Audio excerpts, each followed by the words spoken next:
Deck with the Intellion. She's playing quickly. I feel like she thinks she's got it. See what can happen on this turn And the for draw for Reagan. You've been patient. You've been waiting all this time, but you ready. You've been putting in that grind, so let's go. Champions are hard to find, but you know the goal when you're ready to shine. Have they heard of you? Then they know. You got your sights set on that road. If it's on the battle, then let's go. Cause you'll never stop. Show them what you got. Riding through another turn, and the Paladin is gonna join it. Very impressive showing and a really good understanding of how these teams work. Show 'em what you got. Yeah, they already know. You got your sights set on victory road. Show 'em what you got. Yeah, they already know. You got your sights set on victory road. Mindfield wants to go for a sweep of his own. Scrafty has already knocked out 2 Pokemon. He said this match was too hot. I need to cool things off here with an ice beam. A Bastion, it rumbles onto the field, and the smackdowns are adding up.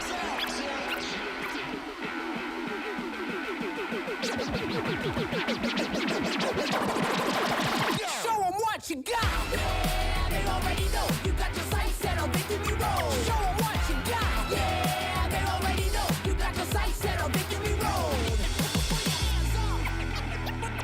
Put your hands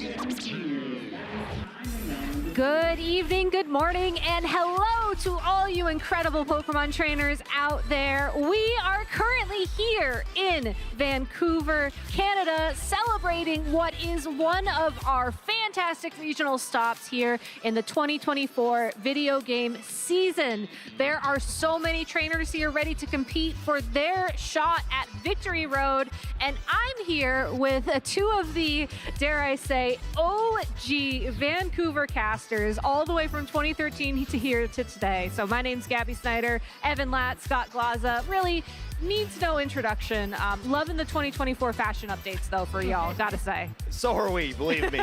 Turns out we can clean up okay. I agree. So I know that y'all have your coffee here. It's a bit of a slower start for us this morning, as round 3 did just start for Swiss. So I gotta ask, what's the vibes? How you feeling? You ready for the tournament? I'm really excited for this tournament. Vancouver is one of my favorite cities on the regional circuit. I mean, no joke, it was the first World Championships we ever cast, so of course it's going to be a top-tier city.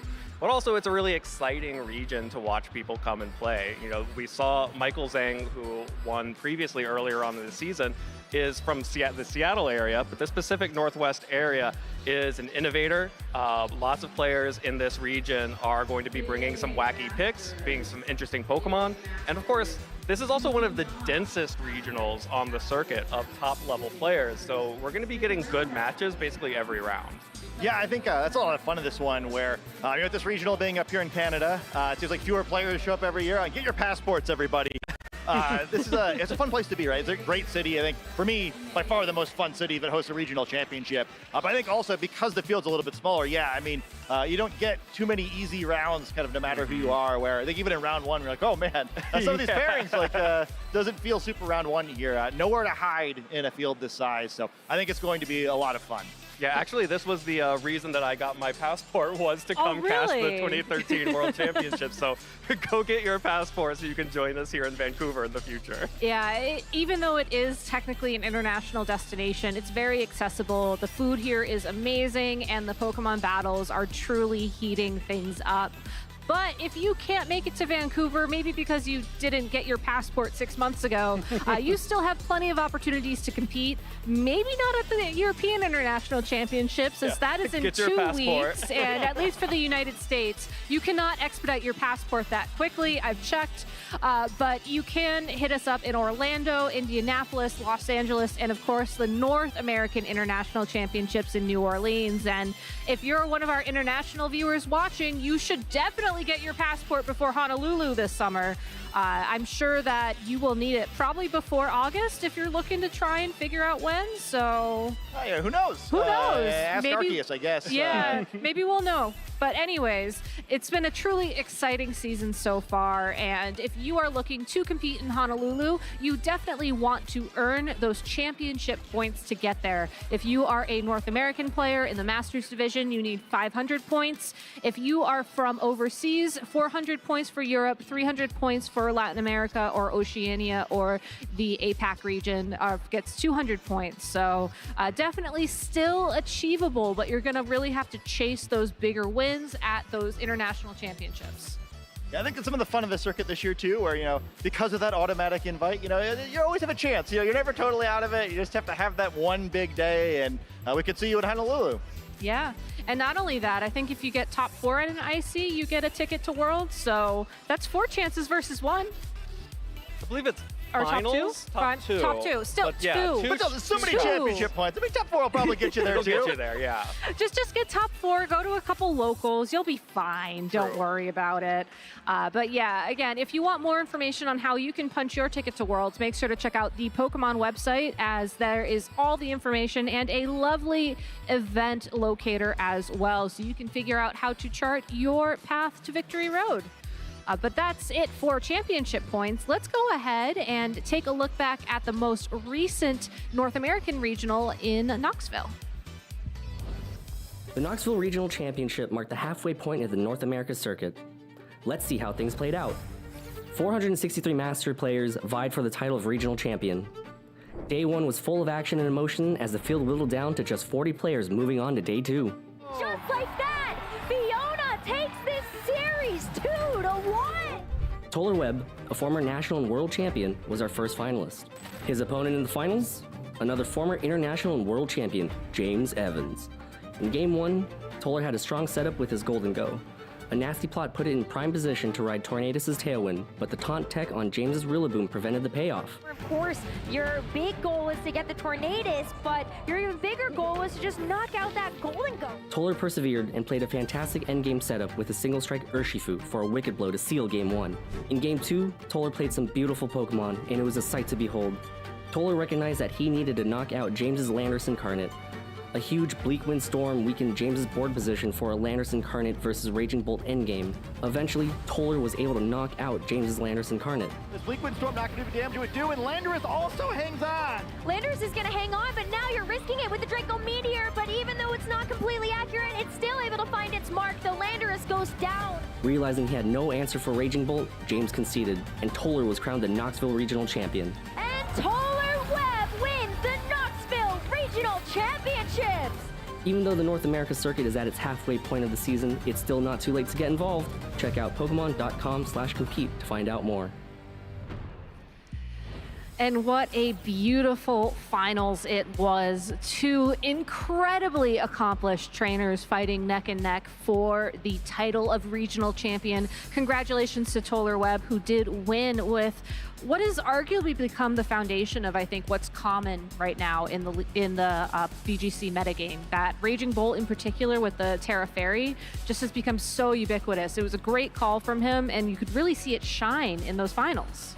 Yeah, not gonna lie, I was a Raging Bolt doubter from the beginning of the Indigo Disc, but Toller really showed off how good that Pokemon could be. Incredible play from him. And of course, James, bringing the Gouging Fire, has pointed out that he is now the top Gouging Fire trainer out there by this finals appearance, and has stuck with that Pokemon for a while now. Probably just waiting on a shot to get the regional championship for that Pokemon as well. Yeah, I'm really excited to kind of see how it does throughout the rest of the format. I think we kind of been making fun of Gouging Fire a little bit over the course of this format so far. Like, is this Pokemon for real? Is it not? I think when you get to the finals, that you mostly fall under the real category. I think a Pokemon would be fun to watch where there aren't really any other Pokemon that play just the same way it does, and I kind of wonder if it's one to be kind of a late bloomer because of it, where you can't just throw it on comps that would have existed in past formats because, like, especially like the Howl Breaking Swipe version of it, there's nothing quite like it. Yeah, and I think really importantly, like, just to go back to Knoxville, Toller and James are both senior division world champions. And they met in the finals of this regional. That is the level of competition we have been seeing all season long. We have world champions, we have international champions making their way to the top. This has really been a season of consistency for a lot of these players. A lot of the players that have seen past success are still rising to the top this year. Yeah, and it's incredible to see as well the fact that they're both still top performers despite the fact that, their journey started years ago in the seniors division. I think a lot of times when seniors move up to the masters division, at least in the past, you expect they may struggle to find their footing a little bit, but I think that especially with the consistency of the format right now, like you were saying, Evan, they're just here to really dominate. Yeah, I thought it's super cool to kind of get to see them on this stage too. I guess in this case, both of these players have had some success in Masters previously with the former NAIC champion, sort of kind of NAIC champion with U.S. Nationals. But, I think the senior division players sometimes, because we don't get to see them in stream so frequently, it's easy to miss kind of how good they really are. I thought both of them were just incredibly good throughout the course of that tournament, where it was very clearly, to me, the right two players in the finals. And I really liked what both of them did with their teams. I think one Pokemon we haven't talked about too much that showed up, but I felt like was the MVP of the tournament was that Golden Go. Yes. I think it's something we might see more of this weekend, if not Golden Go specifically, but kind of the idea of those Pokemon that can hang out in the field is break through those strong balance teams where people kind of figured out how to stall this format a little bit. And the solution of that was you're having enough offense so you can't just pivot your way through it. And I thought Tolar's solution to that tournament was just really great. Yeah, and Tolar also posted an incredible thread online about his team building philosophies, so definitely look that up if you haven't already. Tolar is joining some incredible regional champions from North America throughout the season so far. Wolf Glick winning Charlotte before Knoxville, Alex Underhill in Portland. So many incredible battlers. I mean, Michael Zhang, another Pacific Northwest hero, winning Sacramento, and of course Riley Factura, our current leader in championship points, winning the first regional of the season, and all of them staring down Incineroar, which I was told is because the thumbnail for the event this weekend is Incineroar, but I'm calling a little bit of shenanigans on that. I think that they're predicting an Incineroar win this weekend, and that was a Pokemon in top 12, and that was not allowed for the caster picks. So your move, thumbnail artist, your move. I think it may be a called shot. I think it's a called shot that has a pretty good shot of occurring for the next 4 regional championships to also have an Incineroar win. But, just looking back at these players, just the level of consistency. These are all top players that we have seen over the course of the history of the video game championship series. And 5 of these players are here today. We have the regional champions from Peoria through Portland here in attendance at the Vancouver Regional Championships. So maybe hoping to get a repeat championship this season. Yeah, I think, again, one of the reasons why this should be so much fun, where, there's a pretty good chance that at least a couple of them run into one another, with the field being a little bit smaller than usual. So I'm really excited to see what matches we got throughout the course of the weekend. And I'm excited to see what teams these players bring as well, right? I think we saw a lot of different styles throughout these players. I think many of them are kind of attached to an archetype a little bit, where you're kind of expecting them to play the same sort of stuff. I think others kind of known for mixing it up a little bit more. So I'll be excited to see what they've all brought. I would be excited to see what they've all brought as well. But, the regional champions are not the only story that we're telling here this weekend. There are also the championship point leaders. And while a majority of them happen to also be on the regional winner list, as that does award you a nice 200 championship points, Riley Factura almost qualified 3 times over in points alone, but has qualified 3 times over because he won a regional, still number 1. And really, unless Joseph Ugarte, who's here competing this weekend, even if he wins, I don't think that's not enough points to overtake the spot. It is not. Which is insane. We'll catch him up in Worlds invites. True. Unfortunately, those do not carry over. So you still only really get 1. But yeah, that very important unofficial statistic there. Joe could really make up some ground. Yeah. Really interesting to see, we had a long break here in North America. I mean, at the start of the year, we had a regional championship basically every week or every other week. It was at every least. other week for a solid long time. Now we've had about a month off, so not as many movements here on the North American leaderboard. Things have sort of settled in, but finally with people playing in their locals, mid-season showdowns, premier challenges, but now another big points opportunity for these players who are chasing stipends for the international championships in North America, and then of course the world championships. Yeah, I think it'd be a lot of fun too, given that time off, to see how all of them perform this weekend, where it's kind of like honed in on the Knoxville recaps. Like, what happened in that tournament again? I know, can't remember right? the end. Wait, I cast the finals of this tournament. Feels like it was a lifetime ago. So hopefully these players remember a little bit better than I do. But I think it'll be interesting, right? Where normally event to event things carry over a little bit more. Where there was so much meta development in Europe and in locals and in Latin America, where I think that is a little bit of a fresh start in this tournament, which should be a lot of fun. Yeah, for sure. And we would be remiss to not mention the European Regional Champions, as they had the most recent broadcast event in Utrecht about, 2-3 weeks ago now? 2 weeks ago? 2 weeks ago. Nikhil Reddy won with an incredible team that we're going to talk about a lot this weekend. It was that Alolan Ninetales with the Light Clay and the Aurora Veil, alongside of Choice Specs, Snow Veil Articuno, which is my personal bane of existence right now. But again, we'll talk about that later. It was a really cool team, and it really broke the metagame wide open, it felt. Yeah, I think that's exactly right. It's a really exciting thing to see how our players here in North America are going to adapt to that, because this is an international game at this point. Back when we were doing the World Championships in 2013 here in the same venue, we were a little bit more segmented, with Europe having a much more defined metagame within their own national championships at the time, and in North America having our own metagame as well. Not as much intermingling between the regions, and of course Japan and Korea and Latin America as well. But now it's a much more international game. We have, every regional championships has players from outside of region competing in it. And because we have the broadcast, we can see what's happening. So I think it's going to be really interesting to see how here in the North American Regional Championships, we will be able to adapt to the results from the European Regional Championships 2 weeks ago. I think it's sort of a fun curveball too, right? Where it happened close enough to this tournament that you imagine like a lot of trainers are like kind of settled on teams, and it's a big problem. It's like, oh no, like, well, this is definitely going to change what other people do, but they got to figure out how it's going to change what other people do, and they're like, well, do I need to change my team? Do I need to do different Pokemon? Maybe I just train them a little differently. But I think it's a fun problem for players to have. Yeah, and it does keep things interesting for us as well, because it means we get to watch some really unique takes on the metagame that may or may not have surfaced if Ice didn't become a huge threat. But remember the faces on this screen. Don't remember Incineroar. And remember the names here as well, as with the next major broadcast tournament being the European International Championships, you are going to see a lot of these trainers in a couple of weeks, and presumably as well, in the future for broadcast events in Europe as well. Marco Silva won the 2024 Latin America International Championships, currently #1, though a bit of a closer race over there with Eric Rios only 40 points behind. Yeah, much tighter leaderboard in Europe, which makes a lot of sense as the travel stipends are much higher value for Europe for the rest of the season so far. So we'll be excited to see how all of these players compete for those travel stipends. Of course, everyone here on your screen has already qualified for the World Championships.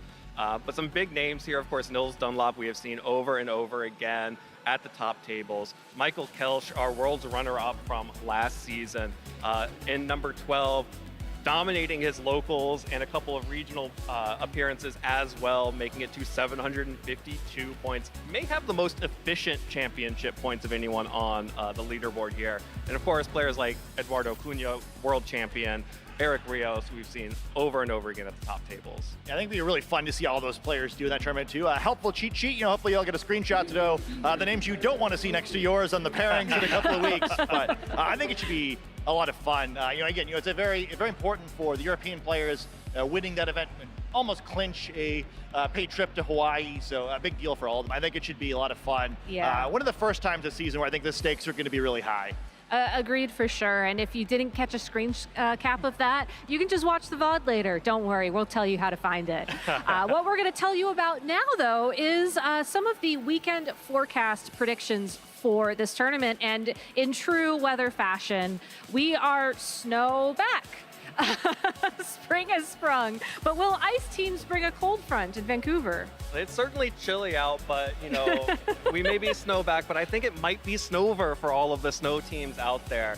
I don't think a lot of players had enough time to get up to speed on how Nikhil's team actually plays, and it's one of those things that kind of only works once. The Articuno team found an exploitable weakness in the most common balance team that was running multiple debilitating ice-type weaknesses. You know, the team of Landorus Incarnate, Raging Bolt, Rillaboom, trying to pivot over and over again, running into blizzards, running into sheer colds coming out from Articuno. It was the right time for that team. I think it's going to be really hard to replicate that success here in Vancouver. Is that the T? Yeah, I mean, I think so too. I think, I a little bit of hope that we're wrong, just because, you know, I think we've all kind of like wanted to see Articuno do well for several decades now. It never really happened competitive, really in any format. So I think because of that, a lot of trainers probably tried the team out. You know, when else are you get a chance to like put Articuno in your team and feel pretty good about it? But yeah, I think for me, for all the reasons Evan stated, I'm a little concerned about it, where I do think it's going to influence the metagame, where I think you have to adapt to it. Like, some players are definitely going to play it, so because of that, like, okay, well, I probably need to actually use some ice resist now, and I think that leads to some interesting situations. Like, well, are the balanced teams needing to change their compositions a little bit in order to not just get run over by Articuno? Does that change maybe how you can exploit them a little bit? Okay, well, now that I know that probably you have maybe both a fire type and a steel type in your team, well, ground type attacks are looking a lot better than they were 3 weeks ago. Yeah. And I think there's probably other holes like that one. The only thing I would note, though, is I also was one of those players, like, I got to try Articuno out. Like, this stuff's fun. Team's still pretty scary. Right? I think it's harder to play than I might have imagined it to be. But, like, Sheer Cold is a fun button to have. I think hopefully a lot of trainers learn how to play against Sheer Cold, where the amount of times people just, like, swords dance in front of Articuno with, like, especially Hearthplay Mogurpod, like, well, you know, I can't really switch because that's not safe here. So, like, I'm definitely clicking Sheer Cold, right? You really want to roll this dice instead of just, like, knocking me out. That went wrong for a lot of my opponents, and I feel like they have no one to blame but themselves. Yeah, as someone who played the team 5 times in one weekend at a local, not 5 different people, mind you. It was one person who I played 2 best-of-3s and lost 0-2 twice, and then my partner at another time, which I'll talk about later. That team is very difficult because it forces some really difficult decisions.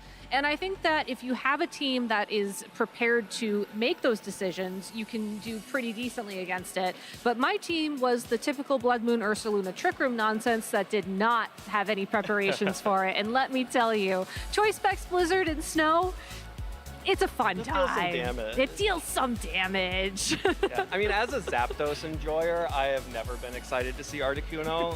It is my least favorite of the original 3 birds, behind both Zapdos and Moltres. Not number 1, it's number 3 for me. But I think it's worth noting just how Articuno got here.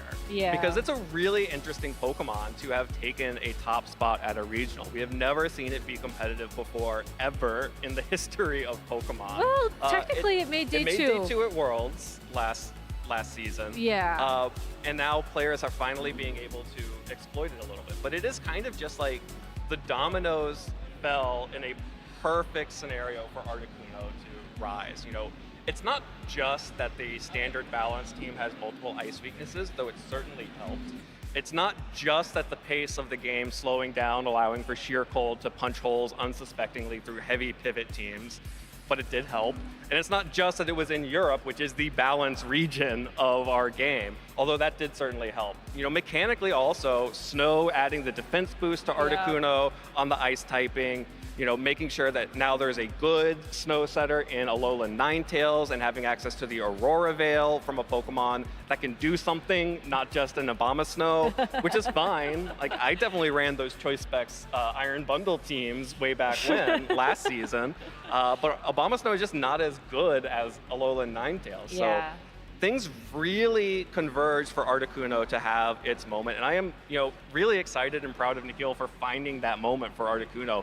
Lesser team builders would have looked at Articuno and said, yeah, this is a good Pokemon, but I can't just run 4 Ice-type attacks on the same Pokemon. I can't run all of Ice Beam, Blizzard, Freeze Dry, and Sheer Cold. It was a really gutsy team-building call, both to put that in the team builder and decide, yep, this is the call, all 4 Ice-type attacks. Like, my Charizard in RBY was more diverse on an attacking front than that Articuno. Yeah, which is the problem too is like even in red and blue, your Charizard might have been able to learn more different types of attacks than Articuno can. And that's one of the problems with especially nowadays, lost hidden power. So there isn't a whole lot that when you're scrolling through that TM list that it can actually use other than ice type attacks. All right, well, let's move on. I'm sure there is more to talk about from the RBY days, and I would love to reminisce, but later.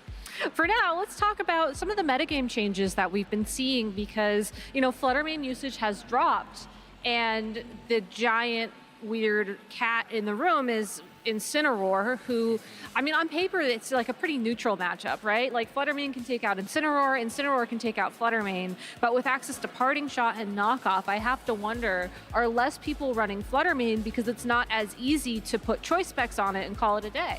I think that's definitely a part of it. Yeah. It's not as easy to just put choice specs on Fluttermane, use Terra Fairy, and blow something up with Moonblast. Things are a little bit bulkier. People have adapted to add more fairy-type resists on their team, not just allowing themselves to get run over by a choice specs Fluttermane.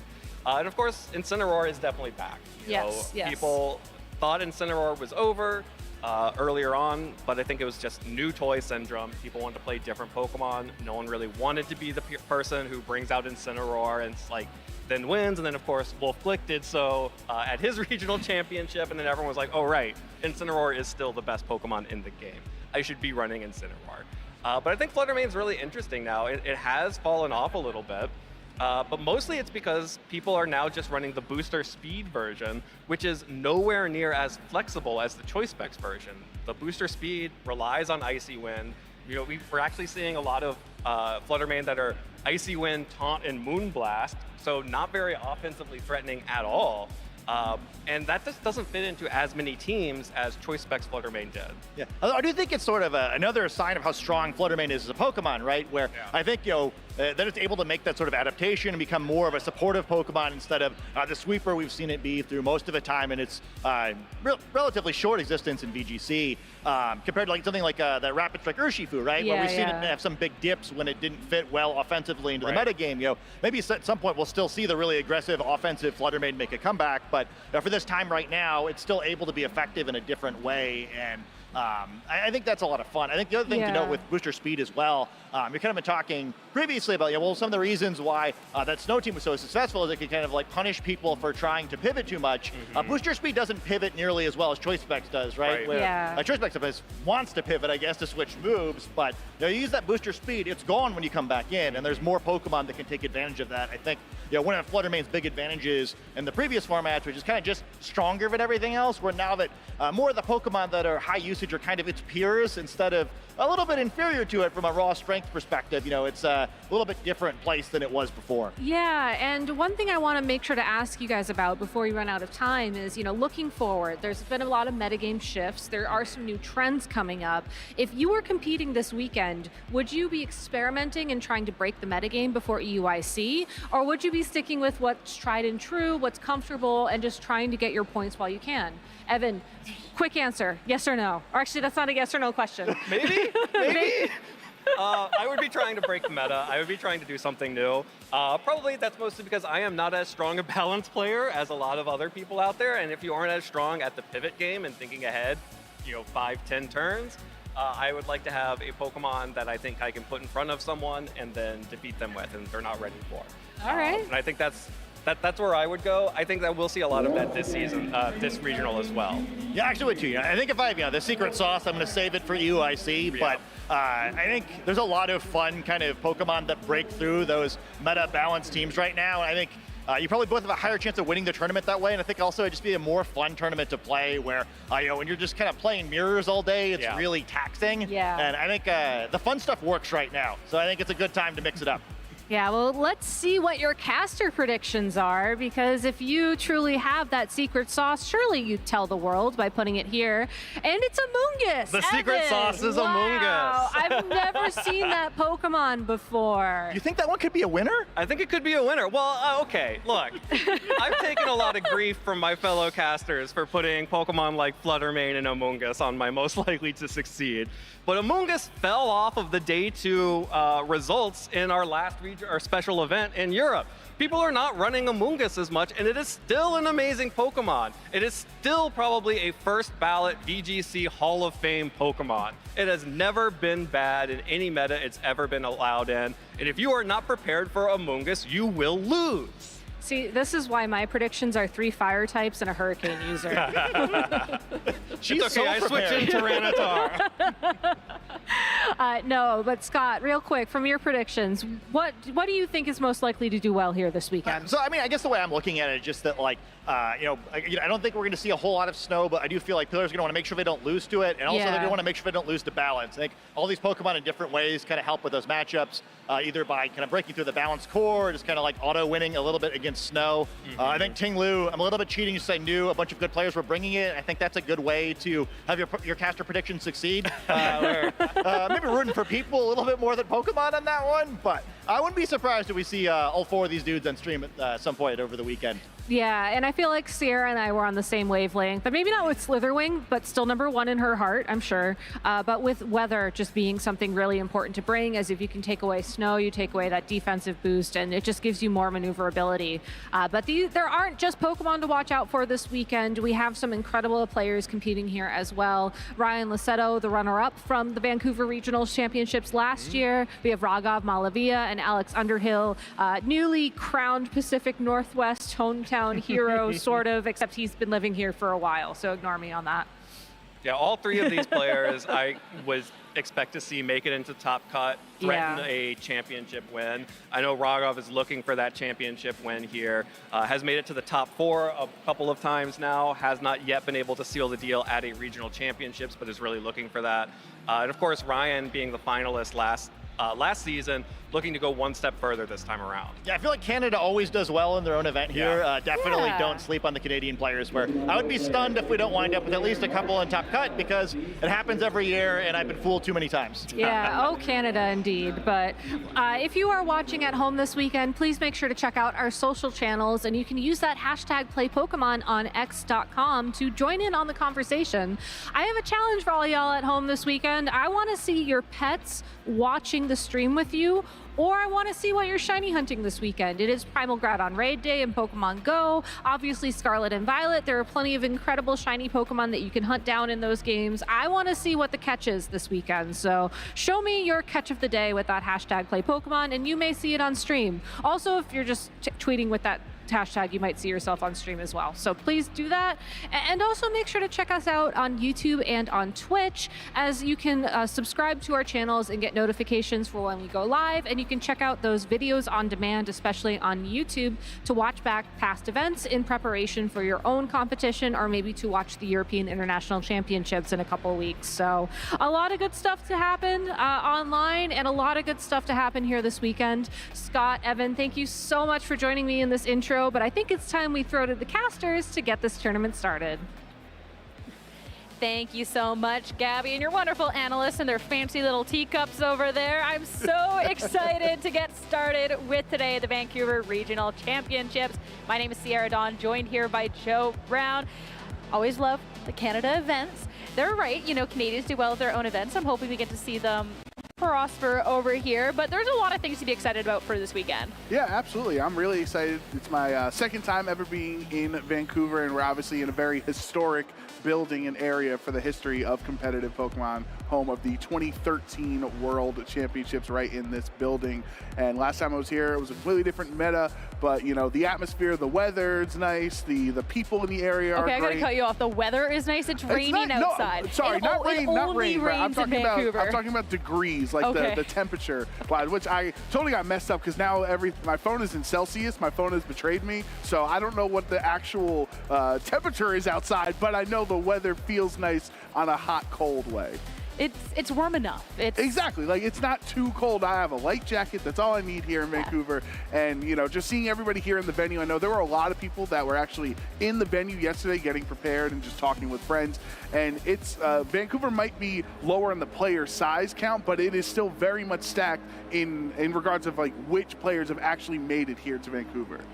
Yeah, and I think I don't know if you all can hear it on the broadcast end. I think one of those airplanes going by us here. Another fun part. That's the SSN out there. Is it? That's what is going on? It is a fun venue. It's a fun place to be. But of course, a lot of anticipation for this event. Of course, over in NA, we've had a little bit of a break for 6 weeks now. So players eager to get back into this. Yeah, absolutely. I wonder, if a lot of North American players have been following the EU circuit. We also had a LATAM regional as well in our time between Knoxville and now, and you wonder if they kind of view those regions as, they have a different metagame, and, just because a certain Pokemon does well over there, they wonder how it's going to translate to North America, or are there going to be trainers that are actually inspired by the well-performing Articuno teams or some of the other, Blood Moon Ursa Lunas that have really been doing well over the last couple of events? Like, I wonder if they will be inspired by the other regions, or if they're just going to stick with, the standard teams that they know over here.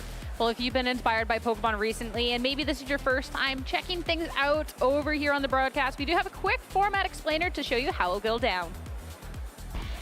This 2024 Regional Championships event will be showcasing exciting Pokemon VG matches all weekend. Trainers from around the globe are here to compete for over $125,000 in cash prizes, travel awards, and championship points to qualify for Worlds 2024 in Honolulu, Hawaii. This tournament is a 2-day event, starting our trainers off in Swiss rounds. All matches are best of 3 and will utilize an open teamless format.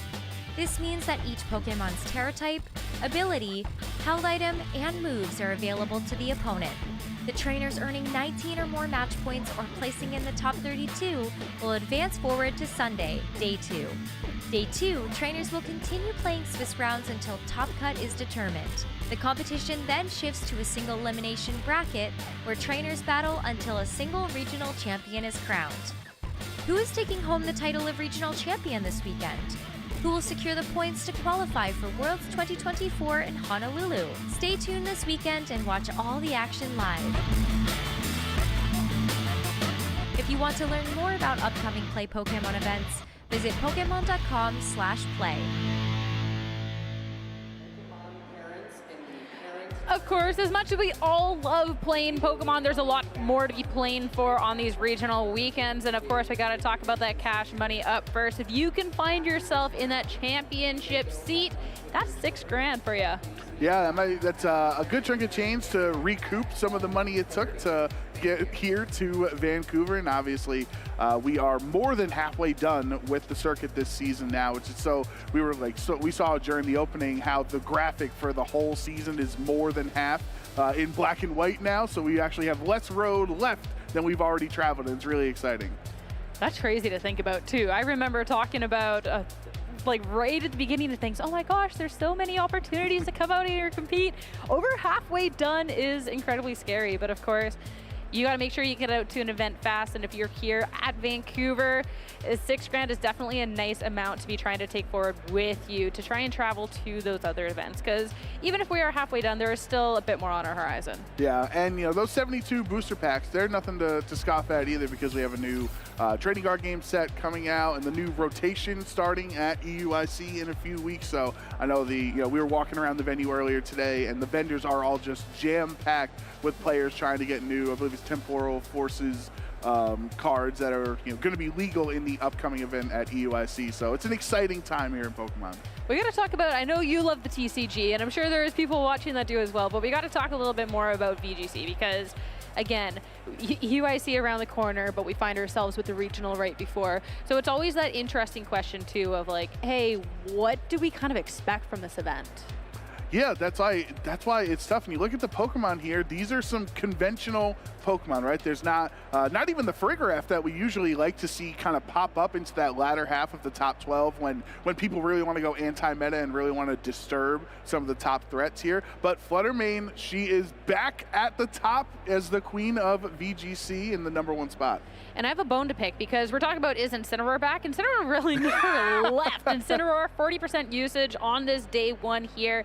And I mean, we've gotten to see some great results from it. I think it's just one of those really reliable Pokemon. I think if ever usage goes down, it's more so because, okay, well, you're not going to have the Hisuian, Arcanine, and the Incineroar. And if you got to pick one, well, what do you want? Do you want your Rock Slide or do you want your Parting Shot? So I don't think Incineroar is going much too far. Maybe it took players a hot second to figure out how to incorporate Incineroar in this meta, but I think Incineroar being at this spot makes a lot of sense. And looking over, I'm not really surprised too much by anything else that we're seeing here. Is there anything that kind of strikes your attention? Well, shout outs to Evan to have the foresight to realize that Amoonguss was going to be a popular Pokemon in the for predictions. the first time in its life. It's never done this before. Amoonguss making the graphic here. But one thing I noticed is that's a lot of grass types. Like I was trying to see, okay, Incineroar's up there, but then Hearthflame, Ogerpon is the only other fire type on this top 12 in usage. So you look at the grass types that are available, Ogerpon, Wellspring, Rillaboom at 26%, Amoonguss and Ogerpon Hearthflame as well.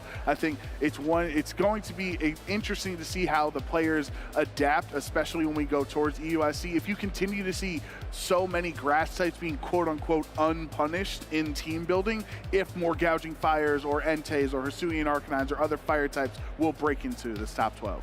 Well, I'm even just intrigued, not even just at EUIC, but the more closer future, which is how this is going to be shaking up for tomorrow, because day one, I mean, there's so many competitors out there and you can't really get quite a good idea on what's going to be the strongest going into it. So there might be a lot of grass types here. You might say they're unpunished, but I think going into tomorrow, that'll be the biggest indication there on how well they are performing all in general. I think one thing I do want to talk about is the Landorus, because Landorus, it's one of those Pokemon that everyone's kind of on and then off again, but doing pretty good, and I think it actually has the potential to do a lot of good in the current meta we have right now. Absolutely. Landorus is just Landorus Incarnate is just a completely dominant special attacker in the game. If you, depending on how your team rolls out the 4 Pokemon you bring into a match, if you do not have strong ground and poison coverage, as it has the Earth Power and Sludge Bomb, usually as its two attacks available, one of the best ways to deal with it is terastallizing Ogerpon Wellspring into just a pure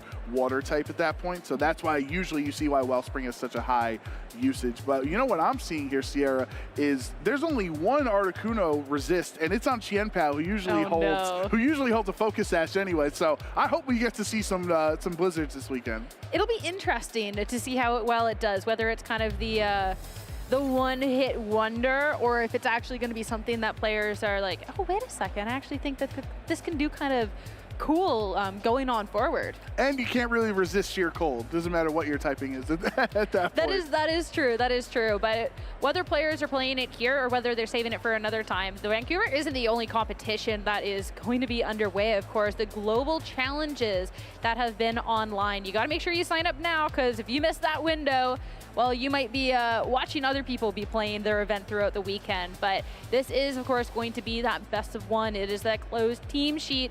And hey, if you have a team that maybe you don't want to bring to Vancouver, but you still want to be testing out, this could be the time, because you can still get championship points for this. Yeah, I'm Exhibit A of a person who signed up too late, because last month with the last global challenge, I was specifically talking about you. Yeah, I literally messaged Sarah. I was like, oh wait, can I still sign up? And I just missed the cutoff for it. So I didn't get to have fun, best of one on Battle Stadium and potentially earn championship points. So don't follow in my mistakes. Make sure you sign up before the global challenge goes live.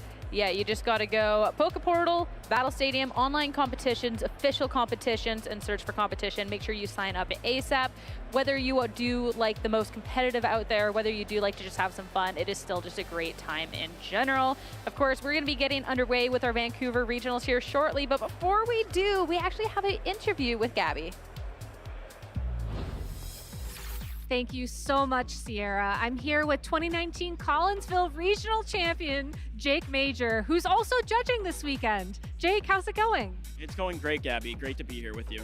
Yeah, I mean, I'm very fortunate that you're one of the judges who helps us at our locals every, what is it, once a month or so in the Boston area.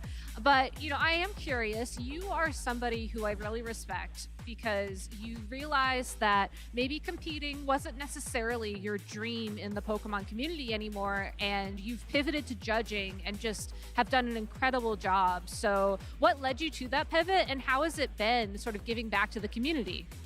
So first and foremost, thank you. I really appreciate the kind words. For me, competing for so long. I played for nearly a decade, 9 years up until I started judging. And it's not like I did everything that I wanted to as a player, but I played for so long, I kind of burnt myself out. And I know a lot of players that have played and played and played and just not necessarily hit a wall, but just said, I need a break. And I'm not necessarily retired as a player, but I figured the best way to continue seeing the friends like you that I've met over the past near decade would be to continue going to tournaments as a judge, to not just, fly around and be a spectator, but be involved still and try to make tournaments the best they can be. Yeah, and I mean, speaking of burnout, that's what led me to casting, so I definitely feel you there. How did you get started on your judge journey? Like, what were the steps to become a judge? So it was pretty easy. You can go online to Pokemon.com, log into your account, and you can take the professor exam. It's a multiple choice exam, and then they do a background check, and they'll see if you are eligible to be a professor. And, professors can be TCG judges, video game judges, tournament organizers. I'm just a video game judge. But yeah, going through that was simple. From there, it's just a matter of applying to the roles that you want at upcoming regionals that you can see through special professor resources. But yeah, it was pretty easy. Yeah, and have you had any memories or any highlights from your time judging that really stand out to you as this is the moment, this is why I decided to get involved? Yeah, for sure. There was one player I remember, I don't remember if it was having to administer a penalty or what it was, but they were extremely thankful for how much help we put in, and they were like, don't worry about it.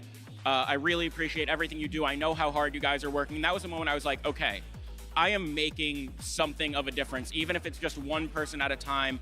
And that's really what I set out to do as a professor and a judge, was to change the game in a way that could be improved for players. I've had people who think, oh, maybe this rule should change to be more accessible. And I've brought it up, and I know it's made a change already. So I'm very thankful for, in the short amount of time I've been judging since Toronto Regionals, I think in September last year, the amount I've already been able to do. And I look forward to doing more and more to make this circuit the best it can be, because I care a lot about it. Yeah, and I look forward to seeing, what changes that you and some of the newer judging staff bring to the table as well. Let's talk about Vancouver this weekend. Yeah. How's your time been here so far? I know that you spent a couple of days here with friends. Has it been a good time?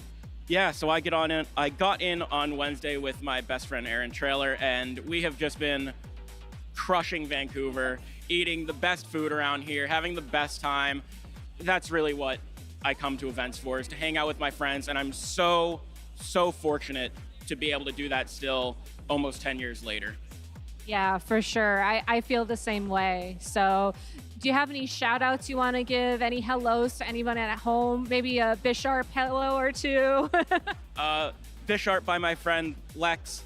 Always a shout out to Aaron Trailer for initially getting me into this community back in college. Shout outs to you, Gabby, for someone who I've always looked up and respected and has always been around to support me, as well as Chalky.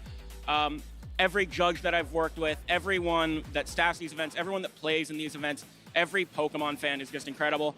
Obviously, my parents for supporting me through this journey, my wonderful fiance, Hill, everyone in the world that has supported me, everyone.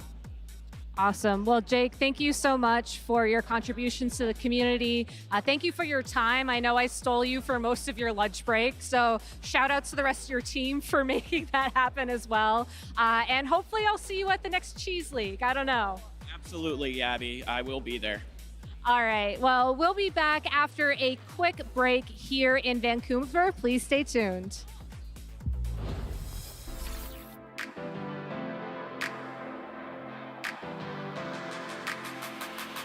My name is Alex Underhill, and I'm from Seattle. My earliest memory would be playing with my friends. We competed to see who could get the most level 100 Pokemon. That was the coolest thing you could do. I started way back in 2014 when I went to nationals. It was just a kind of like a Pokemon convention I wanted to check out, and from there I went to the following year, got top 8, and got hooked on competing. Alex Underhill. Second out of Day 2 Swiss in this field. Definitely makes a name for me. It's been a long time. I guess, yeah, it's starting my 10-year anniversary. And I don't know, I think that there's so many different ways to play the game. So winning with something new feels cool. Rehashing old ideas, like there's so much to explore in the game every year. The game just has so much depth, it's so cool, and I don't ever see myself stopping. Something that I've learned about myself while playing Pokemon for so long is that I like to play something that feels unique to me. I don't like to just steal what I've been seeing do well. I want to, make it my own, and I love personalizing my own team, I guess. Some of my favorite teams I got to run back in 2017 when I won my 2 regionals. Those teams were very unique to me, going about, either going all in on a move like Discharge or a hard Trick Room strategy. Those are some things that were setting me apart from the rest of the field. Favorite moment from competitive Pokemon history is probably just attending my first Worlds in 2016 in San Francisco. It was a big Worlds. There was a lot going on. It was like just flying across the country to play Pokemon. The event was run awesome. It was so cool. Going to Japan last year, also very cool. Getting to travel, I guess, is a big part of it. There's too many to name, honestly. There's so many people that inspire me. There's a lot of players right now that, are still innovating and building cool teams. Alex Gomez, and there's like David Kutesh, some of the European players. They do some really cool stuff. For this season, I just wanted to qualify for Worlds. It's a hard year. 500 CP is a lot to get to. And I also do think I play a lot of events for like the glory. It's fun to win, like there's prize money, there's championship points, but mostly I just want people to recognize me as a strong player.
And I'm from Germany. Ich wäre gerne vom Typ Feuer, wenn ich ein Pokémon wäre. Ich bin durch meinen Bruder an Pokémon interessiert. Als wir bei der Weltmeisterschaft in London waren, wo ich meinem Bruder zugeguckt habe. Fabian's brother Alex was actually the 2022 EUIC Junior Champion, but is it now Fabian's turn for an international title? Und dann haben wir mal an einem Turnier teilgenommen. Da habe ich gut abgeschnitten und dann habe ich weitergespielt. Ich mache Erfahrungen mit Pokémon und ich sehe Freunde. Ich habe Spaß dabei. Also dieses Event ist sehr wichtig für mich, weil es ist auch mein allererster Sieg. Ich habe auch noch nie eine Regional gewonnen. The whole community rooting behind this junior who has taken his first international title. Und deswegen ist mir das sehr wichtig, weil es auch eine International war. Ich hier das allererste Mal ein Turnier gewonnen habe. Mein Ziel ist es, nach Hawaii zu fliegen diese Saison. Also Sorgen sollten Sie sich nicht machen, weil es ist ja auch mein erster Sieg und vielleicht war es auch nur Glück, weiß man ja nicht. Vielleicht hätte ich ohne den Volltreffer nicht gewonnen. Vielleicht hätte ich, wenn ich in anderen Spielen kein Glück gehabt hätte, wäre ich nicht so weit gekommen. Deswegen müssen Sie sich keine Angst vor mir machen.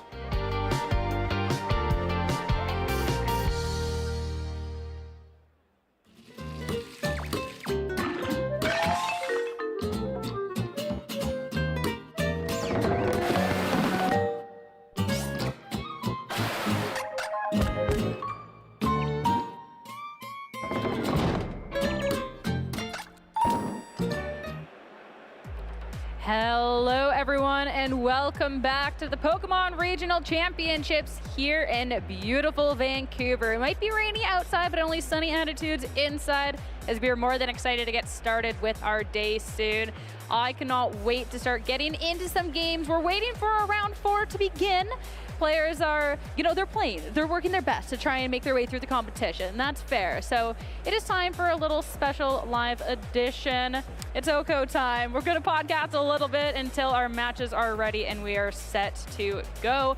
Honestly, we've had an opportunity to look at, love that, Product, you're the best. We got an opportunity to look at some of the Pokemon, some of the teams that are out there. We saw our top 12 usage. The one thing that we were talking about before the break too, and that we've discussed before, Articuno. How much are we going to see of it? 12 of it here in day 1. So how do we think it's actually going to be stacking up? Yeah, that's kind of tough. Out of all of our trainers, only 12 of them that we saw. So, and obviously that's the odds of all of those Articunos doing well, especially when it is sometimes luck dependent, right? If we're going to be honest about it, hitting a sheer cold or some other scenarios that you don't want to find yourself in. It's probably not likely that many Articunos will perform well. You kind of just, as the day progresses through round 4, round 5. Try to hitch your wagon to maybe that one player that's really holding on to all the hopes of the Articuno dreamers out there, trying to make Nikhil proud from over in Utrecht, because it's a fun strategy. And I know you and I talked about it when Nikhil won the regional. When you're watching the finals, especially when you watch the top 8 mirror match that was both Articuno teams facing off, Articuno's there to help. It is not it's not like 1v4ing. It's not just completely destroying everything. The other Pokemon, like Alolan Ninetales, is supremely important in those matchups to make sure that the Urshifu Single Strike takes less damage, so it's able to stick around and get more Wicked Blows off on the field. So yes, Articuno is the fun name that we're all excited to see, but it really is just trying to put everything else into chip damage range for Urshifu to sweep the rest. So when I think back to Vancouver, I always think of Vancouver Regionals as a very weather team-oriented regional. We got to see Abdullah win last year with a Sun team with the Lily Cole. And one of the biggest issues that I think Articuno struggles with is other weather. And we've gotten to see some manual weather with the Tornadus. I think with the Tornadus, it doesn't appreciate ice moves, so you can just get rid of that. But I think what's really interesting when we're looking at our day 1 usage is the other manual weather setters that we have out there. We have 19 Pelipers and 25 Torkoals, outdoing the amount of snow that we're out there. So people are committing to weather for the event to try and make their way through. I know that's maybe not the biggest percentage, but there is definitely some really, really talented players that are piloting those teams, and I take a lot of stock in their opinion. I mean, that definitely shows that people were at least, at bare minimum, concerned about the threat of snow, right? By having so many Pelipers and so many Torkoals. They could have, been just trying in general to counter a Tornadus or something like that, but you definitely have to, it's like an event if a Psy Spam team does well or makes the finals or something, then it's like, okay, let me tech this option against Psy Spam teams back onto my team. Like, let me put Pelipper back into the team builder. Let me see how this can work in these matchups. Because I would say 25 Torkoal, 19 Pelipper, that's probably higher than I would have anticipated, and probably higher than what would have been if Articuno didn't just win a regional. Yeah, I think the Torkoal number might be a smidge inflated because of the fact that it's utilized so well in the Trick Room, right? So that one is like, it's a little high in my opinion. I didn't actually specifically look up how many Torkoals were the other events. I'm sorry, I didn't look. There was other Pokemon I looked for. I didn't look for the turtle, but I do think that there is actually quite a bit out there, which will be really, really interesting. It'd be fun to see an Articuno make their way through, but I had originally predicted before that 3 Articuno would make their day into day 2, and I kind of feel my chances diminishing. It's the start of round 4, all right? Yeah. You only need to go 7-2 to make it into day 2. So an early loss here or there is not gonna hurt you. That's true. I just, we'll see. We'll see. I think the Articuno, I think it does better into an unprepared field. I think after a Pokemon like that wins an event, you can't be unprepared anymore. Yeah. So and that's what Gabby, Scott, and everyone were talking about in the lounge to start the show, was that it caught people off guard. People weren't as prepared. They don't know their damage calcs from Helping Hand, Choice Specs, Blizzard, right? So now people have probably been running those. They've been running those calculations over the last couple of weeks. And one of the other Pokemon I wanted to talk about is Blood Moon Ursaluna. I'm really high on the train. I know Gabby's also high on the train. We love playing Trick Room teams and building around those big Trick Room sweepers. And there's 48 Ursalunas in total, 30 of them being the Blood Moon variant. Not so bad. that's a solid chunk. That's not going to get you onto the top 12 graphic, but as a solid chunk of the player base are running that really strong special attacking, Trick Room Pokemon, and it's usually paired with like Cresselia and maybe some other really supportive Pokemon that can ensure Trick Room gets up to let Blood Moon Ursaluna sweep. And I think it's a Pokemon that people really should be prepared for. It's kind of hurts that it's weak to Articuno. That was obviously one of the issues it had in Utrecht, right? But I do think Blood Moon Ursaluna, people should be on the lookout for. Someone that we talk about because one of our caster owns, Len Duel. I actually want to talk about him and his team because we've gotten to see that he just missed out, got 9th place with his patented Sun team, and he is here. I mean, not Sun, it's Sand, the other one, the forgotten weather of it all.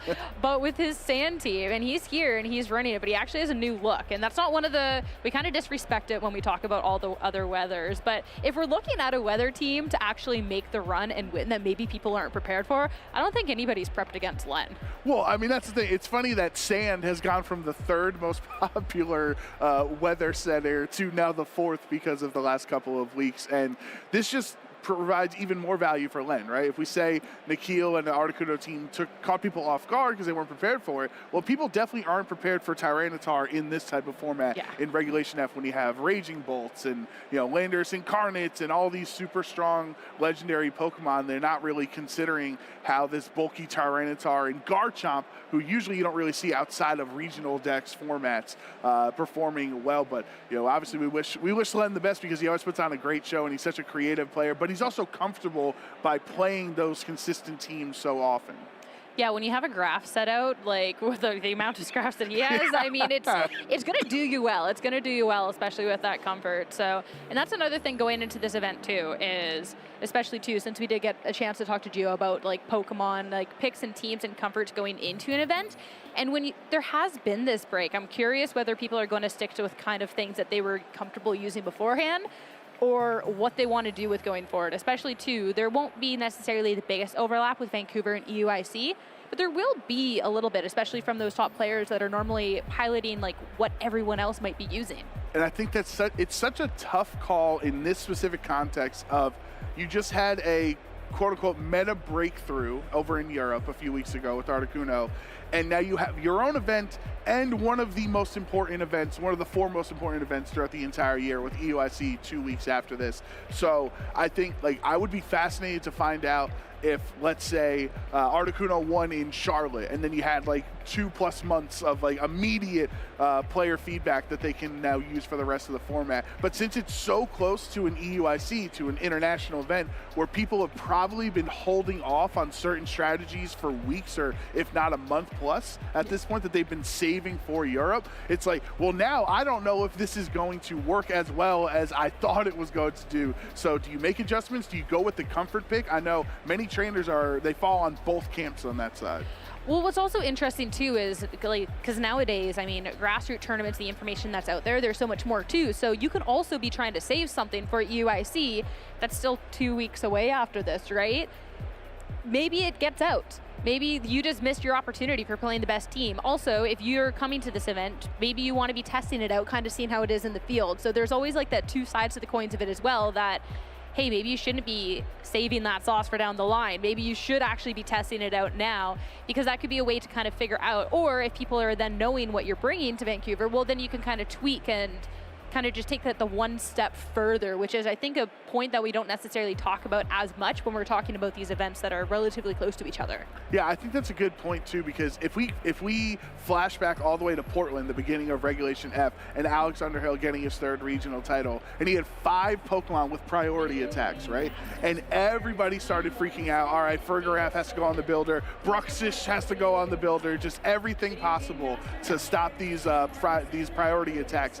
And then right before Charlotte, there were large online grassroots tournaments where Iron Crown and Side Spam teams were sweeping through the top cut. And everybody's like, oh, do we focus on this Rillaboom, Dragonite and Extreme Speed Entei? Like, oh, do we focus on this Extreme Speed nonsense? Or do we have to pivot to this Iron Crown that's really sweeping the online area? So there is that scare, that worry that you have the play, the call for EUIC, and then a local or a regional level event like this just completely widens the format, and now your tech is not as hidden.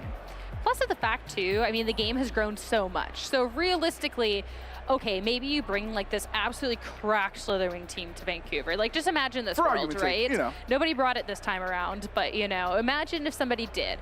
And it just goes on this absolute tear. And now you're like, oh wow, my super cool Fluttermane Ogrepon team doesn't beat the Slitherwing. Slitherwing's so good.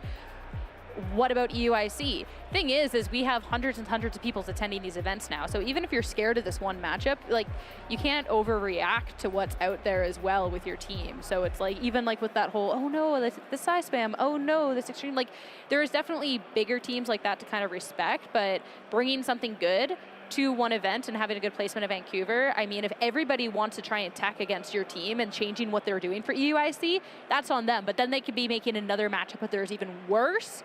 So, like, where do you draw that line? Right, it's the old Dondozo lines, right? Where you go to events and you don't have Haze. I'm not going to play a Dondozo, and then Dondozo makes top 8 of the next regional, and you're like, all right, I'm going to put Haze back on Palafin. I can't handle this just in case. That must be like right? what's playing right now. We're waiting on 3 more tables to be finishing up. Like, what are the chances that they're Dondozos? Like, what are the chances? Although what we've noticed the last couple of events, Sierra, is that Tatsugiri, he's left the homie at home. Because he has not been bringing, he's been paired more with Tinglu and Porygon and some of these other bulky supportive Pokemon compared to the Tatsugiri. And Tatsugiri, he's his closest confidant. He's the commander to Dondozo, and he's decided, no, you stay in the PC. I'm gonna go play with Tinglu instead. So maybe you could argue that strategy is actually slower than the Tatsugiri strategy because you're running Tinglu and you're clicking Snarl and mitigating damage and stuff, so it might actually take longer.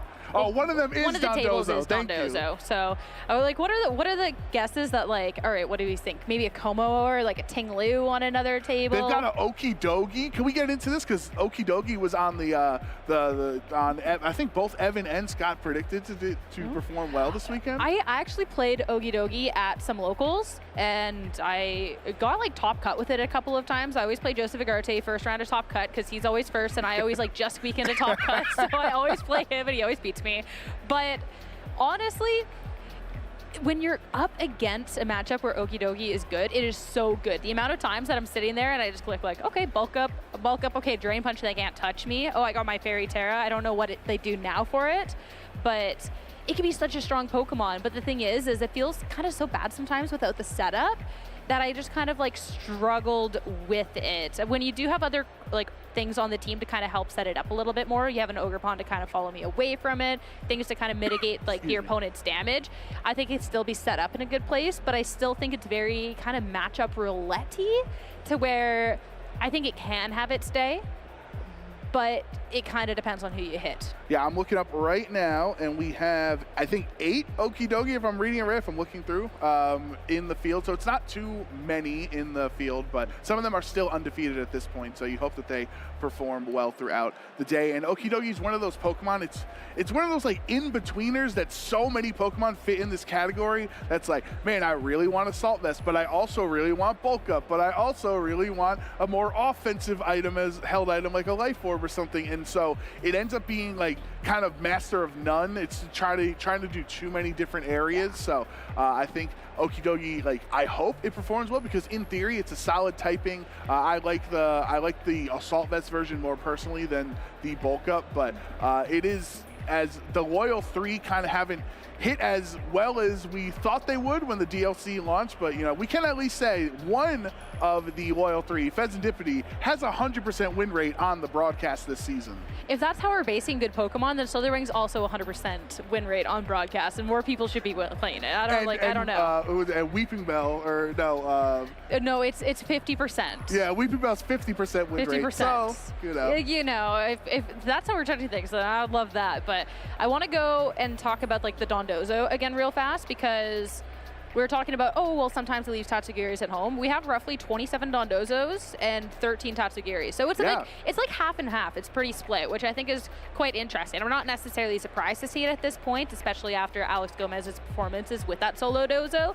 But it's still interesting to see kind of whereabouts the player base lies in that, just because Dondozo Tatsugiri is such an easy combination to be picking up, especially when you do have like that Qian Pao, Dragonite, Fluttermane, Chiyu. Like it's so... It's easy to pick up, but it can actually do quite well into teams that aren't prepared. And I do like that. I like the evolution that Dondozo has gone through for the last 2 years of Scarlet and Violet, because yes, it was always you have to be attached to Tatsugiri and you want to be as strong as possible and order up and just try to sweep. But then it became more defensive and you go Terra Grass to avoid Spore and leftovers and rest sleep talk potentially if you wanted to. And now you just leave Tatsugiri at home and you have a whole different strategy. But Dondozo is doing essentially what every good water type has done throughout the history of competitive Pokemon, being a bulky water type, right? You're really kind of just difficult to knock out, whether it be a Suicune or Milotic or Gastrodon or Swampert, like so many water types throughout the history. Tapu Fini, right? Yeah. Their job is to just stay on the field and stop so much of your opponent's offensive pressure. And the solo dozo strategy works to perfection with that. Which I always think it's interesting, because we're talking about the bulky water, and like Dondozo can be that, but there's also been times where I've used a Dondozo combined with a Tatsugiri. I've gotten my commander boost, and then there's a Fluttermane on the other end of the field, and they're like, well, I'm just going to hit you a couple of times with this Pokemon next to me, and you're kind of done. It's definitely one that you do need to be setting it up in the right position, so being able to set up a solo dozo and actually have it perform as that bulky water type, I think is just a definite good show of a trainer's skill. Yeah, definitely.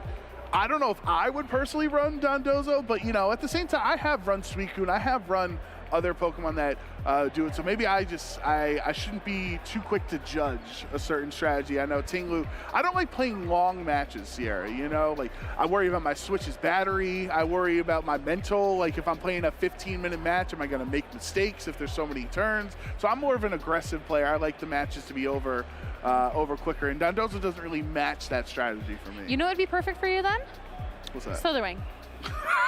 Why? Because I lose so fast? Come on, man. I apologize. I broke the cardinal rule of the Oko community, which is no Slitherling slander is tolerated. I apologize. I rescind my comment. Yeah, what's up with that? What's up with that? I mean, okay, no. I'm just saying, Regulation C was a great time for Slitherwing. You had Great Tusk on there as well, and I'm just saying, a Slitherwing in Sun, Oko's a Wellspring Ogerpon with U-turn.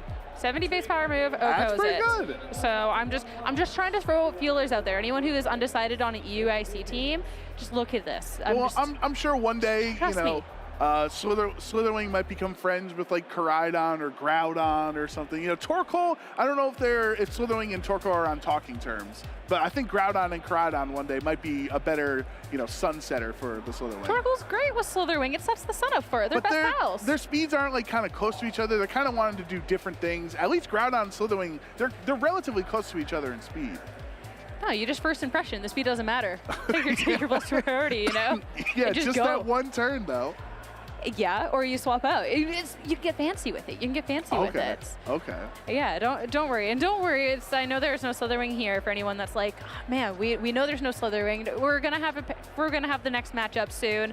Next match is paired. We just, of course, have to get the players to the table to get them all set and prepped. But we can talk about things that are actually going to be seen this weekend. We talked about the weather, but we got to talk about what's with that weather, because we've gotten to see the Rapid Strike Urshifu does super well with rain. There's also other key features like the Archaludon that never seems to quite die and go away.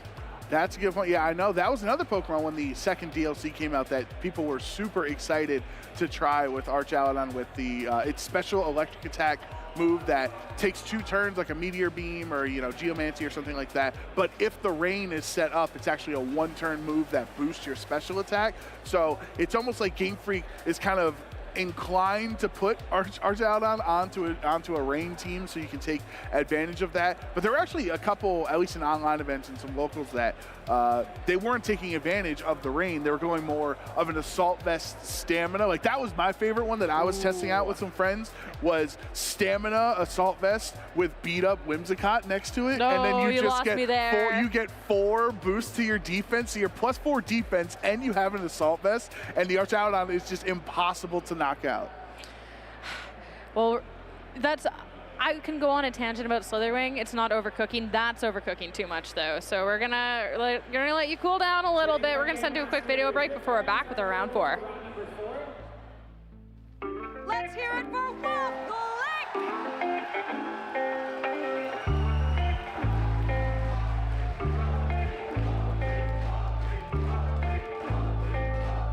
My name is Wolf Glick, and I am from Washington, D.C. I first got into Pokemon when I was probably around 5 or 6 years old. I really hated getting my hair cut. And so my mom took me to one of those places where they had TVs for the kids to watch so that they would, sit still and get their hair cut. And they had an episode of Pokemon on, and my mom and I watched it. I loved it, and I was just obsessed. Like, I had the Pokemon cards, I had, action figures, I had pretty much everything. I eventually was able to play the games when I was a little bit older, and I really fell in love. And ever since then, I've just kept playing, and it's just, turned into something so much more than I ever could have expected. When I was in middle school, I found out that you could play Pokemon against other people, and that really got me hooked because I have such a competitive personality. And so I was playing online. There were these forums, and you would go and you'd basically schedule a battle over Wi-Fi. And on one of these forums, I saw that there was a sub-forum that said real-life events, tournaments in real life. And I thought, that sounds cool, so I clicked on it, and I saw that there was one in Chantilly, Virginia, 30 minutes from where I grew up. And yeah, so I ended up winning that first event, and it kind of snowballed into everything. I think some people, when I talk about, I'm still playing, I've already won Worlds, I've, won every level of tournament, I think some people are surprised, or they're thinking okay, well, why? Why are you still playing, right? And I think the answer that people expect is something like, I want to be the best ever, I want to be indisputably the best ever. But the truth of the matter is that I really just play because I enjoy it. I really enjoy and appreciate the game, and I love that it's always changing. I love that it makes me feel like I can always change, I can always be better. The best thing that I've gotten out of Pokemon is my friends. Some of the best people I've met in my entire life are people who I've met through this game, and I really love Pokemon because it gives us a chance to kind of all see each other a couple times a year. None of my friends are really even that close to DC, so being able to come to these events, being able to work with my friends towards a common goal, being able to celebrate their successes, being able to kind of commiserate in their losses, I don't know, it's really meaningful to me.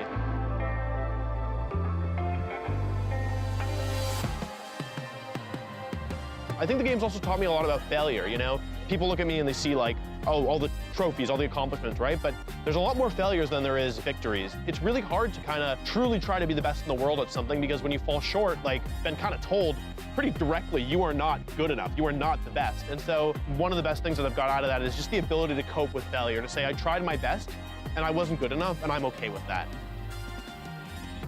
Well, I'm a little biased. I think winning Worlds for me will be probably one of my favorite moments from competitive Pokemon history. I think there's lots of other great moments, but personally, if I'm being honest, the fake out Swords Dance play in the finals of my Worlds, it'll always kind of have a special place in my heart. Wolfie Glick is your 2016 World Champion after so many years of hard work. I can barely stay in my seat right now.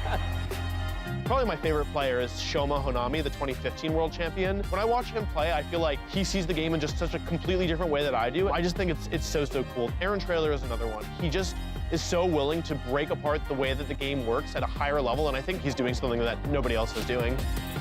My starter Pokemon, that's a tough one. My first starter Pokemon was Charmander, but I really like Emboar. He's one of my favorites, so I feel like I have to kind of represent my boy. My goal every season is to win Worlds, just plain and simple. It's a lofty goal. It's one that I've achieved before. It's also one that I failed much more than I've achieved. And barring that, I would love to see one of my friends win the World Championship.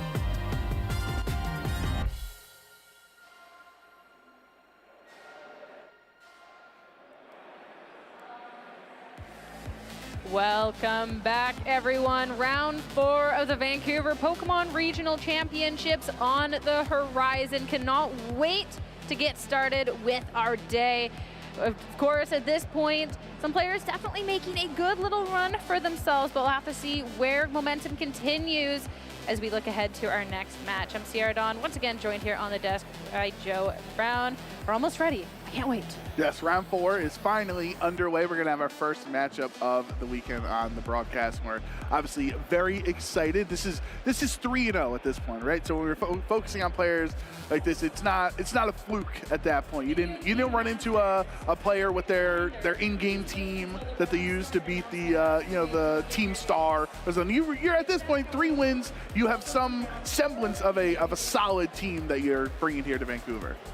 I mean, you could get 3. I don't know if you get 3 in-game teams in a row. Okay, maybe not that, but just maybe they only have the Tatsugiri. They forgot the Dondozo type matchups, But no, it'll be fun too, especially since we are at a Canadian event. We'll be able to feature some of the Canadians that we have here that compete, because there's people that do get to travel around, so we don't necessarily get to see as much until we're at these types of events. But of course, Canadians, we show up at events too, okay? And show up big. We got first and second at last year Vancouver. And Canada's is pretty big. People don't think about it. It's always funny when you see, if you have a Canadian friend that plays and they're like, oh, Vancouver, are you going to go? And you're in Montreal or Toronto or something, right? And you're like, no, I can't just waltz into Vancouver. That'd be like playing in, Maryland and going to Portland. It's not that close. So it's nice to see Canadian talent wherever they are in the country coming here to Vancouver. And of course, looking at our Swiss standings, we definitely do have some Canadians that are representing well. Navjeet Joshi got that 3-0 local here to Vancouver. We have Neil Patel, Canadian as well. Jesse Romolo. We have so many Canadians, even more on the next page, and also a lot of other big names that we get to see quite often. Raghav Malavia was one of those players that we had highlighted at the top of the day. 3-0. I'm not too surprised from him whatsoever. Len 3-0. Let's go. So many big names here. It's exciting. Yeah, for sure. Multiple regional champions here in this spot, and hopefully we add another regional champion to the list here at the end of this weekend. But it is still very early. Of course, you do anticipate seeing some of these names at the top, but I wonder how the Masters Swiss rankings are going to look in round 6, round 7 when we get to that point. I feel at this point I should have just listed off every name, because now I'm like, oh no, I didn't say Alberto Lara. He's all 3. I feel bad. I feel bad, but we have so many people that are making a good start here out in Vancouver. So exciting to see, especially with such a wide variety of the teams that are being used as well. So I don't want to get too far into anyone's teams, but of course we did talk about Len and, the Sand, the patented team. You always know that Len's going to play Sand, so it's not really, I don't feel bad talking about that. Yeah, for sure. I mean, he's been playing Garchomp Tyranitar for 15 years at this point, and he's no signs of slowing down. There's going to be a point where there is Masters competing that his team has been around longer for. I think we're actually approaching that point quite rapidly, since Masters are usually 16 years old or something like that. So that's where, unfortunately, Len is going to say, back in my day, before you were born, I was playing competitive Pokemon and winning regionals with Tyranitar. Well, you can't even be like, oh, just back in my day, team was good, considering he got 9th with it. Now he's got already starting off with a 3-0, not to jinx it. It's great to see. It's great to see. I was talking to John Mark actually out in the venue. Another Canadian doing really good. Another great player from Canada. I believe I want to say top 8 in 2022 Vancouver.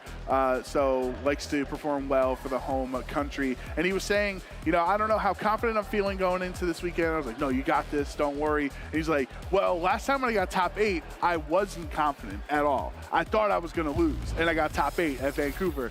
So I was like, all right, well, go into tomorrow and just think you're going to lose. And then it's going to work out, because last time it worked. Just do a Justin Tang where you tweet that you're going to go 0-3 and you win the regional. But no, we'll get into that. We got to talk about the players that we have here, because, as I said, 2 Canadians, and we got some fun teams here.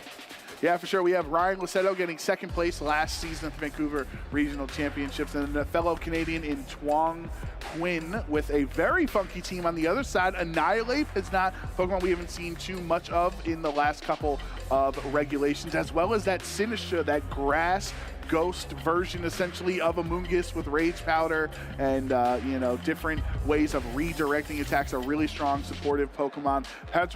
Has fallen by the wayside in the Regulation F format, but we'll talk about his team when we see it. For now, Ryan has some fun Pokemon. Yeah, specifically, I'm interested in looking at the King Gambit, because the King Gambit, I mean, it's on and off. We were talking about Pokemon that have been used since the beginning of things. This is one. This one's going to be the Assault Vest version, not going to be the black glasses, so no access to Protect. But I do like the move choices that we're seeing here. Having the low kick, being able to have that fighting type move, fantastic coverage. Because King Gambit, I think one of the trickiest things about it, beyond not having that Protect for an Assault Vest set, is all of a sudden finding yourself in a position where these Dark type and these Steel type moves don't necessarily do too much. And Gouging Fire as well, great Pokemon to be setting up the other super strong physical attackers on your team. Yeah, actually, Ryan has a couple of options to deal with the Archaladon on Twong's end, which can be really problematic for teams that are not prepared for it. But luckily, he has 2 fighting type attacks and a ground attack. But you look at the rest of the team, of course, if you're running Archaladon, you have to have Tornadus with access to a Prankster Rain Dance on the team to set up the rain and let Archaladon use the Electro Shot in 1 turn. And a fun Pokemon to be seen here is the Grimmsnarl, because Grimmsnarl being able to set the screens, you've seen Alola Ninetales do it with Aurora Veil. Grimmsnarl, you have to take it 1 by 1. But being able to have that Pokemon set the screens that can kind of be sticking around is super, super nice here. But you do have to be worried that Parting Shot that could be doing so well, there is Pokemon on the other end that won't necessarily care, especially that King Gambit. So you have to mitigate the damage the other way. So yeah, so the Pelipper is the one setting up the Rain Dance, and Tornadus actually takes advantage of it with that Weather Ball, which turns into a water attack when the rain is up. So this is actually a really interesting team here, because that's going to be pretty strong into some of Ryan's Pokemon like Landorus and Gouging Fire, but you do have Ogerpon Wellspring that is fully immune to it, so it should be interesting. Chuang right away leading that Grimmsnarl and the Pelipper. You're going to be having the rain and an opportunity to be slowing down the damage over on Ryan's end of the board here, whereas Ryan, this is definitely a very physical attack heavy start. You have that Rillaboom that can give you a little bit of fake out pressure, and the Chien-Pao. And the Grimmsnarl is a Pokemon that people were anticipating to have strong performances in Scarlet and Violet, but has not lived up to the expectations Sword and Shield Grimmsnarl has set up. But Grimmsnarl has access to Prankster Parting Shot, which is a way to guarantee before Ryan's Pokemon get to attack, their attack and special attack would be lowered by 1 stage. So Grimmsnarl instead just manually switching out instead of going for a potential Parting Shot, since there is the threat of a fake out on the other side. Yeah, sometimes you get to see the Grimmsnarls with the fake out, but this one doesn't have it, and there's not going to be one coming out on Ryan's end either. That's a lot of damage into the Pelipper, but the double up not possible with the Icicle Crash miss. Now an opportunity to respond. Weather Ball in the rain. That'll bring Chien-Pao all the way down into its Focus Sash. 90% strikes again. That's why so many people have stopped running Icicle Crash, because it is not consistent, and that 10% scenario has really hurt Ryan now, because you would have knocked out Pelipper for the rest of the game. You could argue you'd rather have Pelipper sitting here low than maybe something else on the back end on Twong's side, like another sweeper that could take advantage of the rain. But Archaladon is on the field, has that Assault Vest, is able to try to start boosting its special attack with these Electro Shots. Any type of attack will knock out Chien-Pao, and obviously the Rillaboom does resist the Electro Shot, at least so you know the Rillaboom is safe at this point. But if Pelipper can just get 1 attack off and go for a Hurricane into that slot, it would be doing so much damage, but instead it'll switch it out. Considering that it could be picked off by a priority move from the Rillaboom over on the other side, I do not hate this whatsoever. Be swapping into the Sinisha, that's going to be taking that Grassy Glide oh so well. Icicle Crash, though, not targeted into the freshly swapped in Pokemon, will be hitting into the Archaladon instead. That'll be defense raised by 1 this time around, as the Electro Shot is going to be fired off in response. Yeah, there was the chance of a flinch as well on Icicle Crash, but fortunately for Twong, he's able to break through there and get this 2-turn attack going at once. Chien-Pao is down. Not only is that hard for Ryan because Chien-Pao is a strong Pokemon, but you lose the Sword of Ruin that was making those Grassy Glides do so much more damage. Now it's just neutral damage back on the field. Sinisha is resistant to Grassy Glide and also can Rage Powder or redirect attacks away from Ryan's other Pokemon, which looks like Landorus Incarnate is going to be locked in. I think as we see this series, Sierra, a lot of the battles are going to be won and lost between Archaladon and Landorus Incarnate. If Sinisha is here to redirect those really strong Earth, Life Orb, Sheer Force, Earth Powers away from Archaladon, then the Archaladon can try to sweep, where it's not even safe to Terrasilize since Archaladon's Terra is Fairy, which would still be weak to the Sludge Bomb. That's where you have to make the pick too. Are we going to be seeing the Rage Powder? Are you going to see something else coming out from the Sinish on the other end? And Landorus, a good opportunity to scout out and make sure you're not taking damage with a Protect on this turn. No Rage Powder. It's just going to be a U-turn that will hit into the Sinisha at this point. An opportunity for Ryan to bring in his fourth final Pokemon here, that Wellspring Ogerpon. And the Ogerpon is a Pokemon that does do okay into Archaladon since you have access to a strong special defense, but Electro Shot would be a super effective hit if you are going to Terrasilize. No Rage Powder, so Sinisha, opportunity for the Life Dew instead. Be bringing it and its partner Archaladon's health up. And this is going to be so big. The Archaladon especially too, with that defense boost on the other end. I mean, it's definitely threatened by the special attacking Landorus, but the Ogerpon, which will ignore the Rage Powder, still is going to have to get through those defense boosts. Ogerpon and the Sinisha are kind of mirroring each other right now as both redirection grass Pokemon, but instead Twong trying to get this Grimmsnarl on the field. Grimmsnarl's not going to take a Sludge Bomb as well as Sinisha would have, or this rain boosted Ivy Cudgel. That will be a lot of damage, and double up here will be enough to get rid of that Grimmsnarl. No opportunity for screens to lower the damage going into the Archaladon, but now a chance to respond. Electro Shot once again coming on out, absorbing that electricity. That's going to be another special attack boost, and that is going to be an instant hit into the non-terrasilized Ogerpon. Still going to be able to hold on though. That's why it's so crucial for Ogerpon not to terrasilize in this point. You're going to get brought down so low either way that you don't want to terrasilize a low health Pokemon in that spot. Now Twong is down to this Pelipper that he's brought back in on this turn as Rain is close to running out. So you wonder if this is somewhat of a bait from Twong to say, hey Ryan, here's my low health Rain setter on the field, try to target this, and it could act as a pseudo redirection the way that the your Sinistra would have redirected attacks away. This Archaladon is Assault Vest, and there's no way to protect itself from an Earth Power on the Landorus' side. And if you can get rid of the low health Ogerpon for Twong, then you start feeling more confident in the combination of Sinistra and potentially saving the Archaladon.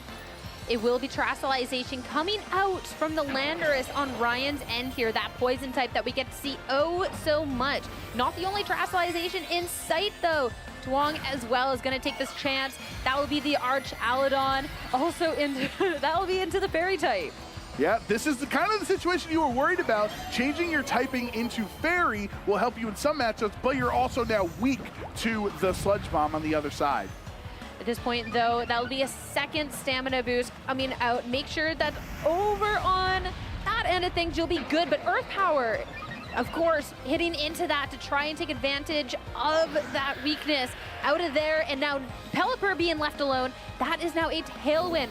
Twong's end and Dragon Tall into the Landorus. That was 2 special attack boosts, so no wonder it's a one-hit KO. That Landorus is down. Terrasilization is over for Ryan here in game 1, and Twong played that turn perfectly. Pelipper might want to switch itself out to reset up the rain if he wants to, but that was a +2 Dragon Pulse into the Landorus, so it did so much damage. Pelipper was a sitting duck, for lack of a better word, on the field at low health, and Ryan did not target it by either slot, letting Tailwind get set up at this point, but you do have to worry about Grassy Glide, doesn't care about Tailwind. I don't think that's a duck, I think that's a pelican. It's a long story here.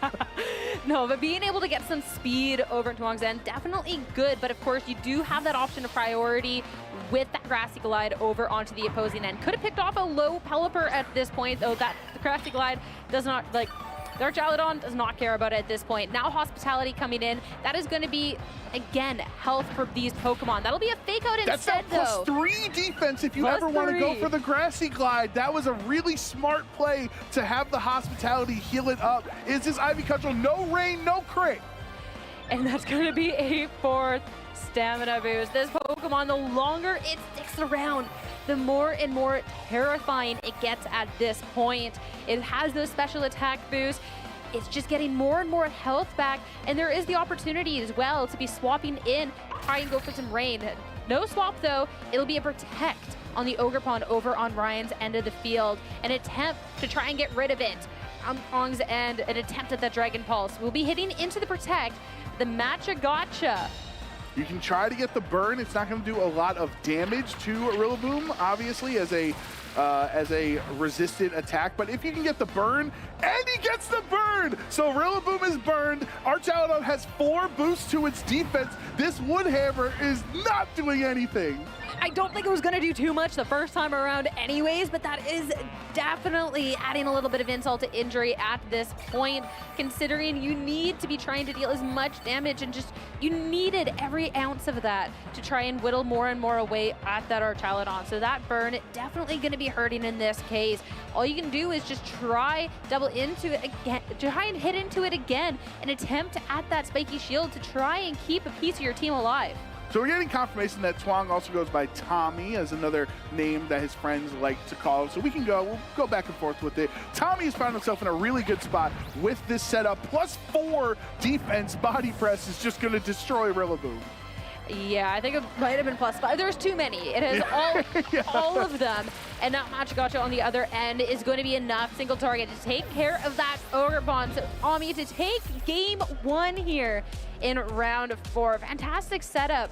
And just that Archaludon was just allowed to do the most. And Ryan just ran out of ways to deal with it. Right, and Tommy actually got top 8 in the last global challenge that we had here last month. So is a trainer that should not be slept on, is performing very well right now in Scarlet and Violet. And what I loved, how that match ended up in the end, you had Archaludon next to Sinistra. That's the whole point of the team. It's either Grimmsnarl or Sinistra. Put even Pelipper, really, a supportive Pokemon next to Archaludon, get a couple Electro shots, and let it sleep. This Rillaboom did so much damage, but that Icicle Crash missing was so huge, because if Pelipper was down, there would have been no Tailwind.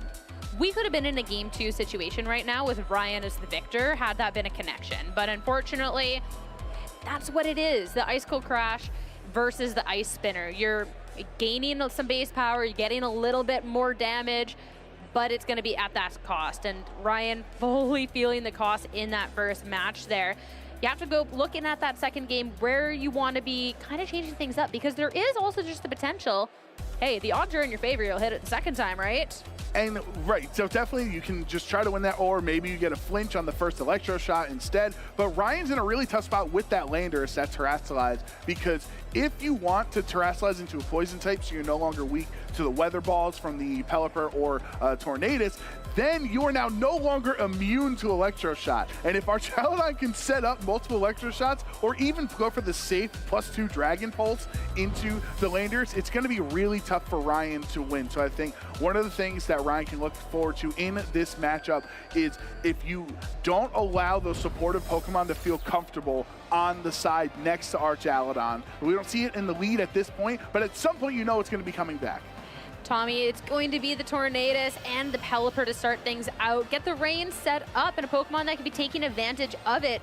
Of course, we talked so much about the Weather Ball, but never actually really talked about the fact that you can be firing off fully accurate Bleak Wind Storms at this point, which can also be so good. So now you can set up a Tailwind, you can attack. There's so much you got to do.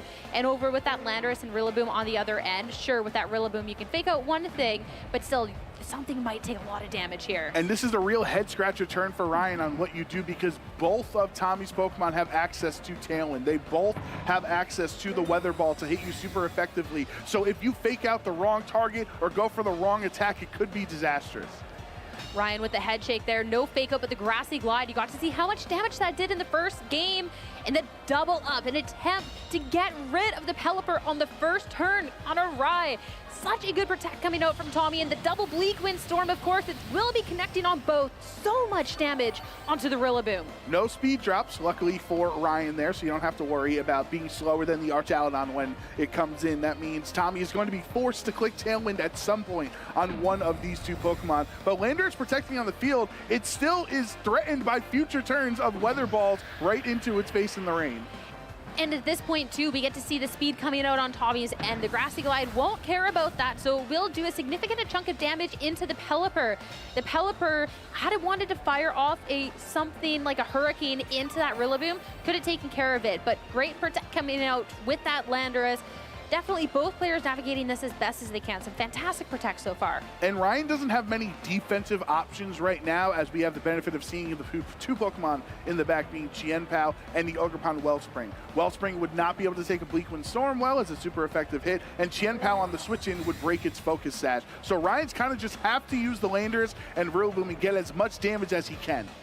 And at this point, too, the Tornadus feels so safe. You protect the Pelipper yet again, and now you can fire off the move. It won't be the Bleakwind Storm, but instead, going to be firing off that Weather Ball into the Lander. A super effective hit, getting rid of a huge potential threat over on Ryan's end. That was a Pokemon that with the Earth powers, with the Archaludon potentially in the back, could have been massive, and it's gone. Landorus was one of your best answers into Archaludon on Tommy's side. The other option is this Chien-Pao because of Sacred Sword, ignoring defense boosts, so that if you can get Chien-Pao on the field against the Archaludon, doesn't matter how many stamina boosts it have, it will do maximum super effective damage there. And I actually think Chien-Pao's probably Ryan's best option at damage at this point. You have a Focus Sash to ensure you're not going to get knocked out from one hit. Stellar Terrestrialization as well is going to boost any type of damage you do from any of your attacks. So it might be Chien-Pao versus the world for Ryan to force a game 3.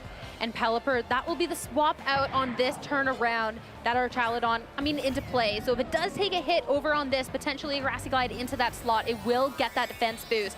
But here it is, the Terrestrialization in our game 2, the Stellar Terrestrialization. This is going to be dealing some big damage from the move, but only the first time. So you have to take advantage of it where you can. And with the potential of the Sucker Punch into the Tornadus that was readying for an attack, have to see if this will be enough to get rid of it. No, this Tornadus holding on quite handily, but will not survive that double up. Yep, the double target finally works out for Ryan. He's a couple of times in this series went for 2 attacks into one slot, and it's failed into protects. But this time around, he does get the knockout. At least Pelipper is saved for later. You can bring it back in when the rain is down. Archaludon does hit the field without taking damage. Pelipper coming out for Tommy right now. Importantly for Ryan, Chien-Pao's Focus Sash is still intact. Yes, you can see on the screen there, you no longer have a additional damage from your Sucker Punches, but both the Icicle Crash and the Sacred Sword would deal boosted damage the first time that Ryan clicks them. And at this point, too, it is the final turn of Tailwing that Tommy was able to set up on that second turn there. So protect on the Chien-Pao to make sure that you can be keeping your Focus Sash intact. Going to be fantastic. Protect coming out from the Pelipper, yet again, to make sure that the Grassy Glide potential is not going to be KOing it this turn around. As yes, again, Ryan constantly pinning that slot, making sure that Tommy doesn't get a free turn with that Pelipper. Electroshot, though, the Chien-Pao might be safe, but readying up, it will get to absorb that electricity, get the special attack boost, and to fire off an attack actually into the Chien-Pao. So it will be the special attack boost, but no damage. Yeah, so Tommy ends up coming out on top on the turn anyway. Because of how Electroshot works, you will activate the special attack boost first and then hit the attack. So it's the same as if Meteor Beam misses the attack, but you still get the special attack increase. Now that the rain is gone, if Tommy brought Sinistras, the 4th Pokemon, might be time to switch it in so that one, you Hospitality can heal your teammate up if it took any damage, but also be able to reset the rain later on for Pelipper. It won't be Tommy switching anything out, but we do get to see a swap coming out from Ryan's end to be swapping that Rillaboom into the back because Grassy Glide, the grassy terrain has expired, and you want to make sure you can bring that back in later. As Terrestrialization coming out over on Tommy's end, again, that Archaludon into that Fairy Terrestrialization. Icicle Crash, it does connect this time around, and into the Pelipper. It was already low. Surefire way to make sure no attempt at getting the rain set up for Tommy. Yeah, but that really hurts that you had to waste your Stellar Boost into the low health Pelipper instead of the neutral defense Archaludon at that point. It was smart because you're in a tough spot if you go for Body Press and he Terrestrializes into a Fairy. You're going to do really, hardly any damage. But instead, now that the Fairy has been locked in, you know that Chien-Pao has to click Icicle Crash since Sacred Sword would be resisted. There's always that chance at missing, and there is no Stellar Boost left on the Icicle Crash. So this Archaludon is really sitting pretty, especially since Sinistra is next to it, which can redirect those attacks away from the Chien-Pao. really putting a lot of eggs into the Archaludon basket over on Tommy's end. Icicle Crash into the Sinisha. It's going to be bringing it so low. It will get some Citrus Berry recovery, but its big thing is whether it will get the flinch over onto this turn. Ivy Cudgel, the follow-up. Actually, no, it will, okay. It's not going to KO, but will it That was flinch? with the crit. It's so little damage. Dragon Pulse will be able to pick off the Qian Pao. It only had 1 health to his name, and now both trainers will be down to their final 2 Pokemon. And they are both physical attackers on Ryan's end with Rillaboom and Ogerpon. Sinistra with its Life Dew is going to heal itself up even more now that it resists the Ivy Cudgel and it resists Grassy Glide.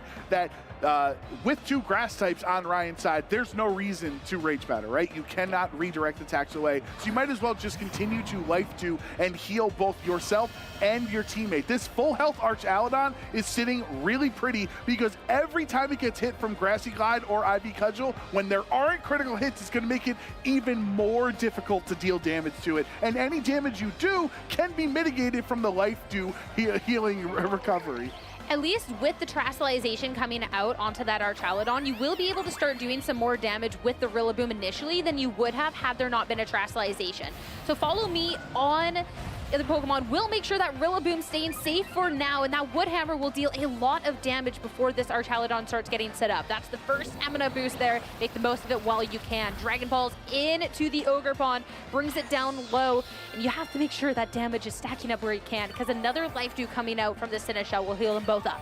Yeah, you got to know your calcs on Ryan's end. This is now a +1 defense Archaludon. That last turn, Ryan redirected that attack away, and you thought maybe if since the Ivy Cudgel would have went off onto the low health Archaludon, it might have been enough to knock out. But at least by redirecting it, Rillaboom is still on the field. This is the turn you have to go up for the double up, see if you can do just enough damage. But now he's +2, so if Woodhammer doesn't crit, it's going to do less damage. You needed to go for that critical hit, though, and it will be enough damage, just enough with that Woodhammer, that double up. The stamina is not going to be enough. And Archaludon goes down. The grassy terrain boost helps it do so much more damage, and Woodhammer obviously significantly higher base power than those grassy glides. So by redirecting that last turn with the follow me on Ogerpon, that's what helped Ryan in this moment, keeping Rillaboom around. The Dragon Pulse would have knocked it out the prior turn. 2 Woodhammers and 2 Ivy Cudgels was enough to break through the stalwart defenses of the Archaludon, and it's just Sinistra left. Yeah, and at this point, Sinisha only has the 1 attacking move, and Ryan will be able to just U-turn it down, or just hammer it until we can get it done and dealt with. And think about whereabouts we can be taking this in the next match. Matcha Gotcha is not going to be doing necessarily, actually that's more than I thought it would from this little teacup. Is this actually the possibility of this winning out this match? Yeah, Sinister gonna try to 2v1 right now. You have the low health Rillaboom. You at least know on Ryan's end that you will get 2 attacks first before the Sinistra is able to move. It does have access to protect, so Tommy can try to protect or regain a little bit health from the field. But Ryan, that's a spread attack that into the Ogerpon, into Rillaboom. 1 more Machigacha could do it. Gotta see how much you can do with this. Crit. No crit, not very effective in the Woodhammer. We already got to see how much it was, and no crit there. The little teacup, I could. At this point too, the Machigacha, the double connect. That is going to be it to clean up this match. Tommy to take it in a 2-0. Machigacha takes the match for Tommy. What an incredible 2-0 over last year's 2nd place finisher at the Vancouver Regional Championships. This is a player that everybody should get excited to watch throughout the rest of this weekend. What a show. I disrespected the Sinisha. I disrespected the teacups that Evan and Scott had at the beginning of the day, but they knew the tea and we didn't. But what a great match coming out. Honestly, too, we got to see that weather showcase right to start things out, and think it was so well played, especially, too, since Ryan had to respect it. He had to be going for those grass glides into the Pelipper and just could not deal with it in time. And Machigacha is neutral into Ogerpon, as it's a grass and water Pokemon. So, you would have been weak if you Terastallized, but it just remains neutral. So it's not like it was doing no damage. It was doing solid amount for considering it was spread, and usually don't invest too much into your special attack in that spot. But yeah, this match was just really fun. The mind games of the first couple of turns that Tommy put Ryan through, where you have both of your Tailwind and Weather Ball users on the field at the same time, and the double protect went into that protect, so it just left Tommy really free to just get as much damage and knock out that Landorus, who was the biggest threat to the Archaludon in the back. I just really love this iteration of weather that Tommy has on his team. The fact that we get to see all these manual weather setters that, it's ability-based. And then there's also been throughout the format, the Tornadus that's had either the Rain Dance or the Sunny Day, normally the Rain Dance to be able to enable the Pokemon. But a different spin on this Tornadus to just be on a, hey, I can set up with this Tailwind, I can stop you with this Taunt, or I can just go all out on the offensive with these Bleak Wind Storms that deal a lot of damage. I think it was just super, super well done, and ultimately, too, really well positioned on the Archaludon to never have it be in too much danger. And when it was finally KO'd, well, there's still one more Pokemon to get through, and that's where the match gotcha. Yeah, the spoilers from the opening lounge segment with the teacups actually making the Sinistcha perform well here in this round 4 matchup. And look at those Machagachas into the Rillaboom. That first one, if you got an Ivy Cudgel crit in either of the spots, who knows how much damage it would have done. It still resisted, but 2 Machagachas here is enough for Tommy to claim the match. Hey, I mean, do the damage where you can. It definitely did more than I thought Grassy Terrain coming in clutch, but you got to make sure that if you have a supportive Pokemon like that, that it can be cleaning up those final KOs when the time calls, after you've kind of diminished the option your opponent has. That's right. Grassy Terrain giveth and taketh away, because it helped boost Woodhammer's damage, but then it also made the Machagacha do more damage to your own Rillaboom and the Ogerpon on the other end. And that was a exhilarating first match to start our weekend here in Vancouver. 2 Canadians showing up strong in this game. That was really fun. Worth the wait. Yeah, I think so. I mean, we had some fun beforehand, so it's not like we weren't just chilling. We weren't sitting there. We were patiently anticipating our first match, and I'd say it lived up to the hype. You say patiently. I've been sitting here like, no, let's get underway, and it was definitely a great match to be kicking things off. Of course, taking a loss at this point in the competition, it is not going to be any near tournament run whatsoever. Still the potential at that 7-2, 8-1. So over on Ryan's end, yes, maybe this isn't the result that you wanted. Still more than plenty of opportunities to be pushing on forward. And we did get to see a lot of great gameplay coming out from him. I mean, when you have solid foundations like that too, it can take you very far. I mean, this is last year's finalist. Like, of course he can do it. Yeah, for sure. I definitely have the confidence in Ryan to continue on here after round 4 and perform well enough. Could be one of those things that Archaludon is one of those Pokemon that you might not have as much of practice against, or you might not be preparing to face it as often as some of the other more common archetypes in the field. But I do think it was funny as we were getting set up to start this match, and you called me crazy for trying to set up my +4 defense Archaludon with Whimsicott. But, Tommy still got the +4 defense. He just didn't have the beat-up strat.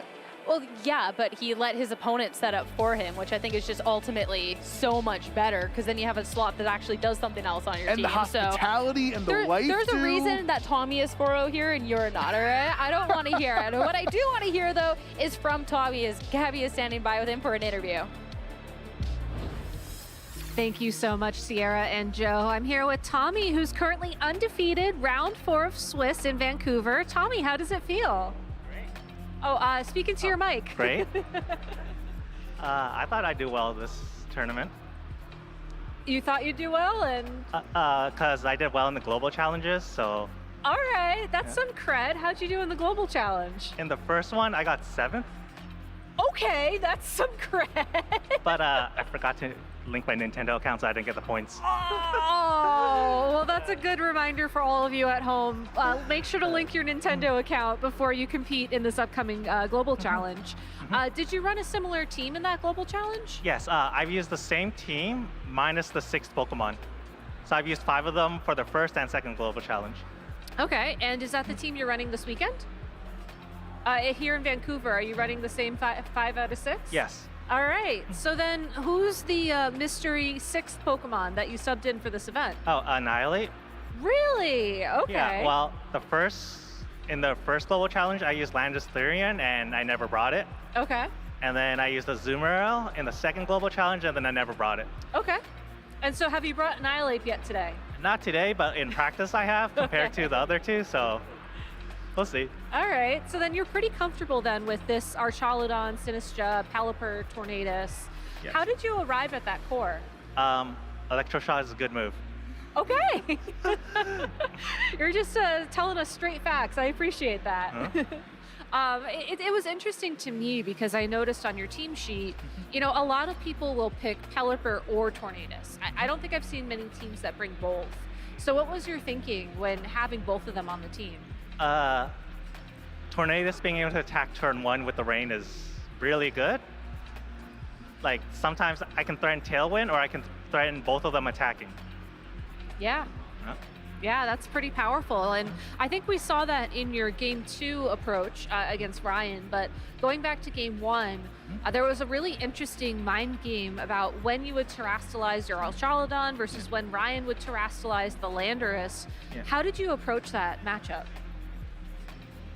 Oh, kind of don't remember much, but That's okay. I know I got it right, so that was good. Yeah. Uh, Yeah, I believe you both terrastalized the same turn, but then he went for Earth Power. Earth Power, and so, Yeah. Yeah, and I mean, Archaludon's such a powerful Pokemon too. Like, it really did feel like your team is built to optimize it, especially with that Sinistcha. And that's a Pokemon we haven't really seen much of Regulation F. Yeah. So why did you decide to add that to your team? Well, as a support mon, I can either pick Clefairy, the Floral, or I don't remember, the Floral Healing? Yeah, Floral Healing or Yeah. Sinistcha. And the main reason I think I went with Sinistcha is it's good into Urshifu water. And you see that last game was good into Riluvi and Water Pond too. Yeah, and not only that, Sinistcha gave you an out in game 2 where Matcha Gotcha was able to heal up enough and do enough damage for the win. That was really exciting to watch. Were you nervous? Yeah, I was nervous when my Archaludon died because I thought it would survive the double up with +1 defense, +2 defense. But it worked out. All right. Well, Tommy, I gotta ask, you know, you said you're feeling good about this weekend, currently undefeated after round 4. Do you think you're gonna go all the way? I hope so. Yeah. Is there anybody at home you'd like to thank for helping you train, helping you prep? Okay. Thanks, Ryan. And Shai, let's hang out. Pretty straightforward. I like that. Well, I'm going to let you go so you can get some rest before we start round number 5.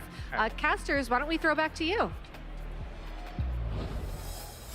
Tommy might be my new favorite player. I'm not That gonna was lie. an awesome interview. Oh my gosh, I was so excited to just like, he was like, oh, how'd you handle the, you know, the Terra Fairy and Earth Power plays? He was like, well, I made the right play, so I was like, let's go. Sometimes we Zoe. overcomplicate things, and he's just like, yeah, no nonsense. Like, yeah, no, it's so good. So, hey, it's paying off. 4-0 to start things off. A lot of talented players out in here school. Hey, you know, good stuff. I'm hoping that we get to see Tommy again in that day, too. Yeah, absolutely. That was so much fun. And I think, you know, we talk about Pokemon and, you know, unexpected Pokemon to perform well and, you know, hitting the field by storm, and just this whole team that he's brought here with having Tornadus and Pelipper, which together on the same team, they kind of have like an unspoken beef with each other. If you think about it, it's like you don't really put Tornadus and Pelipper together because they're kind of doing the same job. But when you put them together, I love seeing how game 2 started, because you're essentially just having both of them ready to go. They both have Weather Ball, they both have Tailwind, right? They can both abuse the rain or abuse the speed, and it puts your opponent in a really difficult spot, because if you don't make the right call, like we saw Ryan double attacked into the Pelipper Protect on that turn, he can really put you on the back foot. Now I know why it's raining here in Vancouver. It's in honor of these rain teams that we see out here. It's making sense now.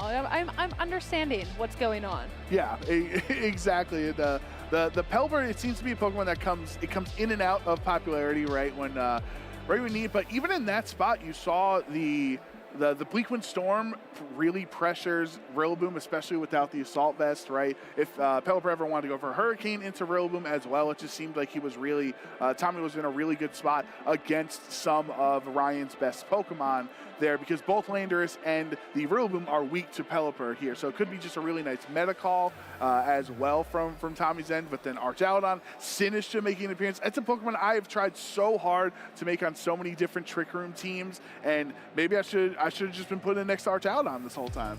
You know what the Pokedex entry is for like the Sinistcha? If you have the wrong farm, it's like unremarkable or something. Yeah. It was pretty darn remarkable in that match. Right? Also, that's just so like, that's so mean. Like, oh, this one's unremarkable. Like, sorry. Says the lady who coined Roaring Mid. Now you're gonna say it's I don't think I coined that. I think I just like ran with it. I attribute it to you. Oh, thank you. I will take that compliment. I stand by. But no, if we're going to talk about Pokedex entries, well, then we're waiting for our round 4 to be finishing up, get on with our round 5. We're going to go through some Pokedex entries because we're really good at these. We are very good, yes. Nobody look at the Bidoof clip. All right, our first one. When it swims at full speed using its long webbed limbs, its forehead somehow begins to glow. All right. Doesn't Golduck that's where have I was going. on So we read the full sentence, and we're not going to get tricked this time around. So swim, water, webbed limbs like Golduck has with its hands, and its forehead, it's got that thing that always makes people think Golduck's a psychic type, but it's not. It's just a water type. So that's like 3 reasons to think this is Golduck. First thought, best thought, jump in, feet first, don't look back. I think it's Golduck. Feet first. Web feet first, it's Golduck. Let's go. Yes, all right, Let's cool. go. We're starting off easy. way better than we did in Brazil. I think we're leveling up. Famous last words, right? Production's back there like, oh no, they're gonna pay for this one. Yeah. But all right, our next Pokedex entry. We are currently 1 for 1.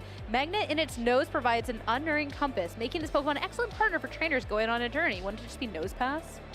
Oh, I think, yeah. So I think I saw once that in Scarlet and Violet, I think I saw a video that no matter where you're, you throw your Nose Pass out or there's open, it always faces like north. It's always facing the same direction, and that would be compass related. It's got the big nose as well. Yeah, I don't want to offend Nose Pass. It does have a large nose. I don't, It's unremarkable too, yeah, so sorry, bud. I think we lock in the Nose Pass. Nose Pass, too easy. 2 for 2. Nose Pass, just send it. Easy. Simply Wait, put. no, is that the little one? What's the? Oh, no, we got Nose Pass, right? Provo Pass is the big one. Like yeah, the one with like the. Okay, cool. The I got big worried nose. for a second. Yeah, no, we're know so if good. Production we're so hit good. us with a technicality or not. No, we're so good. We're so good. All right, bring us Pokedex entry number 3. All right, we're supposed to be like waiting out until the next round, and we're too good at these. We're too good. We're too good. well cultured in the Pokedex. All right.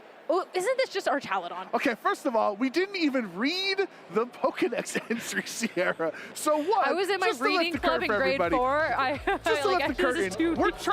We're trying to prolong time here. We're trying to cover some time here, and we're answering way too quickly. We're also not even reading the questions. All right, read the question, Joe. Read the question. Right. Who's that Pokedex entry number 3? It gathers static electricity from its surroundings. The beams it launches when down on all 4 are tremendously powerful.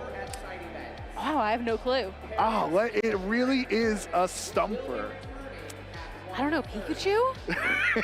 Is it Pikachu fighting Brock with, using... I still don't understand how Pikachu beat a ground type with electric. I'm pretty sure in the anime at some point, Pikachu, did, get down on all 4s to, launch some sort of, electric attack. Yeah, and there could be other... other lightning rod Pokemon out there, right? In one of the thousands of episodes of the anime, that had to have happened, right? Yeah, but it's definitely, we just saw Archaladon go on all 4s and signal beam up the electricity and bring it down, so. So it's Archaladon, come on. Let's lock it in. There we go. Come on, production. I know it's like a bridge or something, but it also looks like a staple remover too, if you think about it. It kind of does. On the back end, it looks like a staple remover. There's so many talents. What has stamina, it has electroshock, it removes staples. It's very talented. It's so good. It's so good. So we've gotten every single one right so far. I honestly think that they're being a little too kind to us today. I think we're 3 It's for not 3 my though. fault for like ripping through the questions. Like they're too easy. You're just too cultured. I'm too You're smart. too knowledgeable. We talked about before the broadcast that like the segments aren't fun if they're like too easy, and that like, oh my gosh, like good thing we're not good at this segment. But I think we've leveled up. We're too good for this. We've graduated from here on out. Let's see if we can get this next one before I talk up Before too we jinx much. ourselves. All right. Pokemon's a cluster of electrical energy. It said that removing the rings on its body will unleash the Pokemon's latent power. Okay, this is definitely like a movie character, right? It's got to be like an important Pokemon, I think, right? Doesn't Xurkitree have like bands? This Like little Pokemon rings has a on its cluster of body? electrical 'Cause- energy. It yeah. said removing. That's right. I think it is, yeah, because like Ultra Beasts are weird. They're like kind of not made of like our matter or whatever, so it could just be a cluster of electrical energy. But like Xurkitree's kind of got like, it looks like it's wearing overalls kind of too, if you think about it. So No, like, it literally is just a cluster of like electric and the wires, and they have the little rings. Like I'm okay to take the L on this, but I'm very confident in Xurkitree. but where are the rings on it? Is it wearing It's like wristbands? it's kind like of like us? no, it's like it has like the little like tendrils like down, and then it's a ring, and then it clusters like back up, and then it like kind The of rings. Ultra Beasts aren't even in Scarlet and Violet, so it's been so long since I've actually seen them. The only one I see is Buzzwole when he's just stomping my lobbies in Pokemon Unite. You played during this era, and I didn't. You're no, a big fan. I know. I mean, Xurkitree almost won the World Championship, so I think it's fair to lock in the tree. I think so. I feel like rings on his body like make you think Koopa, but that's not electrical. So yeah, I'm gonna say Xurkitree. I feel good about that. Let's see what happens The drum here. roll. See, I knew it. Oh, I yeah, knew. that This is makes what sense. happens, Sierra. This is what we do. This makes We sense. hyper focus. We hyper focus on individual words, and we're just like, boom, we got it. Correct. And meanwhile, Lose Reggie Lucky was right there the whole time, spitting in our face. All right, correction. I hyper focus. You have no original thought. Just agree with what I say. So that's on you, honestly. Wow, head empty. Only follow Xurkitree. Hey, I just you could have contributed to the. I'm just kidding, but no, Reggie Lucky makes sense. I kind of want to like see what a Xurkitree looks like now, but like we have production. You know what, James, we'll give you this one. He's he's trash talking us a little bit because we got it wrong. So See, you know what, I'll give you that one. She brought me down the wrong road and then blames me for it. Like I see how it is. I thought we were a team. Yeah, because you're the one holding the map, and you're just like, yeah, whatever, we'll follow her anyway. So that's Looks that's like on we take you. a left here. Yeah, all right. Next one. Well, I'll let you have the first crack at this one. All right. All Slowly right. brings its exceedingly heavy head down upon the ground, splitting the earth open with its huge fissures that run over 160 feet deep. Can we get that in kilometers? We're in Canada. Yeah, can we Canada-proof this Can we measurement, get, how many please? meters is that? Thank you. Oh, man. All right, so does it necessarily have to be a ground type? Because the fissures, right? Like, or is it something else that breaks through and creates fissures? Yeah, you're taking the first crack at this one. I'm not about to be blamed. We're a team here. We're supposed to work together. It slowly brings its exceedingly heavy head. Now, that's a very polite way of saying someone has a large head. It's exceedingly heavy head. You're just trying to, Pokedex is trying to be polite here. So what's a Pokemon with a massive noggin that just breaks in? Okay, well, I was just thinking like actually just like having like actually just a heavy head. I was thinking like Excadrill kind of like, you know, makes sense. It But doesn't. it doesn't have a big head. No, but it kind of has Like- a drill. What about like, I mean, Tyrantrum is a big head, and he's a rock, so you could go in. I don't know. Do we count Hippowdon as a big head? Because it's kind of just a big old hippo body. Do you think that Hippowdon brings its exceedingly heavy head down upon the earth, splitting the earth open with huge fissures that run over No, 160 it's feet kind of, deep? it's got slack off, right? It's like a slow. Hippowdon Pokemon. I just don't chills know. in a pile of mud and vibes. Yeah, He's not doing this. This is such a production has stepped up their game from first question to the fifth question right now. This is really like, are we gonna stick with a ground type or are we gonna broaden our horizons? We're no longer a team. I say Excadrill. We're not a team. No, you blame me for the last one. I'm just like, I don't know. That happens in teams sometimes. All right, it is what it is. All right, let's stick with ground. Let's think of a large-headed We're getting hints from production, so I think like we're not doing well. They feel bad for us. It's a dual type ground and stick with type. ground type. So Excadrill, ground. What about Garchomp? He like dives into the ground, and he like surfs and like comes up and like he can learn Fissure. If you think it's Garchomp, you can guess Garchomp. He does kind of. I don't want to besmirch my buddy Garchomp, but he does have a silly head. Yeah, but this doesn't say big head. It says heavy. I just like it's you're fixating. We talked about that. The fixation. I'm breaking my own rule of fixation. Oh, you're breaking the rule on the words. So what do you think then? I'm Excadrill. Best thought, first thought. All right. Well, since we're no longer a team, she's Excadrill and I'll go Garchomp. And we're both going to be wrong. And Let's roll. Let's see what Pokemon we're forgetting here. We're both wrong on Ting-Lu. This doesn't even make sense. That's not even his head. That's his hat. If he takes his hat off. That's a water. Yeah, come on. The only part about this I that take my hat off and throw it on the ground. If we did, okay, I just want to say if we did hyperfixate on the Fissure, we actually would have gotten it right. Anyone know if Luca's watching the stream right now? Ask if Luca's okay. And ask if Wolf's okay.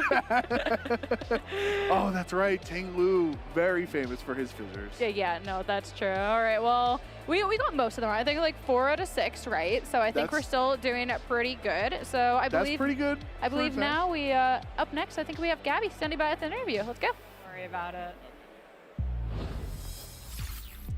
Thank you so much. I'm here with Brenton Chung, a local to the Vancouver area, and this is what, your second Pokemon tournament?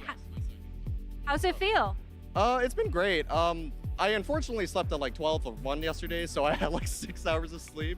And then I woke up this morning thinking about lines. so I was like, what if I did that? And then I was like, you know what, I'm gonna stop thinking about it. There's no point overthinking it. But yeah, no, go ahead. I mean, it's your second tournament, you're losing sleep, you're thinking about lines at 1 a.m. Congratulations, you are a true Pokemon trainer. It's great, it's so fun. Like, man, like I woke up yesterday at 5:30 because I was like, I had a dream, right? Like I was playing in a doubles OU battle and the opponent had Clefable, Metagross, and for some reason Frostmoth. I don't get why they had 3 Pokemon, but I had Goldango and it cleared. So. Hey. You just gotta win, right? Yeah. And then I played a best of 3 on Showdown because I wanted to play and then I won and I went back to bed. Nice. Well, tell me about what you're playing today. What are the 6 Pokemon you brought? How are they doing so far? Yeah, so this regional, I had like pretty much like just a week to prepare. I didn't really know what the matter was. I haven't played for a month. So Scott, my friend, the guy who runs P2 at every tournament, was telling me how like, oh yeah, there's this torn Lando choice band Lando T team that's going around, and I was like, oh, that's cool. But I was still like struggling coming up with a team, blah blah blah. I couldn't figure out what I wanted. I originally wanted to do Cornerstone Ogerpon, but that didn't really work out. But my friend was like, you have to run Iron Jugulus again, because last year I ran it like at this tournament as well. But we have this inside joke, we call them junguloids. It sounds like a disease. We don't recommend other people saying it. Anyways, so he told me to run it. I'm like, okay, sure, I'll run Iron Junguloids. I do it, and I'm like, okay, what goes hard here? And we realized that Iron Jungulus's typing and Goldango go really well together. And we could still do the Lando T stuff with like Earthquake, because it's a flying type, right? So my core was originally Goldango, Iron Jugulus, and Lando T. And I was like, wait, it'd be funny if I ran Flying Goldango. so I've been using Terra Fairy Lando with Earthquake and Terra Flying Goldango with Make It Rain. And like certain matchups, it just destroys it. Because it's like, not only do you not hit yourself, but Goldango is like, I mean, I don't really care about sharing team details, but like Goldango is faster than Lando. So it would like Make It Rain, and then it would stop the opponent from proccing Citrus sometimes. And then Earthquake just gets rid of the rest of the HP, which has been really, really nice. Jungulus has been amazing just because Snarl is really good into like a lot of stuff, like especially like Lando I, because it runs Substitute usually. I mean, some people run Taunt, whatever. But Snarl's been really good. So I'm like, okay, these 3, and it has Tailwind support, and like, okay, these 3 are great. And then the last 3 slots were just kind of like, okay, my team's a little too fast. I need something to pivot around. So I have Incin, Amoonguss, Classic, and then also Urshifu Water, just because like Fire Water Grass. And it's been going, the team's been going, it's been great. Yeah, I mean, having Golden Go right now, I think is a great pick, especially Landorus Therian. The physical variant is super, super strong. So it's not a surprise that it's working out. But I gotta ask, was there a play or was there any moves that you've made today where like it just worked out perfectly and you were like, ah, yes, this is why I play Pokemon? So, okay, like in my set against Ryan Lassetto, my turn one was amazing, and then I kind of like overthought the rest of the games, and which unfortunately made me lose, but it is what it is. But he faked out my Urshifu water, so it broke its sash, and he substituted because I had a Moongus next to it in Sport. So I self-pollen pumped to get my sash back. And I wish I played better, but I mean, because I didn't Rage Powder, but it doesn't matter. The rest of the games, honestly, have been just like good. It's like solid. Like there hasn't been really like anything crazy, except my spreads have made me live on 1 HP 2 times in 2 of my sets, which actually made me win games, which made me win the set. It was crazy because I think I lived neutral, Ogre Pawn, Ivy Cudgel on Lando and it was originally like, I don't know, 70, 80 HP, and it lived on 1. And that, because I got an Earthquake off, it won me the game, almost single-handedly. So that was crazy, yeah. Yeah, that sounds really exciting and a bit nerve-wracking. It was. I didn't realize. I was like, oh, I probably lose if I die here, but I didn't, so, you know. Hey, yeah, skill diff. So tell me, how did you get into competitive Pokemon? What made you decide to come out to compete last year? It was because of my friend who unfortunately couldn't make it, Dimitrios Kagras, D, we call him because he's a close friend of ours. He was like, we both studied at UBC, which is like a university in the area. And at the time, like he's already like a really good VGC player. And I was just kind of shiny hunting for fun. So then like one day we were hanging out, like it was also during like a COVID, so we didn't really have anything else to do. We kind of just like made meme teams on Ladder and Sword and Shield, which was really fun. And then we came up with this idea of like just stacking multipliers on top of each other with Stonjourner Porygon Z. It's just Power Spot, Life Orb, like Helping Hand, and like Max Strike back then, which he actually used as a team at some point, and it was pretty good. It was really good. And then slowly, I mean, I didn't like attend tournaments back then. I didn't really know anyone. I also hadn't met Scott yet, who's also a really good friend of mine. He's still there playing his round, I think. He plays P2, it takes forever. But it's okay, it's just the 90 share thing. But yeah, so like, because of him, I kind of got into VGC, you know, played Showdown every little bit here and there. But then like only recently, when I like sit down at my computer, I'm like, okay, I'm just gonna look at spreads and like actually do the math. I started getting like way more into it. Because when you make your own team, that's an entirely different experience. Yeah, and it really gives you some knowledge that you otherwise wouldn't have, because like you've done the math, you've sat down, you figured out the stats and all that. What is your best advice for somebody looking to start? Like, you mentioned you started with Dimitrios. Did he like give you some teams to play around with? Did you try any rental teams perhaps? I started off playing the game completely not serious. We were just having fun with it. And I think like for anyone who wants to get into it, just have fun with it. Like that's honestly what matters. Like winning, losing, okay, yeah, like I prefer to win, obviously, but I mean like at the end of the day, it's like, are you having fun winning? Are you having fun losing? If you are, then you're having a good time. So honestly, just rental teams are great. Just try some out. Watch a lot of content. Content's great. Like Aaron's stuff is amazing. Wolf stuff is classic. They're always good. I do miss classic Wolf where things were not scripted as much because he just kind of rambles and it's awesome. But anyways, that's kind of like a side thing. But yeah, just have fun with it. I think just try stupid ideas. In fact, my friend who ran Porygon, yeah, Scott Iwafuchi, his P2 set with Terra Poison, it was because they were running Comfy Drago, which like, cause you can self-heal yourself because it has +3 priority onto Regidrago and then get full health and then you do Dragon Energy. And they needed a poison Terra because fairy types kind of poop on them. So that actually just turned out to be like an entire archetype right now in the format. So that just kind of worked out. And it was because of Scott and D, they both came up with the idea. Yeah, I've definitely seen that team around and it's something to be afraid of. But thank you for your time. Do you have any other shout outs you want to give to anybody at home who may be watching? Shout out to my partner Ryan, Konal and David from us. We play Unite. Like we have a stack. Lincoln. Oh wait, hold on. I gotta interrupt. Who's your main in Unite? I don't have a main. Like the EVs are broken. Like why do they level up at 4 and then they just like gank your lane and you die? Like I don't know, man. And then there's like I just play whatever. I used to back in season 1 and 2 though. I love Cinderace. Cinderace is amazing.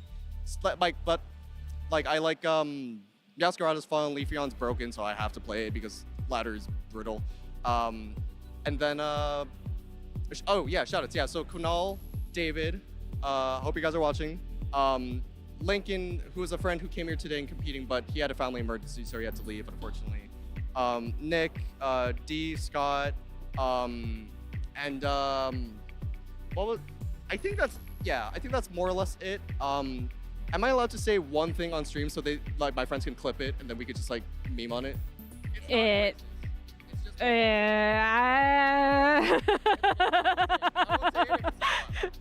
You can wave goodbye to them listfully, so then that could become a GIF in your group chat. How's that sound? That sounds good. Okay. All right. Well, thank you all so much. Best of luck on the Unite ladder. I'm not playing I'm not playing ladder, dude. Like it's so. All right, well, best of luck at the tournament then. Thank you so much for your time, Brandon, and we will be back after a break. Thank you so much for watching.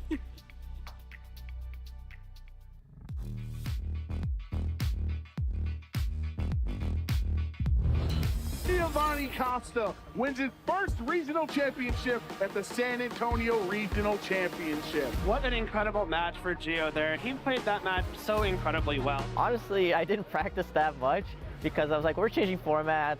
So I'm going to use what I'm comfortable with, which is Parade Draft, Goldango, Iron Hands, Flutter Mane, Ogerpon, and Urshifu. I think this team has every component I need to make everything work. I think the Parade Draft was probably my biggest counter to people in this tournament. A lot of people don't see it coming when like we start hitting with Hyper Voices and Side Shocks. The damage is kind of crazy actually. And I was like, this Pokemon is very good, not a lot of people are using it, so I'm gonna keep using it until I can have a good result. I played a lot of really great players in this tournament. When I was facing Joseph Ugarte, he's a great player. That was probably the most scared I was of the top cut. And now has to prioritize going after the Iron Hand. Is it enough damage? It is not. So well played by Gio. It's finally time, Jake, to get into our Masters Finals here at the San Antonio Regional Championship. Giovanni Costa versus Raghav Malavia. IGN does double connect onto both of Raghav's Pokemon, though. Okay, completely taken out. The critical hit on the Rillaboom. The double crit! The double crit! What? On the Rillaboom. There's the critical hit. In game 2, turn 1, once I got that knockout into Landers, I knew I was going to be the champion. I think my mind just kind of like exploded from there. I had no idea what was going on. My body was playing for me. It feels amazing. I've been playing Pokemon for 7 years. Being able to finally call myself a regional champion feels so good. Am I winning Worlds this year? This win proves that I have the capabilities of becoming a champion. Other players should consider me a threat because I'm kind of crazy. I'll make some weird team that nobody saw before, and I won't settle for anything less than the best.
want to be the best, you got to beat the best, and Marco's proving he is one of the best trainers in the world. My main strategy was to use the tailwind mod, so a really offensive mod with the Tornadoes, Arcanine, Worship of Water, and Iron Hands. Now a head smash in return. This could be a lot more damage. One hit KO. My main plan was to overwhelm them with damage with the tailwind mod, and also to keep Iron Hands and Urshifu alive. Now it gives Marco the opportunity to bring in this Iron Hand. Goldengo and Amoonguss are extremely good in this format. I adapted my strategy during the Swiss round. In fact, a lot of times there were a lot of teams that were really weak to the Goldengo Amoonguss core, so many times I would end up bringing that. Now, Spore into the Reggie Alecki's. You played into Marco's trick.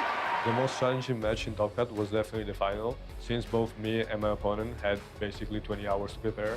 This is the rematch of all rematches, each of them taking a loss to each other in Swiss. Both of us really tried to think about every option that the other one had. It's time to get started with match number 1 here, the grand final. Drain Punch will be a super effective hit, getting some of that HP back. The forfeit comes on through. Game number 1, going over to Marco Silva. I think in both the end games, in game 1 and game 2, I can understand that at some point my opponent didn't really have much way to touch my Iron Hand. Now his Iron Hands will be the only to act on the turn, and he'll start dealing some damage and finish off the KO in the NDD. So at that point, I kind of knew that I just had to click the right couple of moves, and it was basically over from there. Looks like both of the trainers know. Wild Charge goes off, takes the final KO. Marco Himata Galadora Silva is your 2024 Latin America International Champion, having etched his name amongst the great as an international champion for not just the first, but the second time in his VGC journey. So nice, he's done it twice. I don't have a specific strategy. I try to win as much events as possible, but the main goal would definitely be winning the World Championship. I think a lot of players already consider me a threat, but I should never underestimate my opponents.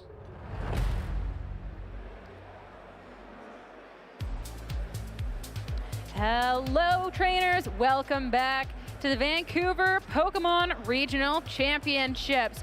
Round 5 is about to be underway, and we had a fantastic series to be kicking off our day, and I cannot wait to dive into even more Pokemon VGC action. Sierra Dawn, yet again joined here by Joe Brown. We'll be taking you through our round 5, which is exciting because we also have a community vote ahead of us. Yes, these are some of the most fun rounds when we get you, the audience at home, involved, and you get to feel the power of picking the next match for this round. And when that goes live, you'll be able to vote for that. We'll be showcasing some of the team archetypes that are facing off against each other in this round. So if you really want to see how X Pokemon does against another type of archetype, definitely make sure that you get that vote in and lobby everybody else in Twitch chat to vote your way too. Yeah, if you ever sat there like, wow, I really want to see this matchup, or wow, I could pick so much better than them, this is your opportunity to have your voice heard. And it should be fun because we're still at the point of the day where, of course, we are highlighting 4-0 trainers. So trainers that have definitely been showing so far in the competition. These teams can be stacking up. But for this one, kind of picking a couple of Pokemon that might be a little bit more on that quirky side for those of you that are like, I only use 0.1 usage percent Pokemon out there. Yeah, these middling rounds at a regional are fun to showcase teams like this because, you know, not for nothing, but sometimes it's hard to get to round 7 with an uncommon Pokemon at 6-0 for us to showcase on the stream, right? So in round 4, round 5, round 6, these areas are where you can get some of those fun Pokemon that might not be having a clean slate going into the later rounds and might have to squeak in to day 2. And before anybody goes like, wow, you're going to be featuring the Slitherwings out there? No, we are going to be, like, again, teams that are 4-0, so maybe it's not going to be as out there as you would hope. We're not going to see a Moltres, but, you know, maybe we'll see Articuno-like levels of cool out here. Yeah, I was going to say, you know, before a few weeks ago, we would have said, oh, you're not going to see an Articuno on the community chest, but now you genuinely might if they're Pokemon or if those people are performing well with those archetypes. So the world's your oyster, Twitch chat. Do what you will. And if the world's your oyster, you can bring Slitherwing to a tournament. Because as Dwee is so rudely reminding me right now, there is no Slitherwings in this competition. I know, So Dwee. it's not even possible for Slitherwing to be 4-0. I'm dreaming. All right, Dwee. All right, I hear you. I get it. But no, we'll be able to see other fun Pokemon that people are bringing to the tournament. There is a lot of great matchups out there too. It's really hard to pick 4 of them for people to vote down. That's the tough part about these tournaments. There's so many cool things. Yeah, I mean, we see some Primarinas, we see Skeledurs, we see a Smeargle. You know, Yeah, there's some wacky things Yeah. at 4-0 right now. Yeah, but of course the poll is up. Make sure you can vote while you can to have your voices heard on what you want to be seeing next. On your, because I'm not quite 100% sure what they got. We got great people behind the scenes picking the matchups. What is your personal, like, wow, if I could really just cast anything in the world right now, like what that is within the realm of like the Pokemon Vancouver Regional Championships world, what would you want to cast? Well, yeah, I can't say GS Cup or whatever because that's not what we have. That's not what No is. Kyogre. What tier Yeah. do you want to cast? I really want to see like a new Spam team with Iron Crown. It's kind of fallen off the last couple of weeks at least. It has been 6 weeks since we've had an event in North America, so I'm not sure how it's been doing at Premier Challenges and local tournaments, but I think that was it was an interesting archetype when Regulation F started because it was not, you know, Armarouge is a pretty middling speed Pokemon, so it was tough. It was tough in Tailwind, tough in Trick Room, where Iron Crown is pretty fast and you have booster energy as well. So like, I really wanted to see how that team would evolve, and maybe the increased domination of Incineroar has threatened a lot of those Spam teams from playing well. But like, I would, if you're asking me like, what's one archetype I would just love to see on stream besides Articuno, obviously, I think I would want to see a new revamped Iron Crown Spam team. Okay. I think for myself, There was an Iron Boulder that got 9th at Utrecht, by the way. So that's another psychic type. You know, Sure. if you put in DD next to Iron Boulder, who knows? Iron Boulder, if it catches you off guard, I always forget about Mighty Queen. Like it can. Yeah, someone asked Justin it's a Tang how he special feels move. protecting in front of Iron Boulder. No, that's who you can't do him like that. He's not even no. I think for myself, I always love seeing like the Sun teams. I mean, that's my favorite archetype to be running. But I also just think it's quite interesting because like the Sun, it's like an aggressive mode to play, but you also have different options to kind of be slowing down, especially since I am impartial to kind of like more Encore-y type of Pokemon that you can see. So it's like, what are you gonna get? Are you gonna get the all-out aggression? Or are you gonna Encore them to Oblivion? Who knows? That's the fun. Yeah, I think Sun is probably the most viable of the weathers, just not because of the Sun Pokemon, right? Where obviously Torkoal is frustrating, or Jumpluff, or Sui and Lilligant. Like some of the chlorophyll abusers can be frustrating, but I think it's really those Paradox Pokemon, the Protosynthesis Pokemon that, one, importantly, they don't share the fire typing, and that's one of the worst parts of when you're building a weather team, when you share typings, and if you share typings, you share weaknesses, right? Which makes your team less well-rounded. So when you have Fluttermane or Roaring Moon, or I think we saw a Brute Bonnet top cut an event recently. So if you have some of these Protosynthesis Pokemon that don't share those fire typings, it actually makes your team more well-rounded. Especially too, one of those Pokemon that like you're talking about, oh, well, it doesn't have to be a fire Pokemon. Walking Wake, because not only do you get the coverage of a water type, which might actually struggle in a Sun archetype, but you have a move that gets not neutralized by the Sun, but actually boosted by it. I think Walking Wake kind of suffers with its how speedy it is amongst other things. It definitely, the typing can be good if you're up against a Rapid Strike or Shifu, can be absolutely dreadful if you're up against a Fluttermane. It definitely hurts, but I've really enjoyed seeing who's been able to kind of pilot it to some better results. We've gotten to see it a little bit throughout the season. I think in later formats that might actually get to be a really interesting Pokemon. I don't think we'll quite see it in Vancouver. I don't think it's timed quite yet in the Sun. See what I did there? There you go. It's too rainy in Vancouver. It's we too can't rainy. see it The yet. Pelipper, Tommy's Pelipper is causing too many Once summer struggles. hits, you know, maybe Walking Wakes everywhere. I would love to see, I know you and I, we've been big on Walking Wake since the beginning of Regulation F, and it really has not, it's not held up to those expectations the way that Raging Bolt obviously has, which is one of the top 5 Pokemon in the format, you can argue. And then even Gouging Fire has had some success. It has multiple second place finishes at regional championships for Gouging Fire, right? So it's like, it's on the cusp, it's right there for breaking through. So I don't think if you go back to November, December, when people are starting to analyze what could be this new metagame for Regulation F, I think people would be surprised if you ended up fast forwarding and learning that Walking Wake is arguably the worst of those 3 paradoxes. It's the coolest looking, but it's just not there. Whoa, but whoa, whoa. Raging Bolt with the neck? We're not fighting right now. So instead of talking about the top Pokemon, we'll talk about the top players that we're seeing so far in the competition and update with our Swiss rankings. A lot of 4-0s here, and we got some Canadians here at our 4-0s too. Yeah, it should be exciting to see what happens in this upcoming round 5 match, but you'll see some of the similar names that we showed last time. Neil, Kimo, Navjeet at the top of these 4-0s, and of course, you know, it's kind of just how it's paired right now. The longer it goes, you'll start having those players in the top 8 slots. They'll have better records than everybody else, but currently everybody in those first 16 slots are even at 4-0.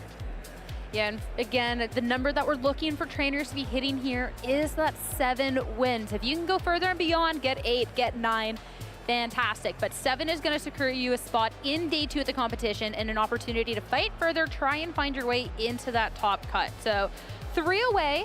You still have quite a good amount of Pokemon ahead of you, but you're definitely starting off well. Yeah, I think, you know, a player like Aaron Brock, who's been playing well, seems to play just sometimes comes out of nowhere at regionals where you're not expecting it, but has done it so much that you should expect Aaron to play well. Played day 2 of World Championships, top cutting the first regional Scarlet and Violet back in San Diego last year. So Aaron is definitely a player out here at West Coast events that you should expect to just perform very well. Well, we have our Swiss rankings so far, but we also have our notable pairings and get to find out the results of what the community picked. All right, it's going to be Noah Macau's going up against Navjeet Joshi. This should be a lot of fun because if I'm remembering the teams correctly, there is definitely a couple of Pokemon here that would be interesting to see how they pair up against each other. Yeah, definitely for starters on Navjeet's end is the Screamtail Raging Bolt combination. No Torkoal, sorry, Sierra, to activate that photosynthesis, but even Fluttermane as well would have been nice to see. And Navjeet is a great trainer, getting top 8 last year as well. So a little bit of home cooking potentially as the Canadian player that can perform well in Vancouver. Well, especially too, not just top 8 at the Portland 2023 Regional Championships, but also with Screamtail. The Screamtail has been a Pokemon that he's been using for quite a bit. Sometimes we'll go into a different team archetype, but the Screamtail has definitely proved reliable for him so far. So that'll be quite interesting. This is definitely, you're talking about, it's always the talk. Do you play what's good? Do you play the comfort? And I think this is a little bit of both.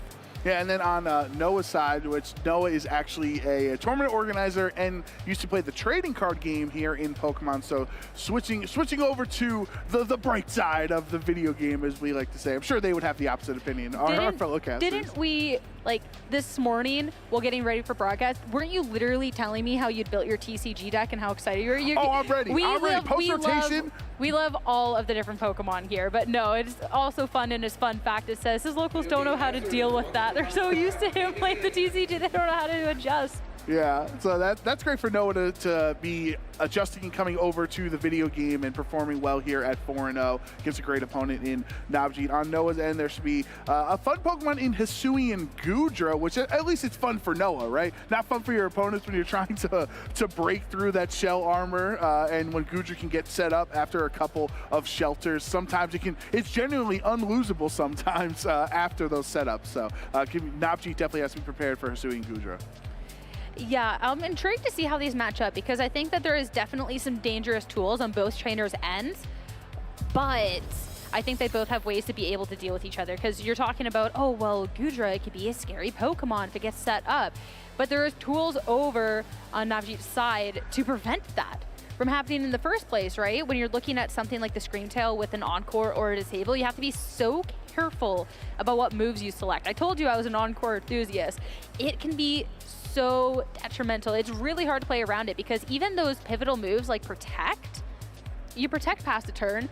Well, next turn, there's a good opportunity you're going to get Encored right into that, and that's going to be a useless Pokemon for the next few turns. So you have to navigate this so carefully on Noah's end, and we'll have to see how he can handle that. Right. I mean, the Screamtail essentially, when it's on the field, it forces you to think 2 turns ahead because not only is is the move I'm going to click this turn advantageous for my position? But also, if I get locked into this move the following turn, how does it affect my strategy? So if you click protect, if you're in the now and worried about clicking protect this turn, then you will just be locked encored back into the protect. Or if you click follow me or something, if you have a redirecting Pokemon, that encore will force that, which then ensures Nabjeet's end. He knows consistently these attacks will be redirected, so I can just go for super effective hits into that redirecting Pokemon. So even just the threat of encore, right? You don't even have to click it, and it can force, like, I can't protect this turn because I'll just be encored, so I'm just going to swap out, and then the Pokemon that switches in takes a lot of damage too, so it's really frustrating sometimes if you're not prepared.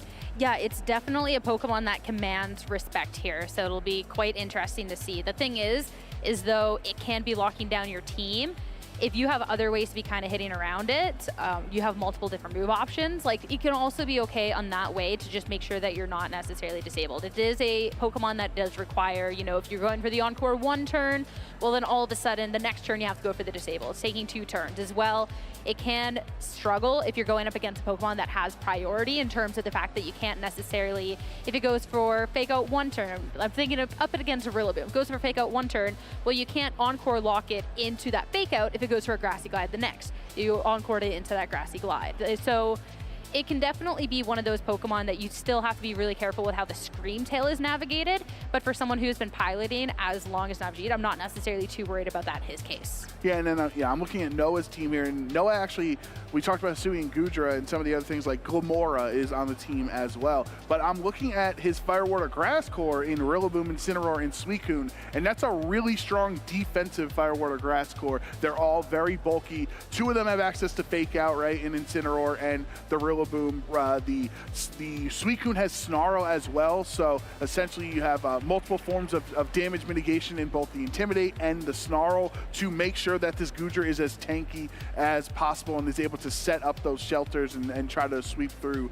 the game. So I'm really I'm really excited to see how Noah will be able to use this Suicune potentially in this matchup against Nabjeet's side to help support the Hisui and Gudra.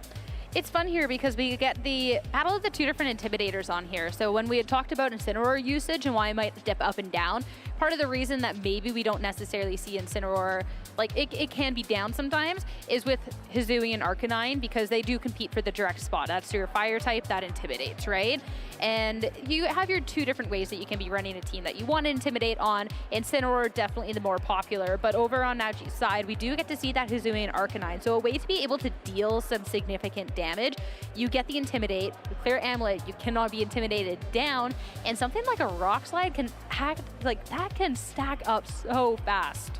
Absolutely, and just even having access to Protect on Nabjeet's Hisui and Arcanine here is not common. Most Hisui and Arcanines were running Choice Band when it was a very prominent Pokemon, so that could be a tech that could really help Nabjeet out and stalling out games, being able to keep his Hisui and Arcanine healthy. But when you look at Noah versus Nabjeet, you know, we're talking about the uncommon Pokemon, right? The Pokemon that aren't on the top 12 graphic. We know Raging Bolt, we know Ogerpon, we know Fluttermane. Let's focus on that Scream Tail and Hisui and Gudra, because you're not necessarily safe to just click the same defensive options against a Scream Tail on your team. But then again, if you can break through the Encore with 3 Shelter Boosts, that's also not too bad. But the thing is there's also the Disable. So that's where a Pokemon like Scream Tail is going to have a little bit better of an odd up against something that only has Encore, and you can let your opponent's Pokemon get out of control. Notably as well, when you're looking over at the Fluttermane over on Noah's end, it is going to be that booster energy. So you have different ways of also setting up your Combine Protect. That can be scary when you're going up against the Scream Tail, but notably, you're not choice item locked. You're not going to be into that choice specs to where all of a sudden you can be punished so much faster and easier by the Scream Tail over on the opposing end. And Glamora was one of Scott's predictions as a Pokemon that he expected to see performing well this weekend. And Glamora, kind of similar to a stall team, the way Glamora was usually attached at the hip to Dondozo. Now it's on the Hisui and Gudra side, right? You have Toxic Debris. You're able to just make everybody poisoned on the other end, and that residual damage is what's going to be able to make up for Hisui and Gudra's lack of damage that it can provide. At least as a Steel type, you do have access to the Body Slam, or excuse me, the Steel attack into Scream Tail, who would be be weak to it. But Noah's fun fact here, former tournament organizer, as we said, and trading card game player. So going from the TCG to the VGC on this end. Hey, there's a lot of people that will translate over or kind of do both. So it's definitely somewhat of a different skill set that you're going to have for that. But even just having that ability to be thinking ahead on turns, which is so pivotal here in Pokemon, both for the TCG and for the VGC, is definitely a good skill set to have just kind of going on forward for yourself. We'll take another look at the Screamtail team and a couple of other key notes on this. We will get to see quite a bit of big damage coming out. Not necessarily something we always will get to see with Screamtail set, but a couple of the, oh my gosh, things that I see. Rock Tomb on the Screamtail. Good way to be slowing down opponents in Pokemon, as well as Raging Bolt. We get Bug Terrestrialization. Terra Bug, this has been a meme that people have posted so often online. Like it's kind of, people call it a best of one strategy where you play Terra Bug Raging Bolt or Terra Bug Heatran or some of the other Terra Bug options just to win the mirror, because so many other of the Raging Bolts are Terra Grass, and like you run Terra Blast and stuff. But Terra Bug makes it that you resist a ground attack instead of being weak to it. Unfortunately for Nabji, we got some bad news. You are not a Glamora enthusiast. However, Noah very much has the Glamora on the other side of the field. My biggest question is this just a personal choice? You look at Glamora, you're like, nah, I'd rather not. Or is it more so because this team struggles against it in some sort of way, or that's annoying, or you don't want to be going up against it? Because two very different outcomes from that. Because you know what? I like Glamora as a Pokemon, but if I'm facing down against it, I don't enjoy it either. But it's time to get started with game one here. Bad news for Navjeet. There's a Glamora over on Noah's end. That'll be the Rillaboom as well, whereas Ogerpon, Wellspring, and Fluttermane leading the charge over in the opposing end. So Navjeet does have his Fluttermane as one of his strongest attackers, as well as some redirection with Ogerpon. However, what's really tough for Ogerpon is, as a grass type, Glamora having access to same type attack bonus, Sludge Bombs, hitting it would be super effective. So does Navjeet want to waste his Terrestrialization this early, turning into a water type that you are no longer weak to Sludge Bomb? However, Grassy Glides and Wood Hammers would then become super effective from the Rillaboom. So I think Navjeet's Ogerpon is in really a tough spot if Noah does go all out. Spiky Shield from the Glamora to start things off. Make sure you're not going to be hit, as well as scout out what's going to be happening on the opposing end. It will be a Follow Me from the Ogerpon and a Psyshock into the Glamora. Fluttermane's move of choice, the fourth move, always up for debate, but a great way to be hitting into that Pokemon. U-turn into the Ogerpon Unteracialized. That's going to be bringing it down to just below half, and an opportunity for Noah to pivot out. Goodra and Cinnamoroar in the back. That is a lot of damage for the U-turn. Rillaboom is not a bug type, so that shows how strong it is on its physical attack. And now that Navjeet has locked his Fluttermane into Psyshock, Noah has to be prepared that at every turn, the Fluttermane can try to hit it super effectively. Noah's Glamora has the Terra Grass as its option for Terrestrialization, which definitely helps you against ground types, and as well, in this case, would mean that the Psyshock would only be a neutral hit. So definitely, Navjeet has to anticipate a Terra Grass coming out on this turn. Since Ogerpon's already half health, if Noah can get rid of Ogerpon this early on in the match, then you can't redirect any damage later on. Which would definitely be so nice. At this point, though, Terrestrialization, that Glamora, just as you were talking about, I feel like Glamora can be a little bit of a Terrestrialization hog out there, because your original typing's a little tough on the defensive end of things, so that'll definitely try and help things out. That'll be the Follow Me once again coming out as Psyshock, going to be hitting into that Glamora, bringing it down to just below half. But not KO'd means it can go for this Meteor Beam, overflowing with that space power, special attack boost, and with the Power Herb, that is going to be the one turn. Will it connect? It will. And that is going to do a lot of damage, taking care of the Ogerpon once and for all. Yeah, and that's always the worry, is you set it up, you get the special attack boost, and yeah, +1 if you miss, it doesn't matter. But Goodra is safe to click Shelter this turn, boosting up its defenses. However, since Navjeet does have a free switch into the field, if Navjeet brought the Screamtail in the back, you can bring it in and start to click the Encore Disable strategy, which Noah has to be prepared for. and that's the dangerous thing. It looks so good on paper, the Ogerpon gone to make sure you're not taking that damage, but the free swap, and you're going to be stuck there when you're looking at the Goodra because of that situation. You have to imagine it could be that lock potentially this turn and disable soon to follow. Now you have a choice if you're Noah, because as well, you are going to be threatened with that Glamora this turn too. So what do you want to do? Glamora's in such a tough spot right now because the grassy terrain recovery makes it seem like potentially Psyshock might just barely miss the KO. It did just over 50% the last time around, so now you are recovered. But if you want to ensure you live the next Psyshock, you click Spiky Shield. You can't click Spiky Shield in front of a Scream Tail because you'll get encored into that slot. So does Noah play it risky, hoping that it would be able to survive that Psyshock and just go for the raw damage with a +1 attack? Navjeet, no risk of losing that Flutter Mane this turn around, swapping out into that Qian Pao, and there it is, Encore. Whether it wants to or not, Goodra has to click the last turn it went for, which was the Shelter. At least, though, you do not have to worry about Disable or anything else next turn. Sludge Bomb, one hit KO on the Scream Tail. That ends up being a great turn for Noah, playing it risky, hoping that if Navjeet stays in and the Psyshock would not knock out, you get the Sludge Bomb getting rid of this Scream Tail. Now, the Suian Goodra doesn't mind taking these next couple of turns, forcing the Shelter, because the Flutter Mane has to lock into something, and whenever the Encore ends, then Hisuian Goodra would be able to just hit it with a heavy slam. But right now, because of the 2 turns of grassy terrain recovery, at least he doesn't feel like Glamora will be knocked out from a hit. It's tough because, sure, the Goodra could have just kept sheltering and kept getting those defense boosts, but eventually, too, you couldn't do quite much. Whereas I love swapping in this Incineroar, get the Intimidate down over on the Qian Pao, making sure that it's going to do little damage, especially since it has no capability of switching. Sacred Sword, a lot of damage into the Incineroar, super effective hit. It's not going to be enough. Spiky Shield means Moonblast is not going to be hitting into the Glamora this time around.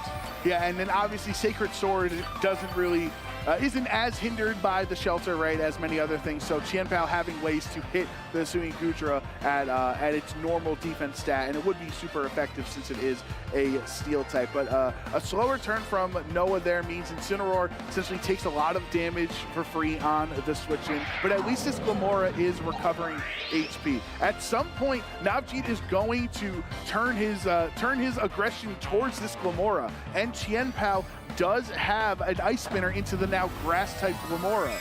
He's already respecting that Glamora because he did try to fire off the Moonblast, which would have been that same type attack bonus hit to surely be able to clear it off this turn. So definitely having that respect over here.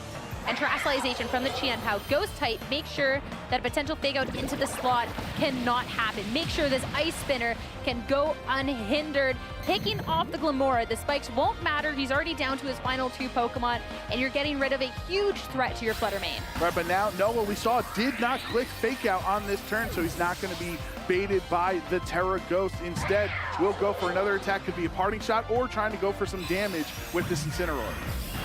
Moonblast, though, will be more than enough to KO the Incineroar. Sure, the Qian Pao had that Intimidate drop, but the Flutter Mane still at its full potential.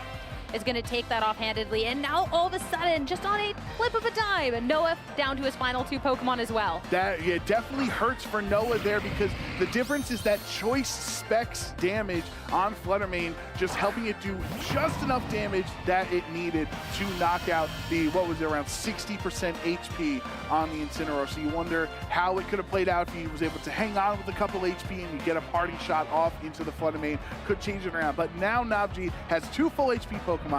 The Flutter Mane has no problem being locked into Moonblast into either of these 2 Pokemon here. And the Qian Pao has already terrestrialized, so you're gonna, as long as you have access to Sacred Sword, the Noah's Shelter strategy is not going to be too effective.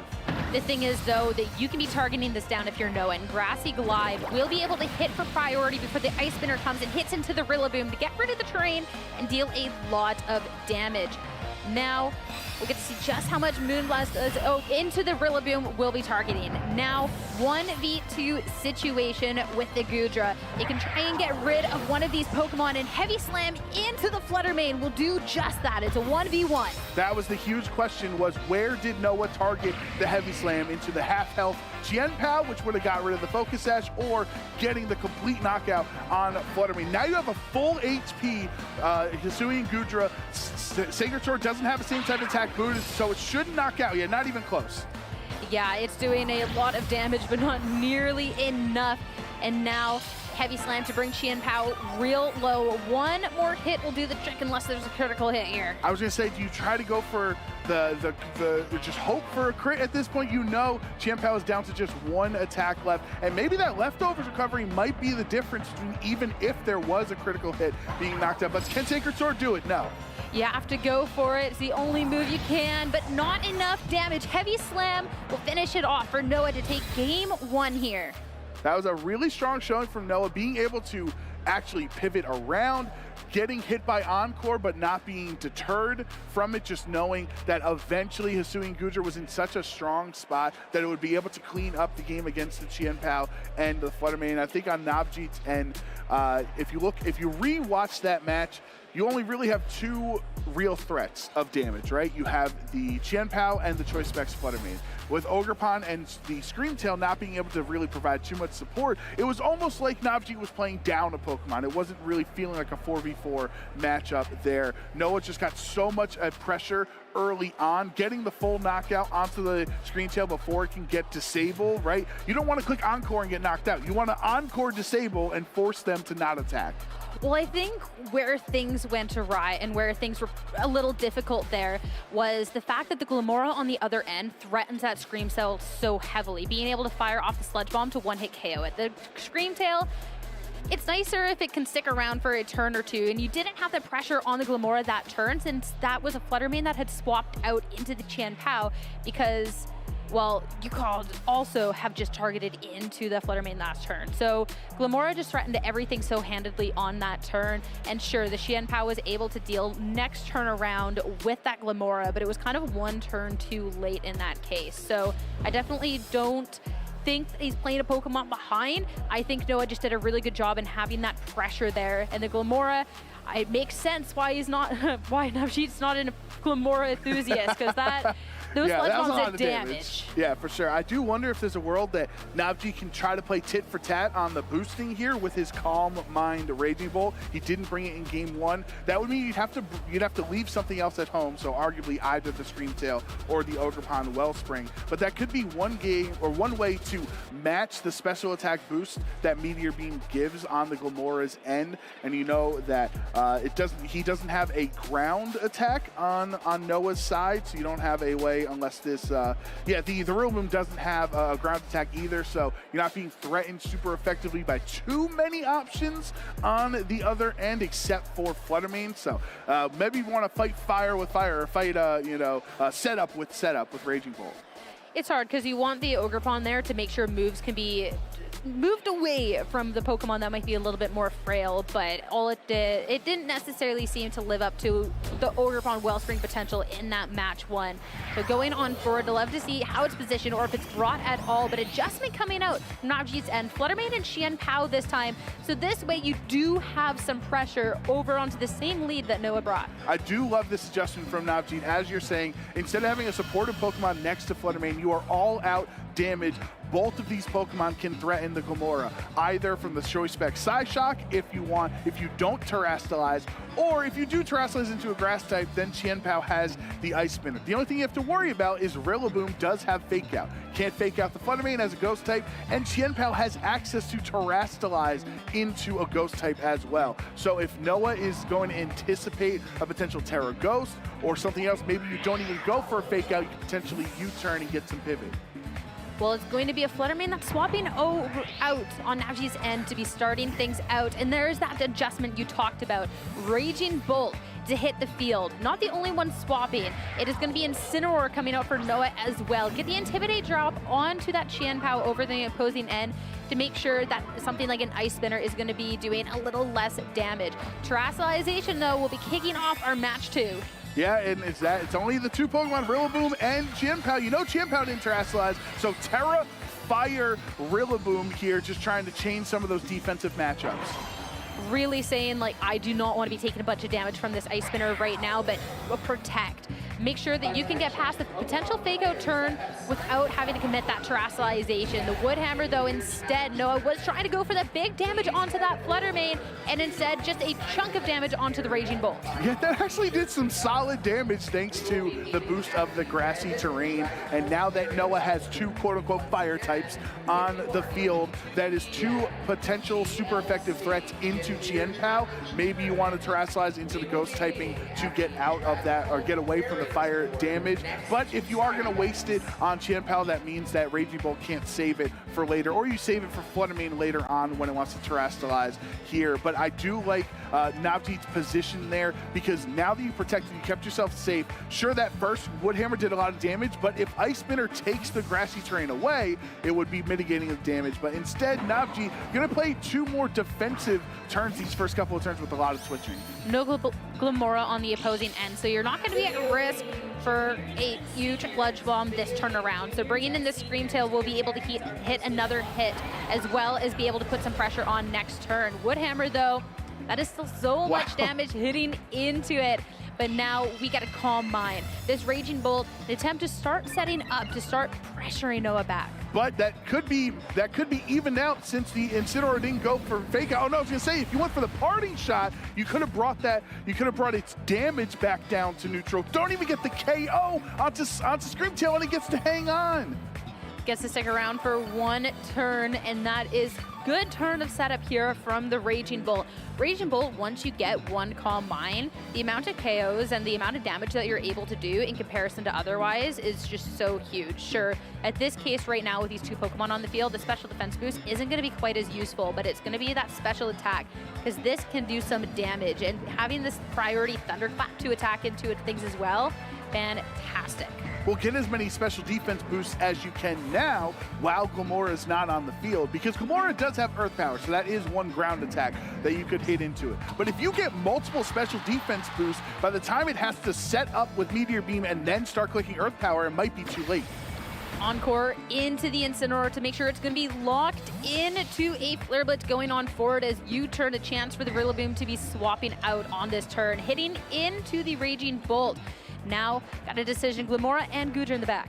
The longer you wait to bring Glamora in, the more Calm Minds Raging Bolt can try to set up to mitigate that damage. And it's so smart to encore the Incineroar, because Flare Blitz, sure, you could knock out this Scream Tail on this turn, but Flare Blitz ensures that he cannot be parting shotted and lower that special attack stat. Especially, too, with that being targeted into the Raging Bolt. That is absolutely huge, because if it was going to be that parting shot too, I mean, you're going to be targeting into that slot. So making sure that you're going to be hitting a not super effective hit. You're going to get that turn of recovery with that grassy terrain here. Super, super well done. And now Goodra on the field. If you want to go for a setup, you're still staring down that Scream Tail on the other end. They are pretty low Pokemon on the other end, though, so you can't go on the offensive to try and pick it off to make sure that Scream Tail can't be a thorn in your side later. And the one thing that worries me with this with the Raging Bolt is it has been brought down to under half. So even with some boosts to your special defense, at that point, Rillaboom with Wood Hammer or Incineroar with the Flare Blitz, like those physical attackers can start to try to knock it out. And even with +2 special defense, under half HP and Earth Power is still going to be pretty strong. Rillaboom swapping out, but this is where you can make sure that you're not going to be taking any more damage down the line. Disable into the Flare Blitz that was already encored, which means Incineroar won't be doing anything this time around, and that cannot be said for the Raging Bolt. It won't be enough to pick up the KO, but a lot of damage. That Assault Vest was key there, as we saw Rillaboom being brought down into the red. If it was holding Miracle Seed or something else, it would not have been able to endure that hit. Now that Rillaboom has come onto the field, you do have access to the Fake Out. It is a dangerous play because you could get encored into the Fake Out potentially on the next turn, but you got to do something to stop the Raging Bolt right now. See, it's dangerous to go for just that raw encore after the fake out, but that could have been fun too, because the thing is you have to get it right away. There is still the Grassy Glide potential. Incineroar That is a slot for now, so it's going to be a swap slot. Glamora coming back out onto the field.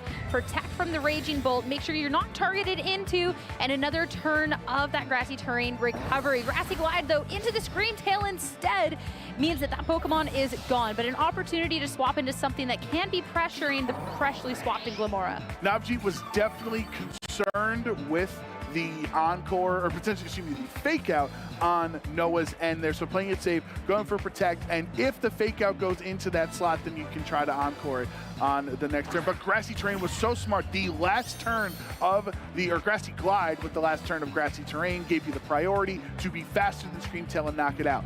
This isn't an easy spot though, because all you did by knocking out Screamtail was allow a full health Choice Specs Flutter Mane onto the field without taking damage. At least over on Noah's end, he does have the chance with the Glamora to Spiky Shield past this turn. Sure, you know this Flutter Mane can pressure you, but you do force it to be locking into a move, which means you do have enough Pokemon in the back that you can be pivoting around it. You have already used your Terastallization, so you can't be scouting it out and then Terastallizing into that grass type, but you could potentially swap into something that could take that hit better. What's really tough for this Incineroar switch-in on Noah's end is you're facing down 2 special attackers on the swap. So it's not like you're going to be able to mitigate any of their damage output, but you also want to save Rillaboom at some point to reset up Grassy Terrain to give you that access to priority Grassy Glides again. So it's a tough call. Making sure the Glamora is extra safe. It's going to be swapping out, and a potential for Fake Out pressure onto the Raging Bolt next turn around as Terra. That will be coming out for Navjeet, and that is going to be into the Flutter Mane, looking to put the most pressure on. If you have to lock into a move for what could be the rest of the match, you want to make sure it is doing as much as possible.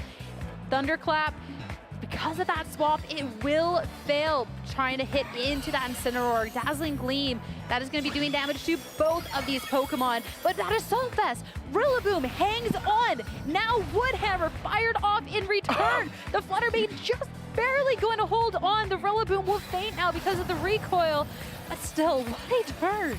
I don't know if it's greedy to go for Dazzling Gleam, but it really is not. The Moonblast would have knocked out, and you know Incineroar's full HP anyway, so it's not like you're going to be claiming 2 knockouts on the turn. So going for the spread Dazzling Gleam with less base power lets the Rillaboom delete 99% of Flutter Mane's HP. And the thing is, too, is sure the Flutter Mane held on, and that's so nice because the Flutter Mane can be such a speedy Pokemon, but also it Terastallized, and it was an Incineroar that swapped in the first time around. So you can be trying to just shut down this Raging Bolt or attempt to hit into the other. If you don't think you're going to be taking the much damage, though, and Dazzling Gleam definitely doesn't pack that same punch that a Moonblast does, you can just try and make sure that the Raging Bolt does absolutely nothing. And it was a really good spot at first for Navjeet on that turn because he was rewarded for his patience, right? We talked earlier on, don't Terastallize Chien-Pao, don't fall for the fake out bait because you have to save Terra Fairy for later. So he got to that spot, but it just barely didn't do enough damage. Fake out into the Pokemon that has the Protect instead of the one with the Choice Lock. And now Dazzling Gleam is going to fire off a lot of damage on both of the Pokemon. Critical hit onto the Glamora, but not enough. Meteor Beam, we've seen that this isn't necessarily the most accurate. It will get to power up the special attack.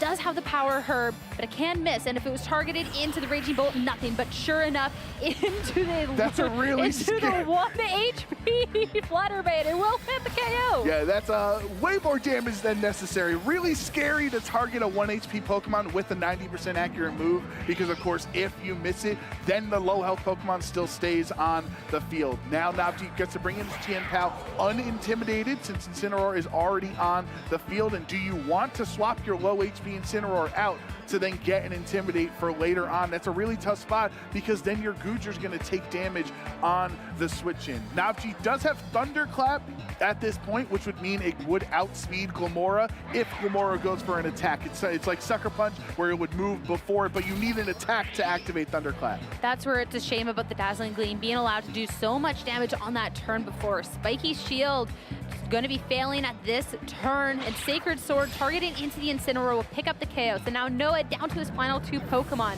This Goodger hit in the back. It does have full HP at this point, but still dangerous. Well, and that's why it was tough for Noah on that turn because Sacred Sword was going into that slot either way. It was either knocking out Incineroar or hitting the Hisuian Goodra with super effective damage and no shelter boost at this time. So Navjeet has really played this game very well to a point that you have multiple special defense boosts on this Calm Mind, which +2 special defense is more than +1 special attack from the Meteor Beam.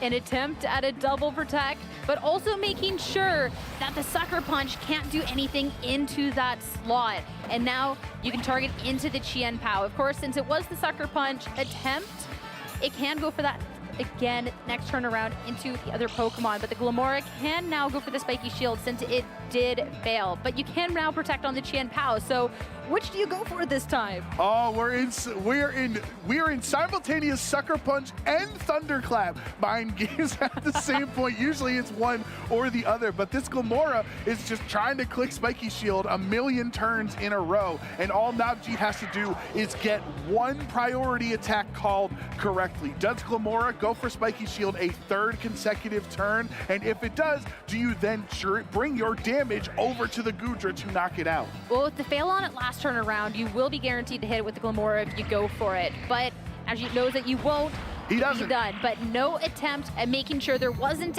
that Sucker Punch means the Glimmora will be taken down. And now Noah's down to his final Pokemon.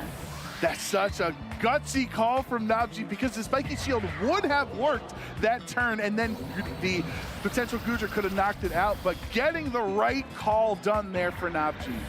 Seeing the amount of damage that Dragon Balls into the Goodra wouldn't have mattered, would have been able to take care of the Troublemaker either way.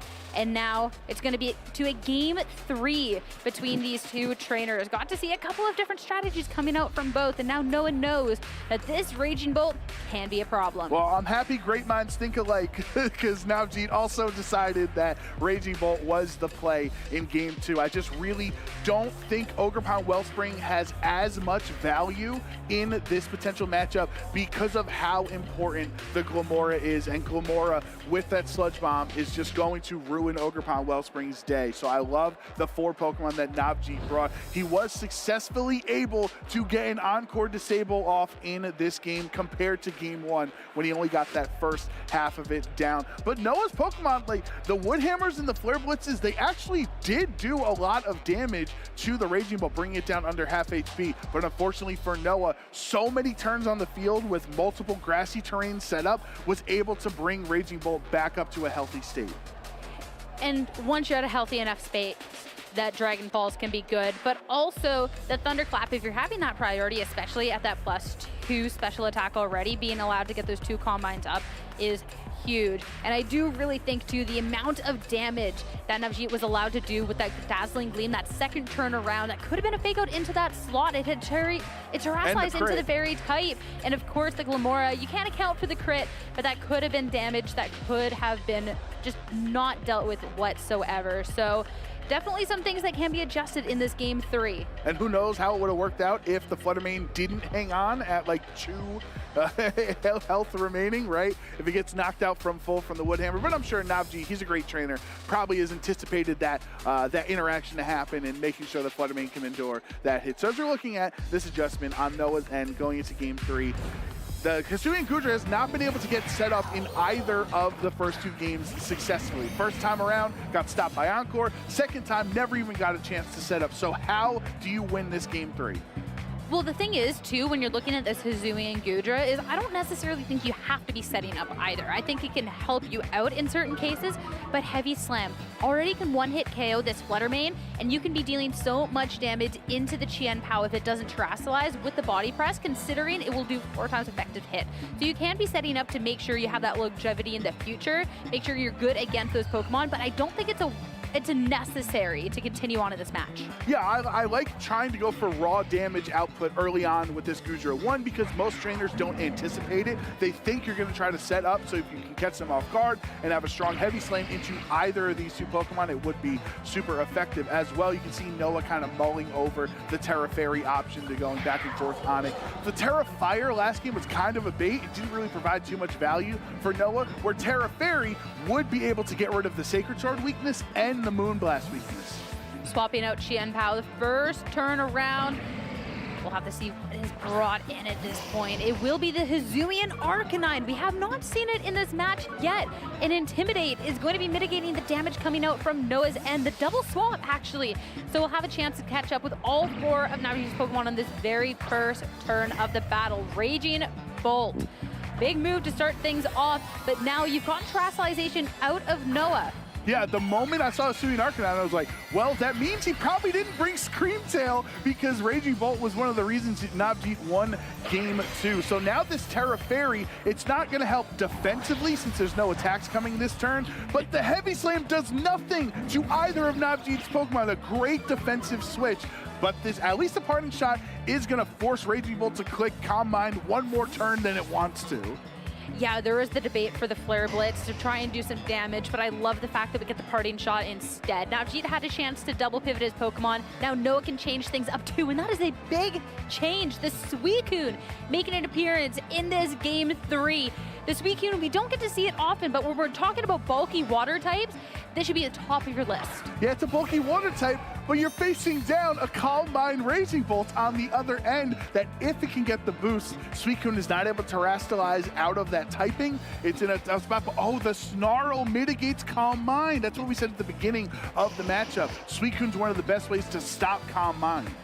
Yeah, you have your way to be able to just slowly make sure that this Raging Bolt cannot get set up. And even if the Flutter Mane was to try and swap in, well, the Snarl will affect it too. So this Suicune definitely a good way to be slowing things down. And it also just even puts the pressure onto the Hisuian Arcanine because you do not want to be taking his Scald into that spot. Flutter Mane, it will be the swap. Making sure that, hey, I can keep this Pokemon safe for later. Flare Blitz into the Goodra to start dealing some damage at this point. A no burn. Now the Snarl doesn't do the most damage, but not what it's known for at this point. And here is the shelter as Hisuian Arcanine is at half HP. Will recover a little bit more thanks to its leftovers. And now that you are Fairy type, you're not weak to a Choice Specs Moonblast on the other end. However, the Flutter Mane still does a lot of damage. Not as much since it took the Snarl on the switch in. And it was an unfortunate circumstance. Navjit had to swap Flutter Mane into that slot. Can't bring Qianpao in to break the Focus Sash, and you cannot have your Raging Bolt at -2 special attack. So Flutter Mane kind of just had to take one for the team here. But how much damage can a -1 Choice Specs Moonblast do into the Goodra? That's what we're going to have to find out. I mean, Flutter Mane, it is definitely cracked when you're looking at it on the special attack scale of things, but the more it can kind of do before that special attack gets dropped, the more dangerous over on Noah's end. Hisuian Arcanine, this will be the swap this time around into that Raging Bolt. It's not going to be for free, though. Sure, the Goodra has protected, and now the Flutter Mane does nothing. And with another round of Snarl coming out, both of these Pokemon are about to be doing less and less as this match goes on. That is a high-value Snarl, hitting the Raging Bolt on the switch in, and now giving Flutter Mane a second special attack drop as its Moonblast fails into Noah's Protect. So this is beautiful defensive play from Noah here in Game 3. When you see an archetype built around Goodra setting up and slow Pokemon with leftovers and Snarl and all of these things, this is how the team wants to operate. Get Goodra on the field, let it start using Shelter, and against 2 special attackers, just Snarl them each turn. And I don't think Noah team needs to set up all the time, but at this point, what is necessarily stopping it? The Scream Tail being left at home this time means that you can be clicking these shelters, you can be setting up this Goodra, and with less and less damage coming out from Navjit's end, you're almost completely free to do so. Terastallization will be an attempt at doing some more damage with this Flutter Mane into the Fairy type. A Thunderclap not going to do anything at all. Attempting into that Goodra, attempt at that double up. Now Moonblast, how much will it do at -2? Not nearly enough to get anything done in a round of Snarls. These Pokemon are looking weaker and weaker by the second. And I don't even think the -1 Thunderclap would have been enough. We see where Goodra is sitting at on his HP. Thunderclap fails though because he went for the Shelter, which is not an attack. raising the defense yet again. So Gudra is just playing so well right now that even, I understand Navji is feeling the pressure, he's feeling the heat. Let me go for the double target on these attacks before another round of snarls come in. But by missing the thunderclap instead of calm minding that turn, you ended up doing no damage and lost even more damage output from another snarl. Well, the thing is, you don't accomplish it much from the calm minds because you're just going to be brought right back down to a -2, and you need to be making sure this Gudra doesn't get even more out of control. And you don't have another way to be hitting it except for those thunderclaps, since you do have a dragon move and it is into that fairy type. Suicune, it has done so well with the snarls, so swapping out on this turn, just as the Hisuian swaps in over onto the other end, it will be Rillaboom now. This will bring the grassy terrain, and this can also allow this Hisuian Gudra to just be getting more and more health back. It protects this turn. You're going to get that grassy terrain recovery. You're going to get that leftovers recovery, and it's looking good. Since the Suicune is left, though, the Calm Mind is definitely a smarter choice this time around. And what was beneficial for Noah on that turn is how the swap out benefited his Rillaboom coming in after Hisuian Arcanine already hit the field, meaning this Rillaboom is not intimidated. It will be doing more damage. It is facing down a potential Flare Blitz on the other end from Hisuian Arcanine, but if Flare Blitz goes towards Rillaboom, that's another turn where Gudra is not being targeted, and this setup sweeper is able at +6 defense with body press. I don't care how strong you are defensively, you're not taking that. That's exactly it. You definitely had a strong point, though I think it was an attempt at resetting and make sure you don't get thunderclapped. It will be a swap out from that Raging Bolt now, though. Bring in the Qianpao into its place. Make sure that you get that sort of ruin, can do some more and more damage. None this turn, though. That Hisuian Arcanine is going to be flinching. Will be Shelter once again here. Make sure that no thunderclap goes your way. Final round of defense going up. Yeah, that Shelter is so scary. At least Navjeet has Sacred Sword to not care about it, but you're a fairy type now. So what do you want to do? You want to do +6 defense Icicle or Ice Spinners into it for neutral, or resisted Sacred Swords at the neutral defense? It's really kind of the Qianpao's in a really tough spot. The best bet would be to use the same type of attack bonus, Ice Spinner, and hope for a crit. But then you have the shell armor. Actually, the shell armor gets in the way too. So Gudra is just kind of in the perfect position right now. Gudra kind of good. I mean, this is what Hisuian Gudra players dream about in scenarios like that. Fully set up with the shelters. You're a fairy type, so Sacred Sword doesn't help. See, it might not be the Ice Spinner into the Gudra slot, but hitting it into the Rillaboom slot will be the one-hit KO, and you now get rid of that terrain. Make sure it can't come back. So the damage that you do to the Gudra, you just have to worry about the leftovers recovery. Not much damage from the Rock Slide. At this point, you'd be flinching for a flinch. But now Body Press will bring Qianpao down to its Focus Sash. I think if Qianpao didn't have a Focus Sash, that Body Press might have done like 900% damage to it with how strong he is, and Qianpao being 4 times weak to the fighting type move there. So now Suicune comes back out, kind of preemptively waiting for when the special attackers come back on Navjeet's side, right? We know there's a Terra Fairy Flutter Mane in the back, and there's a Raging Bolt in the back. So once you knock out Qianpao, once you potentially knock out the Hisuian Arcanine, then this week you can go back to snarling everything. Well, also doesn't feel too pressured on that turn. We'll take the Sucker Punch coming out from the Qianpao, but notably it means the Gudra is left alone, and Rock Slide as that double up will get the Citrus Berry recovery, bring it back. If there's any flinch over on to that Gudra, it could help out. Snarl just gonna cover for a swap, deal that last little bit of damage onto the Qianpao, and no flint on the Gudra means a humongous Body Press coming out to bring Navjeet down to just final 2 Pokemon, that Flutter Mane and the Raging Bolt.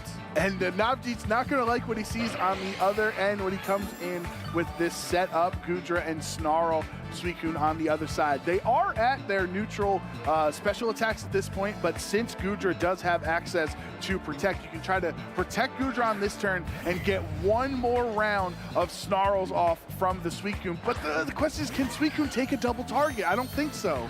That's the thing with the Suicune, especially when you're looking at something like the Thunderclap coming out from this Raging Bolt, since it is an attacking move, that is something that can be doing that damage into it. So if you go for that Snarl to lower that special attack of these two Pokemon, well, you're at risk of losing your Suicune at the end of this. So it is definitely the decision you have to make on this turn.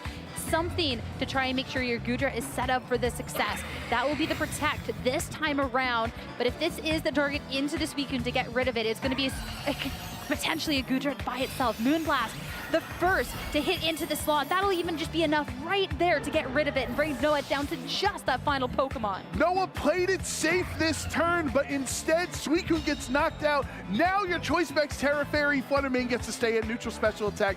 Raging Bull gets to stay at neutral special attack. So Goodra is gonna have to try to 2v1 this without any damage mitigation. Incineroar's here at least for one fake out. Now that Flutter Mane's a fairy type, that's good that you can fake out the fairy type. I forgot about Incineroar. I forgot about everybody's favorite cat, Incineroar. Okay, maybe this is what they're talking about when they're like, is Incineroar back? We're forgetting about him that easily there. No, this makes it so much better at this point. This can be dealing some damage and potentially those parting shots as well. Since there is the Terastallization onto the Flutter Mane, you can make sure it does nothing this time around. This could be the big hit into that Pokemon to get rid of it. But Calm Mind on the opposing end, this is an attempt for Navji to start setting up a Pokemon that can try and be dealing through the rest of this battle. Body Press, not super effective, but with a +6 defense will be more than enough to take care of it. And now that the trusty Incineroar is here and it's a 2v1 instead of just Goodra by himself, even with the special attack boost on Raging Bolt's end, you're not going to care about that with a Body Press going into that slot. You have 2 attacks. You can even Parting Shot with Incineroar if you want to try to bring that special attack down. But just so well played from Noah in this spot. Waiting the first 2 games, Goodra did not get to set up successfully, and now here in game 3, it's pretty much unstoppable. Body Press into the Raging Bull, brings it down to just a sliver of health. Let the Incineroar we forgot about to get that final KO, and Noah to 2-1 to bring himself to 5-0 on the first day here in Vancouver. Congratulations to Noah, and honestly, Navjeet played a great set as well. Both trainers making very strong adjustments throughout the entirety of those 3 games. Navjeet deciding to bring Raging Bolt in game 2, and that really helped. But then Noah swapping it up, kind of lulling Navji into a false sense of security by not bringing Suicune in the first 2 games. Swapping Glamora out for the Suicune in the end, and just the Snarls were so crucial. At every point, Navji was not able to do his maximum output of damage, and that allowed Hisui and Goodra to sweep through the game.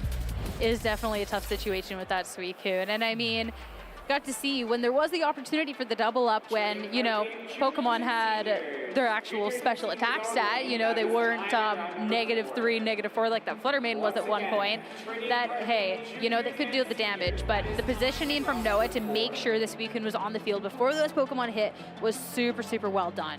Great job, Twitch chat. This was a good community choice matchup here between Noah and Navji, and this is kind of how we wanted it to go, right? We kind of previewed it, right, in team preview. Gudra's going to be important. Raging Bolt also has a chance to set up, but then Glamora can try to stop that setup, and you saw those interactions working out together. And to bring Hisui and Arcanine in game 3, that meant you didn't have Screamtail, and Screamtail was so crucial with the Encore disables.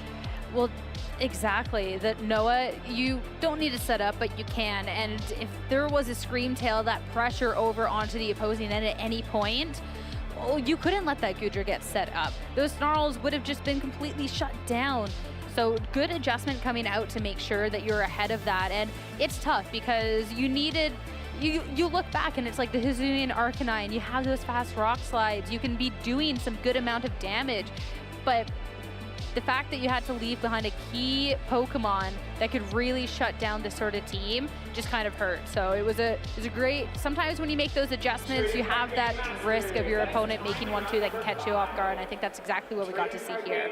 Yeah, it was almost like Navjeet lost game 1 because he had too much support, right? You had the Ogerpon and Screamtail together, wasn't working, wasn't jiving well into Noah's team. And then game 3, he arguably didn't have enough support by bringing 4 offensive Pokemon with the Hisuian Arcanine in that last slot. But you can understand the adjustment since game 2, Rillaboom was so scary with that really strong wood hammer into the Fluttermane. So, Nabjeet on that end, you say, okay, Hisuian Arcanine, Intimidate, Rillaboom. If it stays a Grass type, I have Flare Blitz. If it turns into Terra Fire, yet again, like it did in Game 2, you have the Rock Slide. So I understand the adjustment, but in that end, when you have 4 offensive Pokemon against Hisuian Goodra, you think it might work out because you can just bum rush into that slot, but without the Encore Disable, it was just not enough to stop the Shelter Sweep.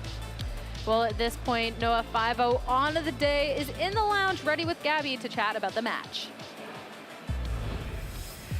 Thank you so much. I'm here with the Community Choice Swiss Round 5 champion, Noah, who was playing a really interesting setup with Hisuian Goodra. So Noah, first of all, how does it feel to be the Swiss Round 5 Community Choice champion? I'm surprised. Fair enough. I'm honored, thank you. But surprised nonetheless. Thank you. Yeah, well, Twitch chat, they can pick some really good matches, and I think they did a fantastic job. It really felt like you and your opponent were neck and neck throughout that entire set. So let's kind of run it back. I mean, Hisuian Goodra, where was the inspiration for such a unique Pokemon pick? It's actually from my friend. His favorite Pokemon is Hisuian Goodra, and at Toronto Regionals, he was like, "Can you hunt me a shiny Gumi?" And I was like, okay, so I Dragon Sandwiched. I got 2 shiny Goomies. Let's go. I gave him 1. He actually did really well at the event. A couple unlucky plays, and then he just missed out on day 2. I did terribly because I don't want to talk about it.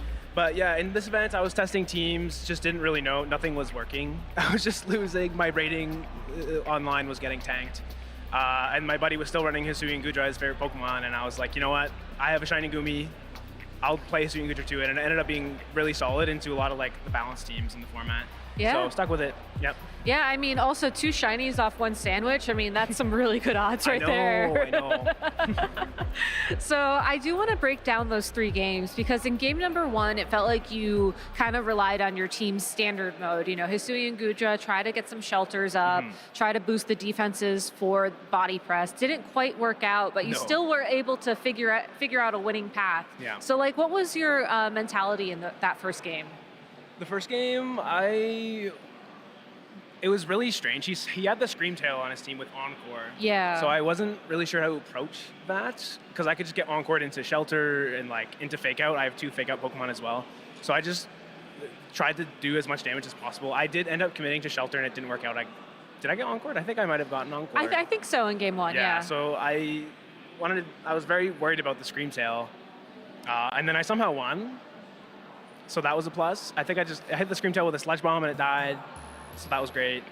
Yeah, but then I kind of realized going into like the following games, I think I was going Grass. No, I Grass Teared Plumor game 1 and then fired Rillaboom game 2. Yes. But I realized if I don't Fairy Tear the Goodra, I get Sacred Sorted. Yeah. It ignores my boosts. And also I can just get set up on by the Raging Bolt. But Fairy Tear, I'm immune to Dragon Pulse and I never have to click an attack if he wants to go for Thunderclap, so I can just click moves, and if I have higher HP. That was kind of my win condition going into game 3. Okay. So I stuck with it, and it kind of worked out. So. Yeah, and what was the thinking bringing the Suicune in game number 3 as well? Suicune, we just wanted, Goldango was a really tough matchup, especially when we committed to the Fairy Terra. And I wanted something that resisted Make It Rain and could like spam Snarl, and it was just really bulky, but also something that could apply pressure in like other matchups. Like Landers Incarnate is another one. Yeah. Forcing the Poison Terra out with the Ice Beam. And Suicune just fit the bill, and my friend Kaiser had a GameStop one. So I was like, I'll remember take that it. event. Yeah. I mean, I loved how you positioned Suicune in game number 3, and this was something that Joe and Sierra were talking about as well. You were able to sort of send it out on the field while the special attackers were there, but then when the physical attackers came on the field, you took it back into your party. Was that all planned, or was that more just like a side effect of trying to position the Goodra specifically? I had a feeling. Once Goodra was definitely not in range of a KO after the multiple Snarls, I anticipated a switch coming. So I was like, I could withdraw Suicune and then bring it back out when the Raging Bolt and Fluttermane come back out, and it worked out. That's exactly what ended up happening. I think he switched out his Flutter that turn. I went into Incineroar, and yeah, it worked out. Yeah.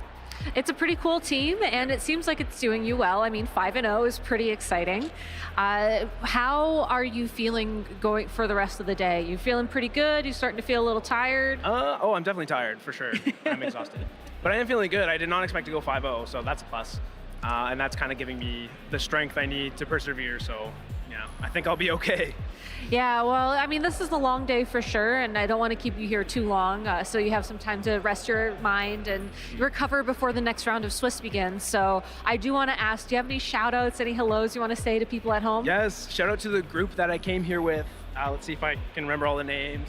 My buddy Carl, Jeannie, Tristan, Julia, Tegan, Tim, Adrian, and Kaiser. Thank you for coming with me and for cheering me on. They were going to leave the venue and they came back. I messaged them. I was like, I'm on stream, support me. And they came back, so shout out to them, even though they're tired. So, yeah. Those are the true friends who come back from getting food early homies, just to cheer you on, for sure. Well, Noah, congratulations again. Thank you so much. Best of luck in the rest of the tournament. And to all of y'all at home, we'll be back after a break, so please stay tuned.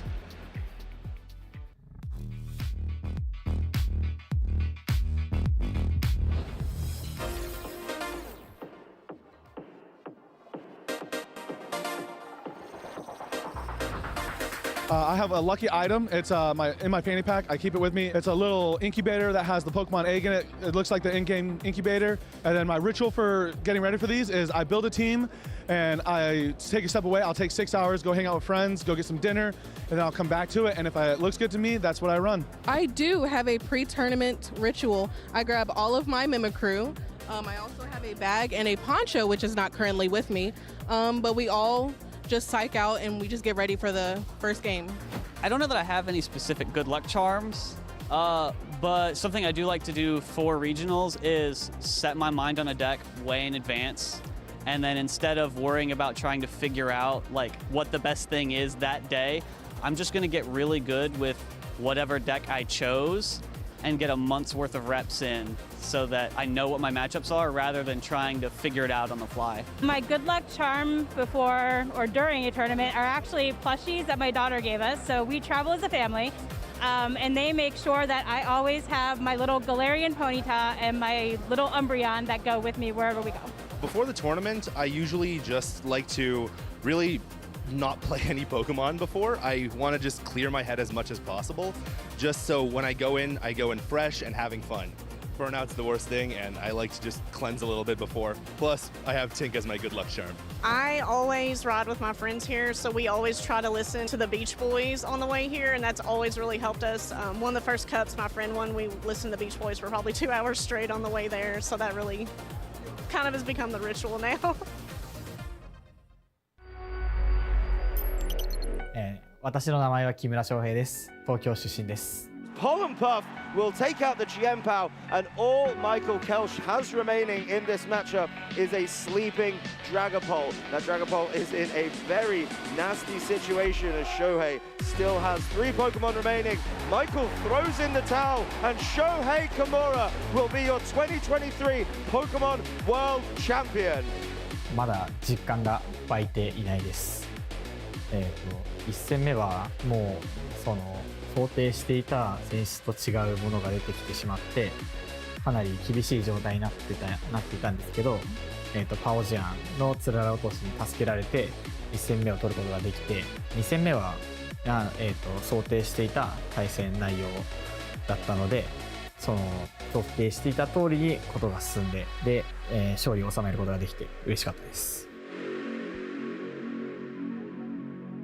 相手のパーティーのリキキリンとウーラオスをどのように倒すかが鍵となっていて、それらに対抗するためにテラスタイプを変更したモロバレルが、鍵になると考え、臨みました。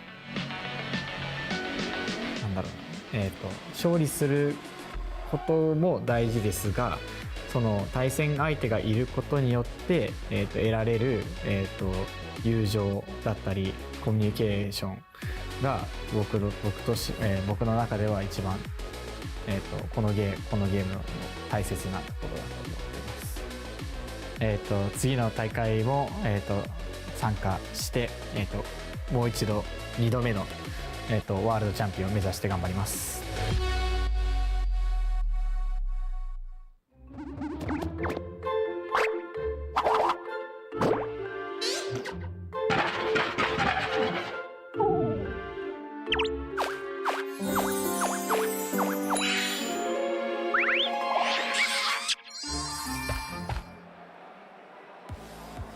Welcome back, everyone, to Vancouver, British Columbia for our regional championships. My name is Evan Latt, and I am thrilled to be back here in Vancouver with my good friend Scott Glaza as we are getting ready to head into round 6 of the Swiss Day 1 competition here. It has been extremely exciting so far. We just finished up a slug match of a game there. Yes, I see what you've done. I think it was fun, right? I mean, I think we were kind of wondering what sort of metagame we were going to get this weekend. Joe, would people kind of just play conservatively with the European International Championships on the horizon? But it seems like it was a little twist. You know, it's like we've seen a lot of Pokemon that we were expecting, but kind of like 1 or 2 Pokemon that are a little bit wonkier in there, maybe throwing their opponents off a little bit. The Gudra Suicune combination was probably not like super high in most people's threat list, but hey, you know, maybe it should have been a little higher. Yeah, absolutely. It's one of those Pokemon, you know, we've seen the Gudra and we've seen Registeel doing much the same thing, and Komodo as well. Komodo, of course, having already won a regional championship this year. Got to be ready for those iron defense, shelter, body press shenanigans. Yeah, I think that's some of the fun of playing this format too, where there's like so many of that sort of niche strategy on top of having to beat kind of the many different versions of like the standard balance teams that you gotta give a little bit in some of your matchups, right? You're not gonna be great against everything, and you know, if you can kind of pick the right time to try out some of those teams that, you know, maybe aren't like the top of the tier list, but that can get it done with good matchups when other players are maybe focused on things like Articuno that may or may not have been, you know, as threatening in reality as maybe they thought they were preparing for the tournament. You know, maybe it's the right time for that sort of team to kind of just sneak one through. Absolutely. Well, the Vancouver Regional Championships are happening now, but it is only one step on the road to the World Championships for all of our North American players. And the next major event is the European International Championships coming up in London. And then we'll be back here for more regionals actions in Orlando, Florida, before kicking off the back half of our season with Indianapolis, Los Angeles, the North American International Championships in New Orleans, and later this summer, the World Championships in Honolulu, Hawaii. Yeah, trainers have their eyes set on that fantastic end of the season, but you know, still a long way to go to get there. Most trainers still looking for those final championship points to try to qualify themselves for that event. Here in North America, you either need 500 championship points or to be the very best. Yeah, the very best here in Vancouver, or very best or second best at one of the upcoming international championships. But you can also score those championship points both from performing well at the regional championships as well as your local tournaments, mid-season showdowns, premier challenges, and for those of you who are unable to get out to any of those tournaments, the global challenges. Our third and final global challenge is coming up soon. You can sign up on the dates and times listed on your screen. Make sure you link your Trainer Club accounts so that you can get all of those championship points if you place well enough. But those are always extremely fun and a very different look at Pokemon than what we see here at the regional championship. Yeah, it's much more, you know, the game style of yesteryear. You know, it's why Evans lost all of his hair. He was stressed out in those best of one games. Best of one closed team sheet will do that to you. Yeah, I mean, it's kind of fun too. I mean, it's a very important tournament for the rest of the world as well. Many of the countries throughout Asia using that as their actual qualification to the national level tournaments before they fight for their World Championship invitations as well. So, you know, always kind of some real terrors you run into in the best of one ladder where it's very important for them to finish as high as they can. So you got to get to enjoy Pokemon at its most nonsensical. Absolutely. Any kind of shenanigans that you thought about running, but then were annoyed that like, oh, my opponent's going to be able to read this on my team sheet and they're just going to be able to counter it immediately.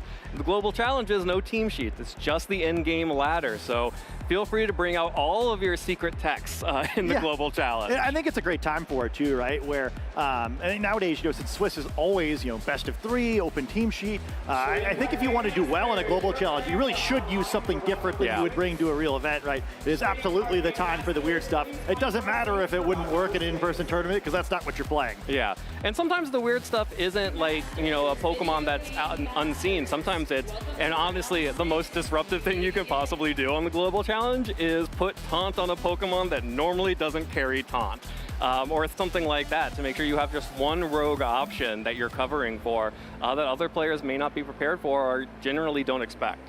Yeah, I mean, I think taunt in general may be a little bit underrated, but I think especially in a best of one situation like that, where not only could you just win the game off of it, but also you're going to see more shenanigans. You're going to see stuff that like you aren't prepared for, or perhaps that no team can prepare for, and just having that taunt option, I think, is a big deal. And I remember watching one of the videos earlier and saw a Rillaboom using taunt, like, oh, I remember that. But the unconventional taunt users are pretty good. I was practicing with taunt Corviknight before this tournament. Another one where like people forget that Pokemon could even learn that move, and it wins games. Yeah, absolutely. Sometimes you just have to assume every Pokemon can learn Taunt and be ready for it. But we are actually going to be heading into our 6th round of Swiss here. Let's take a look at some of the players out there who are currently undefeated and fighting to get a 6-0 record. The match we will be watching is Brandon Tutenhagen versus Dylan Salviniera, but we have seen a number of these players already at undefeated or at X&1, ready to start fighting for those day 2s.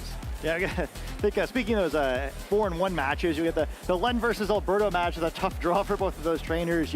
We've mentioned a couple of times, the attendance here with us being north of the border is a little bit lower than some other events. We're getting some really exciting matchups early in the tournament because of that.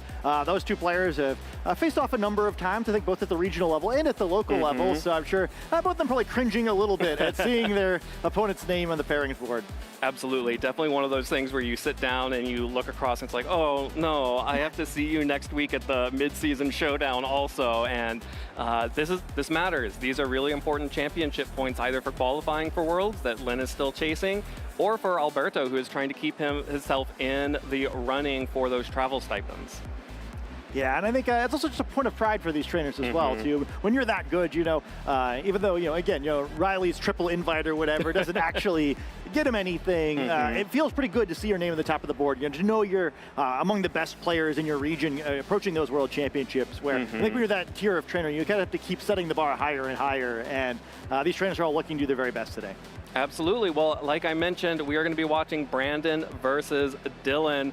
Will be on stream for our round 6 match, and it should be really exciting. Having taken a glance at some of the Pokemon that these trainers are bringing, Dylan is making one of those rogue meta choices, has brought the Skeledirge, the first partner Pokemon from the Scarlet and Violet era that we have not seen a whole lot of. Meowscarada was all over Regulation A, but Skeledirge, with the Unaware ability, is now popping back up here in round 6 in Vancouver. Yeah, I'm really excited to see it as the first partner Pokemon that I selected, and I've certainly made it work in the Pokemon Go Battle League. I think it's been a lot harder in VGC, where I think even in Regulation A, where it was I think it's a little bit at least above average, I would say. It was hard to imagine like the path toward winning a tournament with it.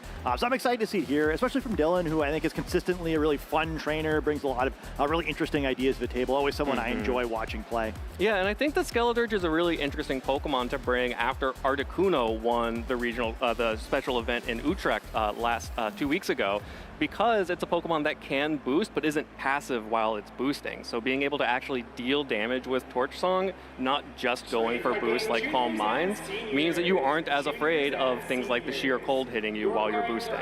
Yeah, and you can break focus sashes, you get some chip damage down. I think I like the swings not being so aggressive that way. I think it's also just clever too, where again, especially as we approach the European International Championships, we've seen so many fire, water, grass cores, I think especially in Europe, and players are prepared for that, and usually they're expecting sort of like the same profiles of type combinations of Pokemon in that group. Skeledirge is a little bit different. Fire Ghost, not something you normally have to worry about, so the resistances and the advantages there, maybe just different enough it'll give some teams trouble that think they're ready for that sort of team. Yeah, we'll see who remembers 2011 and fighting off against Chandelures in the fire and ghost typing out here.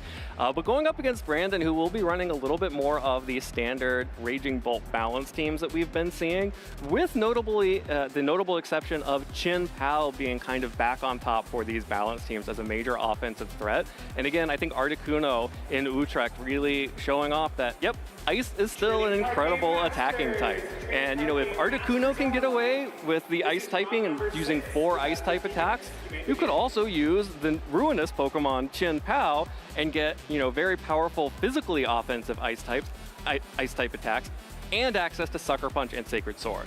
Yeah, I think it's a kind of a more conservative option. It's weird to apply that idea to Chien-Pao, a Pokemon that doesn't believe in the concept of defensive stats. So much so that, yeah, it reduces everyone else's. Yeah, I mean, it's a little bit easier to fit on a team. You know, it fits into more conventional team compositions. But yeah, a big part of why the Arcuda team was so powerful is that people just didn't have enough ice resistances. And I think it's sort of a neat way to get around that where, okay, well, I can still take advantage of that without committing my entire team to it if players haven't prepared. And this is certainly a team that looks like it doesn't want to, especially be hit by ice-type attacks. Yeah, again, the ice type on the offense is really strong into Dylan's team. You can see on your screen both of these players. Brandon is running the Chien-Pao, the King Gambit, Raging Bolt, Hearthflame, Ogerpon, Amoonguss, and that is the Rapid Strike Urshifu, so not the Single Strike.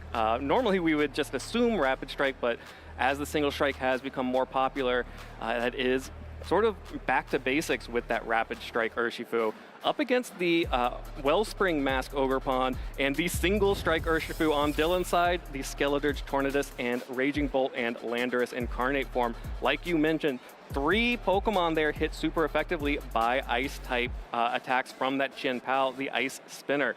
And notably, we have another Safety Goggles Raging Bolt here, but not the Calm Mind variant. Yeah, both sides having Raging Bolt here, but they're very different Pokemon. I think, again, one of the reasons why Pokemon get to that level of usage is because they can use them a variety of different ways so they fit on more teams. I think the other Pokemon that really stands out to me here is this Ogerpon, both because I think Hearthflame Ogerpon is always fun to watch, where it's a Pokemon that succeeds because the team's a little bit more built around it than the Wellspring Ogerpon. So I think things always tend to be more exciting, but especially with the Stomping Tantrum there, rather than something like Swords Dance, just looking to trade a little bit more, right? Not the long-term setup, which you might have expected with, Amoonguss there to help slow things down. And, I guess kind of several Pokemon on this team that sometimes have boosting attacks, but here, just looking to slug it out as quickly as he can. Yeah, that's exactly what I was noticing as well. You have Amoonguss for Rage Powder and Spore to defend any Pokemon that may want to start setting up, but all of King Gambit, Hearthflame Ogerpon, and the Raging Bolt are not opting for any boosting attacks. That King Gambit is still running the black glasses, but has Iron Head coverage. The Ogerpon has that Stomping Tantrum, so no Swords Dance and no Follow Me for Brandon. But here we see Dylan's team. Dylan, on the opposite side of things, has the Skeledirge with the Torch Song and the ability to boost itself there. But again, not a whole lot of boosting happening here. But again, the big difference, the Raging Bolts, that Assault Vest.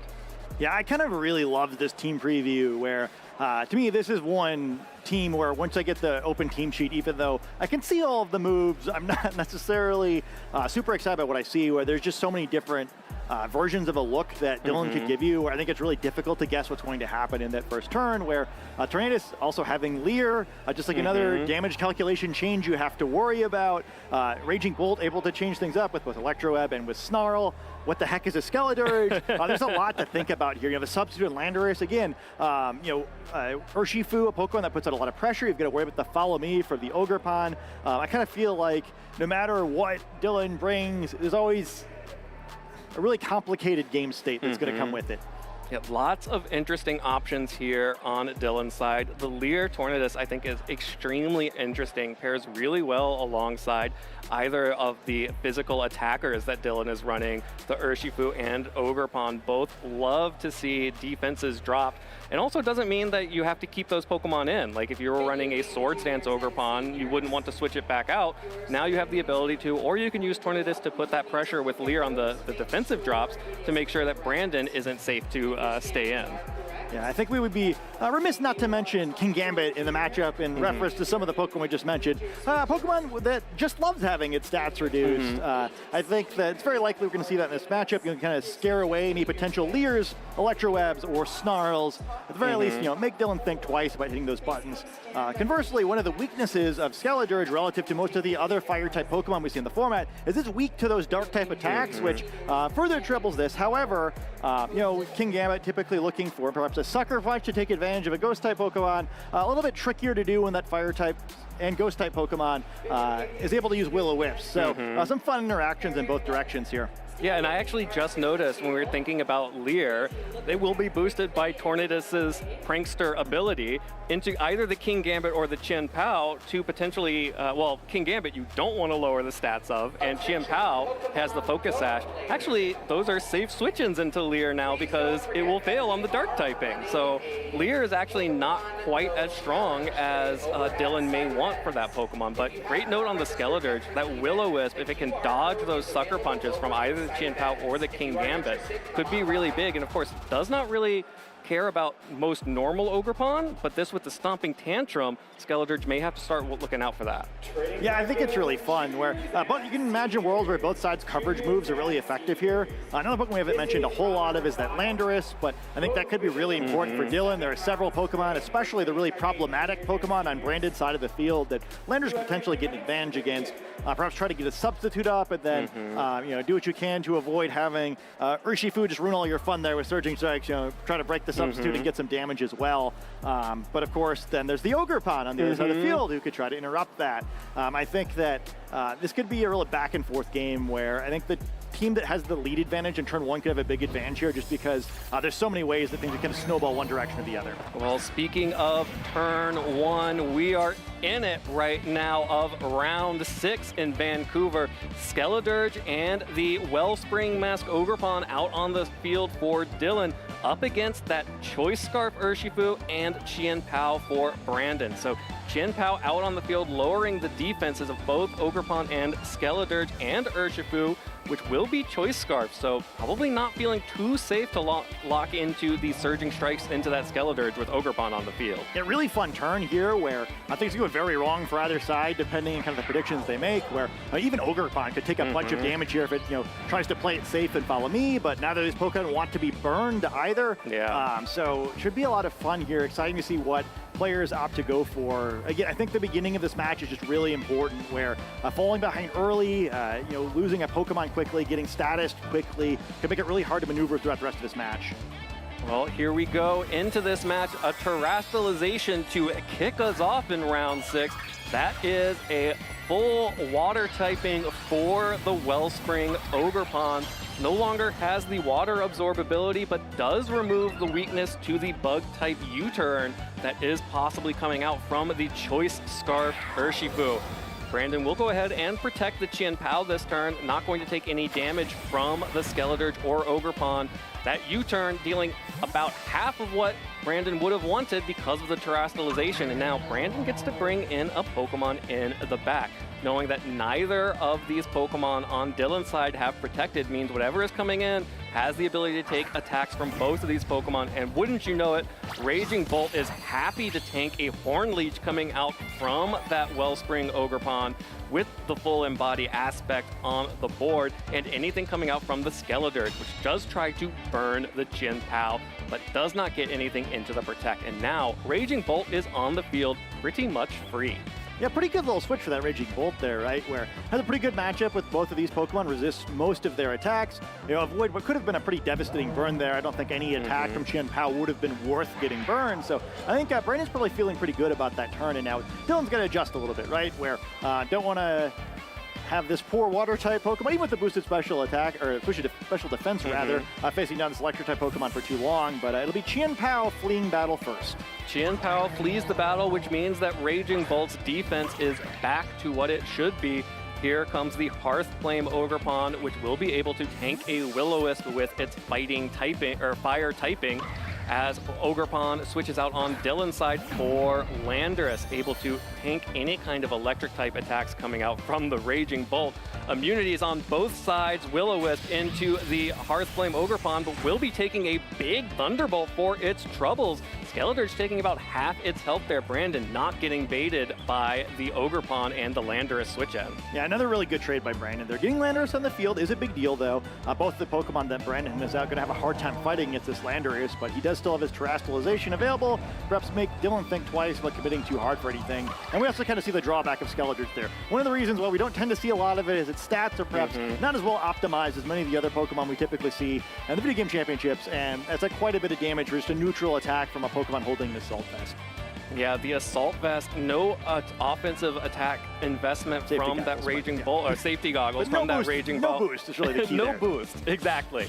The important thing is that Skeledirge just took a bunch of damage, does have the ability to slack off and heal it back up, possibly dodging a Thunderclap.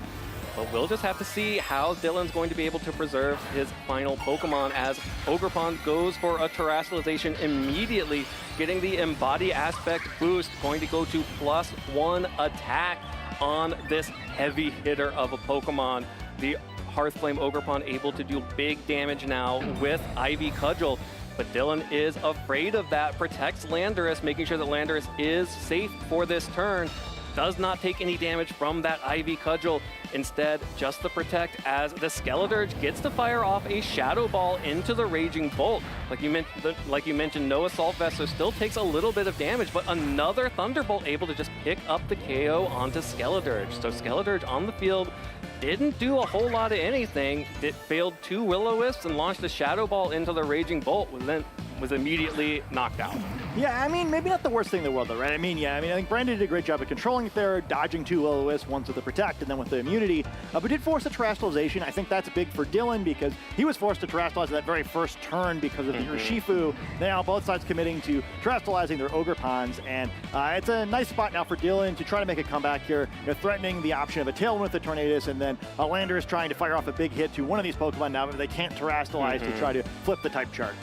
Yeah, one of the scariest things about being a Landorus player is not knowing if you are faster than the opponent's Ogerpon or not. But with the Tailwind, Dylan knows Landorus is now the fastest thing on the field and picks up a one-hit KO on that Ogerpon with an Earth Power. Huge KO there, huge offensive threat off the field for Brandon. And the Dragon Pulse with a critical hit just barely fails to pick up the KO in return on Landorus. That means Urshifu or Qianpao could come back out here and do have access, both of them, to priority attacks to knock that Landorus out. Yeah, I really like the move of attacking Landorus there instead of trying to knock out the Tornadus. Perhaps you could easily knock it out with the Thunderbolt, but is Tornadus staying on the field really that big of a problem for you? Where, yeah, you have Raging Bolt. Who cares? Yeah, exactly. You deal with it later, and I think instead you're getting the damage of Landorus now, threatening a knockout with any of the priority moves. The critical hit could matter there.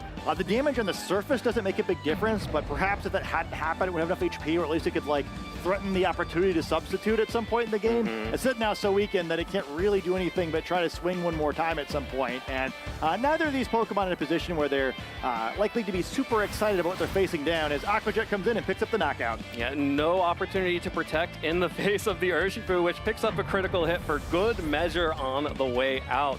Aqua Jet, though, will knock out the Landorus. Tornadus fires back with the Bleak Wind Storm, deals good damage to that Choice Scarfed Urshifu, but not enough to pick up the one-hit KO. And Raging Bolt tanks it easily, doesn't need an Assault Vest to tank a Bleak Wind Storm, and just fires back a one-hit KO into that Tornadus in return. And now it is just the fully Terastallized Wellspring Ogerpon staring down the Urshifu, the Raging Bolt, and the Qianpao in the back. Yeah, sort of an awkward position for Brandon here, but not really anything stopping him from maneuvering around, getting these Pokemon back on the field. Qianpao still has that Focus Sash intact because it was not burned by the Skeledirge earlier in the game, and what now looks like an insurmountable advantage in Game 1 for Brandon. Yeah, the one thing is this Raging Bolt is a little bit low, and Dylan does have the special defense boost to potentially tank, the weaker Thunderclap more than the Thunderbolt. But by being able to switch out, it gets kind of risky. Do you switch in your Qianpao and risk losing the Focus Sash for kind of free, but you need to target down the Raging Bolt? There is a world where you could just sort of catch the right protects and still make this happen with Ogerpon. I think I attack on this turn if I'm the Raging Bolt, where I think the only way you lose is just making a bunch of huge mistakes over and over and just making sure you get damage down. You're attacking at least once. I just feel like Dylan's too far behind if you keep the damage in. When you see the Thunderclap, I think that's wise. Oh, that's a lot of damage. Yeah, that's so much damage, even though this Pokemon has the Embody Aspect boost to the special defense. Dylan tries to pick up the KO and succeeds with the Ivy Cudgel because of the Terastallization. But yeah, with that damage down onto the Ogerpon, Chin-Pao gets in for free, still has Focus Sash, and there is still the Choice Scarfed Urshifu to deal with. That should be game 1 for Brandon. Yeah, Ogerpon's a mighty Pokemon, but only able to attack one opponent at a time, and with so little HP, there just isn't a way here. Really fun first game, though, where there were several turns where it seemed like things could go either way, but I think Brandon played those first few turns of this game so well, just avoiding taking any unnecessary damage, and it really paid off at the end, where his Pokemon were just healthy enough to have a really clean end game. Absolutely, and Dylan with no options, again, saving that Urshifu for cleanup. Can't protect in the face of an Urshifu, so that's just going to be game for Brandon, as Dylan taking his time to figure out what adjustments need to be made for game 2.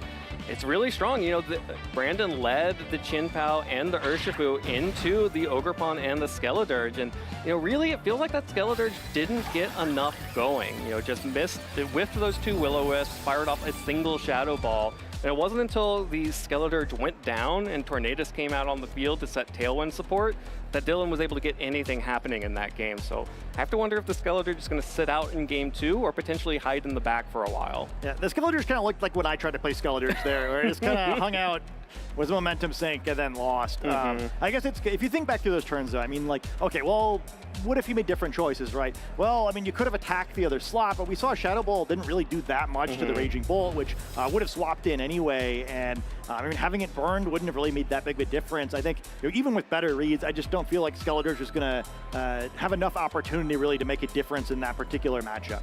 Yeah, and this Raging Bolt was actually a nightmare for Dylan on Brandon's side. When the Landorus went down, there was nothing Dylan could do to that Raging Bolt. Took multiple attacks, took the Shadow Ball, finally able to clean it up with the Terrestrialization boosted Ivy Cudgel from Ogerpon, but that was after a number of turns of chip damage, and Raging Bolt was just sort of running through the team otherwise. You know, able to deal super effective damage to Tornadus, super effective damage to Ogerpon, and without Dylan being able to do anything in response. You know, after losing his only ground type attack from Landorus and not bringing his own Raging Bolt, had no other options to hit that Pokemon for super effective damage. Yeah, I think that'll be interesting now as we think about what these trainers are trying to do in game 2, where I don't feel like any of their Pokemon are like totally unpickable in this matchup. So I think Dylan could easily swap either Pokemon for Skeledirge. I think probably part of why we did see it in that game is that, you know, we're talking in the pregame that, well, maybe Kingambit's scary, right? And like having Will-O-Wisp makes that matchup a lot simpler.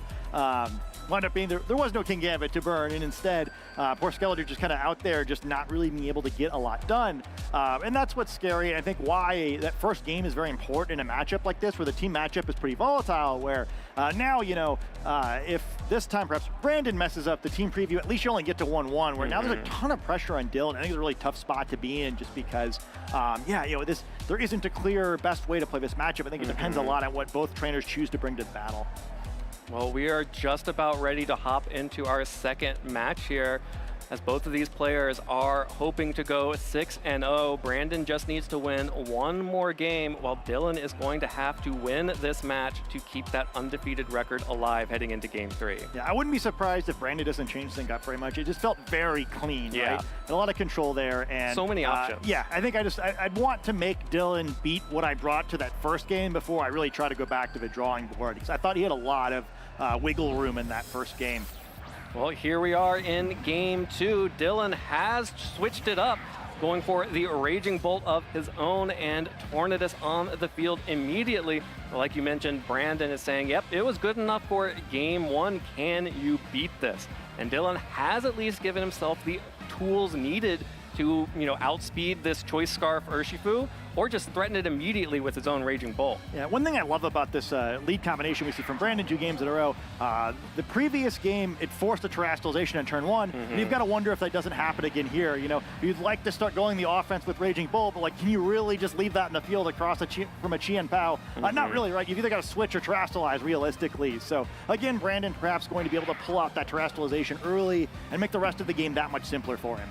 Yeah, it's so important to get the Terrestrialization early, because it just limits the amount of options that Dylan has. If you can sort of eliminate some of that uncertainty, it makes other plays in the future, like going for Ice Spinners into Raging Bolts, going for Ice Spinners into Tornadus, much safer, instead of like potentially risking hitting a Steel-type Terra from this Tornadus, which is what Dylan is opting for, trying to protect his Flying-type Pokemon that is able to set Tailwind.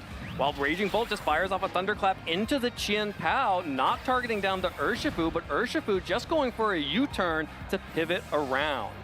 Interesting, too, to see a U-turn as we know there wasn't a Tailwind from this tournament, or a Leer, I guess. It's a lot of fun.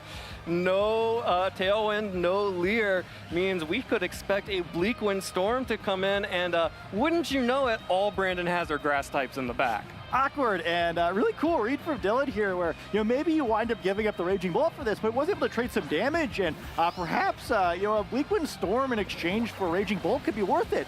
Yeah, and the Ice Spinner into that Steel-type Tornadus now deals pitiful damage as Bleakwind Storm picks up the KO on Chien Pao after the Thunderclap and deals good damage to the Amoonguss on the switch end. I love it. Dylan gets away with it, right? Brandon thinking the same thing I was. Oh, there's no way he's going to leave that in and not terrestrializes it, but that's exactly what happens, and that's how you get to 5-0 using a team like this one, right? Really bold play by Dylan, but he gives up nothing but the terrestrialization, I suppose, but picks up a knockout, deals a bunch of damage to Amoonguss, who's now going to struggle a little bit getting its health back, even with Regenerator, where, are you going to switch out and make poor Urshifu get hit by a Bleakwind Storm instead? Perhaps, where the cost is going to be really difficult, or really high, where I love that turn. Really dangerous play by Dylan, where he could easily have just lost the game in the first turn, but he hit the read, and that's what you got to do sometimes. Hit the read, and Dylan identifying that the flying type damage coming out from Tornadus matches up really well into most of the Pokemon that Brandon has. Realistically, what else could that Urshifu have switched out into? It could have been the Raging Bolt in the back, but, got the call, hit the Amoonguss on the switch in, and with the combo of the Thunderclap and the Bleakwind picked up the Chien Pao. Yeah, and speaking of which, he probably knows now Raging Bolt's not in the back because it would have come out, right? Absolutely. So he gets a ton of information on that turn. Ooh, and the Tailwind Draco Meteor into Amoonguss picks up the KO as well. So Raging Bolt now dropping its special attack as Tailwind finally going up for Dylan. Tornadus has done its job. We'll go down to this Ivy Cudgel from the Ogerpon. So Brandon finally fires back and gets a KO on Dylan's Pokemon, but now it is just the Choice Scarf Urshifu and the Hearthflame Ogerpon up against 3 Pokemon, 2 of which Dylan has not revealed yet. Yeah, just a wonderful position to be in if you're Dylan now, where you do the math like, okay, well, I know one of these Pokemon can't protect. If I have some means to which I know I can pick up the knockout with the help of this Tailwind here, the remainder of the game becomes pretty simple. Urshifu coming out here makes this a little bit interesting, but yeah, just a really, really exciting game so far. Dylan, showing it's not going to be so easy to knock out of this match. Yeah, well, interestingly, Brandon has not used his terrestrialization yet, so has the opportunity to either go for the offense on Ogerpon, or this Urshifu running the Grass Terra type, able to resist Thunderclaps coming out from Raging Bolt. Puts things in a much tighter position for Dylan than it might seem otherwise, and no follow me on Ogerpon. Yeah, I think his team sheet's really helping him out here. I think, perhaps if this was close team sheet, you'd assume a different Terra type on this Urshifu and be a little bit less spooked. But because it is one of those Terra types that kind of just flips the whole type chart, makes the situation a little trickier for Dylan, where he's still got to hit one more big read to close out this game. Yeah, and with the special attack drop from the Draco Meteor as well, those Thunderclaps and Thunderbolts would be a little less beefy to begin with, but Brandon is just going for offense. Goes for the terrestrialization on the Hearthflame Ogerpon, boosting the physical attack of that Pokemon and getting extra damage boost on the Ivy Cudgel, but Tailwind is still in effect. Wicked Blow will connect and deal big damage to that Hearthflame Ogerpon as Brandon fires back with a Surging Strikes into Dylan's Urshifu. Which means that Dylan's Raging Bolt, now the final Pokemon to be able to attack in this turn, just picks up the KO on Ogerpon with a second Draco Meteor. And now, with just the Urshifu locked into Surging Strikes because of that Choice Scarf, no terrestrialization to save itself, and 3 Pokemon, 1 still unrevealed on Dylan's side. We're headed to Game 3. Yeah, hard to imagine the way this one goes wrong. A really great game by Dylan there, and what an exciting game so far, right? Where showing Dylan maybe on the back foot in the team matchup. If you make the right reads, you can still pull it out. Yeah, so many interesting reads there from Dylan. Like you mentioned, the open team sheet format really helping Brandon out. Dylan did not decide to target down the Urshifu at all, but instead, the real damage threat here is going to be that Ogerpon. No matter what, let me just fire off my Draco Meteor and Wicked Blow into it, pick that Pokemon off the field, and then what? This Urshifu is going to lock into Surging Strikes into my Raging Bolt. I can Thunderclap it at any chance, anytime I want. Yeah, even after 2 Draco Meteors there, yeah. Nearly a 2-hit knockout. Close Combat to come in here and pick up this knockout. Fantastic game 2 by Dylan. And you kind of see the power also of that Urshifu and Tailwind. Tornadus made itself such a threat, there was really no choice but to knock it out in that game. And then Urshifu gets to come out and take advantage of that, where, often with these speed control moves, we used to players trying to stall it out with Protect or whatever, and Urshifu does not allow that mechanic thanks to that Unseen Fist ability. Yeah, really interesting, really great game 2 there from Dylan. Going to protect the Tornadus turn 1 with the Steel Terra, being able to catch the Amoonguss on the switch in. Realize that Brandon really only has King Gambit and the Raging Bolt for flying type resist. Brandon had not shown the King Gambit before, and by leading his own Raging Bolt, Dylan would have been able, because knew to be able to pick up the KO on the Chien Pao with both of those, both the Thunderclap and the Bleak Wind Storm, being able to threaten the enemy Raging Bolt as well on a potential switch in. So instead, getting the jackpot, getting 3 flying type weaknesses that Brandon brought, no real shot after taking that first turn.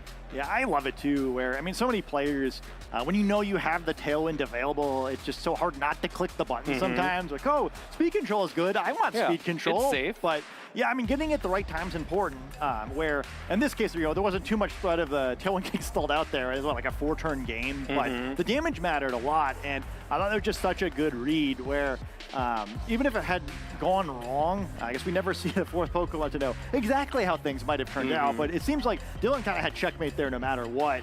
And I think now this creates such an interesting situation where Dylan's now conditioned Brandon a little bit, where he probably has to bring some Pokemon that deal with the Bleak Wind Storm a little bit better, so he can play around that now too. Or does Brandon now become the one who makes a similar read? Like, well, you've sort of forced me to do this, so I'm still not going to. I'm going to mess with you a little bit, see if I can get you to play one step too far ahead. Well, this is what happens in a best-of-3 set, as both of these players are hoping to keep their undefeated record alive. The winner of this match will only be 1 game away from making it into day 2 here in Vancouver. Both of these players are taking their full time to think about what Pokemon they want to bring to this really crucial match.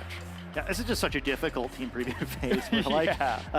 There's a heavy element of rock, paper, scissors, but somehow, even if you get rock and your opponent gets scissors, turn 1 can still go either way most of the times, right? So it's like, I think you'll have to think through, like, okay, well, what are all the ways that if I pick these leads that turn 1 could develop, but how do I pick back Pokemon so either I can clinch the game if I have the advantage or just not kind of instantly lose it? Because I think like turn 2 last time, in both game 1 and game 2, we kind of know who was going to win the game. Well, Dylan has decided to stick with what worked in game 2, leading the Raging Bolt and Tornadus, while Brandon has opted for Chien Pao and the Hearthflame Ogerpon. That is a lot of physical offense on the field, and crucially, easily covers the Steel Terra from Tornadus. Yeah, perhaps the solution to this matchup is whoever strikes first wins, right? Where I think now there's a pretty free situation where this Ogerpon can try to go on the offensive maybe. You'd assume there will be a turn 1 Terastallization to avoid, or to remove some type weaknesses. You lose your resistance to electric, but probably worth it. And, it's a tough spot for Raging Bolt to try to call that, facing down to Chien Pao. Yeah, it's all about, Brandon has so much offensive pressure against Dylan in this turn. It's all about sort of which target Brandon wants to focus down. Because there is no Protect available on either of these Pokemon on Dylan's side. To protect them, he will have to switch out or go for the Terastallization, but the coverage that Brandon has with the Hearthflame Ogerpon and the Chien Pao, especially now that this Hearthflame Ogerpon has Terastallized, gets the attack boost and the boost to Ivy Cudgel, means that even if Dylan goes for a Terastallization on defense to protect his Pokemon, they will still go down. Instead, Dylan just going for the Tailwind, which allows Raging Bolt to act first, gets Electro Web down onto both Ogerpon and Chien Pao, crucially breaking the focus sash and dropping the speed of that Chin Pao, as big damage from the Ice Spinner brings Raging Bolt down almost to 0 health, while Ogerpon's Ivy Cudgel will finish the job. So now Dylan has the Tailwind up and has speed drops onto both of Brandon's Pokemon, but Brandon struck first and got the Raging Bolt entirely off the field. Really fun trade in that turn there.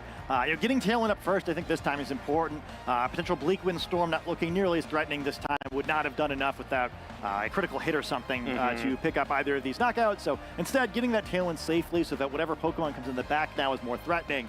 I really like the Electro Web there. Dylan this time not committing that Terastallization, which I think is so tricky to navigate a game when you have to give that up in the first turn. And, you know, getting the Focus Sash broken in the Chin Pao is a big deal too. So I like that play if I'm Dylan, but this time finally in Game 3, I think it's much less clear on Game 2 who's going to win. Absolutely. Urshifu now out on the field, facing down the Chin Pao and the Ogerpon. Brandon's Chin Pao now working against him, as the Sword of Ruin will be lowering the defense of his own Ogerpon, while Dylan, with the Tailwind advantage and the speed drops from the Electro Web, will be able to just sort of punch holes through Brandon's team with potential Wicked Blows coming out from that Urshifu, and of course still has the ability to deal some good damage with Bleak Wind Storms. Yeah, it's going to be tough, where I think Brandon got the knockout, but he's really going to have to try to survive this Tailwind, and it's going to be tough. Both Pokemon surviving for now. Yeah, Chin Pao holding on. Crucially there, Ogerpon takes another speed drop, but that does not matter because it is just getting Wicked blown off the field. Ogerpon faints, and now Chin Pao has the opportunity to fire back and attack. Another Ice Spinner will target down the Tornadus. Did not pick up the one-hit KO on the Raging Bolt, but does pick up the one-hit KO on the Tornadus as that Pokemon goes down. And Dylan, now down to his final 2 Pokemon, does have the big power of the single strike Urshifu, needs a lot out of that final Pokemon as well, as we see that Chin Pao, Rapid Strike Urshifu, and Raging Bolt are the final Pokemon for Brandon. Yeah, trying to make sure he sends out these Pokemon in the right order. Still 2 turns left of his Tailwind, and it's Landorus coming out in the field here. A devastating offensive Pokemon, and especially into this Raging Bolt. Perhaps Brandon predicting incorrectly about what this final Pokemon was going to be. Yet Landorus, the final Pokemon for Dylan. You have to wonder if Dylan had that Landorus in Game 2, but Brandon, of course, and we at home are all wondering that as well because we never saw the 4th Pokemon. But this Landorus is in a great position facing down the Raging Bolt and this Chin Pao that has both taken an Electro Web and is still slower than everything in Tailwind. Yeah, sort of a strange spot here. It's the 2 turns left of Tailwind, so normally you'd love to just go for a double protect here, but Urshifu will certainly be blocking something very hard. However, I think it's still an option you can consider. It's not going to do anything to Landorus, at least, where that could perhaps help you stall out this game, but then you still have to deal with the turn afterward. Raging Bolt is going to protect here, avoid getting deleted by the Landorus, so we'll have to see what this Urshifu does. Well, Urshifu just goes for the Sucker Punch, not letting Brandon get any offense off with the Chin Pao, picks up the KO. They produce a substitute here? Oh, it's Earth Power, okay. Protect from the Raging Bolt, keeps itself safe from the Earth Power. Dylan not going for substitute, just trying to sort of check Brandon, be like, you know what? I'm just not going to let you get turns. I'm not sure if it matters. As much as the substitute would have been nice there, I mean, Aqua Jet is not going to be a one-hit knockout here, I wouldn't think. And you'd assume the 2 Pokemon could double target, perhaps this Urshifu, and then you wind up in a situation later in the game, maybe, where Landorus is caught out fighting a Raging Bolt, and I don't know if he'd be too upset about that. Yeah, and Dylan still has Terastallization available, has not Terastallized any of his Pokemon. So does have the opportunity to remove the water type weakness from Landorus and go for that Poison Terra, or just go for the offense of Dark type on Urshifu. Yeah, I mean, I think maybe that's what I do, just to try to make sure you burn through this Urshifu and assume that your Landorus can close it out against Raging Bolt, kind of no matter what happens. Well, there is finally the Terastallization. It's the offensive Dark Terra typing on the single strike Urshifu from Dylan Salvanera. These final Pokemon for both competitors. A Sucker Punch comes out, so Urshifu is going on the offensive into the Raging Bolt. Sucker Punching before a potential Thunderclap, while Aqua Jet is locked into by the Rapid Strike Urshifu, and Earth Power cleanly picks up the Raging Bolt KO. So now that Aqua Jet not quite a 2-hit KO on the Landorus as Tailwind peters out. Yeah, I like that move even more. You kind of see Brandon realizing, oh man, that was great. Well, now you have the Focus Sash, Urshifu facing down its rival there on the other side of the field. Hard to see the way out of this one. Yeah, especially with Aqua Jet not getting a critical hit, not picking up the KO on Landorus, and Landorus coming so close to a 1-hit KO back. Dylan Salvanera's single strike. Urshifu takes out the Rapid Strike, wins round 6, 2-1, and advances as a 6-0 record heading into our 7th round of Swiss. Now, what a fun set. Things look really tough for Dylan after that first game. Kind of had a hard time getting a footing in that first game, but made such great reads in the second and third games. You know, it never really was a situation where things looked easy for him, or he had to be very clever almost every turn, but was able to navigate his way through the game so well. And I think that's what makes Dylan so much fun to watch as a player, where he always has these teams that are just so kind of awkward to play against, where there's Pokemon you're used to facing off against, and a lot of Pokemon who are difficult to play defensively against, and he's just so good at taking advantage of putting his opponent into challenging positions.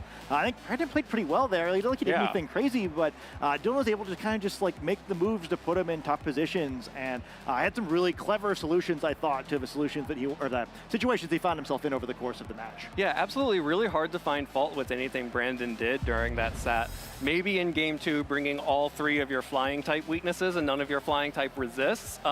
You know, obviously something that Brandon did not repeat in game 3. But really, you're totally right. Dylan especially played this Tornadus so very well. You know, in game 2, going on the offensive with the Bleak Wind Storm. In game 3, realizing that both the Raging Bolt and the Tornadus were checkmated from turn 1.